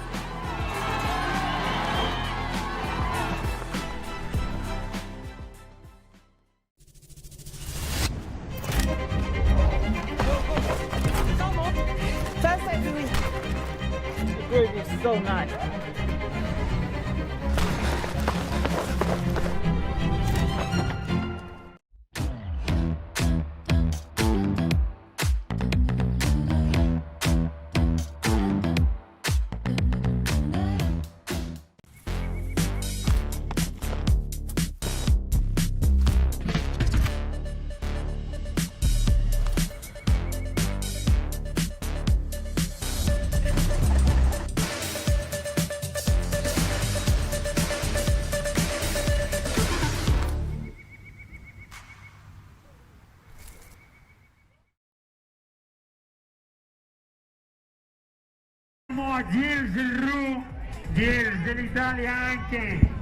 Welcome back, everyone, to this 100-kilometer race at Monte Rosa. We have just seen Martina Valmassoy come through as our women's winner of this course, just absolutely storming through the mountains of Valle d'Aosta to finish in 11 hours, 29 minutes, 49 seconds. Over 40 minutes faster than last year's women's winner. And we are now waiting for Emily Forsberg from Sweden, who is expected to come in just under 15 minutes. Now we're getting a bit of a race recap from the start of this race in Pont Saint-Martin at 6 a.m. this morning. Runners going over that beautiful kind of Roman architecture bridge before heading up into the mountains. This race has 3 major climbs. And we joined about 3.5 hours into the race with the live coverage. Kilometer 28 at the aid station, up at the top of the first climb, and the goats running with the goats. Exactly. And there was definitely a big battle going on between Emily Forsberg and Martina Valmassoy on the women's side, as well as between Christian Minoggio and Martin Antamaten, which kept things very interesting all the way through to about halfway. And then Martina Valmassoy made a bit of a move, just constantly grinding it and eventually pulling away from Emily Forsberg. Keeping the pressure on for sure. And meanwhile,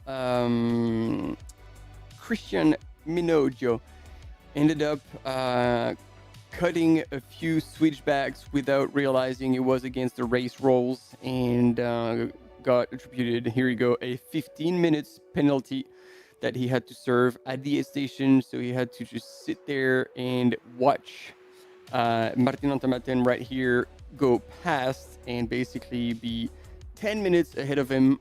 He managed at the end of the last big descent, to be as close as 90 seconds. Like, he was a minute and a half back, but then there was a bit of a climb after that aid station, and Martin Antamaten was 2.5 minutes ahead, and that's when Christian Minoggio kind of decided to stop the chase.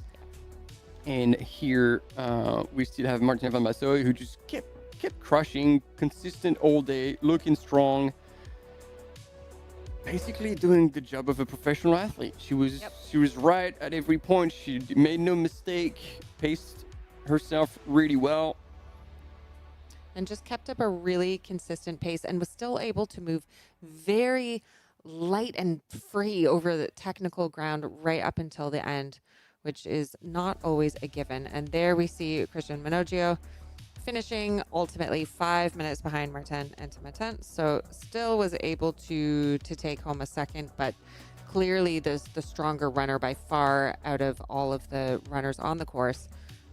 also being last year's winner. And then just a gutsy finish by Louis Terron. Yeah. He really pushed right to the final moment. And here we have Martina Valmassoy taking home yet another win as she gears up towards UTMB next month. And we are eagerly awaiting the finish of Emily Forsberg. There we see her now. There we go. She has had just a fantastic race. Mom of 3. She was talking about the heat, worried about how she would fare given that where she lives, it's only about 15 degrees. And today we've seen temperatures in the mid-20s or higher with the humidity on top of that. 2.1 kilometers to go. And you can see she's pushing. She's trying to make the best out of whatever is left in the tank. She knows she's getting really close to just over 2Ks. So probably we might break 10 minutes.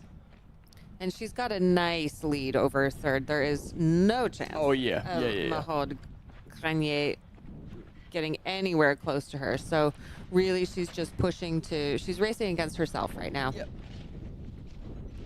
You know, it matters not just where you come in the race, but also how quickly you finish does impact your UTMB index score. So it isn't based necessarily on whether you come in first, second, and third.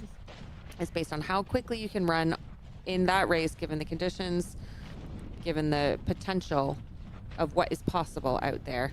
So the faster you finish, the better your UTMB time, even if it doesn't, or your UTMB index, even if it doesn't change your ranking. Yeah, and the quicker you can hold a beer and drink it.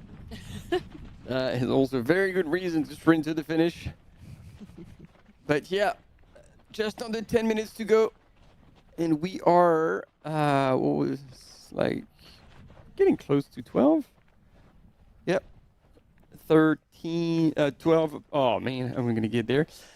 11:45 elapsed since they started this morning, local time 6 a.m. And we have had 22 finishers so far in this race. Through the last checkpoint, Emily was running 25th overall. And where was Martina? 13th. 13th. She finished 13th. It's a lucky number. If you were superstitious, would you give up a place just to finish in 14th? No. Oh no, I would definitely shoot. Like if I was 14th, I would sprint to be 13th. Yeah. Here we go. Final. It's a little uphill. She's looking over her shoulder. You never know, but yeah, it looks like she's raced for 11 and 45 minutes. Yeah, this last little climb, even if it's not big, she's certainly feeling that in her legs. Oh.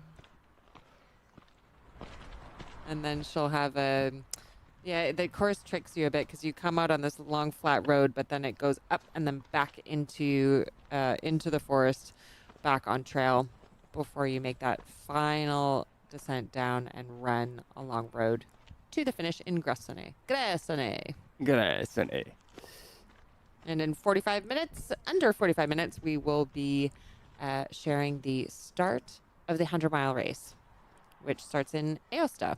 Yeah, it's a super cool start in the old town, and actually something I hadn't realized, but the Becca Pink,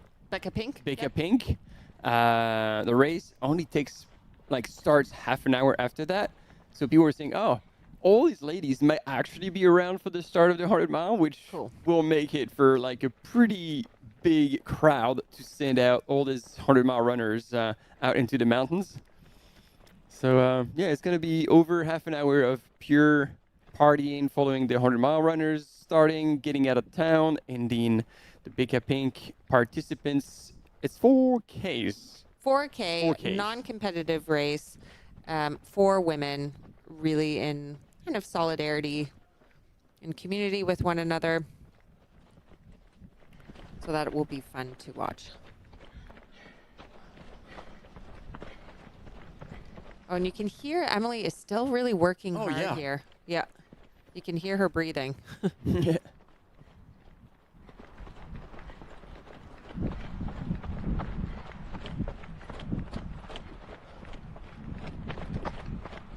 but she has been very efficient on the trail and in the checkpoints. She said that she was a bit nervous coming into this and she didn't have her full fitness back. And we've mentioned that she has 3 kids.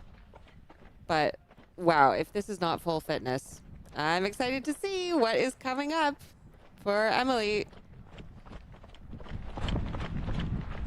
For all those moms out there who worry that kids means the end of your running career, it is just not true.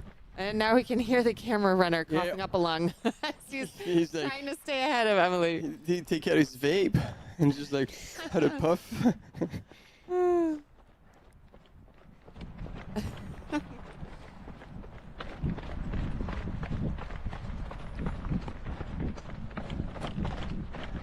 Yeah, she's moving forward strong.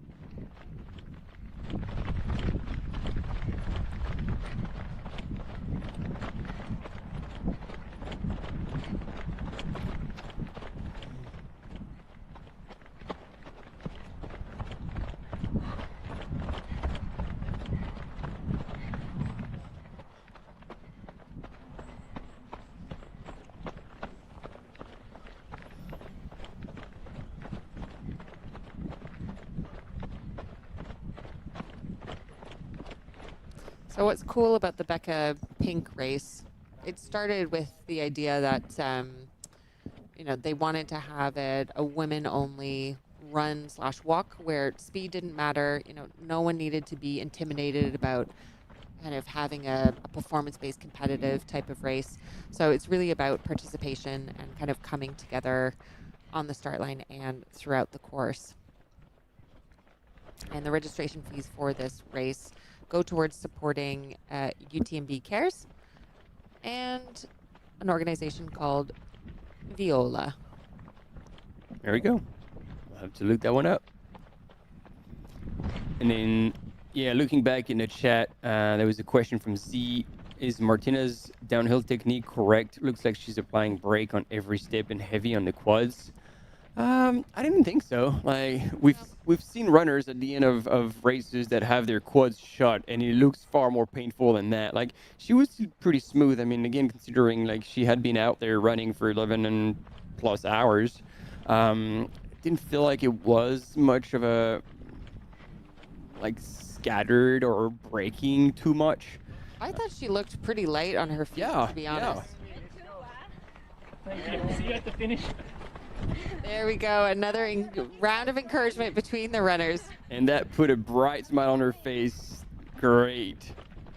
That's what we love to see. 2 kilometers to go. We've been seeing Emily really encouraging and cheering along other runners along the way. We've already got a clip of that up on the UTMB's Instagram page when Emily passed a runner who was slowed down to a death march. And you know, it's nice being able to have, especially from a runner like her, of her caliber, of her background, of her history, no matter where you are in the course and how you're doing, to have a few encouraging words from Emily is, big win. It's something. It's a very big win. For sure. And then carrying on, we've got Mauri from Argentina, and that is someone we encountered.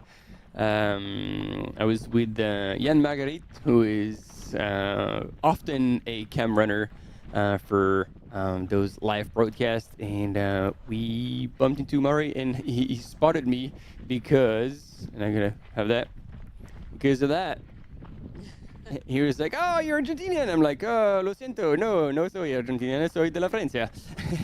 So he was disappointed, but still gave me a big hug, and we had a chat, and ended up realizing we had a lot of friends in common. So good to see that the passion is out there.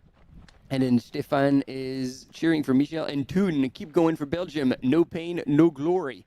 I don't know. They can't be glory without pain. I mean, that's the goal, right? Yeah. You want to be able to finish without pain. You want the glory without the pain. I think I certainly understand where that phrase comes from. It's something that we hear a lot in ultra running, but I think it's something we need to move away from. 100%. You know, we don't like celebrating pain is not necessarily the right way to like We need joy. And what we have seen today is just pure joy coming out of Martina, pure joy coming out of Emily. It doesn't mean that they're not feeling pain. It doesn't mean that they're not trying hard, but that shouldn't be the goal, and it shouldn't be something that we necessarily have to or celebrate. Exactly. Yeah. Exactly. So we understand you, Stefan, but we're reframing that. That's it. And then we've got Clara, Super Ken, Simon, Vamos, Nacho Man. Love it. Nacho Man, I want to see this guy. Oh, What man. is Nacho Man's race bib number? Let us know. We are 700 meters from the finish for our second place women, Emily Forsberg. And I'm hungry. I want nachos. That would be good. All right. This is it. Going across the bridge. Just going to get into the trees. And, well, I guess we can look at how she's running and possibly compare a little bit with Martina. But, again, especially in that section, Martina was just so smooth. Yep. Barely broke, actually. Just kept the momentum going. Yeah, this is awesome. Awesome is right. Such strong running from the top two women. And also for Martina to finish, she's going to end up finishing 25 minutes ahead of Emily. Mm-hmm. That's going to be super interesting to see, like, what UTMB score that turns into. Yep. I mean, I think I heard Martina say after the Andorra race last month that it was the race of her life and probably her best UTMB performance ever. Her UTMB index score did kind of put her up on the map in terms of some of the highest UTMB index scores given. Wow. Yep. I mean, it really was just such a phenomenal performance. When you think Yao Miao came in 8th scratch in the 100K race at Val Durant, Martina came in 6th scratch in a very competitive field in Andorra. So, damn, she's doing something right.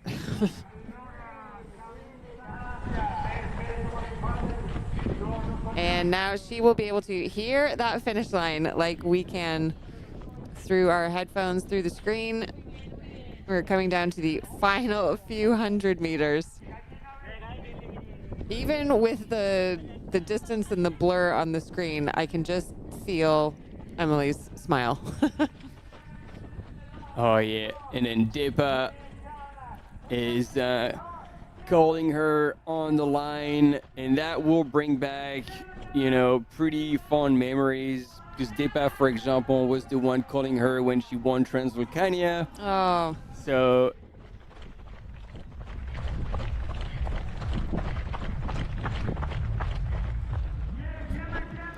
yeah, that's gonna be special. More than 10 years later. Look at that smile. She's happy as a clown. Yeah, and this is following a 3rd place at Transvolcania that she did this year, as well as 1st in a 20K course. Whoa. And now to get a 2nd place under her belt in this 100-kilometer race, Emily Forsberg. And now sits coming, 2nd position for...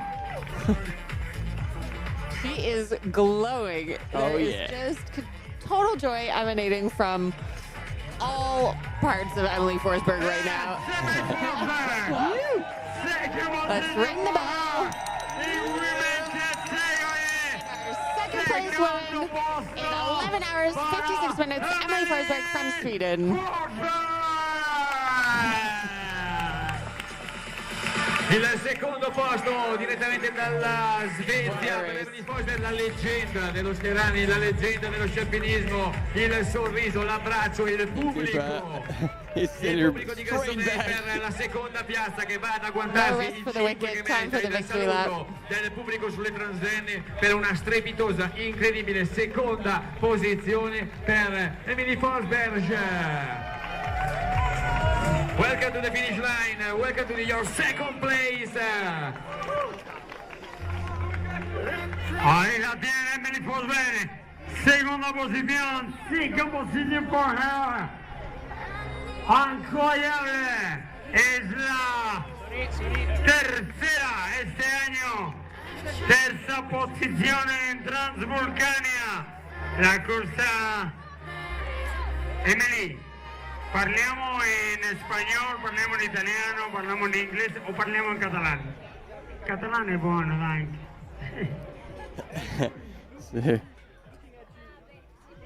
You can see all of the photos people are taking. And just want to point out as well, not only is she a mom of 3, but she is in her 40s. And yeah, 40 flat. Yeah, I think 40 flat. Yeah, at least it's. I mean, okay, just in her 40s, but still the 40 to 44 category age category. Don't push her too far into the 40s. There you go, Martina on the line, congratulating Emily. Only a few minutes, yes, I know. I prefer to go with Martina also, I know. But we have the interview for the live. Congratulations. We are all dying to hear. Yes. You are incredible this season. After your 3rd position in Transvulcania, here in 2nd position, 1 race of UTMB. Now I know that it's long, it's a maybe long race for you, but you are very, very strong now. Yeah, I'm super happy. Like, this was my comeback summer, and to make 2 podiums, it's more than I could hope for. I'm super happy. Of course, you are super happy. It's your summer. You come back to the elite of Mondial races, trail races, and after Monte Rosa, you come back to your home in Norway, and after. And after I come back here to Italy for Kima, actually, I'm super excited. I love Italy and all the races here. And yeah, this race was super fun because I only skied Mezzalama, so I never been running here, and I was enjoying so much and suffering a lot. It's very different Mezzalama in winter and now in Monte Rosa in summer. What do you prefer? I think I would say Mezzalama at the moment because I'm so tired. Thank you very much. Ahí la tenemos. Emily Forsberg, fuerte aplauso para la mujer que ha vuelto a la élite mundial del trail. Emily Forsberg en este verano 2 podios, 3ª posición. Super cool.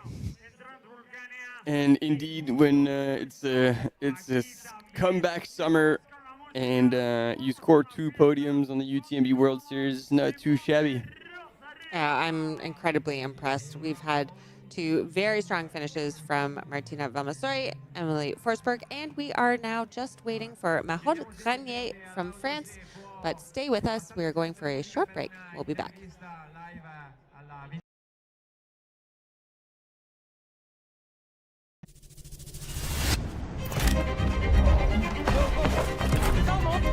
First time to win.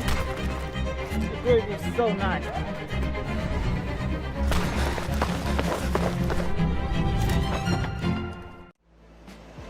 Absolutely beautiful out there. It's such a beautiful course.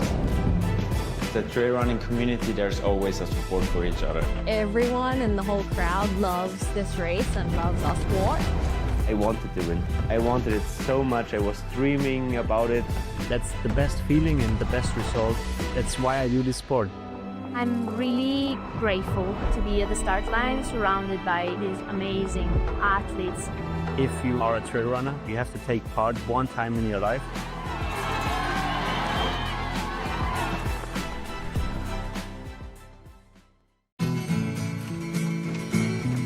Try imagining a place where it's always safe to come in, she said, I'll give you shelter from the storm.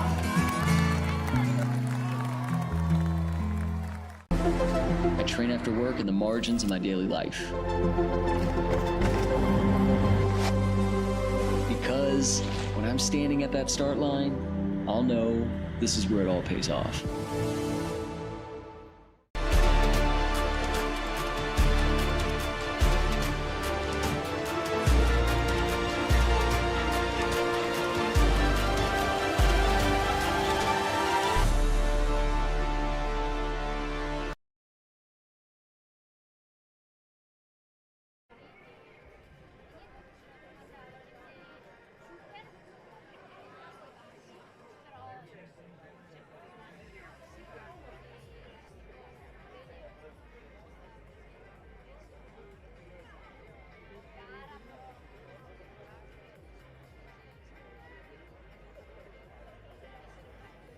here we go. Now, we are not hearing the interview on the line with Martina Valmassoy, so we could make it up. Oh, yes, I really liked this valley. And actually, where did you get those flannel shirts? Because you two look like brothers. I guess you get a good price for it. And yeah, I'm holding my shorts because I've been stung by a wasp, and this is really not fun. And so actually, yeah, when I'm done with this, I better see a medical doctor. See, it's stinking. Ow, ow. Let's go. See ya.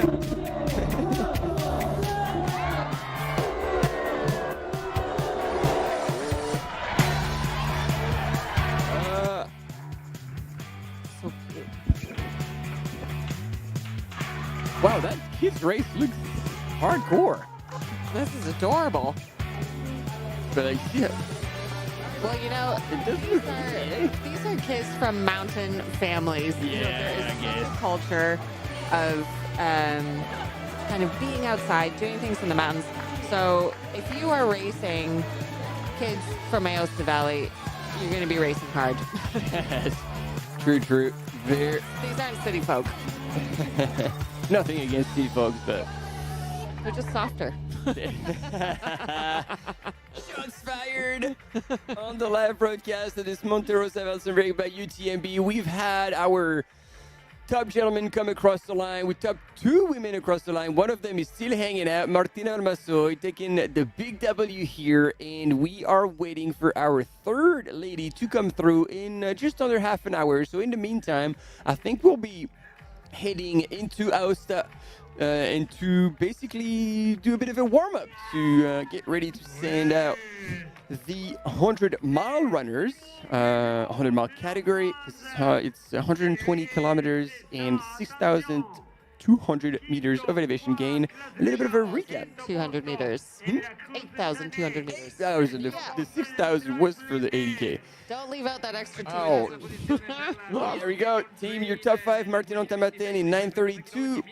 Christian Minoggio, 9:37. That was a very, very close race, especially when Christian Minoggio got a 15-minute time penalty. Louis Théron missed a comeback, and Macy Pacey in 4th. And finally, Robin Chalamel held it together. Young gun with a lot of experience in long mountain biking race, but he said, like, wow, that was very, very brutal. And in the women's race, we had 2 women across the finish line already. Martina Valmassoy in 11:29.49, Emily Forsberg in 11:56.09, and we're waiting for Maud Granier from France to be coming across the line in 25 or so minutes. So however long that is going to be, we will be there to bring her home. Absolutely. We are waiting for her to pass that final checkpoint that is 3.8 kilometers from the finish. So we should get an update from the Alpenzu Refuge momentarily, within maybe a few minutes. Welcome to the finish line. And behind her, yeah, again, quite a gap. Daniela Rota, who's expected to come into Tâche Grassonnet La Trinité in 12 minutes. Now, this is a checkpoint that Mahod came through about 40 minutes ago. So you can see there's almost a 1-hour gap between 3rd and 4th.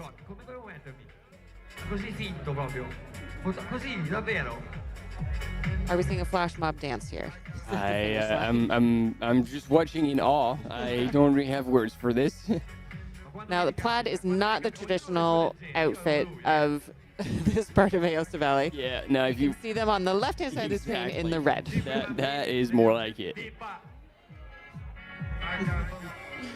And we are about to take a look at some of the best of footage of the Monte Rosa races from last year.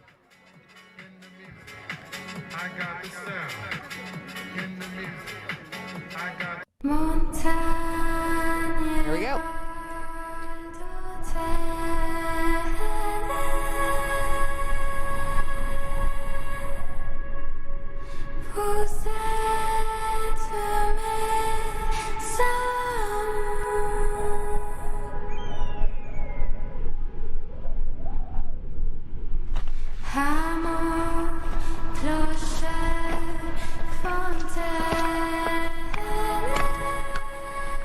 And so once again, don't be confused. This is the Monte Rosa Best of 2025 to relieve the intensity, the energy, and the magic of running at the foot of the Matterhorn and Monte Rosa.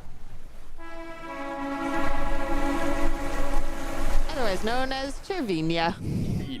And so it's hard to believe that last year was just the first edition of Monte Rosa WalserWaeg by UTMB and brought together by an incredible community of trail runners in the most beautiful trail of the Aosta Valley.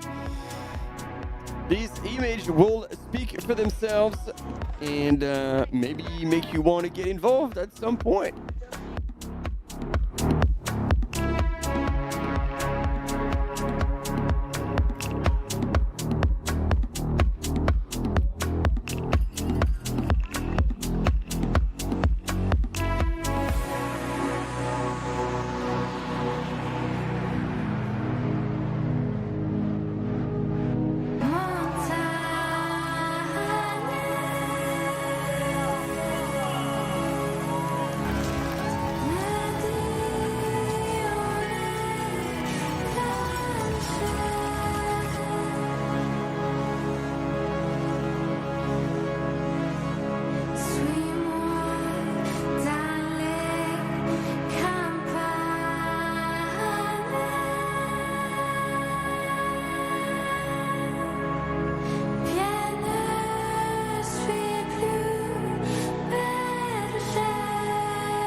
To the finish line of the 100-kilometer race at Monte Rosa, which is 82 kilometers in actuality. And we are waiting for our third place female, who is expected to the finish line in 25 minutes. So that'll be really close to the start of the 100-mile race. So the 100-mile race starts in Aosta at 6:30 p.m.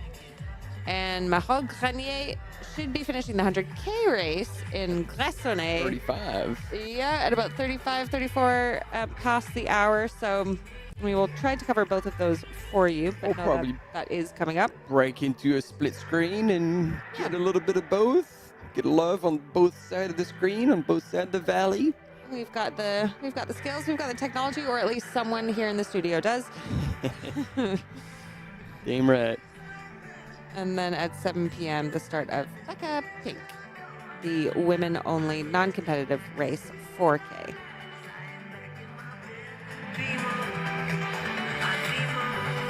So crowds are still out waiting to cheer in their friends, cheer in their heroes. On the men's side, we already called across the finish line.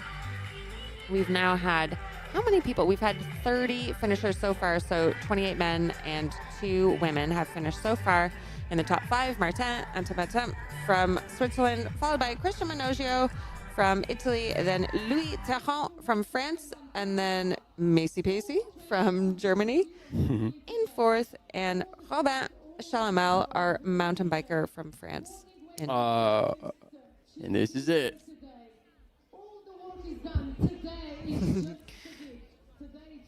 Here we go.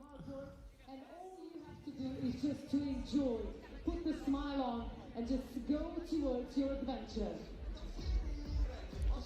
Getting an aerial of Aosta, which just sits right in the middle of that valley there. Siamo partiti con la pioggia questa mattina di piazza e poi abbiamo appena lanciato delle magnifiche partenze, poi una sola partenza, si parte con il sole. Now this 100-mile race is spicy. There you go. We're starting to line up all our top participants in this race. And talking about top participants, Claire Banworth is on the start line after probably running 2 times the distance around the world since January. Yeah, she's another prolific runner. She just got second at Trail Verbier Saint Bernard. And then in second, in terms of our second favorite runner going in, is Ariane Willem from Switzerland, 34 years old. She was the winner of Ultra Trail Snowdonia, the 100K event in Wales this year. And Martina Klanchik probably butchered that part, but has had pretty good races. Well, you gotta announce it with a flag On like the this. Side, our third top UTMB Index man coming into this race, Christian Meyer, 41 years old from Canada. Not that I'm biased, but love to see that Canadian flag up there in the top three men. And then second highest UTMB Index score on this start line for the men, Gionata Cogliatti, 36 years old from Italy. It's a pretty good string of races already this year, 2 firsts and a second. Very impressive backgrounds in the 50K and the 100K category. He is now lining up for the 100-mile event. And Simon Guignard, 27 years old, and our top UTMB index on the start of this 100-mile category on Les Sentiers des Valdotins. Now we'll go across the 3 valleys and we'll eventually make it through to the same finish line we saw the runners in the 100K. And this race, even though it's in the 100-mile category, it is 120 kilometers long with 8,200 meters of climbing. Starts in Aosta, goes through Val Tournanche, finishes in Gressoney, and the race course actually goes up as high as almost 3,000 meters, 2,977 meters. So that is almost 500 meters above the highest point in UTMB. That is a lot, and especially because that is the highest point, but they will be nearing the 2,000 meter mark for quite a lot of the race. Yep. Yeah, you can see on this first climb here of the course, they will then stay kind of hovering above or around 2,000 meters for a good chunk of the race there. I'm going to do math quickly in my head. It's almost 30K, but not quite. And we're going to be following them for the first 10 kilometers, and then they're going to be out in the high country. So we'll be following, those first 10Ks, but this is going to be slow 10Ks, because that first 10K is pretty much like, the 1,600 meter climb?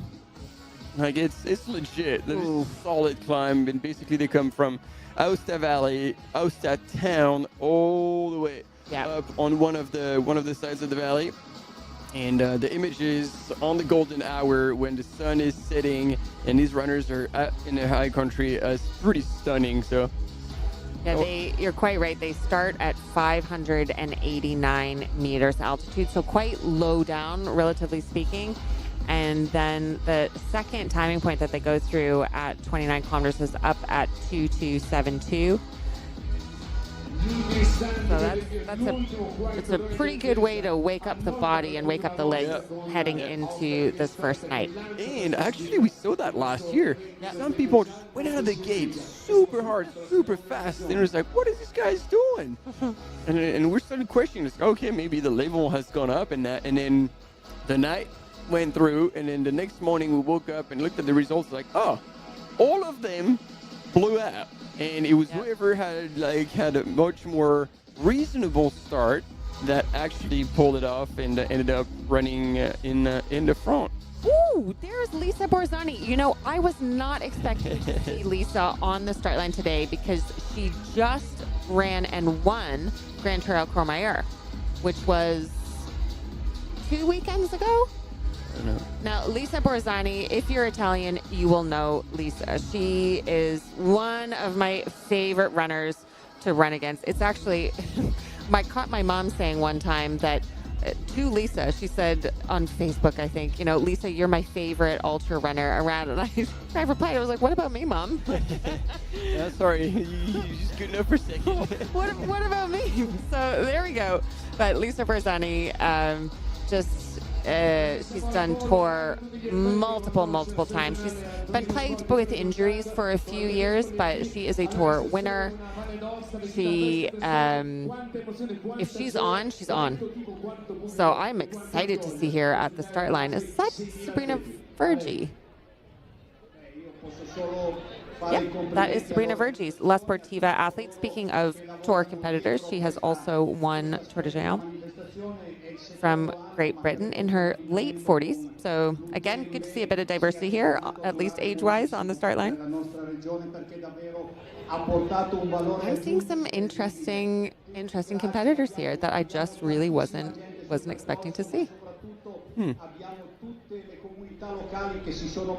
Yeah, Lisa Oceania actually has the fourth. So we only covered the third. That's why she kind of went through the cracks. But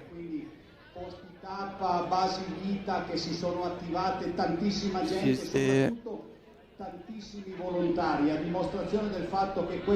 She's so cool. I've often run into her on the trails around Aosta Valley, where she's leading groups of kids, taking them out into the mountains, and her partner is also a very good runner. I have run alongside him in tour some years as well.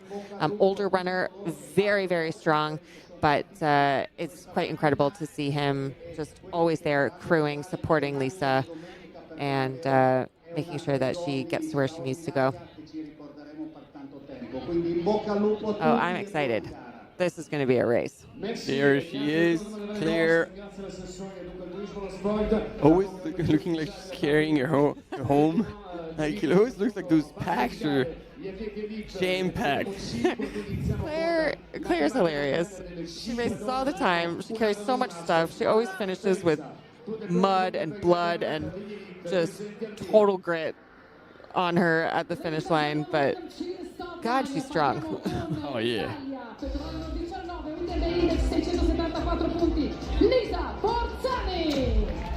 There we go. All right, Lisa.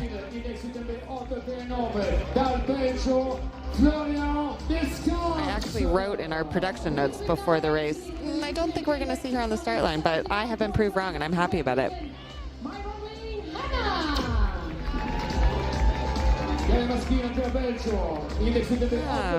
My Vinny Hannah. I'm guessing she is Welsh. Just by the name. The more difficult the name, the more likely it is that they're Welsh. But if you know her, let us know in the chat. Number 10 now with the UTMB Index 717 points representing Switzerland, Arianna Wilhelm. Per l'Italia, già in detto in Aosta Valley, per l'Italia, Giovanna Togliatti. With number 5, UTMB Index 728 points representing Slovenia, Martina. And now we have Martina. There we are, Martina Kotric. We can practice that one. She is from Slovakia. And she, as our top UTMB Index woman on the start line, we know she balances her ultra trail racing with her career as a teacher and a mother. Maintenant, on a le plaisir, on deve la musique, le plaisir de dire vers moi il coro di Santos che invito a portarsi verso di noi. Siamo nel cuore della regione dove la tradizione e la cultura, dans cette région, la culture et l'histoire sont vraiment toujours présents, toujours fidèles à notre passé pour le regard vers le présent et vers le futur. Donc, avec le coro de Santos, on a le plaisir tous ensemble de vivre avec le cœur en main. This is an incredibly strong women's field going into the 100-mile race tonight. So they're going to listen to the anthem of the race that I believe has been... Oh no, this is the anthem of Val d'Aoste.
So as we are getting serenaded by this local group here, wearing the classic plaid. We've been seeing the finish line announcers in blue plaid, and now we are seeing the chorus in red plaid. We are just over 5 minutes before the start of this 100-mile race. And we saw just the caliber of women on the start line. I cannot wait. I really can't predict who is going to come in the top, because it really could be anyone's game there, looking at the strength of the start line runners.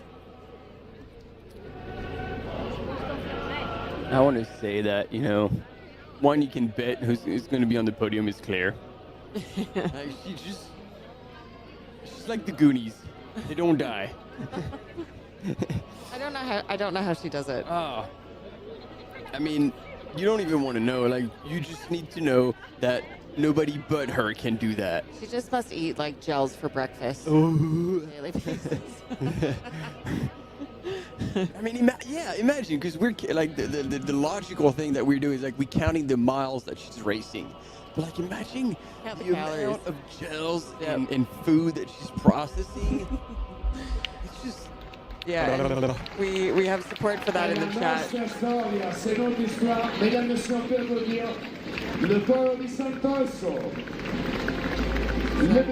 minutes away from this start of the 100-mile race. Alors Catherine, avant tout, bienvenue encore une fois à Val d'Ost. On se réjouit de vous avoir ici avec nous, avec cette ville qui lance ce grand défi. Le cœur qui bat très fort. On aura pour vérifier. Oh, and those are the pink T-shirt. I believe this is the ladies who are, the back of pink race. So there we go. We have Catherine Poletti, who's on the line, and she says she's very emotional because the relationship with the Val d'Aoste has been lasting for over 20 years. And she says, like, I'm extremely impressed, yet not surprised that for a second edition, it is already such a big race with such big heart and soul. And running a UTMB race is also like getting the opportunity to experience the culture, and here with those singers, it's just like it's exactly it, and it's a privilege to be able to experience that. Et en plus, vous allez courir et vous allez monter là-haut et il fait bien meilleur. Donc, it's just like, and for the runners, you've experienced that, and luckily you're now about to climb very high and away from that heat, so you'll feel a whole lot better. Mesdames, Messieurs, attention, briefing avant le départ de la course avec la direction du course avec Franco Collet. Franco. So there we go. We're going to have a few words from race director Franco Collet. La gara regina, siete voi, le montagnare sono là. Troverete tantissima gente ad accogliervi, oltre 1000 volontari. Il meteo quest'anno è buono. Ci siamo, la probabilità di pioggia qualche temporale è molto bassa. Attenzione perché la prima salita è molto calda, siete tutti al sole, però da questa sera with the first climb, it is still very hot. Sopra i 2000 metri. I corridori da 100 km hanno la giacca, to above 2000 meters. Kit obbligatorio, dovete averlo tutti. Well, Franco Collet, which is the race director, is just saying to pay attention to the first ascent. It's going to be really hot. It's just under the sun. And make sure that you have your windbreak jacket tonight, because above 2,000 meters, all the runners from 100 kilometers, they put the key way on. So pay attention, stay safe, and enjoy the race. Here we go. Last few words before going. Nice. From Franco Collet, very experienced runner himself, and really just highlighting the variety of different climates that you face running through the mountains during the day, during the night. When you go to different elevations, you could be super hot 1 hour and then freezing at the top of a mountain next. Però è ben segnalata, quindi mi raccomando, dopo la base di Cervinia seguite attentamente le bandierine. Just after the live base in Cervinia, we slightly changed the course. It's just 300 meters. It's all signs, so no worries, just follow the signs that you will find on the road. The course is exactly the official one that we have on the site, with exception, we make exception just the 300 meters. Queste sono le ultime one slight course change they need to be aware of. Abbiamo questa piazza magnifica, un gigantesco applauso che sia un buon viaggio. Bunny.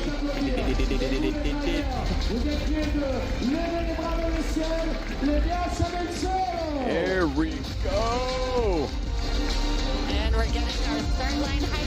Everybody ready?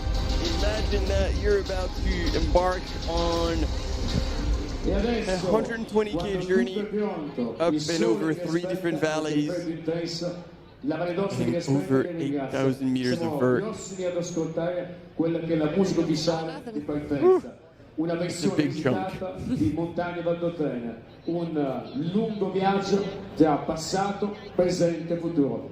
Il y aura maintenant la musique officielle du départ, encore une fois, les montagnes de Val d'Os, les sentiers de Val d'Os, un voyage entre le passé, le présent et le futur. Vous êtes notre présent, notre futur. To give you the right feeling for this race, we prepared for you the official anthem of Valle d'Aosta, Aosta Valley. Just enjoy the race, stay safe, and put the smile on, because the more you smile, faster you go.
Minuto al via. 1 minute to start.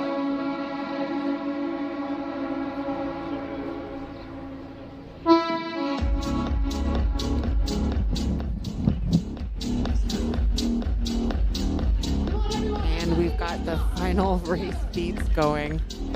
We're keeping one eye still on the 100K finish for the women as we wait for Mahod Kranier to come through in 3rd place on the 100K as we are watching the start of the 100-mile race. The runners are getting ready to set off into the night for a huge adventure in Aosta Valley as they make their way through the mountains to Gressonne, where our 100-kilometer runners are finishing. Here we go. Here we go. And they're off. Let's go. And again, you can see the smile on some faces. Smile and determination. There was a real level of seriousness as they are pretty aware of the challenge that they face ahead of them. Yeah, it is It is a big undertaking. This is a perfect start line music. I hope they're continuing to hear it just as we are. Like banging the head. It's like, oh yeah.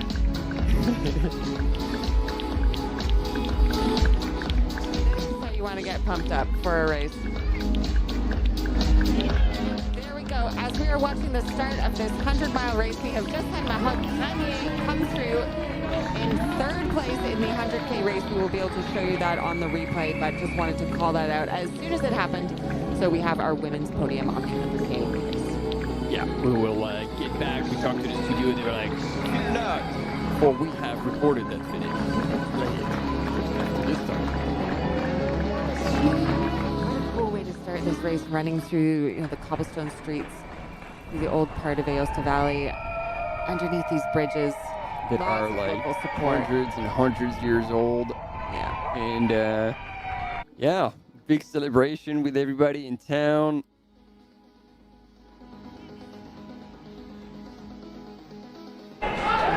Starting this race, how many people do we have starting this race? Let's take a...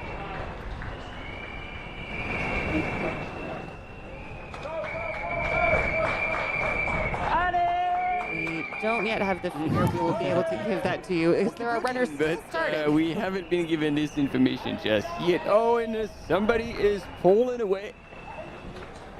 Getting a minute of glory there. Can we catch the bib number? Just out of frame. C'est pas pour l'instant. Non, pour un peu à l'heure. C'est rare, ça part. Non, mais les ultras. He was like, oh yeah, it's really a slow. There we go. 62. Number 62. So not someone that was in our top 10 favorite list, but someone who clearly is feeling good and wants to race right off the start line. That was Fabien Masson from France. You go for it, Fabien. Yeah, I mean, he's like, why not? Guys. Now he's looking behind him thinking, why is everyone going so slowly? Because it's a 120-kilometer race, Fabien. Well, you can be the fastest with the first K. There we go. And he's made it onto the live stream, and this is his, we're slightly mocking him here, but you never know who could pop out of the woodwork, right? He looks great, and he actually looks genuinely surprised that the others aren't following him. Yeah, he was like, man, that was a really slow start. Like, what are we doing? And what do we know about Fabien Masson? Yeah, I mean, he's a pretty strong runner, actually. He was 5th in a 100K race earlier this year in May. The volcanic velvet experience. So, okay, let's not count him out just yet, but wow, he's really... Tour de la Sambuie, that's very close to Annecy. He's really going out with a big lead from the start. Yeah. I'm intrigued. I'm loving it.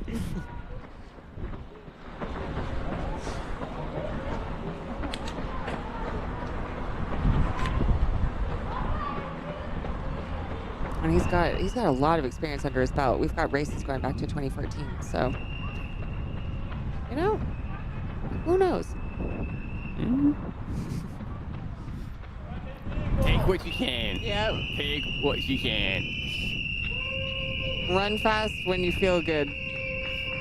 I think the exception to that would be except if it's right off the start line. But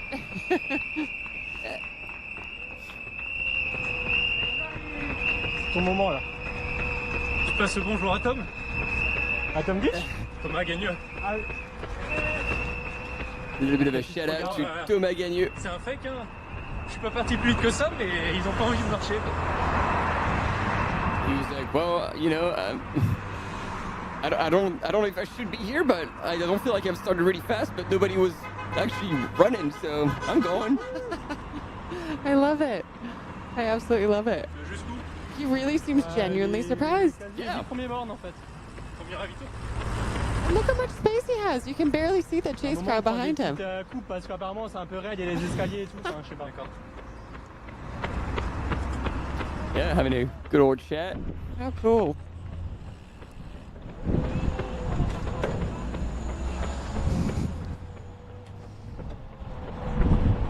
parle de toi en régie. J'ai des dossiers. J'ai des dossiers qui traînent, donc c'est normal que ça part. Well, he looks comfortable. He doesn't look like he's overreaching. He's just having a jolly good time. You know, and if you're feeling that good and you really don't feel like you're going that fast, then might as well be confident about it and just stay where you are and see what happens. Yeah, and eventually they're gonna reel you in, and you just land with the pack. And so as we're watching the start of this 100-mile race, we have had the top 3 women come through in the 100K. Martina Valmasoi from Italy finishing in 11 hours, 29 minutes. Emily Forsberg from Sweden finishing about almost half an hour later in 11 hours, 56 minutes. And then over 30 minutes after that, over 35 minutes after that, we had Mahod Granier from France finishing in 12 hours, 32 minutes. Yes, and Mathis Granet, who's here on the screen with the white T-shirt from Annecy Athlétisme. A good spot. And I think, is this a replay? Yeah. Here we go. This is our third place winning, a replay of Mahod Granier finishing the 100K race. Look at that smile. Man, his stoke is high. Woo! A little hop at the end.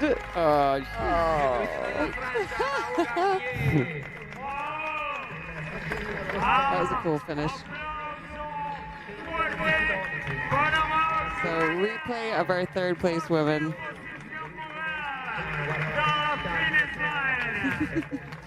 Looks like that smile could practically crack her face. Terzo gradino del podio che parla francese con Mahod Granier, benvenuta. Looks like she's looking for someone.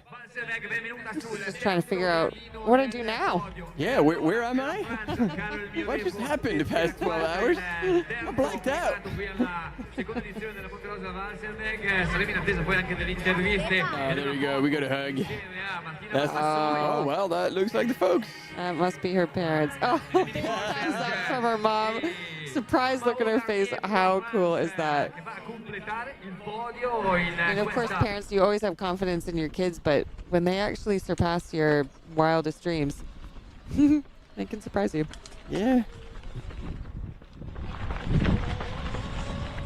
And still here. Yeah.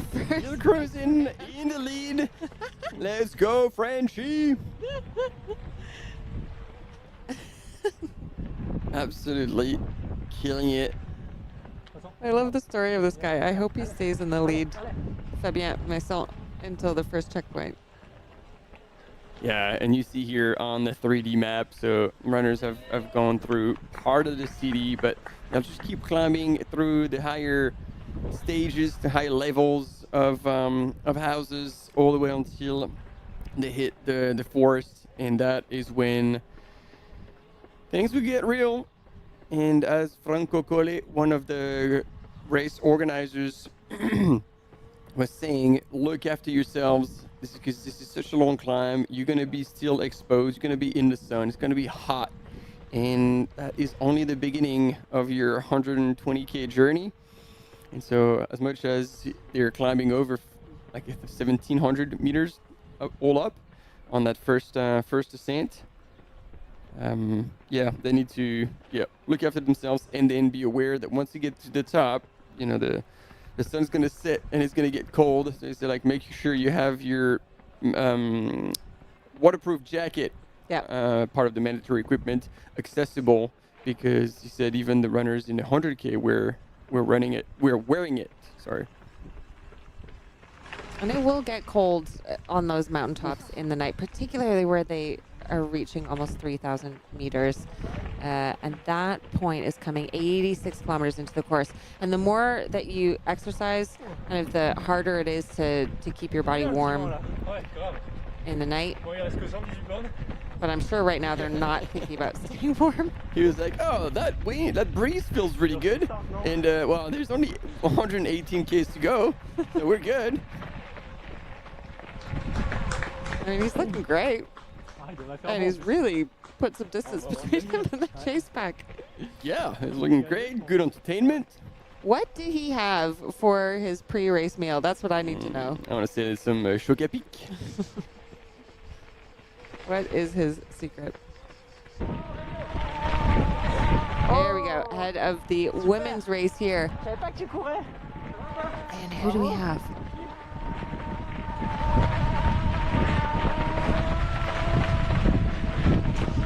Man is a whining e-bag. Martina.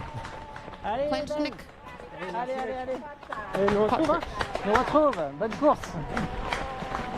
Martina, that was our top, highest UTMB index score coming into this race. Second at Istria 100 by UTMB. That was the 100-mile race this year.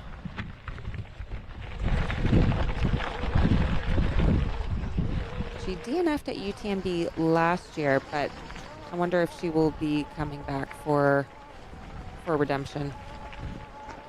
This is interesting. Looking at her pattern, she DNF'd at the Istria 100 race, the 69K course last year, came back for a second this year in the 100-mile category. So maybe DNFing at UTMB last year will... Yeah. Stepping stone. Exactly. It's just part of her process. L'altitude, pas technique, mais l'altitude, ça change tout. Même au bout de 2 semaines. Ah, t'étais 2 semaines là-bas en plus. Hein? T'avais été 2 semaines là-bas. Attends. Je t'entends pas parce qu'il y a les oreillettes. Ouais. And we can see Martina. Again, we have another Martina. Yeah. There is something about the name. You are right. We had Martin on the men's side in the 100K winning, Martina on the women's side in the 100K winning, and now we have Martina again in the 100-mile race leading at the start of this course. And we are just going to a short break. Stay tuned.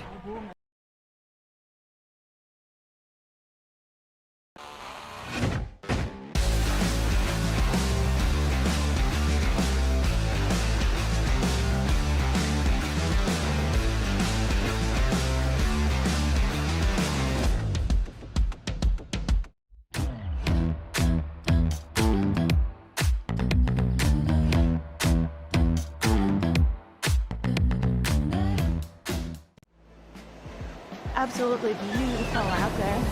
It's such a beautiful course.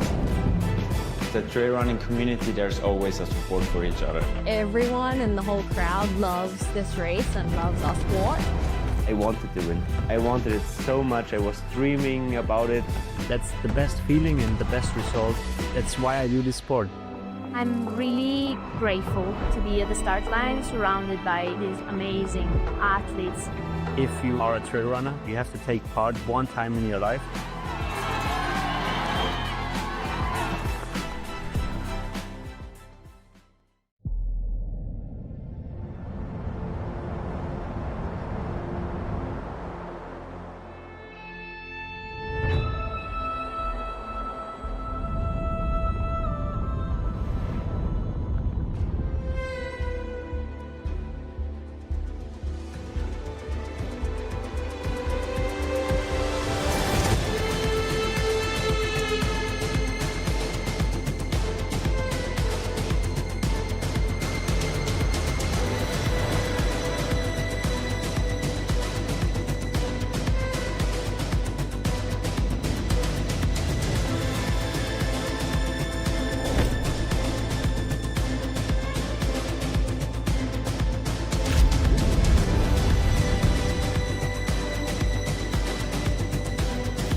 We are back with you live following the start of the 100-mile race at Monte Rosa, and our men's leader, Fabien Maison. Fabien, that is correct. He just took off the start line and kind of looked behind him thinking, why isn't everyone following me? We heard a little bit of chat with one of the camera bikers, and he thought, well, I don't know if I should be up here or not, but I feel good. And there we have the head of the women's race, Martina Klenchnik-Potric from Slovakia. Very strong runner, highest UTMB index coming into this course. Teacher, mother, and a badass trail runner.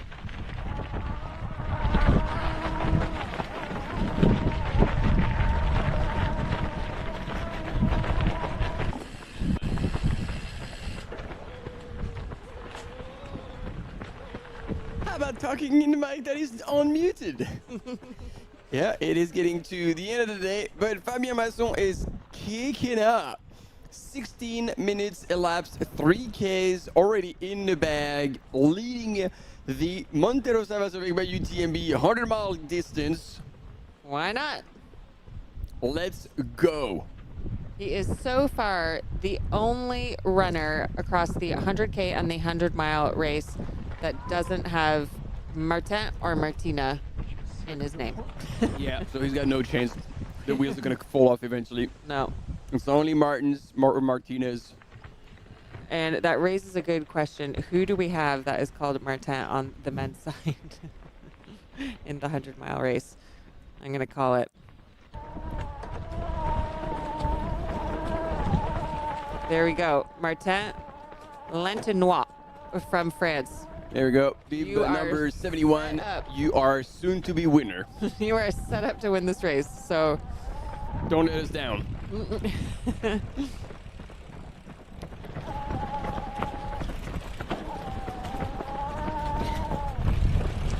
Hey, it looks like an angry cat.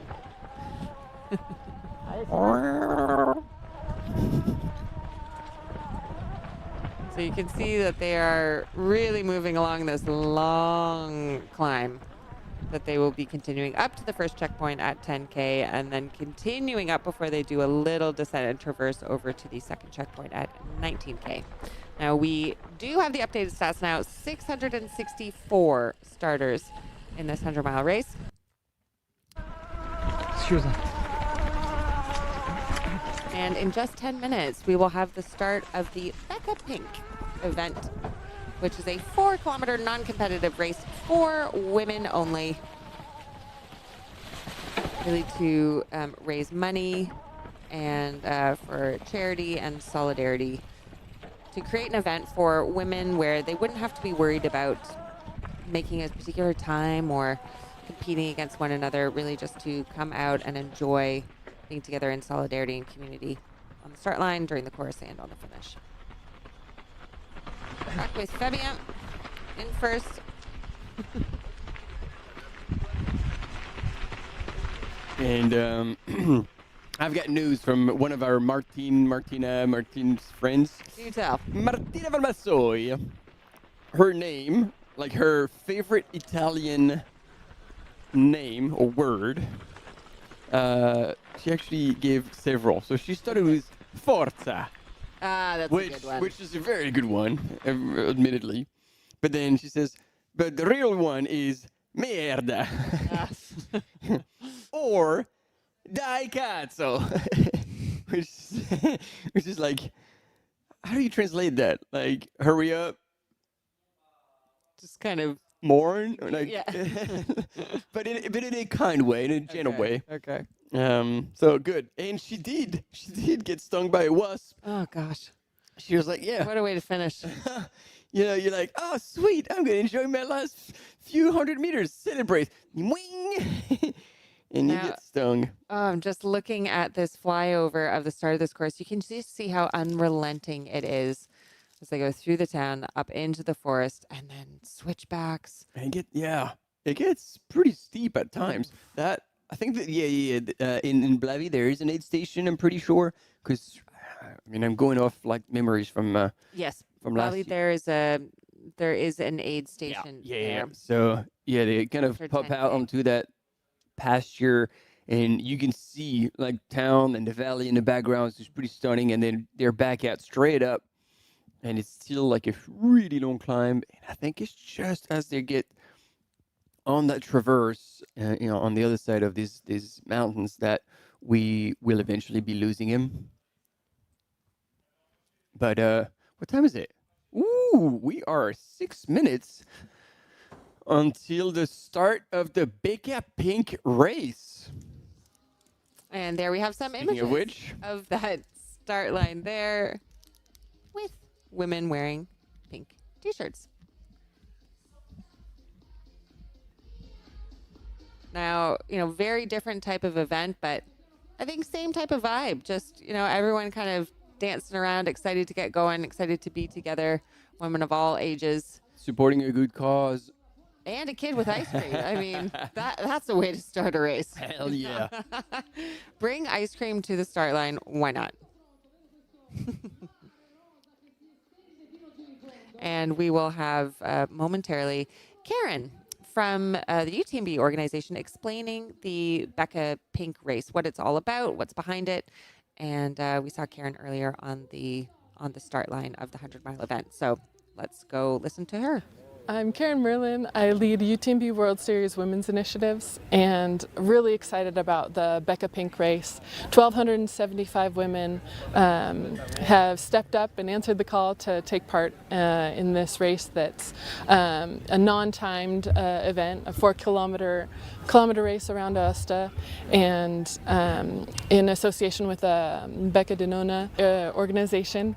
And we're just really excited to see how many women are participating and being a part. We seek to encourage women's participation at all of our events. This year we have about 25% participation, female participation at the Monte Rosa WalserWaeg event, and really hoping to see that grow in the coming years. On the 20K we have 40% female participation, so a good start and trying to grow that continually. So this initiative is one of many opportunities that we like to offer to women to encourage them to participate and take the start line, that women have their place on the start line just as much as men. So delighted to see how many women are joining us here for the Becca Pink. Thanks. That is awesome. You can see that Karen is passionate about this topic and highly involved. She's always, I can speak from personal experience, she's always looking for, what's the next thing that they can do? Where do we need to go next? How do we get more women on the start line? How do we ensure that women feel comfortable coming to the start line?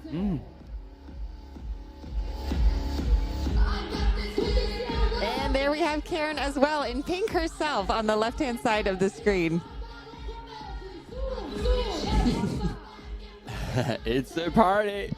When you're in Italy on the start line, it's gonna be jamming with tunes and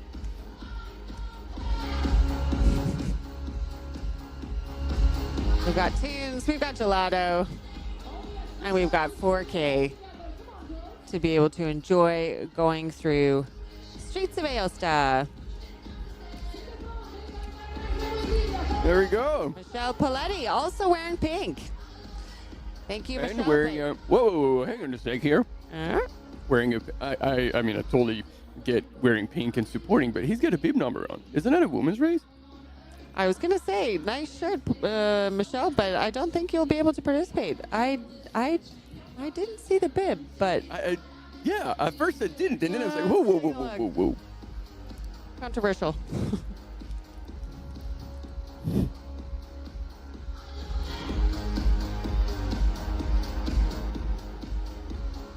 And the fact that we have an event that's run or walk just ensures that really anyone can come in to participate. Absolutely.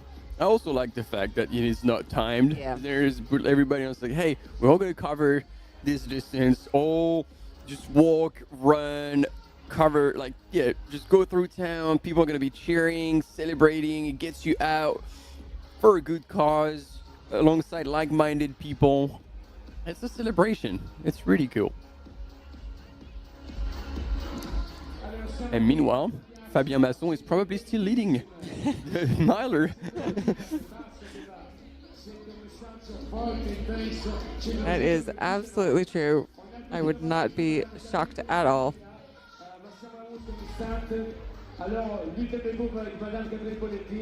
Silvano. Avec un buissonnier avec la solidarité qui est dans l'esprit de l'UTMB depuis sa première édition. Et toi et Michel, aujourd'hui, vous serez en course aussi en tant que fermeur. C'est une très belle image de partage avec ce monde. À toi, A sweep. Ah, okay, that explains it. Yeah. We finally realized what was going on.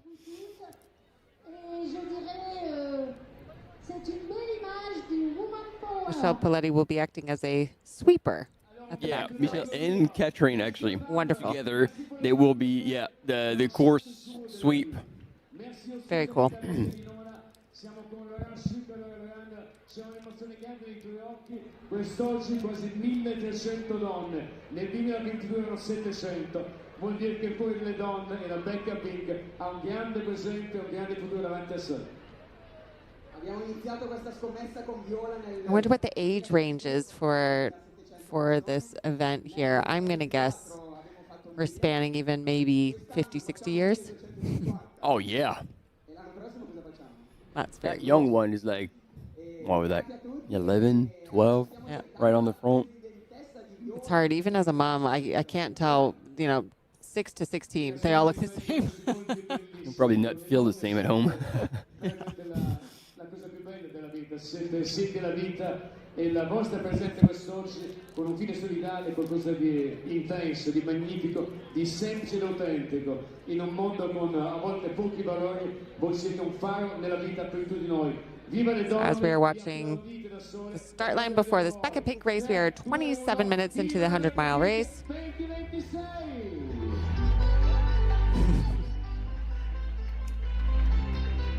Oh, whoever the DJ is for this race here in Aosta. We need him in the studio. Yeah, we need his For number. her. He's playing my era type of music. Il faro della vita per tante donne ma per tutti noi. La tua emozione prima del via. Grazie, sì, sono emozionata a vedere. Now, what do you think? This isn't a competitive race, but are we going to see people running off the start line? I don't know, but we're saying dinosaurs at the back. We do see dinosaurs at the back. That is a good question, actually. Is that allowed for a women-only race? Do the dinosaurs have to be women as well? That's if a they're wearing a question. skirt. Yeah. The dinosaurs.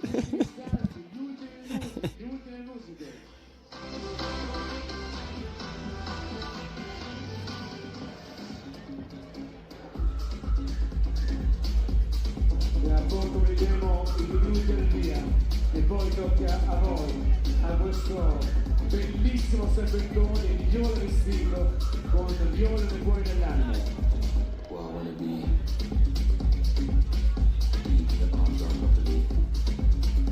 Okay, we are ready to go.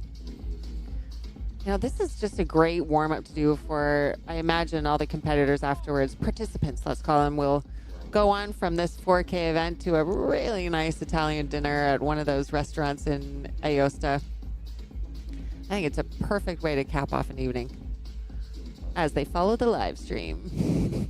Damn right. For another hour and a half-ish. Let's see. Depends how fast the runners run. Indeed. So it's 7:01, so they will be starting any second now.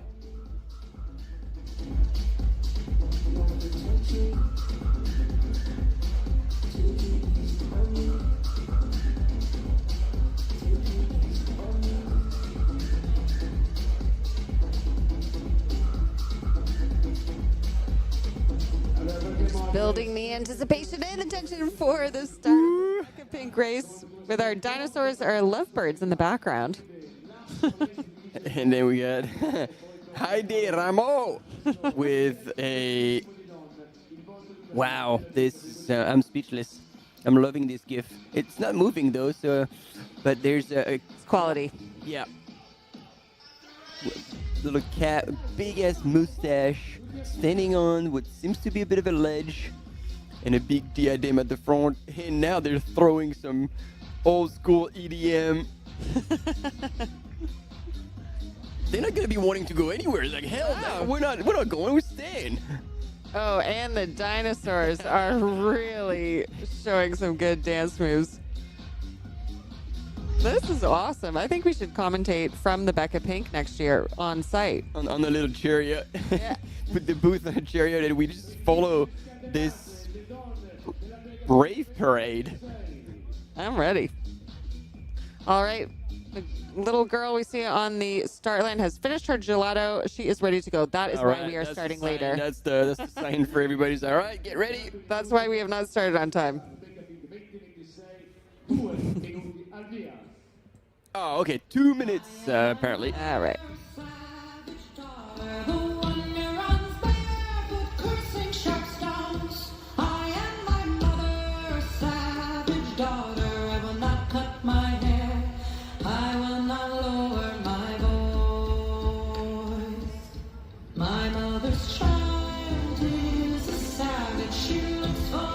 If you are just joining us, we have been following the 100K race all day.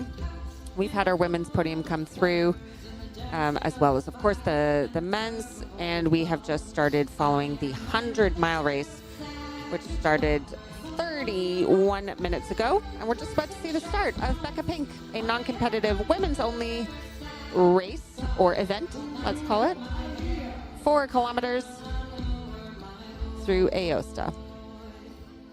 There we go. 1 minute before the start. Now you piqued my curiosity. It's like, are they really gonna send it when this or like? Because you can tell some people that it's not competitive, but if you put a competitive person on the start line, you have a start gun, they're gonna run anyway. Like, hell yeah!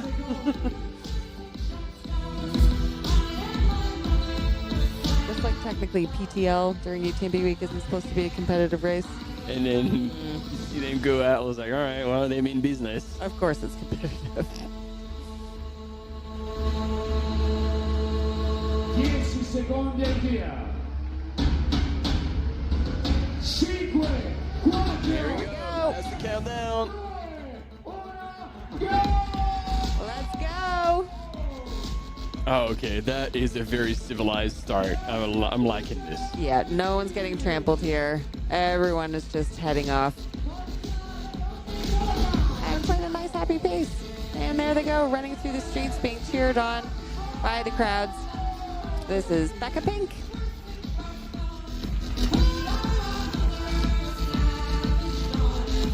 We've got walkers, we've got runners, we've got women and girls of all types. And there was Karen from UTMB running alongside.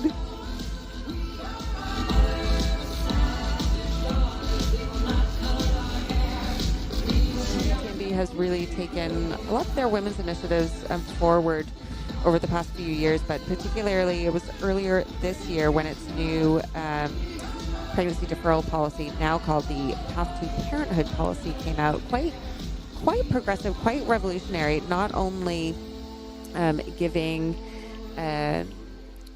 women runners the chance to defer entries if they become pregnant, but also recognizing women who are going through IVF, going through adoption, different ways to become a parent.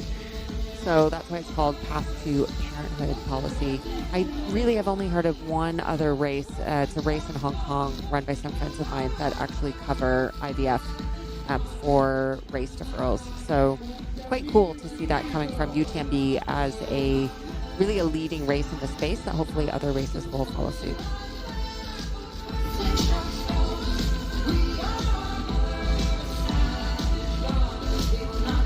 And the streets are pink in Aosta, and there are our dinosaurs. How can you not smile with them in the race? We often see dinosaurs on the sidelines of UTMB, sometimes pretty well-known famous people being inside those costumes if they don't really want to be known. Sometimes. According to Walter, in a dino costume at times, perhaps? Was she in a dino? She wasn't a banana. Yes, she wasn't a big banana. I'm just trying to stir up rumors here. That anytime someone sees a dinosaur, they think maybe it's Courtney inside. Now you've roadied for all the dinosaurs out there, and they're going to be trampled by you. Ah! No! Is she out during Becca Pink? I doubt it. But you know, you never know.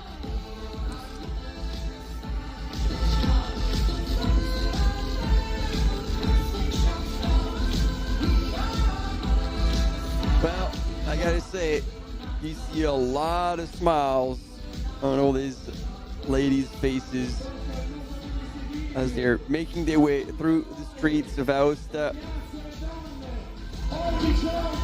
Quite a large crowd that we've got here. Oh, look at that. Every registration, every entry helps to raise more money for charity and for good causes. Really cool to see this. On the back of this pack will be Catherine and Michelle Poletti. Con i vostri occhi lucidi, con il vostro cuore che batte, i vostri tassi, il vostro... There we go. Oh, that's got to be our youngest competitor. That's going to increase your span, the age span as well.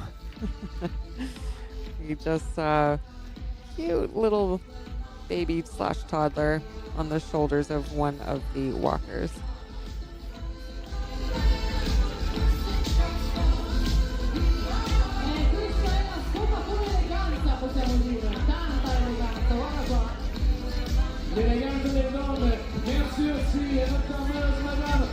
And we got some strollers out there on the course. Yeah, it's pretty cool that they've also opened it to strollers, and it's basically free for all. Who wants, like, we've got dinosaurs, we've got strollers, we got everything.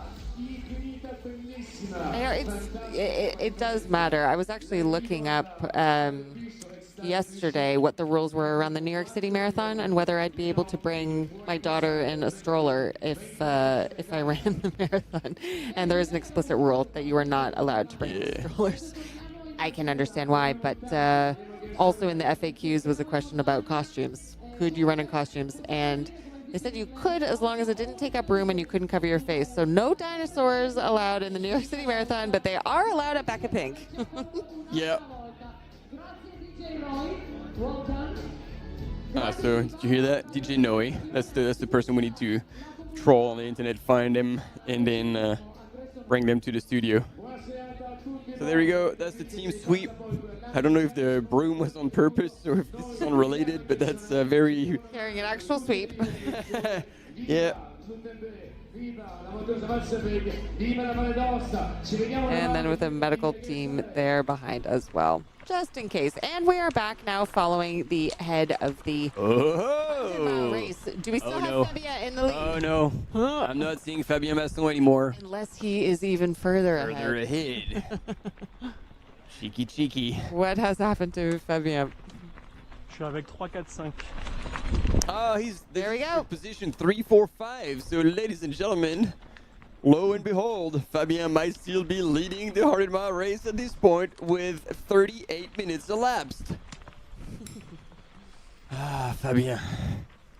So this first section, it's about 1,000 meters of climb and 10K to the first checkpoint. And there we're back with our leading woman, I believe. Another Martina Klančik-Potric from Slovakia. It sounds like she's just going, She's playing an angry cat. But that is the bike. That's the camera bike. That would be really disconcerting if you were running in front of that. You just have like a, animal being strangled behind you for hours.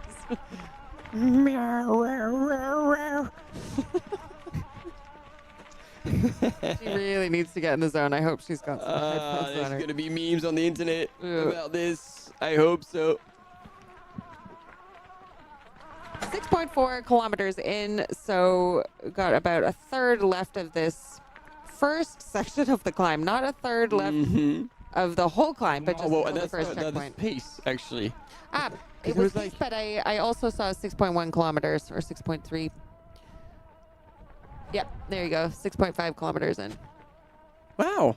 Yep. That's on this pace, considering that, as you were saying, like there's a 1,000-meter climb only to the first aid station, because then it carries on for another 700 meters. Yep.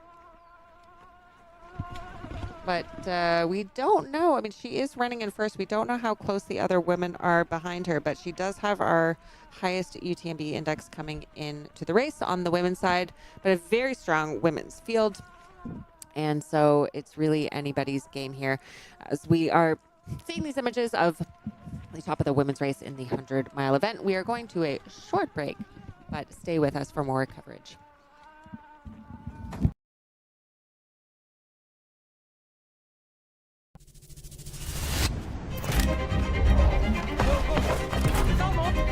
Fast like Louis. The gravy is so nice.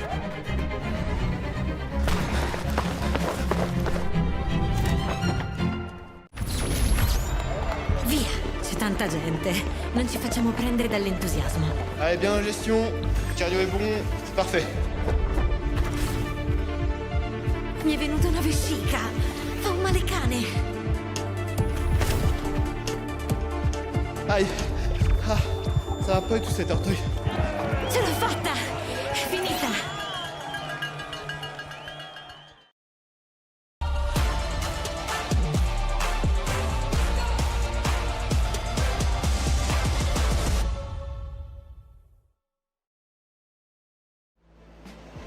Absolutely beautiful out there. It's such a beautiful course. The trail running community, there's always a support for each other. Everyone in the whole crowd loves this race and loves our sport. I wanted to win. I wanted it so much. I was dreaming about it. That's the best feeling and the best result. That's why I do this sport. I'm really grateful to be at the start line surrounded by these amazing athletes. If you are a trail runner, you have to take part one time in your life.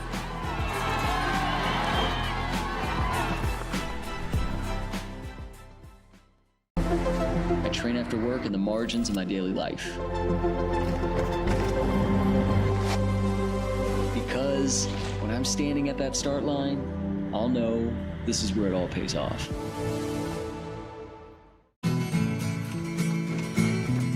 Try imagining a place where it's always safe. Come in, she said, I'll give you shelter from the storm.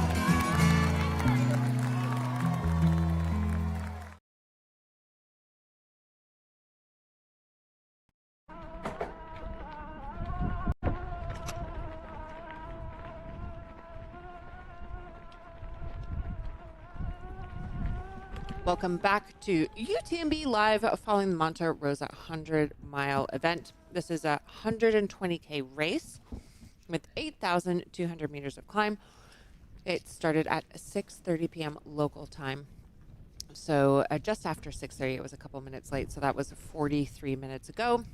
We have 664 starters in this race, and we are now following 7 kilometers in our first woman, Martina Kleinschnick. Potrich. I'm going to get faster saying that name. Hold on. And here we have, what number is that? On Christian the Meyer? bib? Is that our Canadian? I don't know. And that is a look that I could give him. He's got the Salomon pack, but he should be wearing the Chance clothing that his own brand. Oh, wow. That he sells in his running store in Girona. How cool. Yeah. Man full of resources. He's got like that running store, and then I don't know if it was the same. So the running store is mixed with a coffee, or he's got a running store and a coffee shop. Wow. Yeah, some people call him like the mayor of Girona. Did you get that? Mm-hmm. Christian was first at TDS in 2023. Wow. Yeah, so a few years ago. 5th at Trail Verbier Saint Bernard, which we covered last weekend on the live. He was 5th in 2024 for the 61K course. And he got first at Trail 100 Endura by UTMB, the 50K course in 2023 as well. So what has he been doing Big year. recently? Yeah. So we're going to lose reception here. So switching back to men's leader.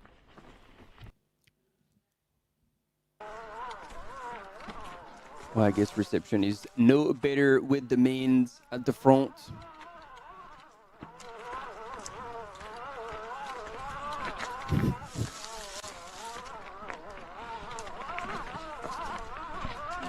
Look at that steep climb. Now, we're in the 100-mile event, so if you don't have poles here, you are out of the game. Or you're a masochist and you like pain. And you're like, ooh, I'm going in without poles. Well, you'll be bragging about not having poles from the back of the pack.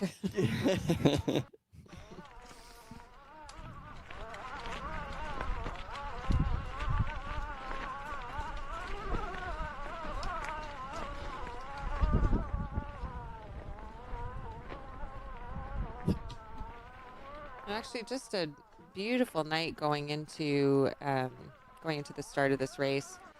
I'm sure they will enjoy as the temperatures drop. It's still 20, 25, 24 degrees down in Aosta.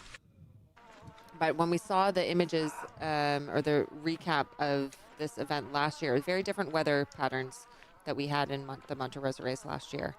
It was a sunny start, though. Yeah. Like in that first evening, it was actually very similar to here, like super warm.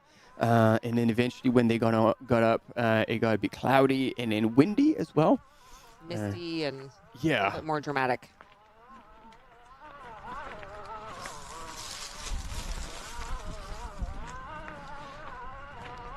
And so now 7.3 kilometers in for our leading women. It is 10K to that first checkpoint, Blavi.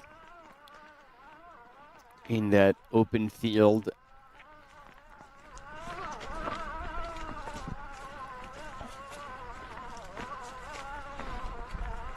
So yeah, we've had eyes on Martina for a while, but we don't really know what's happening behind. No. In the women's race, who's sitting in second and third? We had from Switzerland Ariane Willem, who is most likely a serious contender for the podium, as well as Claire Van Worth as well. So we'll see when we get to the first checkpoint, the provisionary rankings. And again, I'm calling it. Do not take your eyes off of Lisa Borzani. While I am surprised to see her here because she was just first in Grand Trail Courmayeur a couple weeks ago. Lisa on Italian trails when she's feeling good. And she's in her late 40s, or at least in the second half of the 40s. So really cool to see her just continuing to get at the top of races. And I am really struggling to see that number. I still hold on to my guess, but yeah, definitely Solomon. Solomon packed though. Maybe because with that like kind of not true white, but white-ish Merrill. No, it's 3. I'm pretty sure it's 3. So yeah, no, confirms. All right. All right. Oh yeah, there we go. We didn't see it from the side, but there was a CH starting to shape up. So chance again. We still got it. All right. You. Go Canada. Now, I can't glean much from his social media. He's been fairly quiet, not having any posts since May 20th. So, he's not giving much away. He's leading better lives than we are. He's not giving much away there.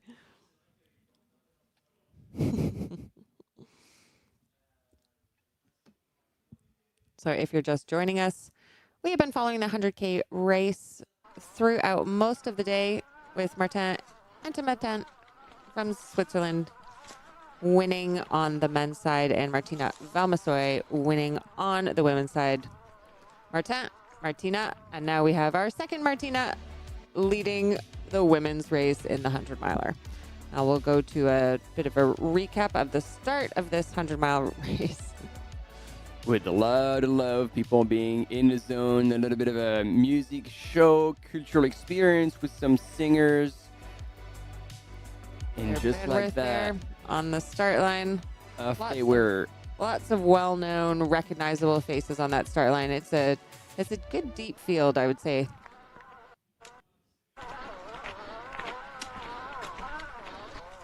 And so, yeah, We're holding it together to try and provide you with images of these top runners all the way through to the first aid station, 10Ks into the race. But as you can see, reception is getting harder and harder. So on those pretty cool, but now very familiar images of that call with that lake, we'll have a quick break and we'll be right back. Stay with us.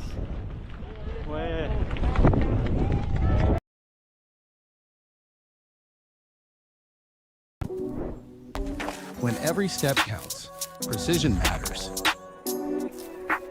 Vabrum grips the wild, so you can run free. No matter the trail, confidence makes you extraordinary.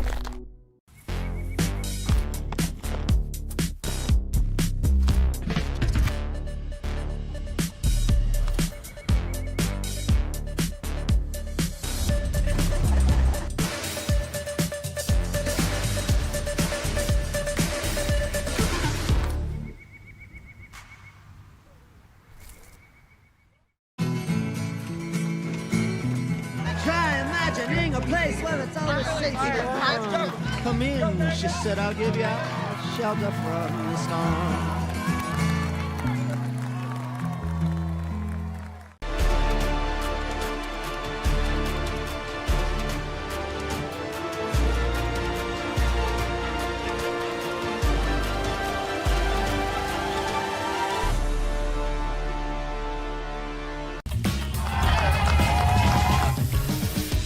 We love stinky runners, but use the soap. You finish your race, and your hands are nice and soft. How good is that?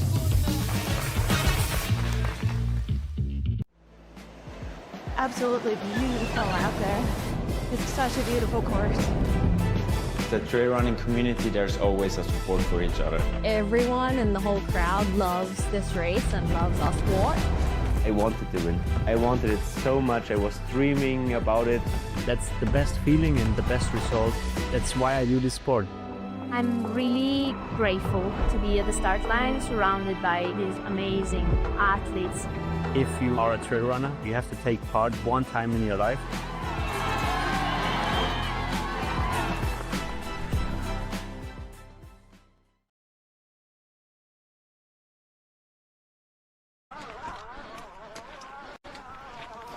And yes, we are still here on the back end of a fantastic day of live broadcast of the Monte Rosa WalserWaeg by UTMB. We've covered the 100K, and 53 minutes ago was the start of the 100-mile, the Sentier des Vals d'Autun.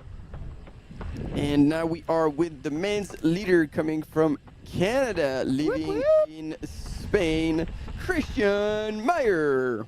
Pretty cool, eh? He's very cool. I just had to throw in that Canadian A there for anyone tuning in from my homeland. They'll know what you're talking about. They will. And they're with our women's leader, Martina Klenchnik-Partridge. That was a bit faster this time. Oh, yeah. Can you say it 5 times fast? Martina Klenchnik-Partridge. Martina Klenchnik-Partridge. I'm really getting the hang of this. For our for our Slovakian fans, how are we doing? Oh, yeah. Send us the phonetics for how we pronounce Martina's last name.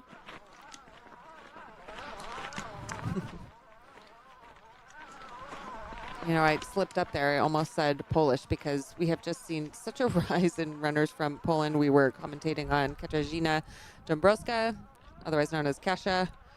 Oh, hey, welcome, Guelph, Ontario, in the crowd. Happy to see you. My family used to live on a farm near Carlisle, if that helps at all. So, no longer there, but I know exactly where you are. Farmland. Beauty. And do we know where Christian Meyer's from in Canada? Ooh, I don't, but we're about to find out. Let's And get onto it. my sleuthing. There we go. Big crowds for our women's leader, Martina Klenchnik-Partridge. Allez, allez, die, die, die. super cool. And you can see the flags. You can see there's quite a bit of wind at this point, so they'll be stoked about that. Oh, interesting. Christian's Instagram says living in rural Canada. He said he's in Spain. I don't know if he moved back. I would be surprised. But yeah, because he was very well established in Girona. No longer says living in. I think that's an old cached version. Oh. Slovenia, there we go. Tadej Pogačar. Love it.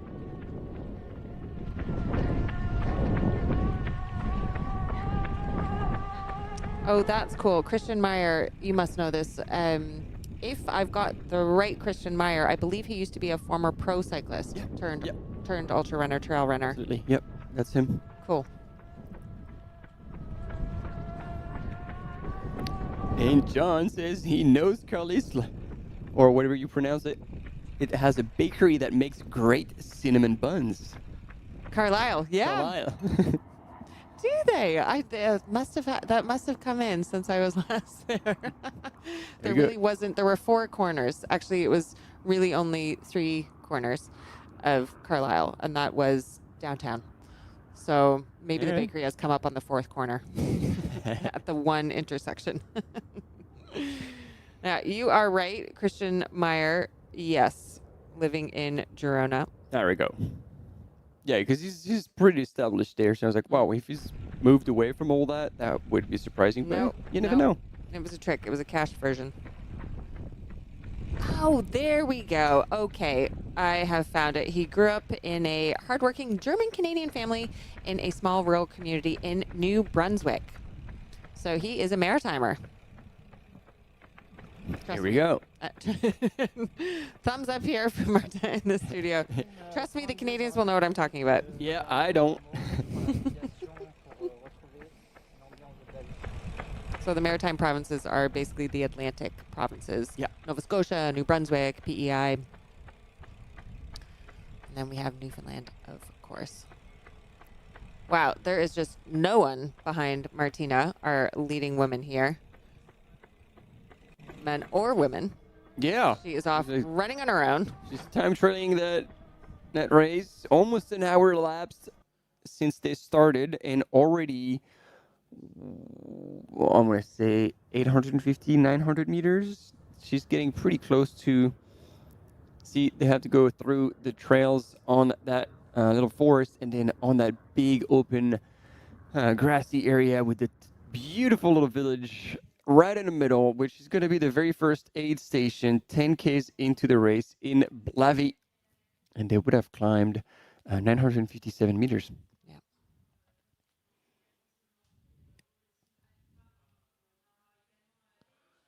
Quite an intense start. We already have 1 DNF in the race. Oh, no. Something has to go really wrong to have to drop him in the first hour. She's like, she's like, all right, I have my 5 Ks of glory. Peace out. I'm going home. And so, yeah, here, as you all probably have guessed, the aid station is right under these tents, right next to the village church. Oh, I love this. We've got lots of Canadian fans tuning in to cheer on Christian Meyer, someone calling in from, or watching us from, Paradise, Newfoundland. Not long back from completing the Val d'Orem by UTMB race. Excellent. There we go. We have a Newfie in the chat.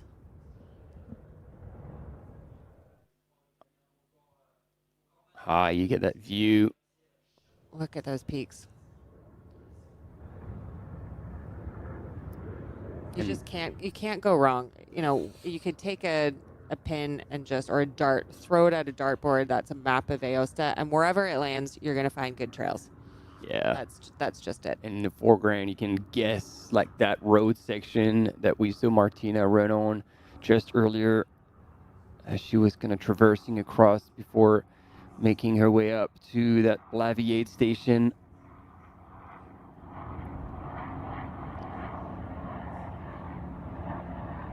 1 hour into this 100-mile race. 100-mile category race. In reality, it's 120 kilometers, 8,200 meters of climb. The reason why it's in the 100-mile category is because of the difficulty of the race, the amount of vert it has. It puts it into the same difficulty level as other 100-mile events. Yeah. So it makes more sense to upgrade it to the 100-mile category rather than to put it in the 100K category. And it matters because the top 3 winners on the men's and the women's side from this 100-mile race will get a direct entry to UTMB, to the full 100-miler next year at the UTMB World Series finals. And these are guaranteed spots. Yeah. But if anybody 4th, 5th, 6th scores a UTMB score higher than the elite level that you will be able to find on the UTMB.world website under elite athletes, then they will also be qualified. So the top 3 are guaranteed entries no matter what, but in a very deep field, if you're 4th, 5th, or however far, but still above that elite UTMB score, you can write to the sports commission and be like, hey, I've run fast enough, I've been... Do you know, actually, it's a little bit more efficient than that, because I got confused when we were commentating last time because I couldn't figure out why I'd been notified. I think I got a text that automatic now. That I had qualified for the UTMB finals, and I thought, is it because I was an age division winner? Was I the fastest old lady? But no, it's because my UTMB index had gotten me qualified, and yeah, I think it was a text. They just voila. Yeah, et voila. Technology. Yeah, it was a nice all surprise. from working a little more. It was a nice surprise to get after a very tough race.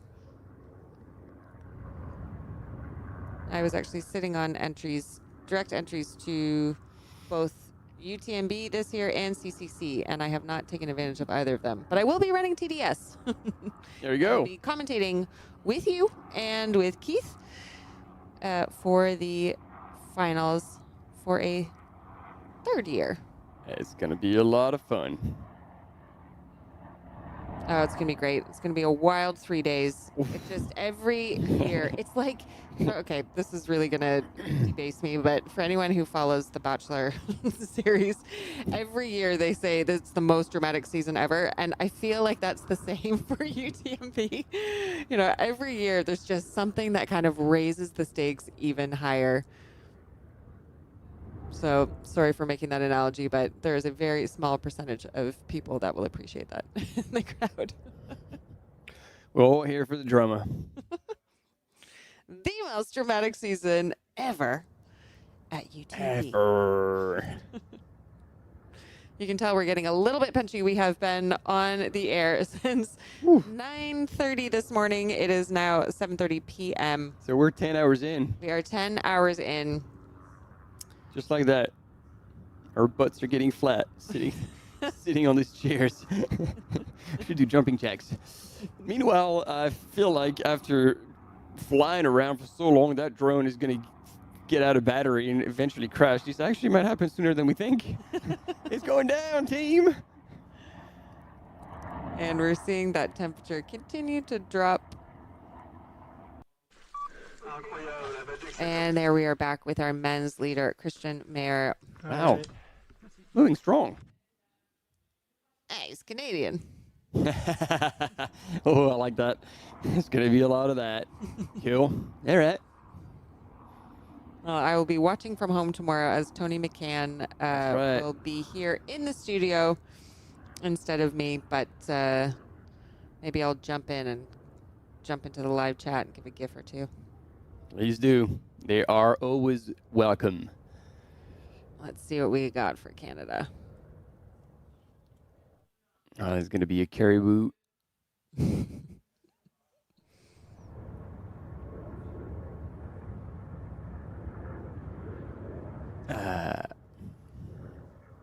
Stiff hay.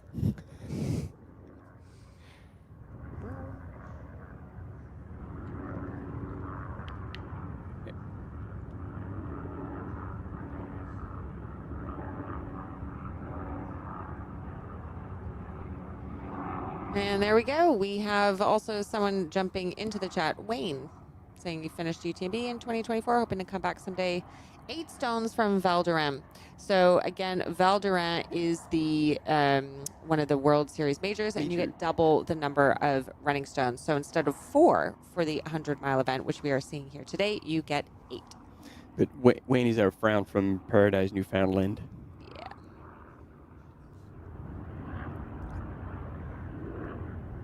And you can tell that you are not Canadian by the way that you say Newfoundland. But I'm not going to tease you because you have lots of ammunition to tease me on how I pronounce virtually everything. So I'm going to stay more silent here. I'm very confused about all these cods. Well, Newfoundland, there's a real tradition there about kissing the cod. So there we go. My sister. Please drop knowledge on me. Yes. So my sister is married to a Newfie. And when you kind of get inducted into Newfie life, into Newfoundland family, you have to kiss the cod. So when you go to Newfoundland, you basically drink, you're supposed to drink screech, which is a really vile form of alcohol from the boot of a fisherman. And then you're supposed to kiss the cod. And right when you go in to kiss the cod... So you kiss it on the mouth. That's what you're supposed to do, and that's what you think you're going to do, but then you get slapped across the face with the cod. And that is how you get inducted into Newfoundland. Oh, damn, that's brutal. Look at the size of these cods. That will knock you out. Yeah. So there's some local Canadian trivia for you. Can someone bring a cod to the finish line? I know that Christian is from New Brunswick and not from Newfoundland, but I'm sure he'd appreciate it. Here we go. Taking advantage of some of the local watering holes. He can't be too far away from the checkpoint at 10K. Right there. Is he? Yeah, so they might have installed this for the runners to... this could be the actual checkpoint then. Yeah. I see a plastic gate up there, so that's a good point. So that would mean that he is through. Right there on the bottom. He's at 10K. Of the screen. That is good time for 1,000 meters, 10K, only an hour and 7 minutes in. Oof.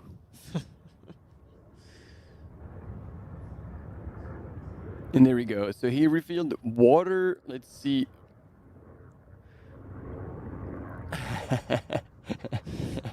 Man, that shot got sideways pretty quick. I love it. This is how it should be at the end of every live broadcast. Just need to throw in a pretty good topic and then boom, let people unravel. Yeah, this is validating my story about getting screeched in Newfoundland. See, it happens, folks.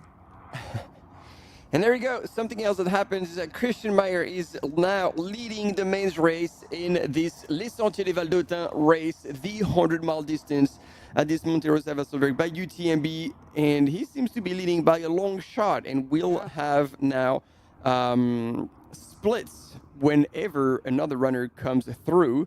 But is he really going to time trail this entire race? I mean, he's going for it. He's going for it. And just like Fabien, who's saying, oh, they are not moving very fast at the beginning, so I need to go first. Well, Christian Meyer is on his way.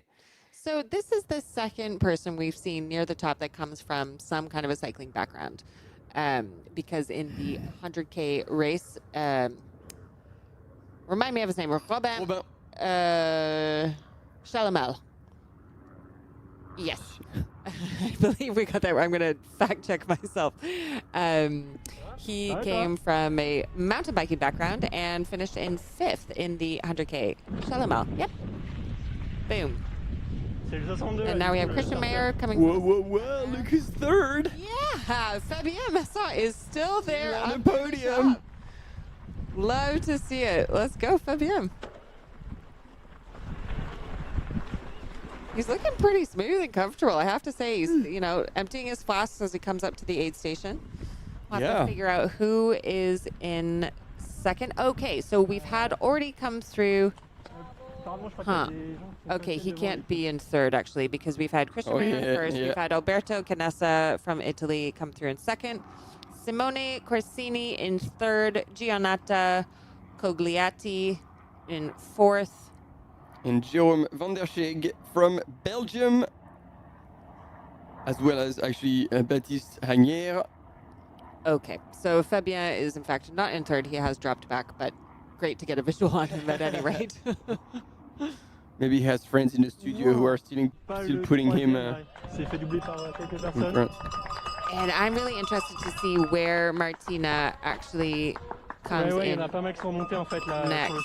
How far up the field is she running? So we've had the top 7 men come through.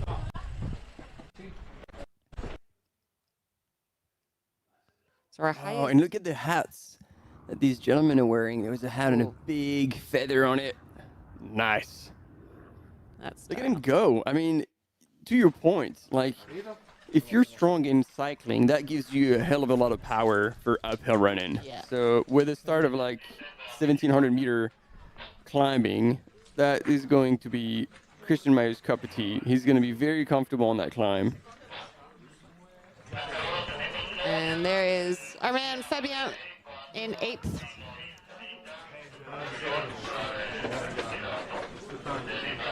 And Christian just running off into the sunset. Beauty. Actually away from it. It's a figure of speech. But I don't understand. These things are too advanced in English for me.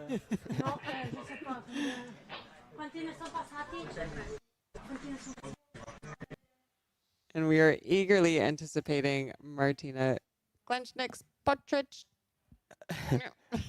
Arriving at the Blaviate station. And then that is basically the pack, chasing pack, and all with good names in it. Like, you know, that things have settled into the people we were expecting, let's say. Let's put it that way. We're expecting to see around this area. And actually going into the night, if I were any of these gentlemen, I'd be like, all right, I'm sticking with that group. You wanna be with people during the night, even if the pace is a little off. Yep. Obviously, you don't want to be overreaching too early, but you don't want to be spending the night on your own. That's for sure. Because it's not that it's dangerous or anything, but it is very taxing mentally because you constantly have to keep your eyes on the trail, make sure you're on the right trail, running in the right direction, staying on course, looking after yourself, and you could also be like going into a full space. Yep. So when you're surrounded by people, all of that keeps you in check, and every once in a while you can be at the front and do the work, and the rest of the time you can just be in the pack and just follow. And you know, it's interesting, you know, looking at the visual of this huge chase pack. You know, they came through the checkpoint 2 minutes behind Christian Meyer, or maybe not quite 2, you know, a minute and a half behind, which isn't a lot, but it's something. Yeah. You know, after only 10K. And now here we are back with our leading women coming in to the checkpoint. All right. There she is. Martina Klenschnick Potrich. She is running in 14th overall. Fantastic to be up in the top 20 at this point in the race is great. It's a great start.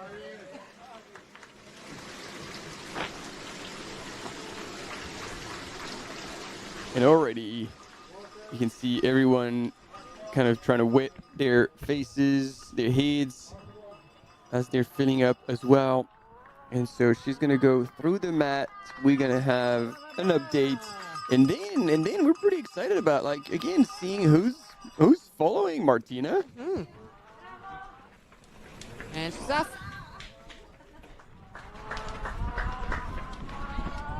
The cat's still here.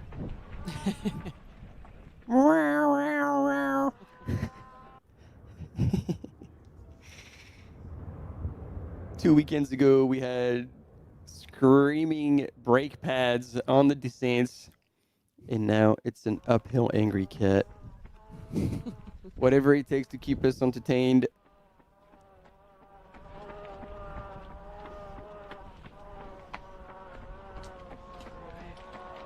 We are here for it as we're losing some of the light as they are running into the night. It is almost 8 p.m. local time. And there we go. We're dropping out. Our cam mountain biker, is leaving a little bit the women's race with Martina Klančík-Piotr. Oh, and look at that. People right on the terrace cheering for the runners going through. I'm telling you, there's so much local support. With all of these mountain people living, in the valley, up on the mountain slopes, they know and appreciate what these runners are taking on and the challenge that is in front of them. That's super cool. Okay, and now we are seeing a recap of the start of this 100-mile race, starting in Aosta just after 6:30 p.m. local time. Good shot of Claire Banworth there. It's just a bulldog. Yeah, it's just like...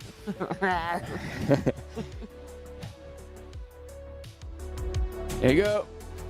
Fabien was all smiles, and now he's world famous for his hot start out of the gate. But then eventually it was Canadian runner Christian Meyer who is leading the men's race. And here on your screen, Martina Klančík-Piotr from Slovenia leading the women's race, as we are still watching the last images of the Blavi aid station, 10 kilometers into the race, almost 1,000-meter climbed as well.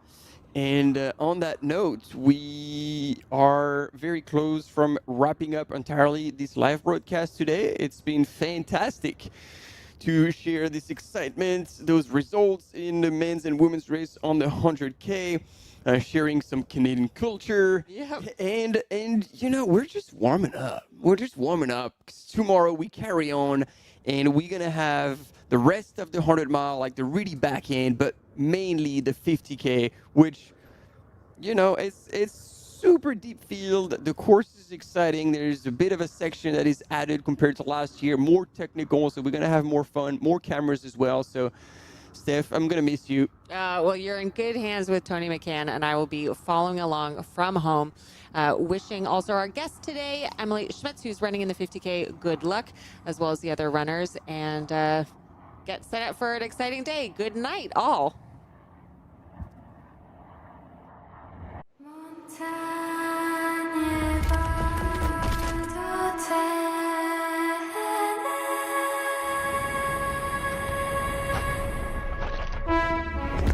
Not wasting any second.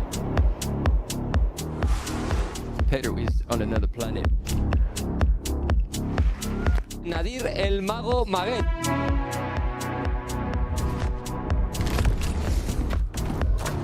Celebration time. Dancing her way down.